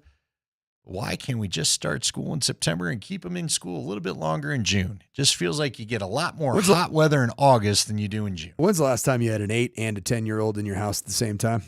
Me, never, because my kids are 6 years apart. Yeah. Yeah. When you have an 8 and 10-year-old boy in the house at the same time. Yeah. They're probably like my 2 dogs that just can't stay off each other. There's some roughhousing or shenanigans constantly going. Yeah. So when you're working, right now I'm working a lot of hours, and kind of wearing a couple different hats. Mom's had enough. Mom has had enough, right? Miss Anne Marie wouldn't mind if the end of summer was was July 1st. No, I get that. I do. You remember when that was kind of it was in vogue, was year-round school? Oh, they tried that here for a bit. I couldn't. It's a weird deal. You know what the new thing that's in vogue want my is? kids doing that, but I'll tell you what's a wild thing that's in vogue right now. It's like school districts that give almost 2 full days off a week, like no Friday school. Really? Have you heard about this? No. There's districts in the state of Colorado where they have like full days off every week, and I'm like, how do people do that? Like parents of kindergartners that work. Yeah. Like 2 parents that are working 9 to 5ers. Yeah. You just leave them at home, figure it out. No big deal. So it's not expensive. Do you mind to if live here or anything? Can I pay the teas? Yeah, no, we were going there. The one thing that Mike Sanford saw today, he couldn't wait to tell you about. So there's a player that I fell in love with a year ago on the defensive side of the ball. Oh, not David Sills. Okay. No, David Sills, Brandon Johnson, love those guys. But there's a guy on the defensive side of the ball that as training camp went on, and then really when preseason games started, I was watching the film on the NFL Plus app, and I said, he's special. And that's Jonah Ellis. Jonah Ellis, that was one of my guys from the draft class last year, but I covered his dad, Luther. Yeah. Love the bloodline that he comes from. Great family. We'll Tremendous use turn family. James and get everybody 4 of them are angry, playing in the National Football League with the last name Ellis with 2 S's. Yes. It's pretty cool. You remember that. So Jonah Ellis, a bit of a kind of a slow finish to the season. He was banged up. He had an injury. He sustained it. I think it was about mid-season, and he just felt like the juice was gone. The explosiveness, the tenacity off the edge was gone. And it was frankly because he was nursing an injury. I think the offseason was even a little bit slow, and the return to training camp, it wasn't just this I'm back moment, because when you get out at training camp, you've seen Jonah Ellis. Is he a huge guy? Especially compared to his dad. Right. No, he's not like his dad is all. Because his dad was a defensive lineman. Got to remember that. He almost kind of looks like a traditional linebacker. He does. But he's a defensive end edge rusher. Sure. He's been working back in with the ones, and he has been on fire the last 10 days of training camp. You've got Ellis. You've got Cooper. You've got by Jonathan Cooper. And there's of course a guy named Nick Benito. Who's decent. It was so kind funny. Of a jag. Help me out here. Was it you or was it Tyler that called the chip that Benito was facing the other day, Friday? Do you remember that? We were all standing together, and that's why I couldn't remember. Yeah. Tyler hated the chip presence. That's right. He goes, the chip. He sees the chip, and he saw Benito adjust, and then Benito went and beat both guys and got to the quarterback. It's funny because Benito knows when he's being chipped. Okay, that's the other thing I wanted to ask you, but I'm glad you brought that up. And yes, I love Jonah Ellis too. Let's keep a watch on him. But again, the more you can rotate it, if you want to replicate the Broncos' 2015 Super Bowl defense, you're going to need 4 pass rushers because that's what they had. That's what they had. They went 4 pass rushers deep on the outside when it came to DeMarcus Ware, Von Miller. Shaq Barrett was in his bag a lot. He was doing great things. And even though I'm already forgetting his name because he wasn't a great Bronco for a long time. Hey, who did they draft that ended up having the Chiefs tattoo on his back? Remember him? Shane Ray. Shane Ray. That didn't exactly materialize. No, it didn't. But Shane Ray as a rotational pass rusher was great for them. And if the Broncos can get that out of a Jonah Ellis and Jonathan Cooper and Nick Benito, and maybe they get another, there's a couple of the other Q Robinson's had his moments, even though he's dealing with the thing right now. I hate it too because I was super excited. So interestingly, Q Robinson and Jonah Ellis, they end up playing the same position when they see 2 tight ends or a fullback and a tailback. So when you're getting into 21 or 12 personnel and Vance Joseph opts for base defense where you have 4 down linemen, namely that's going to be your Malcolm Roach and or DJ Jones, and then your 2 edge players are Zack Allen, and then to the boundary you have Nick Benito. Linebackers right now it's Lavelle Bailey and Justin Strnad. And instead of either Jaquan McMillan or Jahdae Barron being the nickel, they actually play with either Jonah Ellis or Q Robinson in that Sam position. Think traditional old school smash mouth 4-3 football or 3-4 football. Big middle linebackers. Yeah. So ironically, Jonah Ellis looks more like a linebacker body type. But I don't love Jonah Ellis in coverage. No, I don't think a lot do. Q Robinson looks like a traditional D end. He looks like, think Lawrence Taylor. Well, that 51 though, he looks plenty right for the stand-up rush job for me. That son of a gun can cover. Well, then let's get it going. We need to get that, whatever that stiff-legged brace that he has on right now. Not a huge fan of it. All right, before we get you out of here today, and Mike Sanford will be with us again tomorrow, we got Jeff Legwold coming in. Really just kind of a hodgepodge week. Now, the good news is Friday we get to talk to Jeff Legwold fresh off of watching the San Francisco practices, so that's going to help us. I wish we could go all go out there and watch it. I'll be excited to go watch the Broncos and the Cardinals get together because I do like the joint practices. What do you want to see out of thing? What do you think we get tomorrow, first off? Same like today? Spiders? For whatever reason, I feel like you're getting pads tomorrow. You think so? I just got a sneaking suspicion. Because I don't think Payton and Shanahan agree. Do you think they go full pads for their one practice? They should. They did. Broncos Packers were last year, were they not? Well, that's a West Coast offshoot, so yeah, I think you're right. So we should get that then. If they go real hard in pads Thursday, or do you think they maybe change their plan about starters playing Saturday?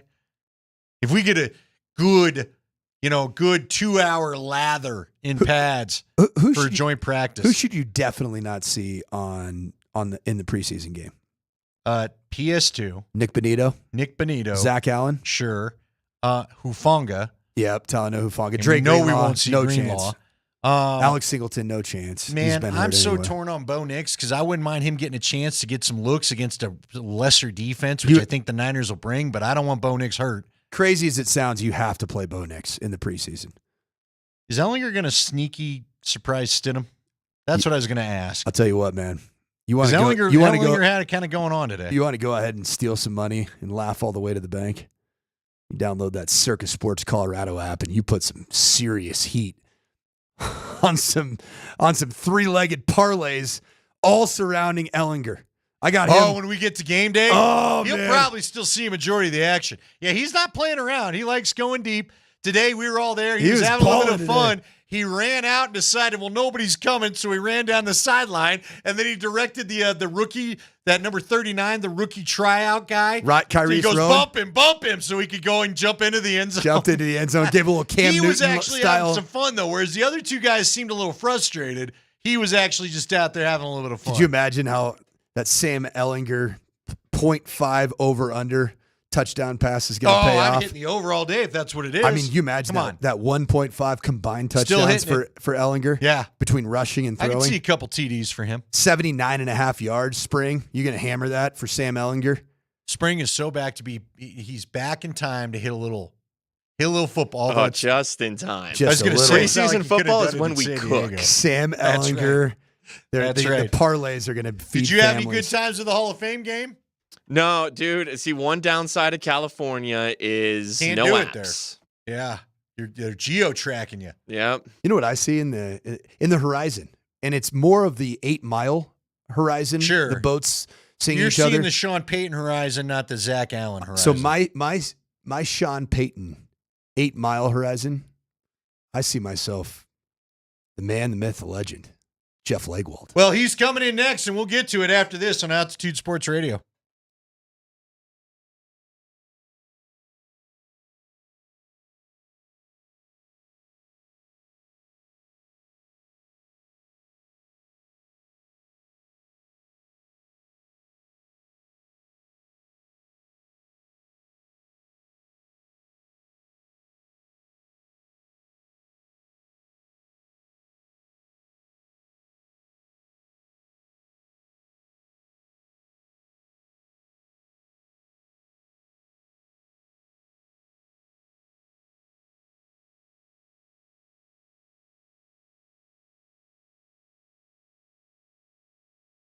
Guys, Andy Lindahl for the Rocky Mountain Men's Clinic. The weekend's over. Did you take time to maybe find yourself a little bit of romance, or did you avoid it because you're dealing with erectile dysfunction? That's a bummer.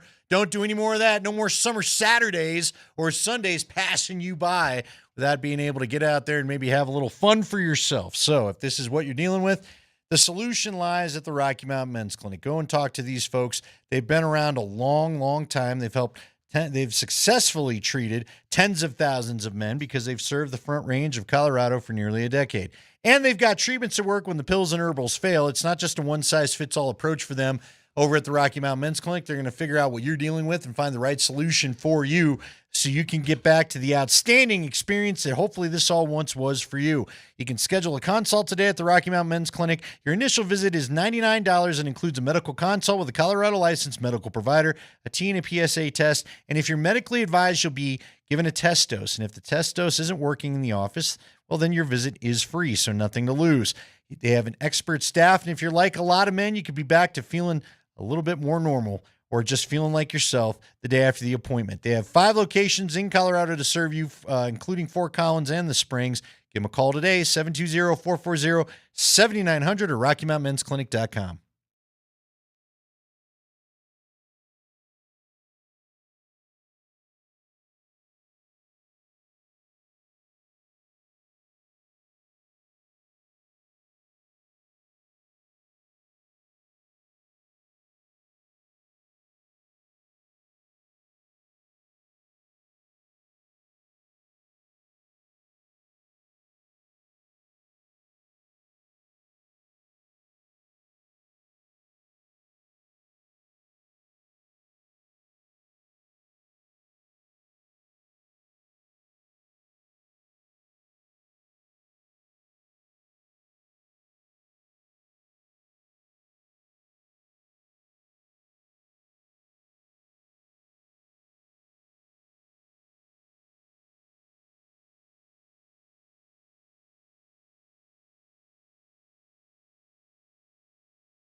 All right, it is the 4 o'clock hour. Kreckman and Lindahl. I'm Andy Lindahl. Again, we'll have Nate Kreckman back next week. He gets one more week of vacation before we really settle in and get ready to do the push for football season. Excited about the fall.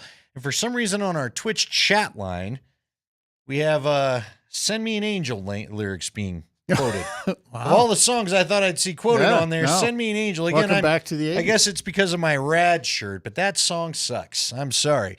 Anyway, if you are watching on Twitch, it's brought to you by Safeway. Order online. Safeway does the rest. Get easy delivery or free pickup with the same great deals. Get started at Safeway.com or the Safeway app. Safeway, fresh food, local flavors. So there you go. You know the song, though, don't you? People would be amazed how much my guy Leggy knows. It could be the age of your fill-in here today. That's somebody's rocking that. Yeah, I was old enough to remember. It just is. Look, in the scene, I love the movie Rad because as a kid, I thought the bike tricks were cool. I decided to watch it for the anniversary a year ago, and it does not hold up into your adult mind so much. I will say that. But I still love the movie. But that song sucks, and anybody thinking dancing with bikes at your prom was a good idea, that's where we probably should have gone ahead and invited another group of editors in to say, do we need this scene? You know? Where's the focus group? Yeah, what are we doing with this? By the way, we're all getting very campy here. The training camp coverage here on Altitude Sports Radio is powered by Ramos Law, the official injury law firm partner of Broncos Country. Jeff, I had a really, really fun time watching the Professional Lacrosse League, the PLL, that was hanging out in town the other day. So I did not get to see the scrimmage. I was checking the old, the Twitter on my watch as I got updates of things. What did I miss from Saturday's scrimmage? What was your takeaway from the controlled environment? Very controlled. Emphasis on controlled. I think if people, loosely a scrimmage, I guess I would call it more situational.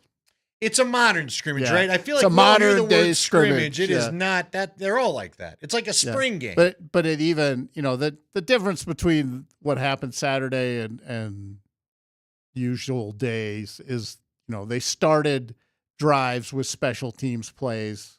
They went in the order you would go in a game. But then when they went to the situations, they all were very scripted. The first grouping of plays, 2nd and 6.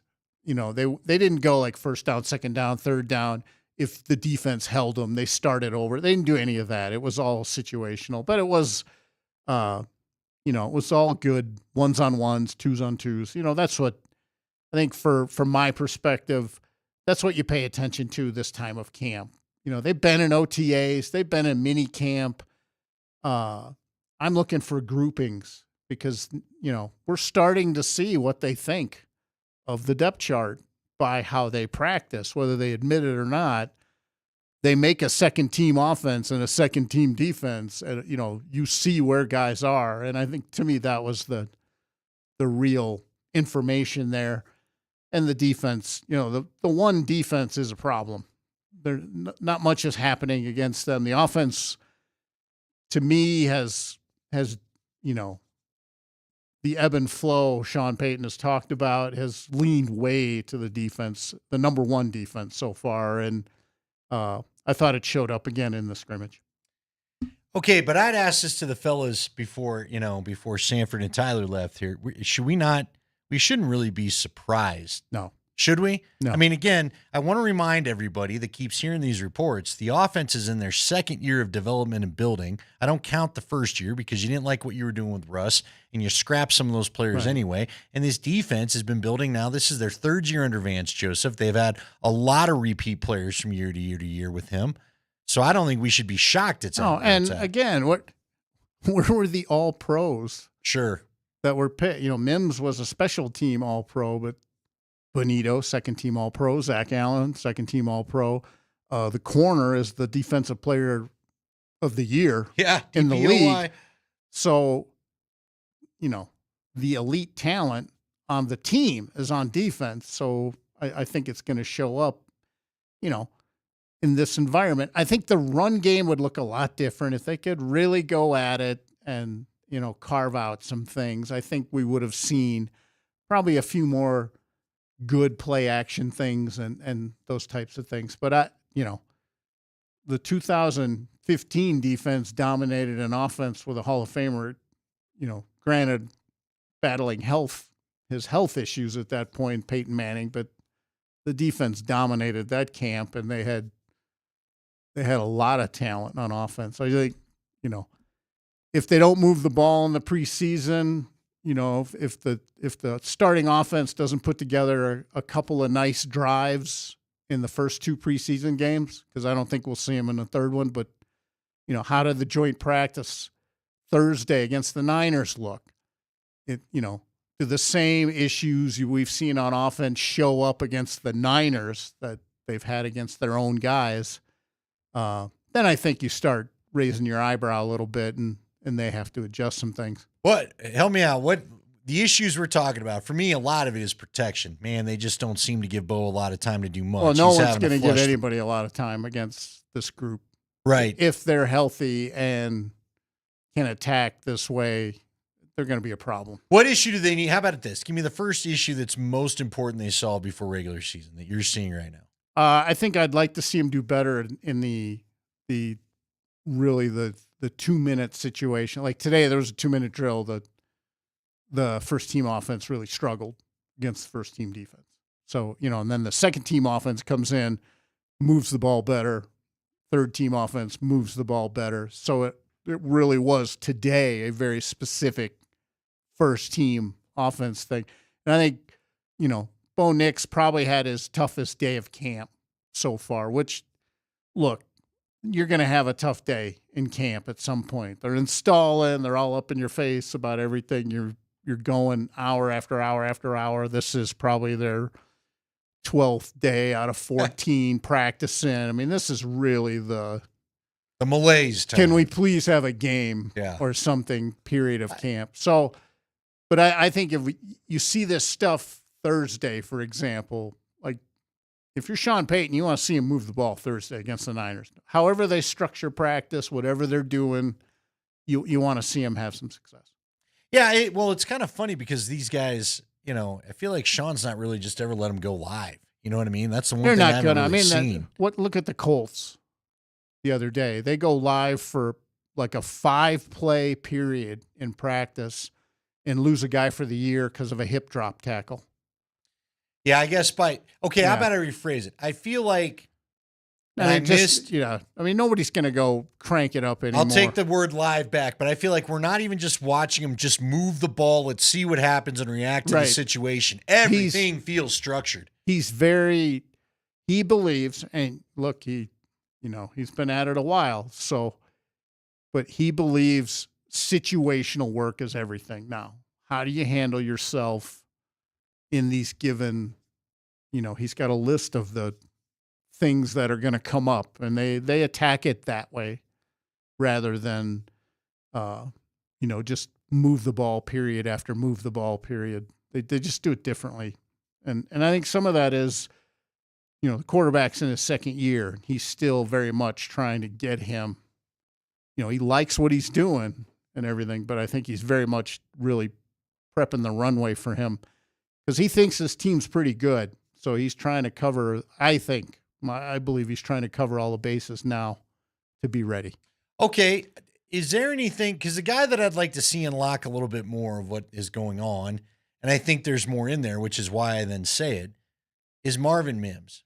Is there any hint that maybe his route tree could change a little? Maybe we could see some catch and run opportunities a little. And I'm not talking about the deep ball where you catch and run past a guy that's already by you. I'd love to see him get targeted 10, 15 yards, you know what I mean? See what he could do to weave. You've talked about he's got punt returner vision and skills. So. Yeah, great returners are great traffic runners. So, yeah, get the ball to him.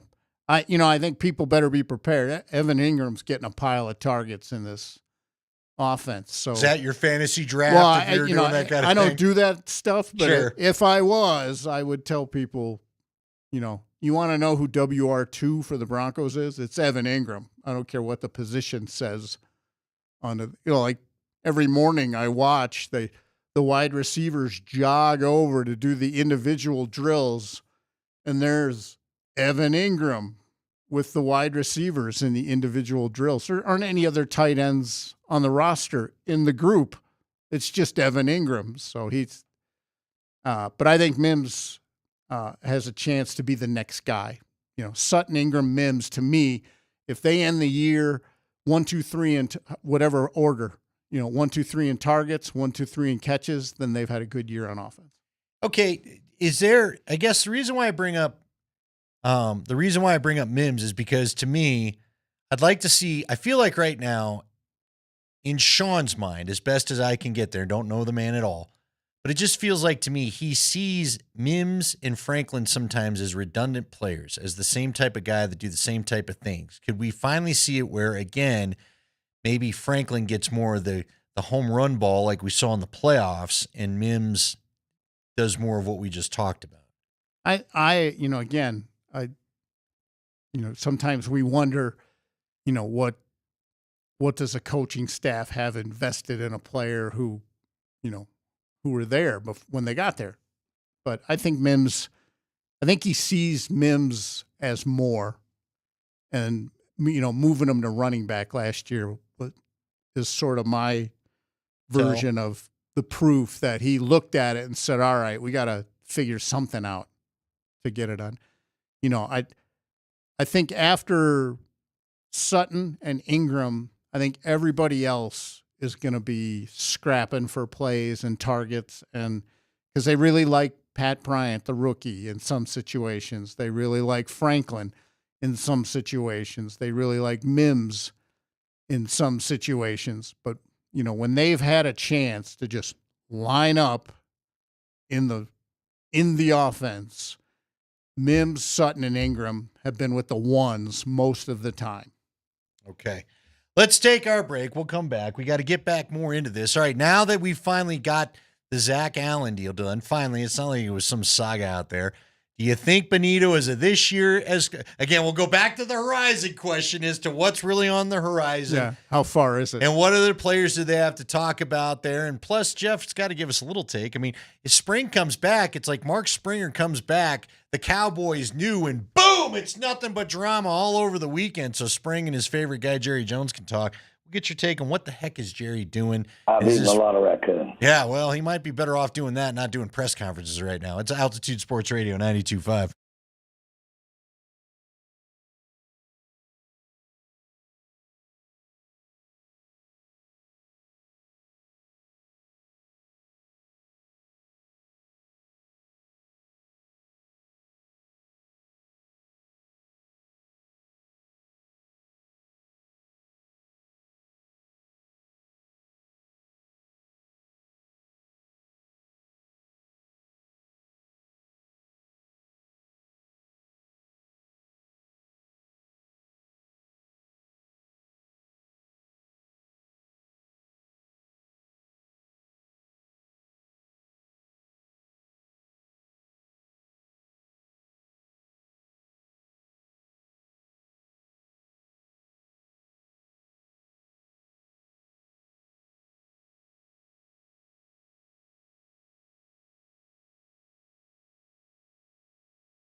It is a Monday afternoon here in the Mile High City, sounding like an FM DJ. I'm Andy Lindahl along with Jeff Legwald as we hang out with you. Mark Springer's back in town. We're going to get a proper high five coming up at the top of the hour here at 5 o'clock. Meantime, we're hanging out with Jeff Legwald. Until then, Jeff will be back with us on Friday afternoon, freshly back, we're assuming, from San Francisco on time to get his intel on what the practices, or that one practice anyway, was like out there on Thursday. It is one of those, I can't wait. Is it the following Thursday we get the Cardinals practice here, right? Yep. That's the last day for fans, by the way, I believe. Well, that'll be good. That'll be good. So I'm very excited about that. All right. So we've got the contract extensions in the books for Zack Allen and Courtland Sutton. He made mention that Nick Bonito would be the next up. How soon do you think that becomes a reality? Are we talking this year, do you think? Could this be one of those Derek Wolfe / Chris Harris ones where if the deal's the right number and both sides feel good, we see it more late in the year? What do you think the timeline is going to be? Well, I think the number is dependent on things that aren't happening here. Micah Parsons in particular? Yeah. I mean, if you're – and Sean Payton has alluded to this too, that, if you do a deal early, there is potential you're leaving money on the table. And if you're an edge rusher right now, and unless they ring your chimes like the Steelers did for Watt or the Browns did for Myles Garrett, now Bonito isn't quite in that tier, but that tier sets the bar, the money for everyone else. And until Parsons – everyone assumes whatever Parsons gets from whatever team is going to give it to him, it will be the bar for edge rushers, right now. And I think if you're Bonito and his representatives, you're going to want to know where that bar is and know how close the Broncos will bring you to it. And I think that's part of it. So if they're going to get it done, sooner, I think they're just going to have to convince him and his folks that the numbers, look, this is what the number's going to be later. It's good enough. But they've had good, not luck, but they're doing well. I think the players believe, that you're practicing and you're looking at them building what will be the palace in the NFL of facilities. They spend money on whatever they need, whether it's scouting, IT equipment, whatever, hiring any people, they are doing it at a rate that the players notice how it's going here. So, Sean Payton calls those things jump balls. Do you win the jump balls in contract negotiations? They're going to win an awful lot of those because of what they're doing and how they're doing it. So I give them a good chance to get Bonito locked up. I think the timing is how much everybody can agree. Okay, this number's really good, and it would be really good if Parsons signs or not, or that type of thing. But they want him, and I think players know they're poised for good things if everybody stays healthy and all of that. You just said something interesting there. I didn't mean to get into this quickly, but since you touched on it, do you believe there's a chance Micah Parsons is not a Dallas Cowboy, or is this just more of the Cowboy nonsense to dominate the training camp shows until we get to the regular season and then sign him? It's always tough with the Cowboys because everybody I know in the league who knows him well, and then in my experiences of talking to him have been, he likes the attention. He almost likes the attention more than, it outweighs whatever drama it's creating. I don't know if folks remember when Bill Veeck ran the Chicago White Sox and some other sports teams. He like the White Sox played in shorts one game because Bill Veeck thought it was a funny idea. It was great to have everybody talking about it. You do it for one game, but you get all the buzz. And Jerry Jones lives for the Dallas Cowboys to be at the front burner of everybody's conversations. And whether he would admit that or not, that's how he conducts business. And he did it with Dak Prescott. He's done it with every major contract negotiation, even Zach Martin, the offensive lineman, who they signed twice. He did the same thing. So this is not a shock. But right now, every year they don't win, every year it makes that look like not a very good strategy. And the people I know, and I think I've said that on your show, is they believe the Cowboys have picked the wrong player and the wrong agent this time, that this is a different deal and that they should understand that this is a different deal. Yeah, there's something about Micah Parsons. Remember, this guy's been known to, get a little upset about things in the past before. I just don't. I could see him being the one that says, "No, I said goodbye to you and I meant it." But he is at camp right now for whatever that's worth. No, you can't. It's $50,000 a day now. I mean, they've made the fine system so you can stay away, but you're paying that money. I think because he's on a rookie deal, I think it can be rescinded in some fashion, but that would take a contract being done. So you're paying that money. If you sit out and you move on, you're paying that money. Yeah, that's real easy. We can move on from the Dallas Cowboys. I just find it funny. He's the best, one of the best defensive players in the league. Why would you do that? I mean, I don't get it. Because he needs something for them to talk about other than his crummy record. They have not made it past the divisional round since 1995. I mean, can we just say what they're doing isn't working?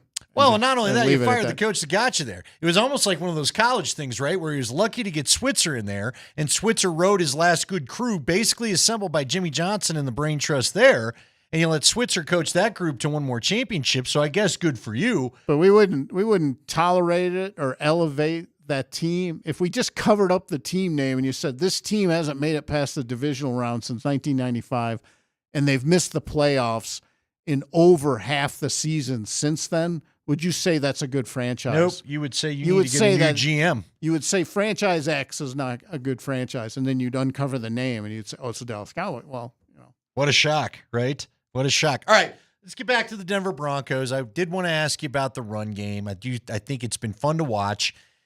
First off, let me ask you this because there seems to be some debate. I know that Audric Estime's had a couple moments there last week, but for the most part, I feel like whenever I look at the backs and they get into something serious, it's Dobbins and then R.J. Harvey, and then we just watched Blake Watson's had a moment. Jaleel McLaughlin always seems to do something that keeps him in interest. And he's the speed guy, right? He's the guy Sean has called the change of pace back. Okay. So I think he would be the third back right now if you were stacking them. I think 4 make it unless there's some kind of... Are you including Burton? No. Okay. I'm saying 4 running backs will make the... Sure. I believe. That could always change and all that. I get it. But I think right now you're trying to decide who's the fourth back, of the group. Are they going to keep Estime and see what he can be as a player? I think that's the player who I think has a lot of potential. And, are we going to see it here? I don't know that. But I think right now Jaleel McLaughlin, to me, is lining up and playing snaps like he's the third back in the mix. And that, almost every snap with the starters when they're seriously in an offensive side of sometimes you get fooled because it's a defensive drill. And if you're charting the offense, you're going to be making a mistake because at that moment in practice, it's a defensive drill. So when they've been in the offensive side of things, it's been almost always Dobbins and Harvey with the starters. Well, a text from Ron. And you know what? I think next segment, when we get there, get your texts coming in. If you've got a question for Jeff, what he's seen at camp, who you want to know about, 303-504-0925. You can send that off to our text line. That's the Shop Mazda text line, one price, one person, 1 hour, 303-504-0925. And coming up at 45, we'll read your text and get Jeff to answer some of your camp questions as to what he's seeing. Because, again, not as many people can go out there as we've seen in the past. Ron, though, does write this in because I bring this up because I've heard some Bronco fans say this. Why not trade Parsons and include Benito in maybe a first-round pick? Or what would you do with the Broncos? Why? I mean, if you've got Benito, do you need to trade for Parsons? I don't want to disrespect Parsons because I know how good he is, but it feels like Nick Benito's pretty darn good himself. I think in this team, I mean, any team would love to have Parsons playing for it because we think of him as an edge rusher, but he could play inside linebacker. He can play a lot of different things in your defense. It'd take multiple first rounders to get. When I talked to, I threw that out to a couple pro personnel guys and GMs in the last couple of weeks. That the feeling is it would take like multiple first rounders, multiple players, and then you got to pay them. Well, that's just it. As we start talking about extensions and whatnot, like you'd like to get Benito done, but even if they get Benito done, I don't know. We'll see what Mims turns into, but you sort of got to kind of keep things ready for if Bo deserves the top 10 contract, top 5 contract, right? You got to be ready for Bo to get the big boy, the 9-digit, the big 9-digit set affair, the market deal. Yeah, and if he's a starter for 4 playoff teams, and that 5th-year option, that's the year you'd start talking about it. Probably the year before that, year 4 of the deal, you'd probably start.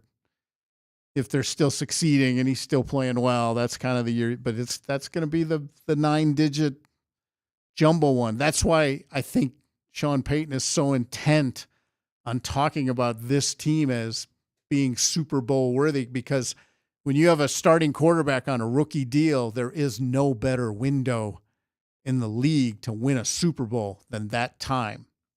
Okay, could they make trades to augment this if they needed to? And again, I'll just throw out the name like a Terry McLaurin. If a Terry McLaurin thing first off, do you think both those teams like what? I think Terry McLaurin is Cortland Sutton in my mind. Okay, all right. If you're now you got 2 of those, and you don't need 2 of those. And I'm not sure you need 2 of those. And they're both roughly the same age, and you know what I mean. I think the issue with McLaurin, and I've talked to some people there. I'm not as deep into that as I could be, but I think some of the issue is the age he'll be at the end of the deal, and they're that's what they're trying to figure out. He obviously wants to get paid, like any player, but from the team perspective, they're trying to figure out what's this look like 2 years from now. All right, I'm kind of curious because look, I think they've got an the deal that's kind of the quiet, quirky, maybe we don't care, maybe we do, is Wattenberg. Okay. He's surrounded by high rent district in that offensive line. I mean, the 2 tackles are on fairly big large deals. Yep. The 2 guards are on fairly large deals in terms of where they fit in the league. So you have 4 guys in the offensive line who are paid among the best. So would you try to sneak in a cheaper deal? No, he's coming up for free agency. He's on his rookie deal. He's almost done with his rookie deal. That's crazy. That's crazy. I don't think any of us have mentioned that, but I mean, he's going to, and he's not a 1st-round pick, so there's no 5th-year option or any of that stuff. So that's one they're going to have to think about. Now, that's not going to move the needle, in the universe of talk and typing, where I live, but cap-wise, that's something you'd have to think about. Do you want 5 players, getting premium money in the offensive line? Now, that might be one place you could do that, but that's he will have been a multi-year starter on a successful team. He would get some coin in the market. That's interesting. Look, I've said it. I could see if they go to pay him, or maybe Palczewski takes over for McGlinchey next year or something like that. There, so. But I'm just saying it's kind of funny that guy he's like the regular house on the street where everyone's decided to scrape them off and build the huge ones. He's the cheap house in the expensive neighborhood. Yeah. He's what we see when you drive in what I call North Denver, but people call the Highlands. Yeah. So, all right, it looks like they've got a good group of running backs, but do you think, and I like Dobbins, I like Harvey, we'll see how the other 2 kind of work themselves out as you talked about, but is this going to be the year where Sean actually dedicates himself to the run? Because that's the question that he I gotta keeps get talking answered. about Right. it. We keep hearing it. They've spent an awful lot of time in the offseason tweaking their run game a little bit. They've given this so much of their attention, and we still don't know if in October, week whatever, when push comes to shove, is that part of the play card just going to get used? Yeah, just get ignored. We don't know. with the don't. run the ball on the back of Yeah. it famously, and Or you're not don't. running the ball. The other, I guess we didn't see it or where it said "or don't" on the other side. No, I don't. I just made that up. By the way, you think Caleb Lohner's working his way in? I know that you said he's a refinement and a project, and I see that at times. Oh, but you can see why they picked him, though. But has he done enough where you can't practice squad this guy? I'm not sure. Wasn't Payton talking about that? Yeah, I think he will do something in the preseason that will make that a tough decision. I mean, I think he will snatch a ball, late in a preseason game, and it'll be some poor third-string safety who will look like a small child when he catches it. Yeah, when he rips the ball. But there's a lot of potential there. I'm certainly intrigued by it. Just on a, I like that sort of part of scouting is seeing what will a guy be a couple years from now. All right, 303-504-0925 if you want to get some questions going for Leggy. We've already got one that's thrown in here, and they want to know what's the weakest position group on offense, defense, and special teams, and why. What would you make? What is the most? What's the? Not a lot of weakness on defense, people. There really isn't. No. Although now, if the linebackers don't get healthy, big drop off. I think the drop off at tackle. I think the starting tackles are, obviously proven. I like Palczewski though. Yeah, I think Palczewski at right. Would he have to do a little more wrestling at left tackle if he had to go in there or something? That could be a little more of a push. But and he is sort of the depth. I think that's why they signed Matt Pert again, is because he can be the swing guy. He can play both sides, and he's functional in a game and all those things. But they have places where they're thinner than other places, but I don't know that they have a weakness. A glaring, there's not even really a positional competition. I mean, we talk about running back, but we're talking about carries. We're not talking about this guy or this guy. There isn't a lot of that. I mean, there's really good, like at nickel. Is it going to be a highly touted rookie you love who you couldn't believe was on the board, or is it going to be a guy who you said was a Pro Bowl caliber player last year? I mean, that's kind of where they're at right now. Well, I'll tell you, that talented rookie in the 2-minute drill, Jade Barron, came screaming in on a blitz, and that play had no chance today. But they, I think, weakness for them is like anybody who wins it, can you overcome the injuries you face? That's what their weakness. But they don't have a glaring hole on the roster where you're like, okay, this is a playoff team, and at this position, they don't have a playoff-worthy player. They don't have any of those. Okay, what about punter? And I know we all don't worry about punter until it's time to worry about punter. If he shanks one of those from his own 5, that's going to be – he's had some moments. He's had some moments where you're like, okay, that thing's in orbit. Right. And I hope the International Space Station enjoys it as it goes by. And he's also had some where – can't do it. I thought it was like a mistake, like he was facing the wrong way or something. But that could be a real issue, honestly, in a tight game where field position is everything. You can't have those, and they're still happening. Once or twice a practice. Well, but the talent, the potential talent is silly. I mean, when he really hits it. It's a different sound. I mean, I know people may not care about, when a guy punts the ball or kicks the ball, but you care if it flips the field. When the guys who have real power do it, there is a different sort of sound you hear. Like when Mason Crosby was at the Senior, I always tell the story. When Mason Crosby was at the Senior Bowl, I didn't have to be facing the field to know he was kicking because it just sounds different. He is Jeff Legwold. He's here to answer your questions. We've got a few coming in. Keep them coming. 303-504-0925. We're going to do a whole segment of them next to wrap up Jeff's time with us here, and then Spring's going to get you a look at the high five. Top of the hour, talking a lot of training camp, and our coverage is brought to you by Ramos Law, the official injury law firm partner of Broncos Country. We're back with more after this on Altitude Sports Radio.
It is Kreckman and Lindahl, Andy Lindahl, Jeff Legwald here with you for this hour. Jeff will be back with us Friday to fill you in on all we're going to miss with them all over the place.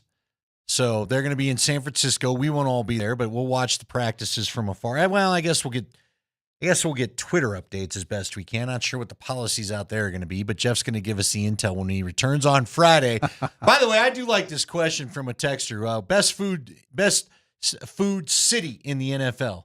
Now, you're a little strict with your diet, so I don't know that you're always It's interesting. I think it's what you like. Yeah. Like, if you're a pizza fan. Listen, man, Chicago's tough to beat. And San Fran's got some great spots. I will say Chicago is so much better than it was when I was a kid. It was pretty narrow lane when I was a kid. They did it great, but it was, if you said, can I have this, they'd look at you sideways. But now downtown is rocking. But I think I'm trying to think what would be my favorite. I like Chicago a lot, not just because I grew up there, but no, I'm saying that as a Denver guy, you can get a great burger there. You got that great seafood houses. Yeah. They got a great steak. They got, of course, all the pizza. I think Miami's underrated. I was going to say Miami's underrated. We found some Latino food trucks that were outstanding. Oh no, you can. And the people were incredibly friendly. By the way, I mean incredibly friendly.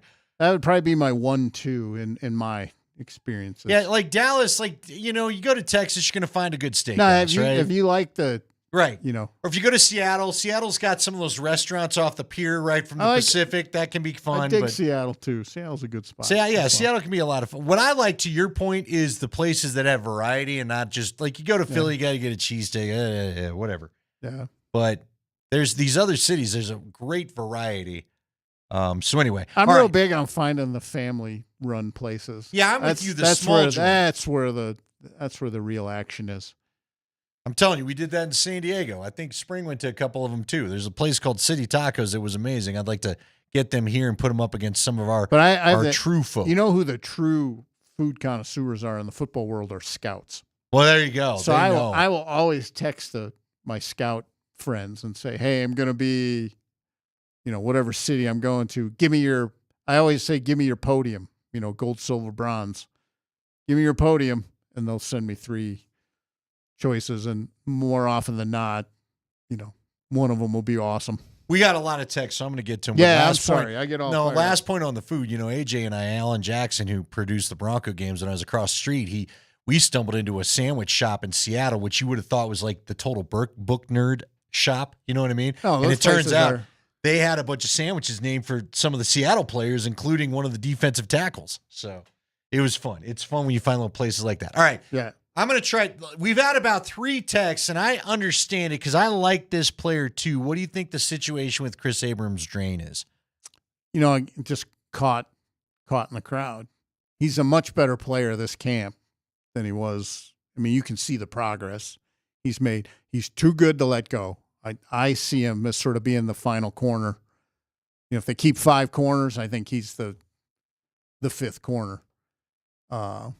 I like him as a player. He's on a lot of their special teams units, so that always tells me, if you go to practice and you don't watch special teams, you're sort of missing the last 10 roster spots there if you pay attention to who's on the first team in those groups. But I like him. I think that's a guy, if you let go, you're going to be disappointed 2 years from now. I'm with you. You did. I think Estime is that player too, but that's just me. That's just my little personal opinion. Yeah, but I think Estime's got it.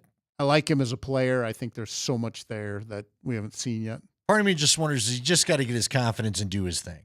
You know what I mean? Which I know sometimes running backs struggle with. Okay.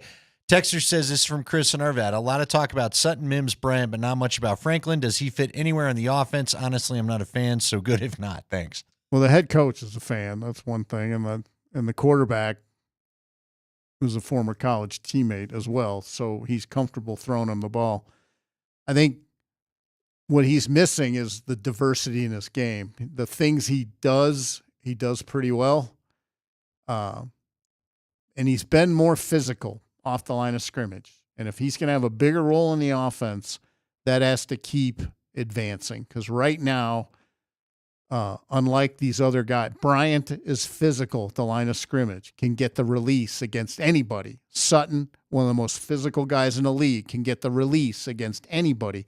Mims is a punt returner. He is comfortable with people being right up in his face and still getting the ball, because that's when you're a returner, you're never in the open field, especially a punt returner. You're catching the ball in a tunnel of doom.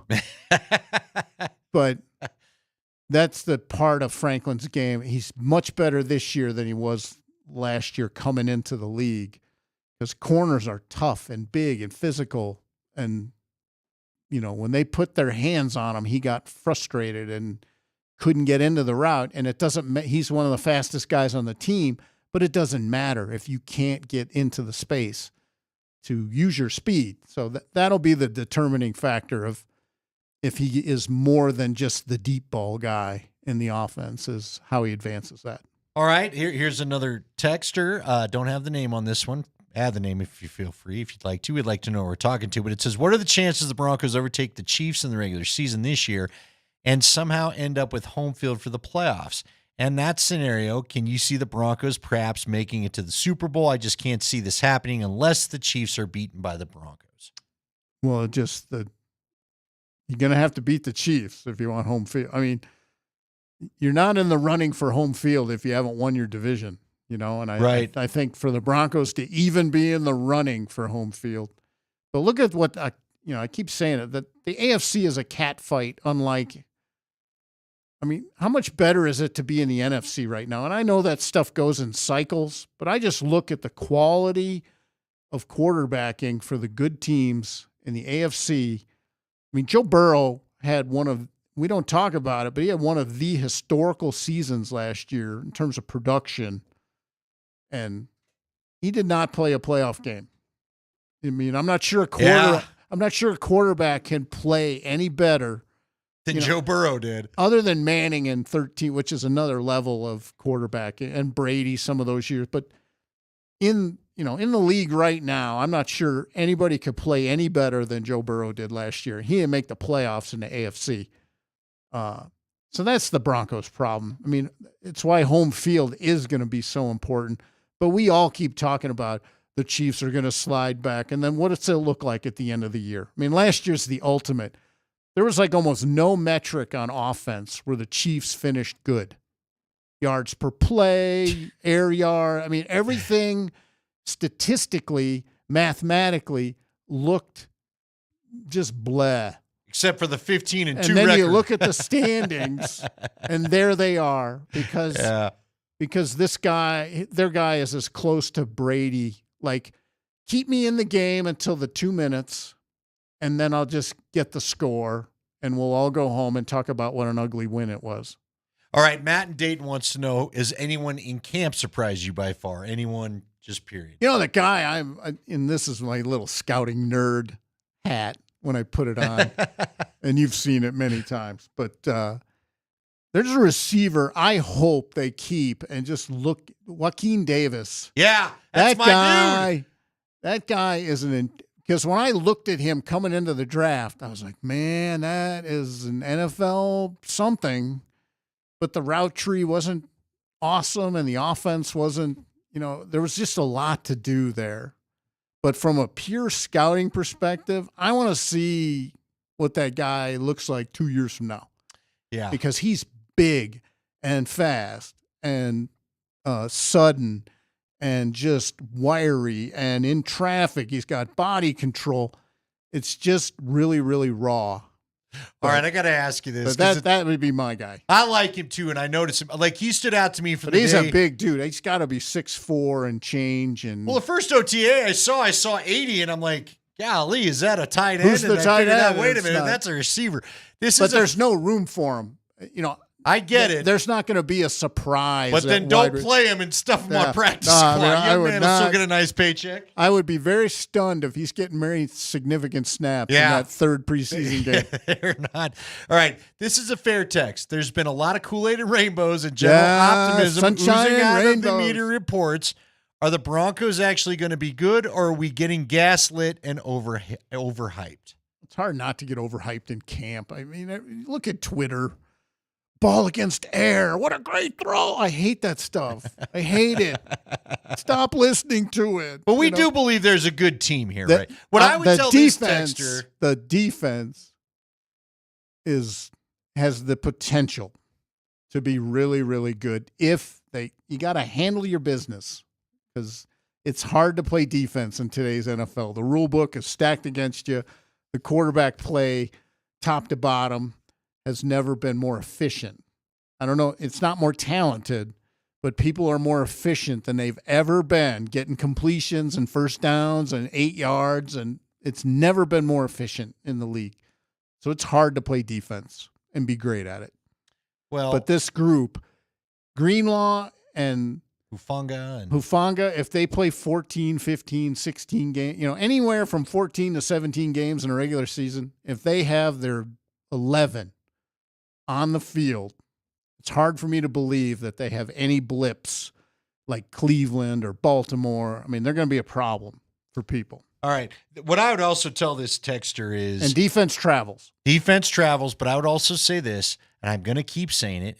But offensively, I think the jury is out. But listen, I think they could win 10 games. That would not be an improvement from the total last year, but to me, you would say those are better quality wins than the 10 they got last year, because at this point, and it always changes, there's always 2 teams that are better than we thought and 2 teams that suck more than we thought. But they got to get to Halloween healthy and be in the mix. No, you're right. They can't start 1-4. And the trick to that is going to be you go to Philly, then you go play in London against the Jets, and then you come back here without a bye and play another game. You got to survive some travel. You got to handle.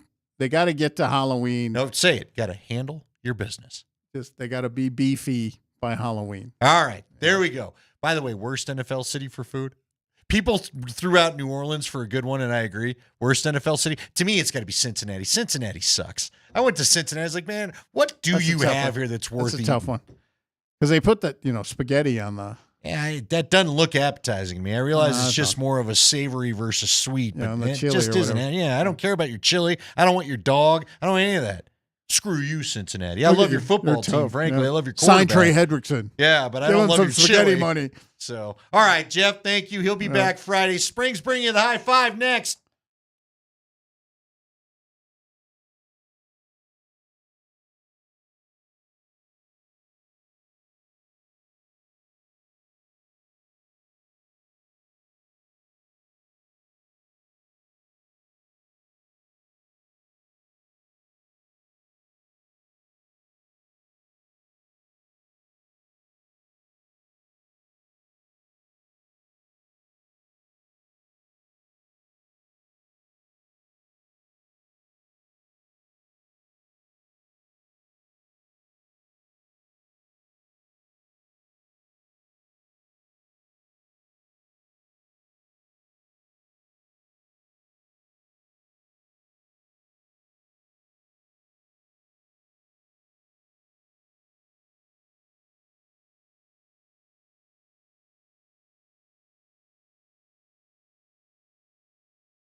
It's the final hour of the Kreckman and Lindahl show on Monday, August 4th, which means we are so much closer to having Monday Night Football. Thank goodness. Anyway, I hope you're having a great one. I know the kids are a couple weeks away. Some people's kids are getting ready to go back real soon.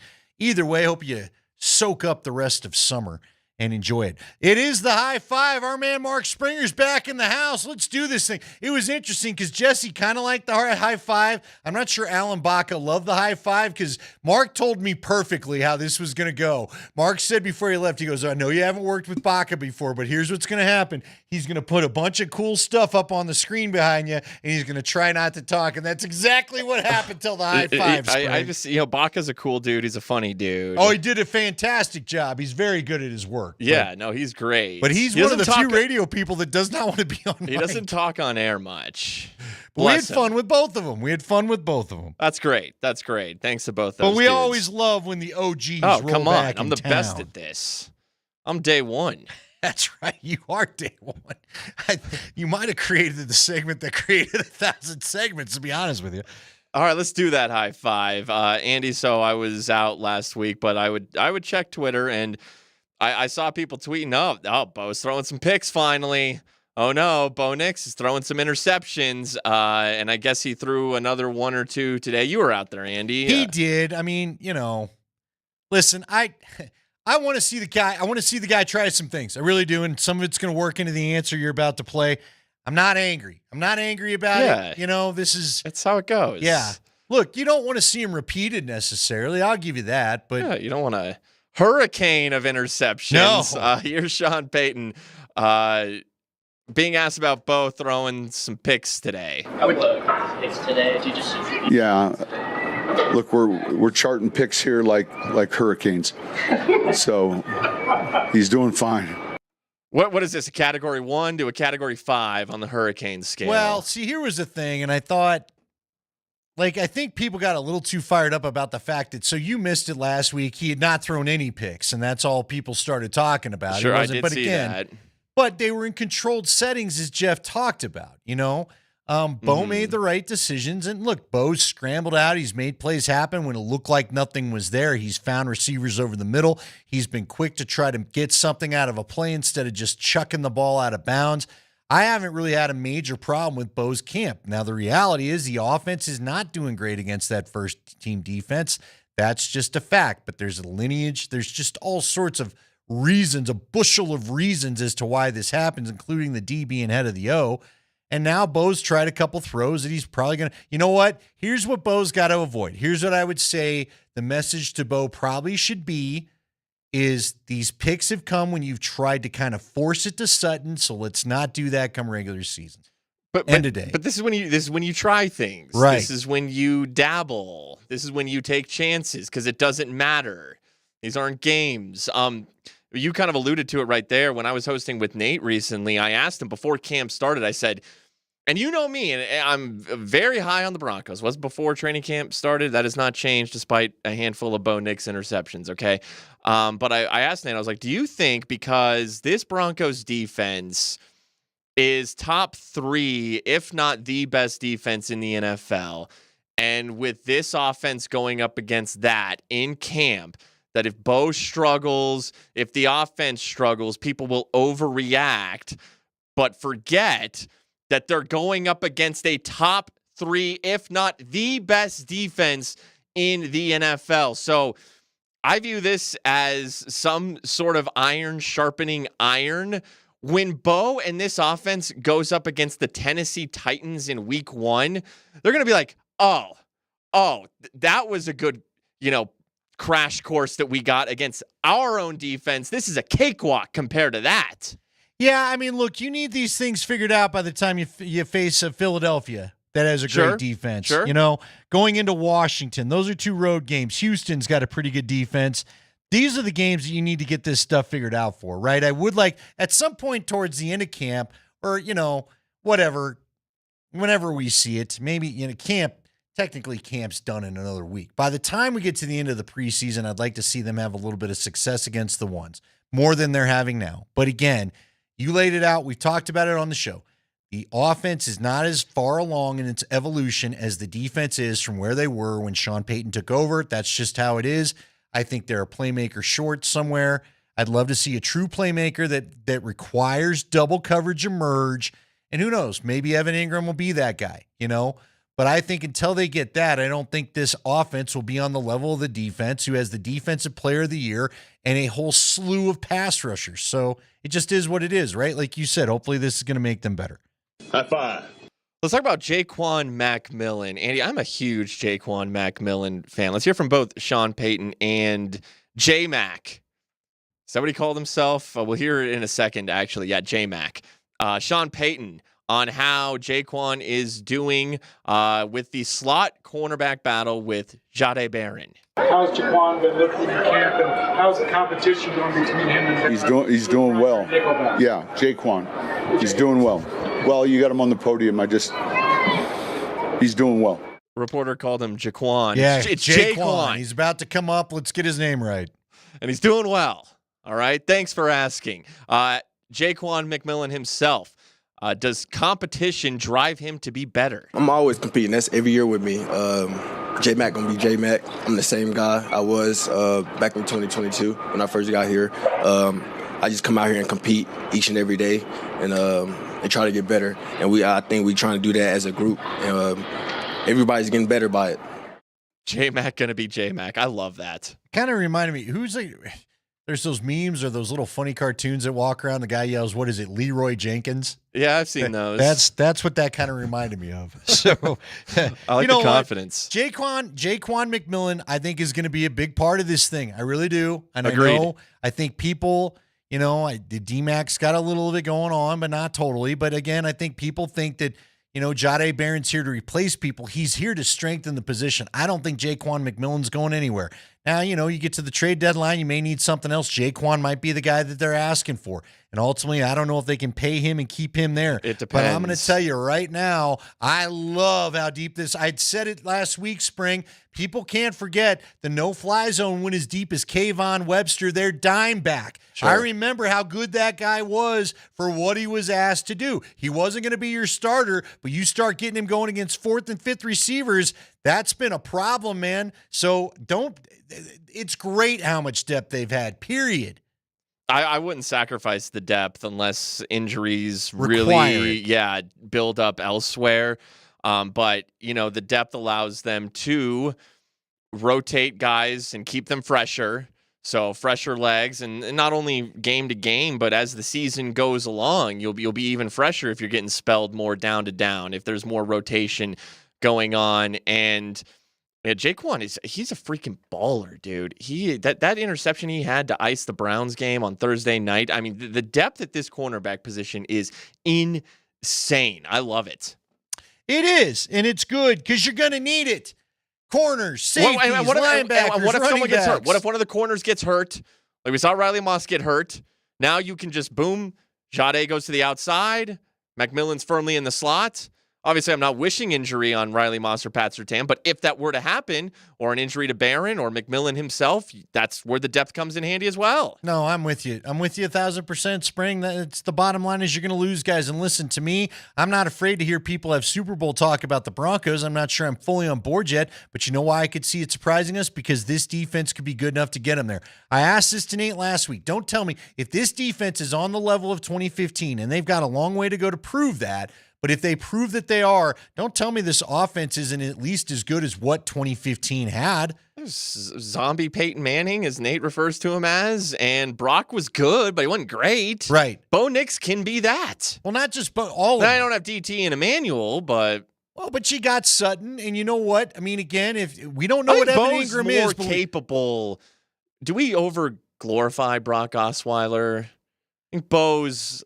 Bo's better than Brock, I would say. Bo's got a better skill set. Yeah, I would say so. And it's his offense. It's been built around him. Sure. Brock, I've got a soft spot in my heart for Brock because we always had good conversations, Sure. and I think Brock should have just stayed here. I wish if Brock would have asked me, he didn't, I would have said, just stay here. He came on this show a year or two ago as a admitted college football analyst. So, all right, man. High five. J-Mac's going to play. He's going to You're play right. a lot. All right, Sean Payton recently said that this Broncos team is one of like 7 teams he's coached in his career that could win a Super Bowl. He said, the goal is to make the playoffs once again, but this team could win a Super Bowl. Sean Payton was asked about that today. Well, obviously, it has to start with quarterback. It has to start with defense. It has to start with offensive line. Like there's certain things that if they're not on point, it's hard to make a statement like that. But when you look at some of these critical factors, and look, I told them that, and that just means you have a chance, and then I would say most importantly, ownership, because there's 20 that each year have hope and dreams, and they're dysfunctional at the top. Yeah, well, listen, you go, everything that you look at there, we can all, step back and be awed by what they're building out there. It's going to be an absolutely awesome building, and you can tell it right now, and it's amazing how much work gets done on the daily out there of that new Bronco facility. It will be the envy of every NFL owner when it's done. But at the end of the day, you know what I notice? I notice things like we have to go and park up at the park at the soccer fields to walk down because the construction has taken the traditional lots away. And you know what they've got up there? They've got people to greet you. They make sure it's been marked exactly the way you've got to walk so you know exactly where you have to go to training camp. It's the details. It's not, and This isn't just the media. This is so the fans know that where I go, how I get to my seat, they've got the nice tents, they've got the refreshments, they got this all figured out. When ownership knows how to handle the details, and this is the things we were wondering about. It's great that they're so rich. There's plenty of rich people that don't do anything with their money. Sure. And he just referred to that with a lot of those owners. When you have the details handled like they've proven this camp, that's how you know things are going right in my mind. Yeah, Jerry Jones is eaten a lot of raccoons. Very invested, but he's got his hands everywhere. The Penners let Payton and Payton do their thing. That's a good thing right there. It's absolutely a good thing because just because you own a team doesn't mean you know the business of the sport or how to pick the right players. Could you imagine? And you know who I'm talking about. Could you imagine if Greg Penner was, doing the Jerry Jones thing? Jerry Jones thing? Well, just walk down to 20th and Blake. I know they've been on the uptick. Anyway. Yeah, warming Bernabel. High five. Hell yeah. Won that series against a crap Pirates team.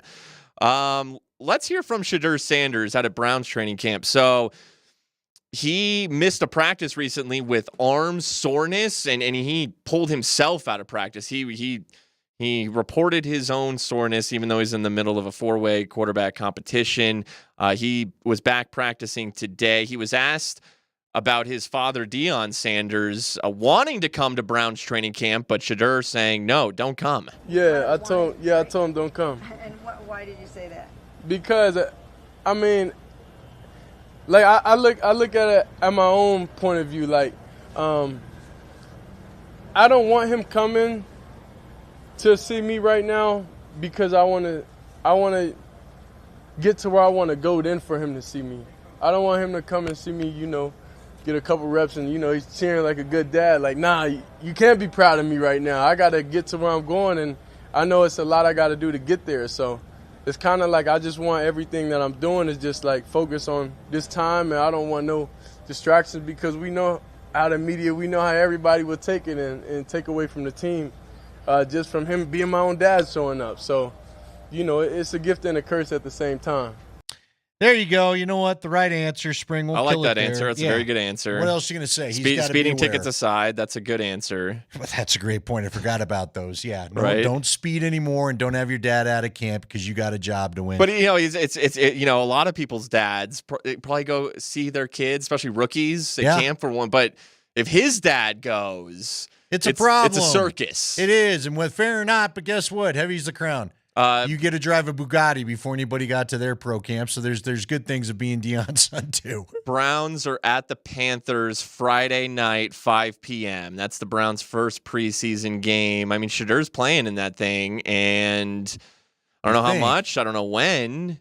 They haven't even given him first team reps because First Take can't quit talking about it. But fourth quarter, he's got to get in fourth quarter. Well, right? You would think. Listen, I think you do whatever you want to do with Joe Flacco Because again, I know we're all. Isn't Kenny Pickett hurt? Was Kenny he hurt? Pickett's hurt, but I think Shadur is better than both Dylan Gabriel and Kenny Pickett. I think he's better than NFL Flacco. starter. I don't know. Dude, I think Shadur's better than Flacco. Is that a crazy statement? I don't know. It is We Joe got to see Flacco. which version of Joe Flacco shows up. The Joe Flacco that showed up to the Browns late in the season 2 years ago and got into the playoffs and had It was good. David Njoku playing like an all-pro. That's a guy you at least give a shot to start of the season. But if it's, I'll borrow your term, if he's zombie Joe Flacco, as he tends to be in some of these, if you get Joe Flacco of the Colts last year, you don't know what the heck's going on, then yeah, I don't know what you're doing with that. Well, Look, I'm excited to watch Shadur play in the preseason. I'm with you. He's going to get moments. He's going to have a moment in the preseason. I like the guy. I think he could start. I think he's got to be willing to learn. I think if he takes the coaching, he could have a potential to be a starting NFL quarterback. I'm not going to predict much beyond that. He's got ice in his veins when it comes to the key moments, and I think that's a big feature. But again, you've got to prove to everybody you're running an offense has been called and not doing what you want to out there. And those questions have been going on all the way back to CU. So if he can answer that, then I think he's got a chance of doing something. And I think what he said is important. I think it's good. And I think it shows that he does have some idea of what's going on around him, which is great. So he's dealing with, he was in a little bit of a cocoon when he was at CU. Let's just call it what it was. But he was also a star. He helped win them a lot of games. And so good for him. But you're out of the cocoon now. And that statement right there seems to be he's aware that he's no longer in the same quote unquote safe environment that he's been in. I think one day Dion will go to a Browns game and Shadur's starting. I don't disagree with you. It may be this season, quite honestly. Now, beyond this season, I don't know. They could fire Stefanski. It depends on how bad it gets. I don't care what Haslam wants to say. Jimmy Haslam out there saying, I'm not all in on Arch, and I didn't tell the coaches to draft. I didn't make anybody draft Shadur. I'm not really buying a lot of any of it, but okay. You can keep preaching it if you want, but I have come on, most teams are going to want the first pick in the draft, whether it ends up being Arch Manning when the college football season's all said and done or somebody else. Do you have your quarterback of the future? Maybe you get lucky and it is Shadur. But they'll take a look at it because the Browns are going to be bad. He'll get a look so that they can see what they have. I tend to agree with you, and we just got a tweet from Adam Schefter, but in order, the Browns depth chart is Flacco, Pickett, Gabriel, Sanders. No surprise. As they were picked. So, no, and that's it's the pecking order based on draft position. They're continuing to send a message to Shadur Sanders that we don't want the circus, we don't want the diva behavior, so you're fourth on the depth chart. They're sending a message to him. They are, and so far he's received it and handled it well. But now, look, it's all going to ultimately, if sports are done the right way, which they aren't always, but if they are, it's decided on the field, and hopefully we'll see that during the preseason. That's the high five biggest stories of the day in the NFL. It's part of our NFL training camp coverage here on Altitude Sports Radio, and that's powered by Ramos Law, the official injury law firm partner of Broncos Country.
It is Kreckman and Lindahl, Andy Lindahl, Mark Springer taking you the rest of the way. We'll back with you tomorrow at 3 o'clock. So we have one more day of practice to watch here in Denver, and that comes our way tomorrow. There's not going to be, I think the team may be doing something, but there is no availability, and I don't think they have to let us in on Wednesday, and then they get out of here. And then Thursday, they have their joint practices. Friday, the guys get a day off or walkthroughs or however they do it, and then they play their first preseason game coming up on Saturday night. So will it be worth watching? I don't know. Spring, it's interesting because, Sean Payton did say that he's going to play his starters today. I don't think I have a massive problem with this, but I feel like every year we fall back in the debate of should you play the starters or not. Where are you hearing? Are there guys that you would definitely sit out? Now, he didn't say what's What's Sean Payton's philosophy? He's a play the starters. He always says callous, build the callous. Is he a callous guy? He's a callous. Well, see, or was that Fangio? Am I mixing my coaches? I think you're right. That might have been Fangio. Here's our thing with Sean that's been weird. You'd think after 2 years we have a feel, but the first year he was dealing with Russell Wilson. Now, he did play Russ. Well, because he didn't care about Russ. Well, he didn't, go out there. But it was a new offense. There was that. Last year we had this faulty quarterback competition that wasn't. He Sure. knew who he wanted all along, unless Bo just looked terrible. And Bo's a rookie. You got to play him in the preseason, get him NFL action. And to that same thing, he's second-year quarterback. He needs some looks. I'll give it to you. He needs a couple series-ish in that ballpark. Sure, I'll give him that. And if he wanted to go a full quarter or whatever. See, here's what's trickier about the preseason now is that you end up playing only 3 games, and everybody, unless you play the Thursday night game, gets 2 full weeks off before you play again. It feels like forever. It might even be 3 weeks by the time it's all said and done. But it feels like you get forever between that third preseason game and the actual start of the regular season. So how much rest is too much rest? I don't have a problem with him playing the starters. And I will say, quite honestly, after what we've seen out of the offense, getting suffocated by what we believe is going to be a very good Denver defense, I think it would help them to go against a different unit. And again, I still think the Niners will be pretty good. Where I'll start to worry is if the starters play against the Cardinals and don't make a little hay here in a couple of weeks. Okay, you're at San Francisco. Play a series at least, I would. Yeah, listen, I go, this is the old Scott Hastings / Mike Shanahan thing. In Shanahan's day, and even Kubiak did this a little bit, get out there, have a good series, get off the field. Sure. Go about 10, 11 plays, score a touchdown, call it a night. Okay, week 2, Saturday, August 16th. That's your only home preseason game. So fans can't come out and not see the ones for at least, again, a series. I would say a quarter. I agree with you. I think that's the one. That's your one. That's your home playoff game. Cardinals aren't great. Yeah, I would go full first quarter. I think that's your true mock preparation quarter. But see, what's funny to me is it's easy to talk this way now. The minute they hurt somebody, you freak out and wonder why were you playing everybody. Live life. You really can't because they got to get ready to play football, man. Yeah, okay. And then, preseason finale, you're in New Orleans. Yeah, what Sean Payton, he's a big message sender. And they're the worst team in the league, or one of, I think, the worst. I think that's another series at least. Go show your Saints, your former Saints, hey, look what I got now. See, I hate that turf. I'm not playing them there. Okay, turf's an interesting point. But then, Andy, now they will have not August 16th through September 7th. Yeah, it's almost a month. It's crazy. Yeah. It's crazy. But look, they're not really, to get 2 full practices in, and they've got a chance, if they want to pad up, go a full hard 2 hours with the Niners, do the same thing again with the Cardinals. Then you go and you play a couple of games against them. I guess to your point, if Josh McDaniels, see, here's the problem. Here's how I've seen this go sometimes. Josh McDaniels in particular did not like how his running game looked in 2010, if you remember.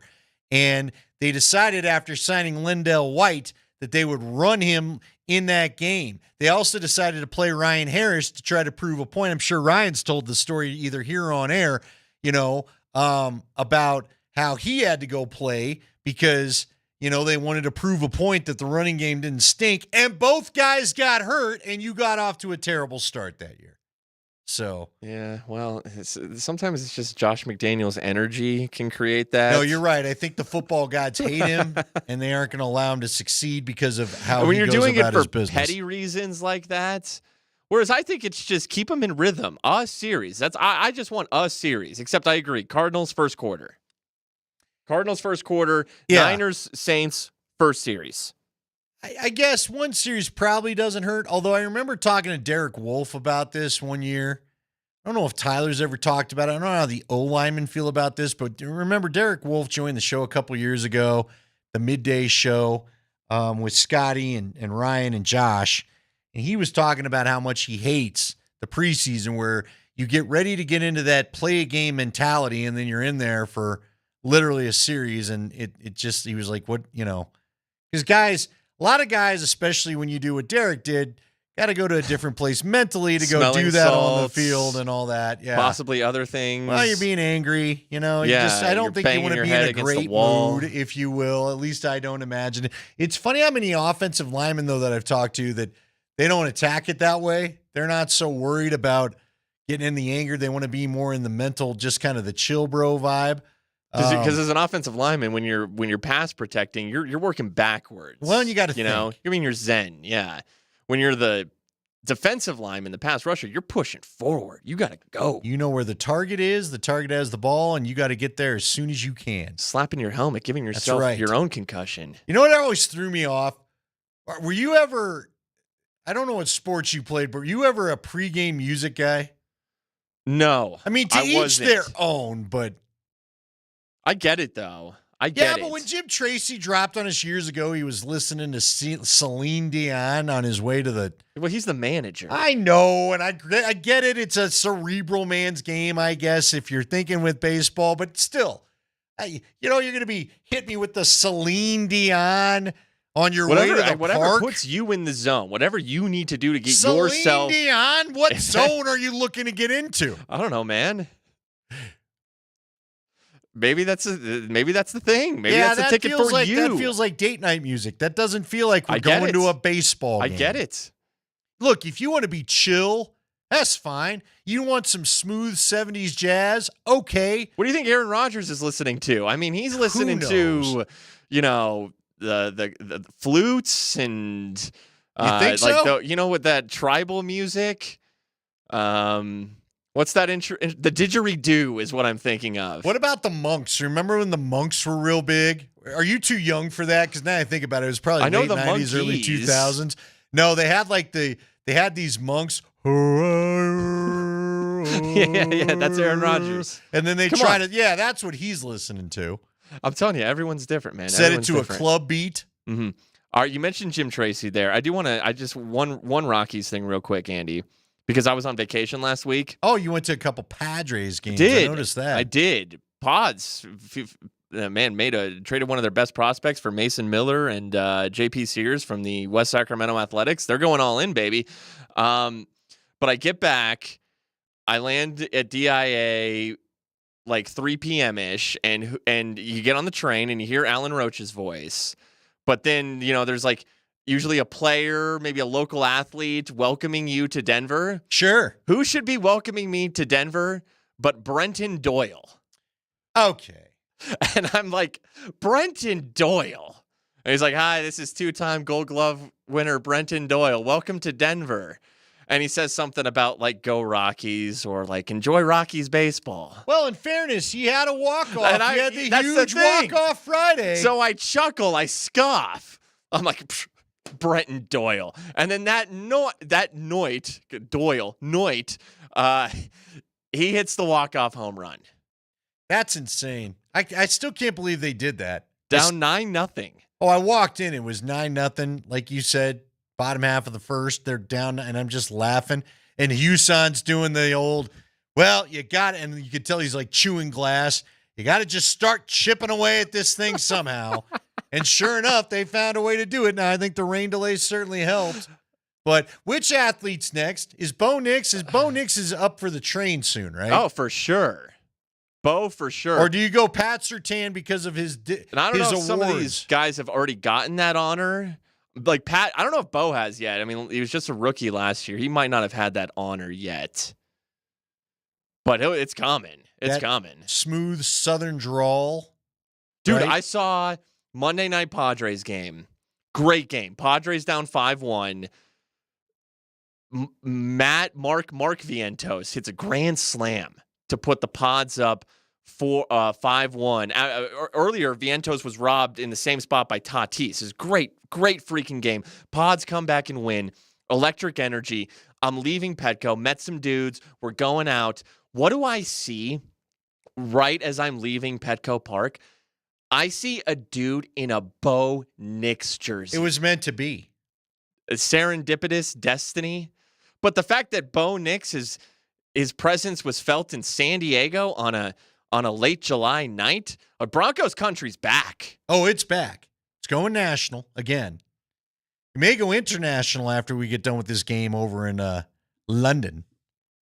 But yeah, that is why. See, I don't know. I don't know how to feel about it because I saw your post and I'm like, well, again, it is a Bronco town. Yeah, you mentioned that earlier in the show. A lot of Bronco fans, so I can't be shocked by the Knicks jersey showing up in San Diego. Like if I saw like a Jaden Daniels jersey, I mean, because he's electric and I don't know. Bo Nix, it was just like even like a Caleb Williams jersey. I know Caleb didn't, but it just struck me to see a Bo Nix jersey. Scott wants to know: did you see any LA Chargers jerseys at all? No, I did not. It's amazing because there was a fairly passionate fan base for them out there. Yeah. And it's like, I get it. They feel betrayed. Gosh. A lot of people don't want to hear about them ever again. Dude, they should have stayed. And I mean, I get money and stadium and all that, but if you care about like I think fans help you win games. Well, I'm telling you this. I've said it forever. The NFL should have just went ahead. They got enough money collectively as an ownership group. You should have ponied up the money to help do the stadium thing however you needed to do it. Spanos is cheaper in, could have pitched in for that as well.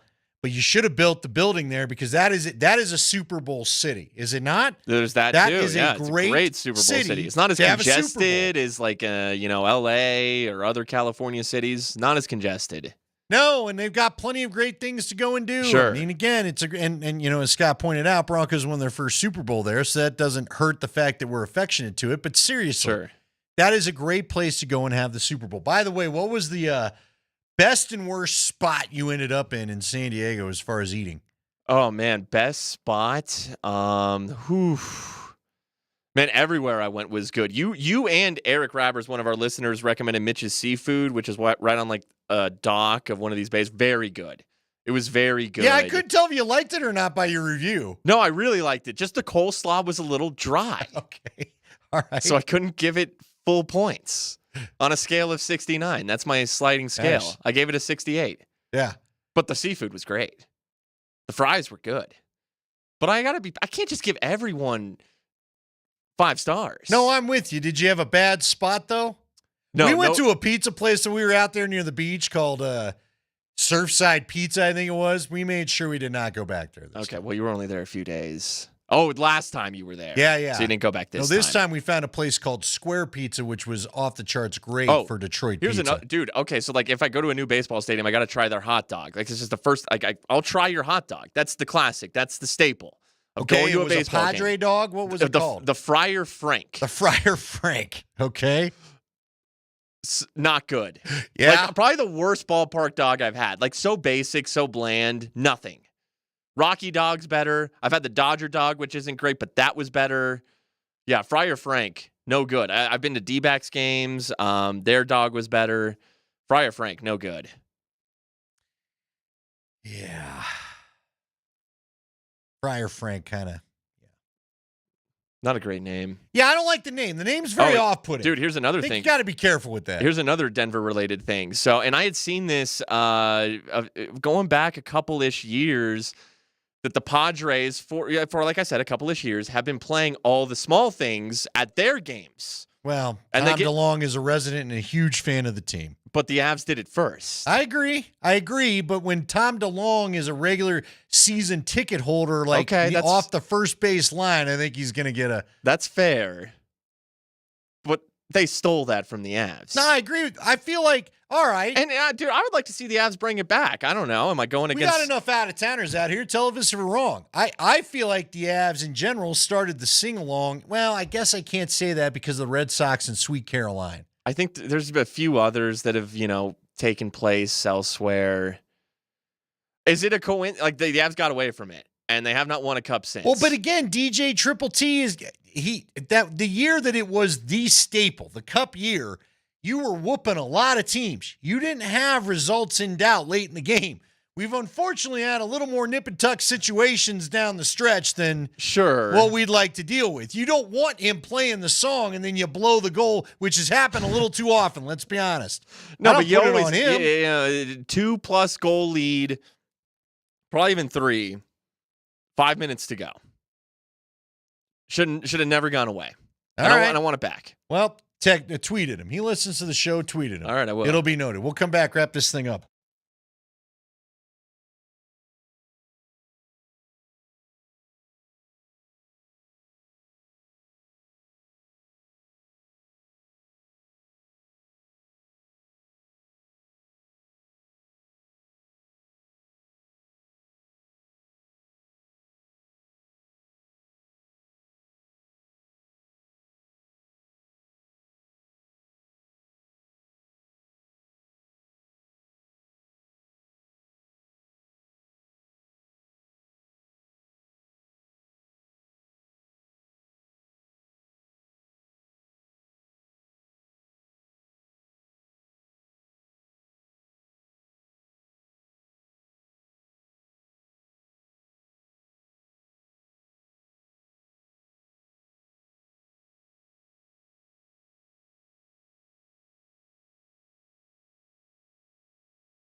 Getting some texts about the app. We're trying to get that fixed. We apologize. Acknowledge it for all those that are texting in. Too many to maybe respond to all at once, I will say, but we're working on that. Apologize that. Boss says we're working on it. Boss says we're working on it.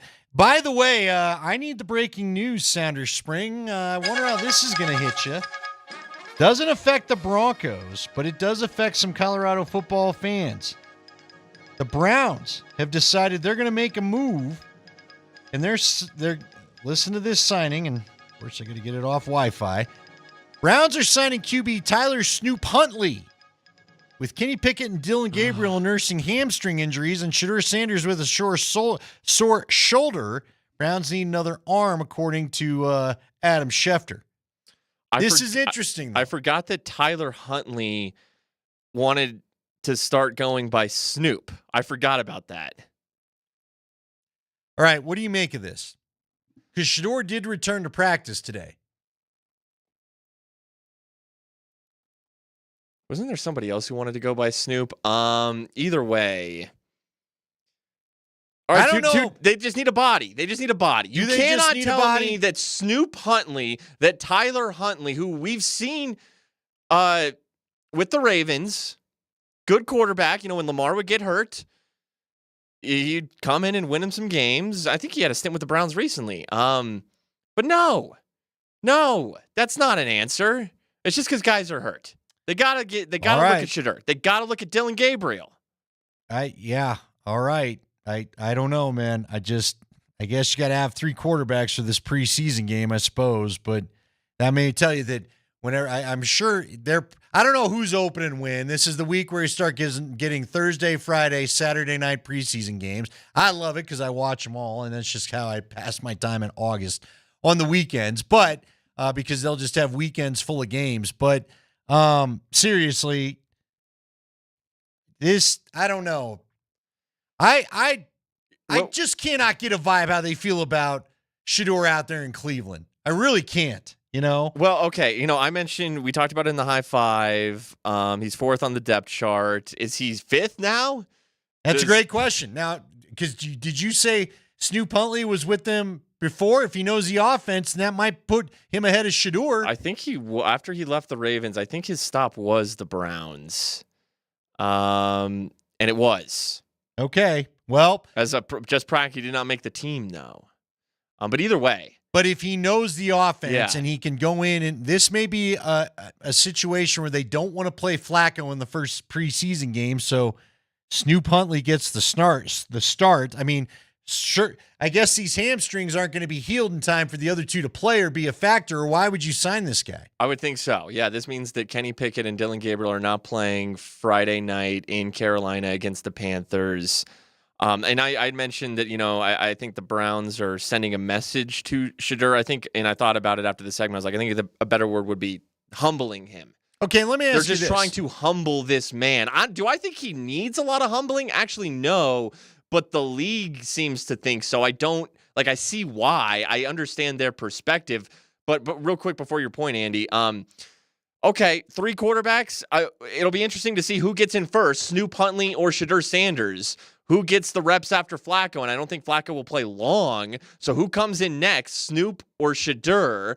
And then either way, this means for sure that Shadur is going to get more playing time than he otherwise would have. The entire 4th quarter at least. Okay.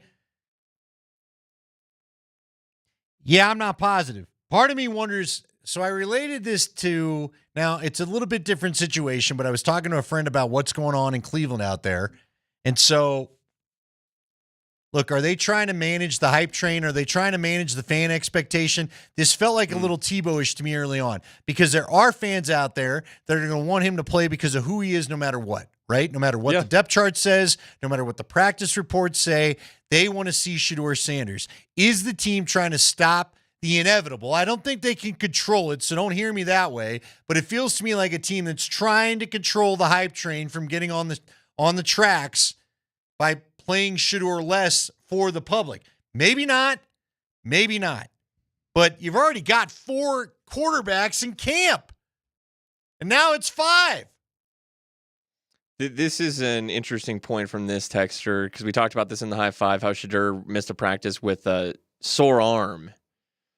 This texter says, how does Sanders have a sore shoulder while getting fourth string reps? Well, he self-reported it, so. He said, too, that this would happen at CU.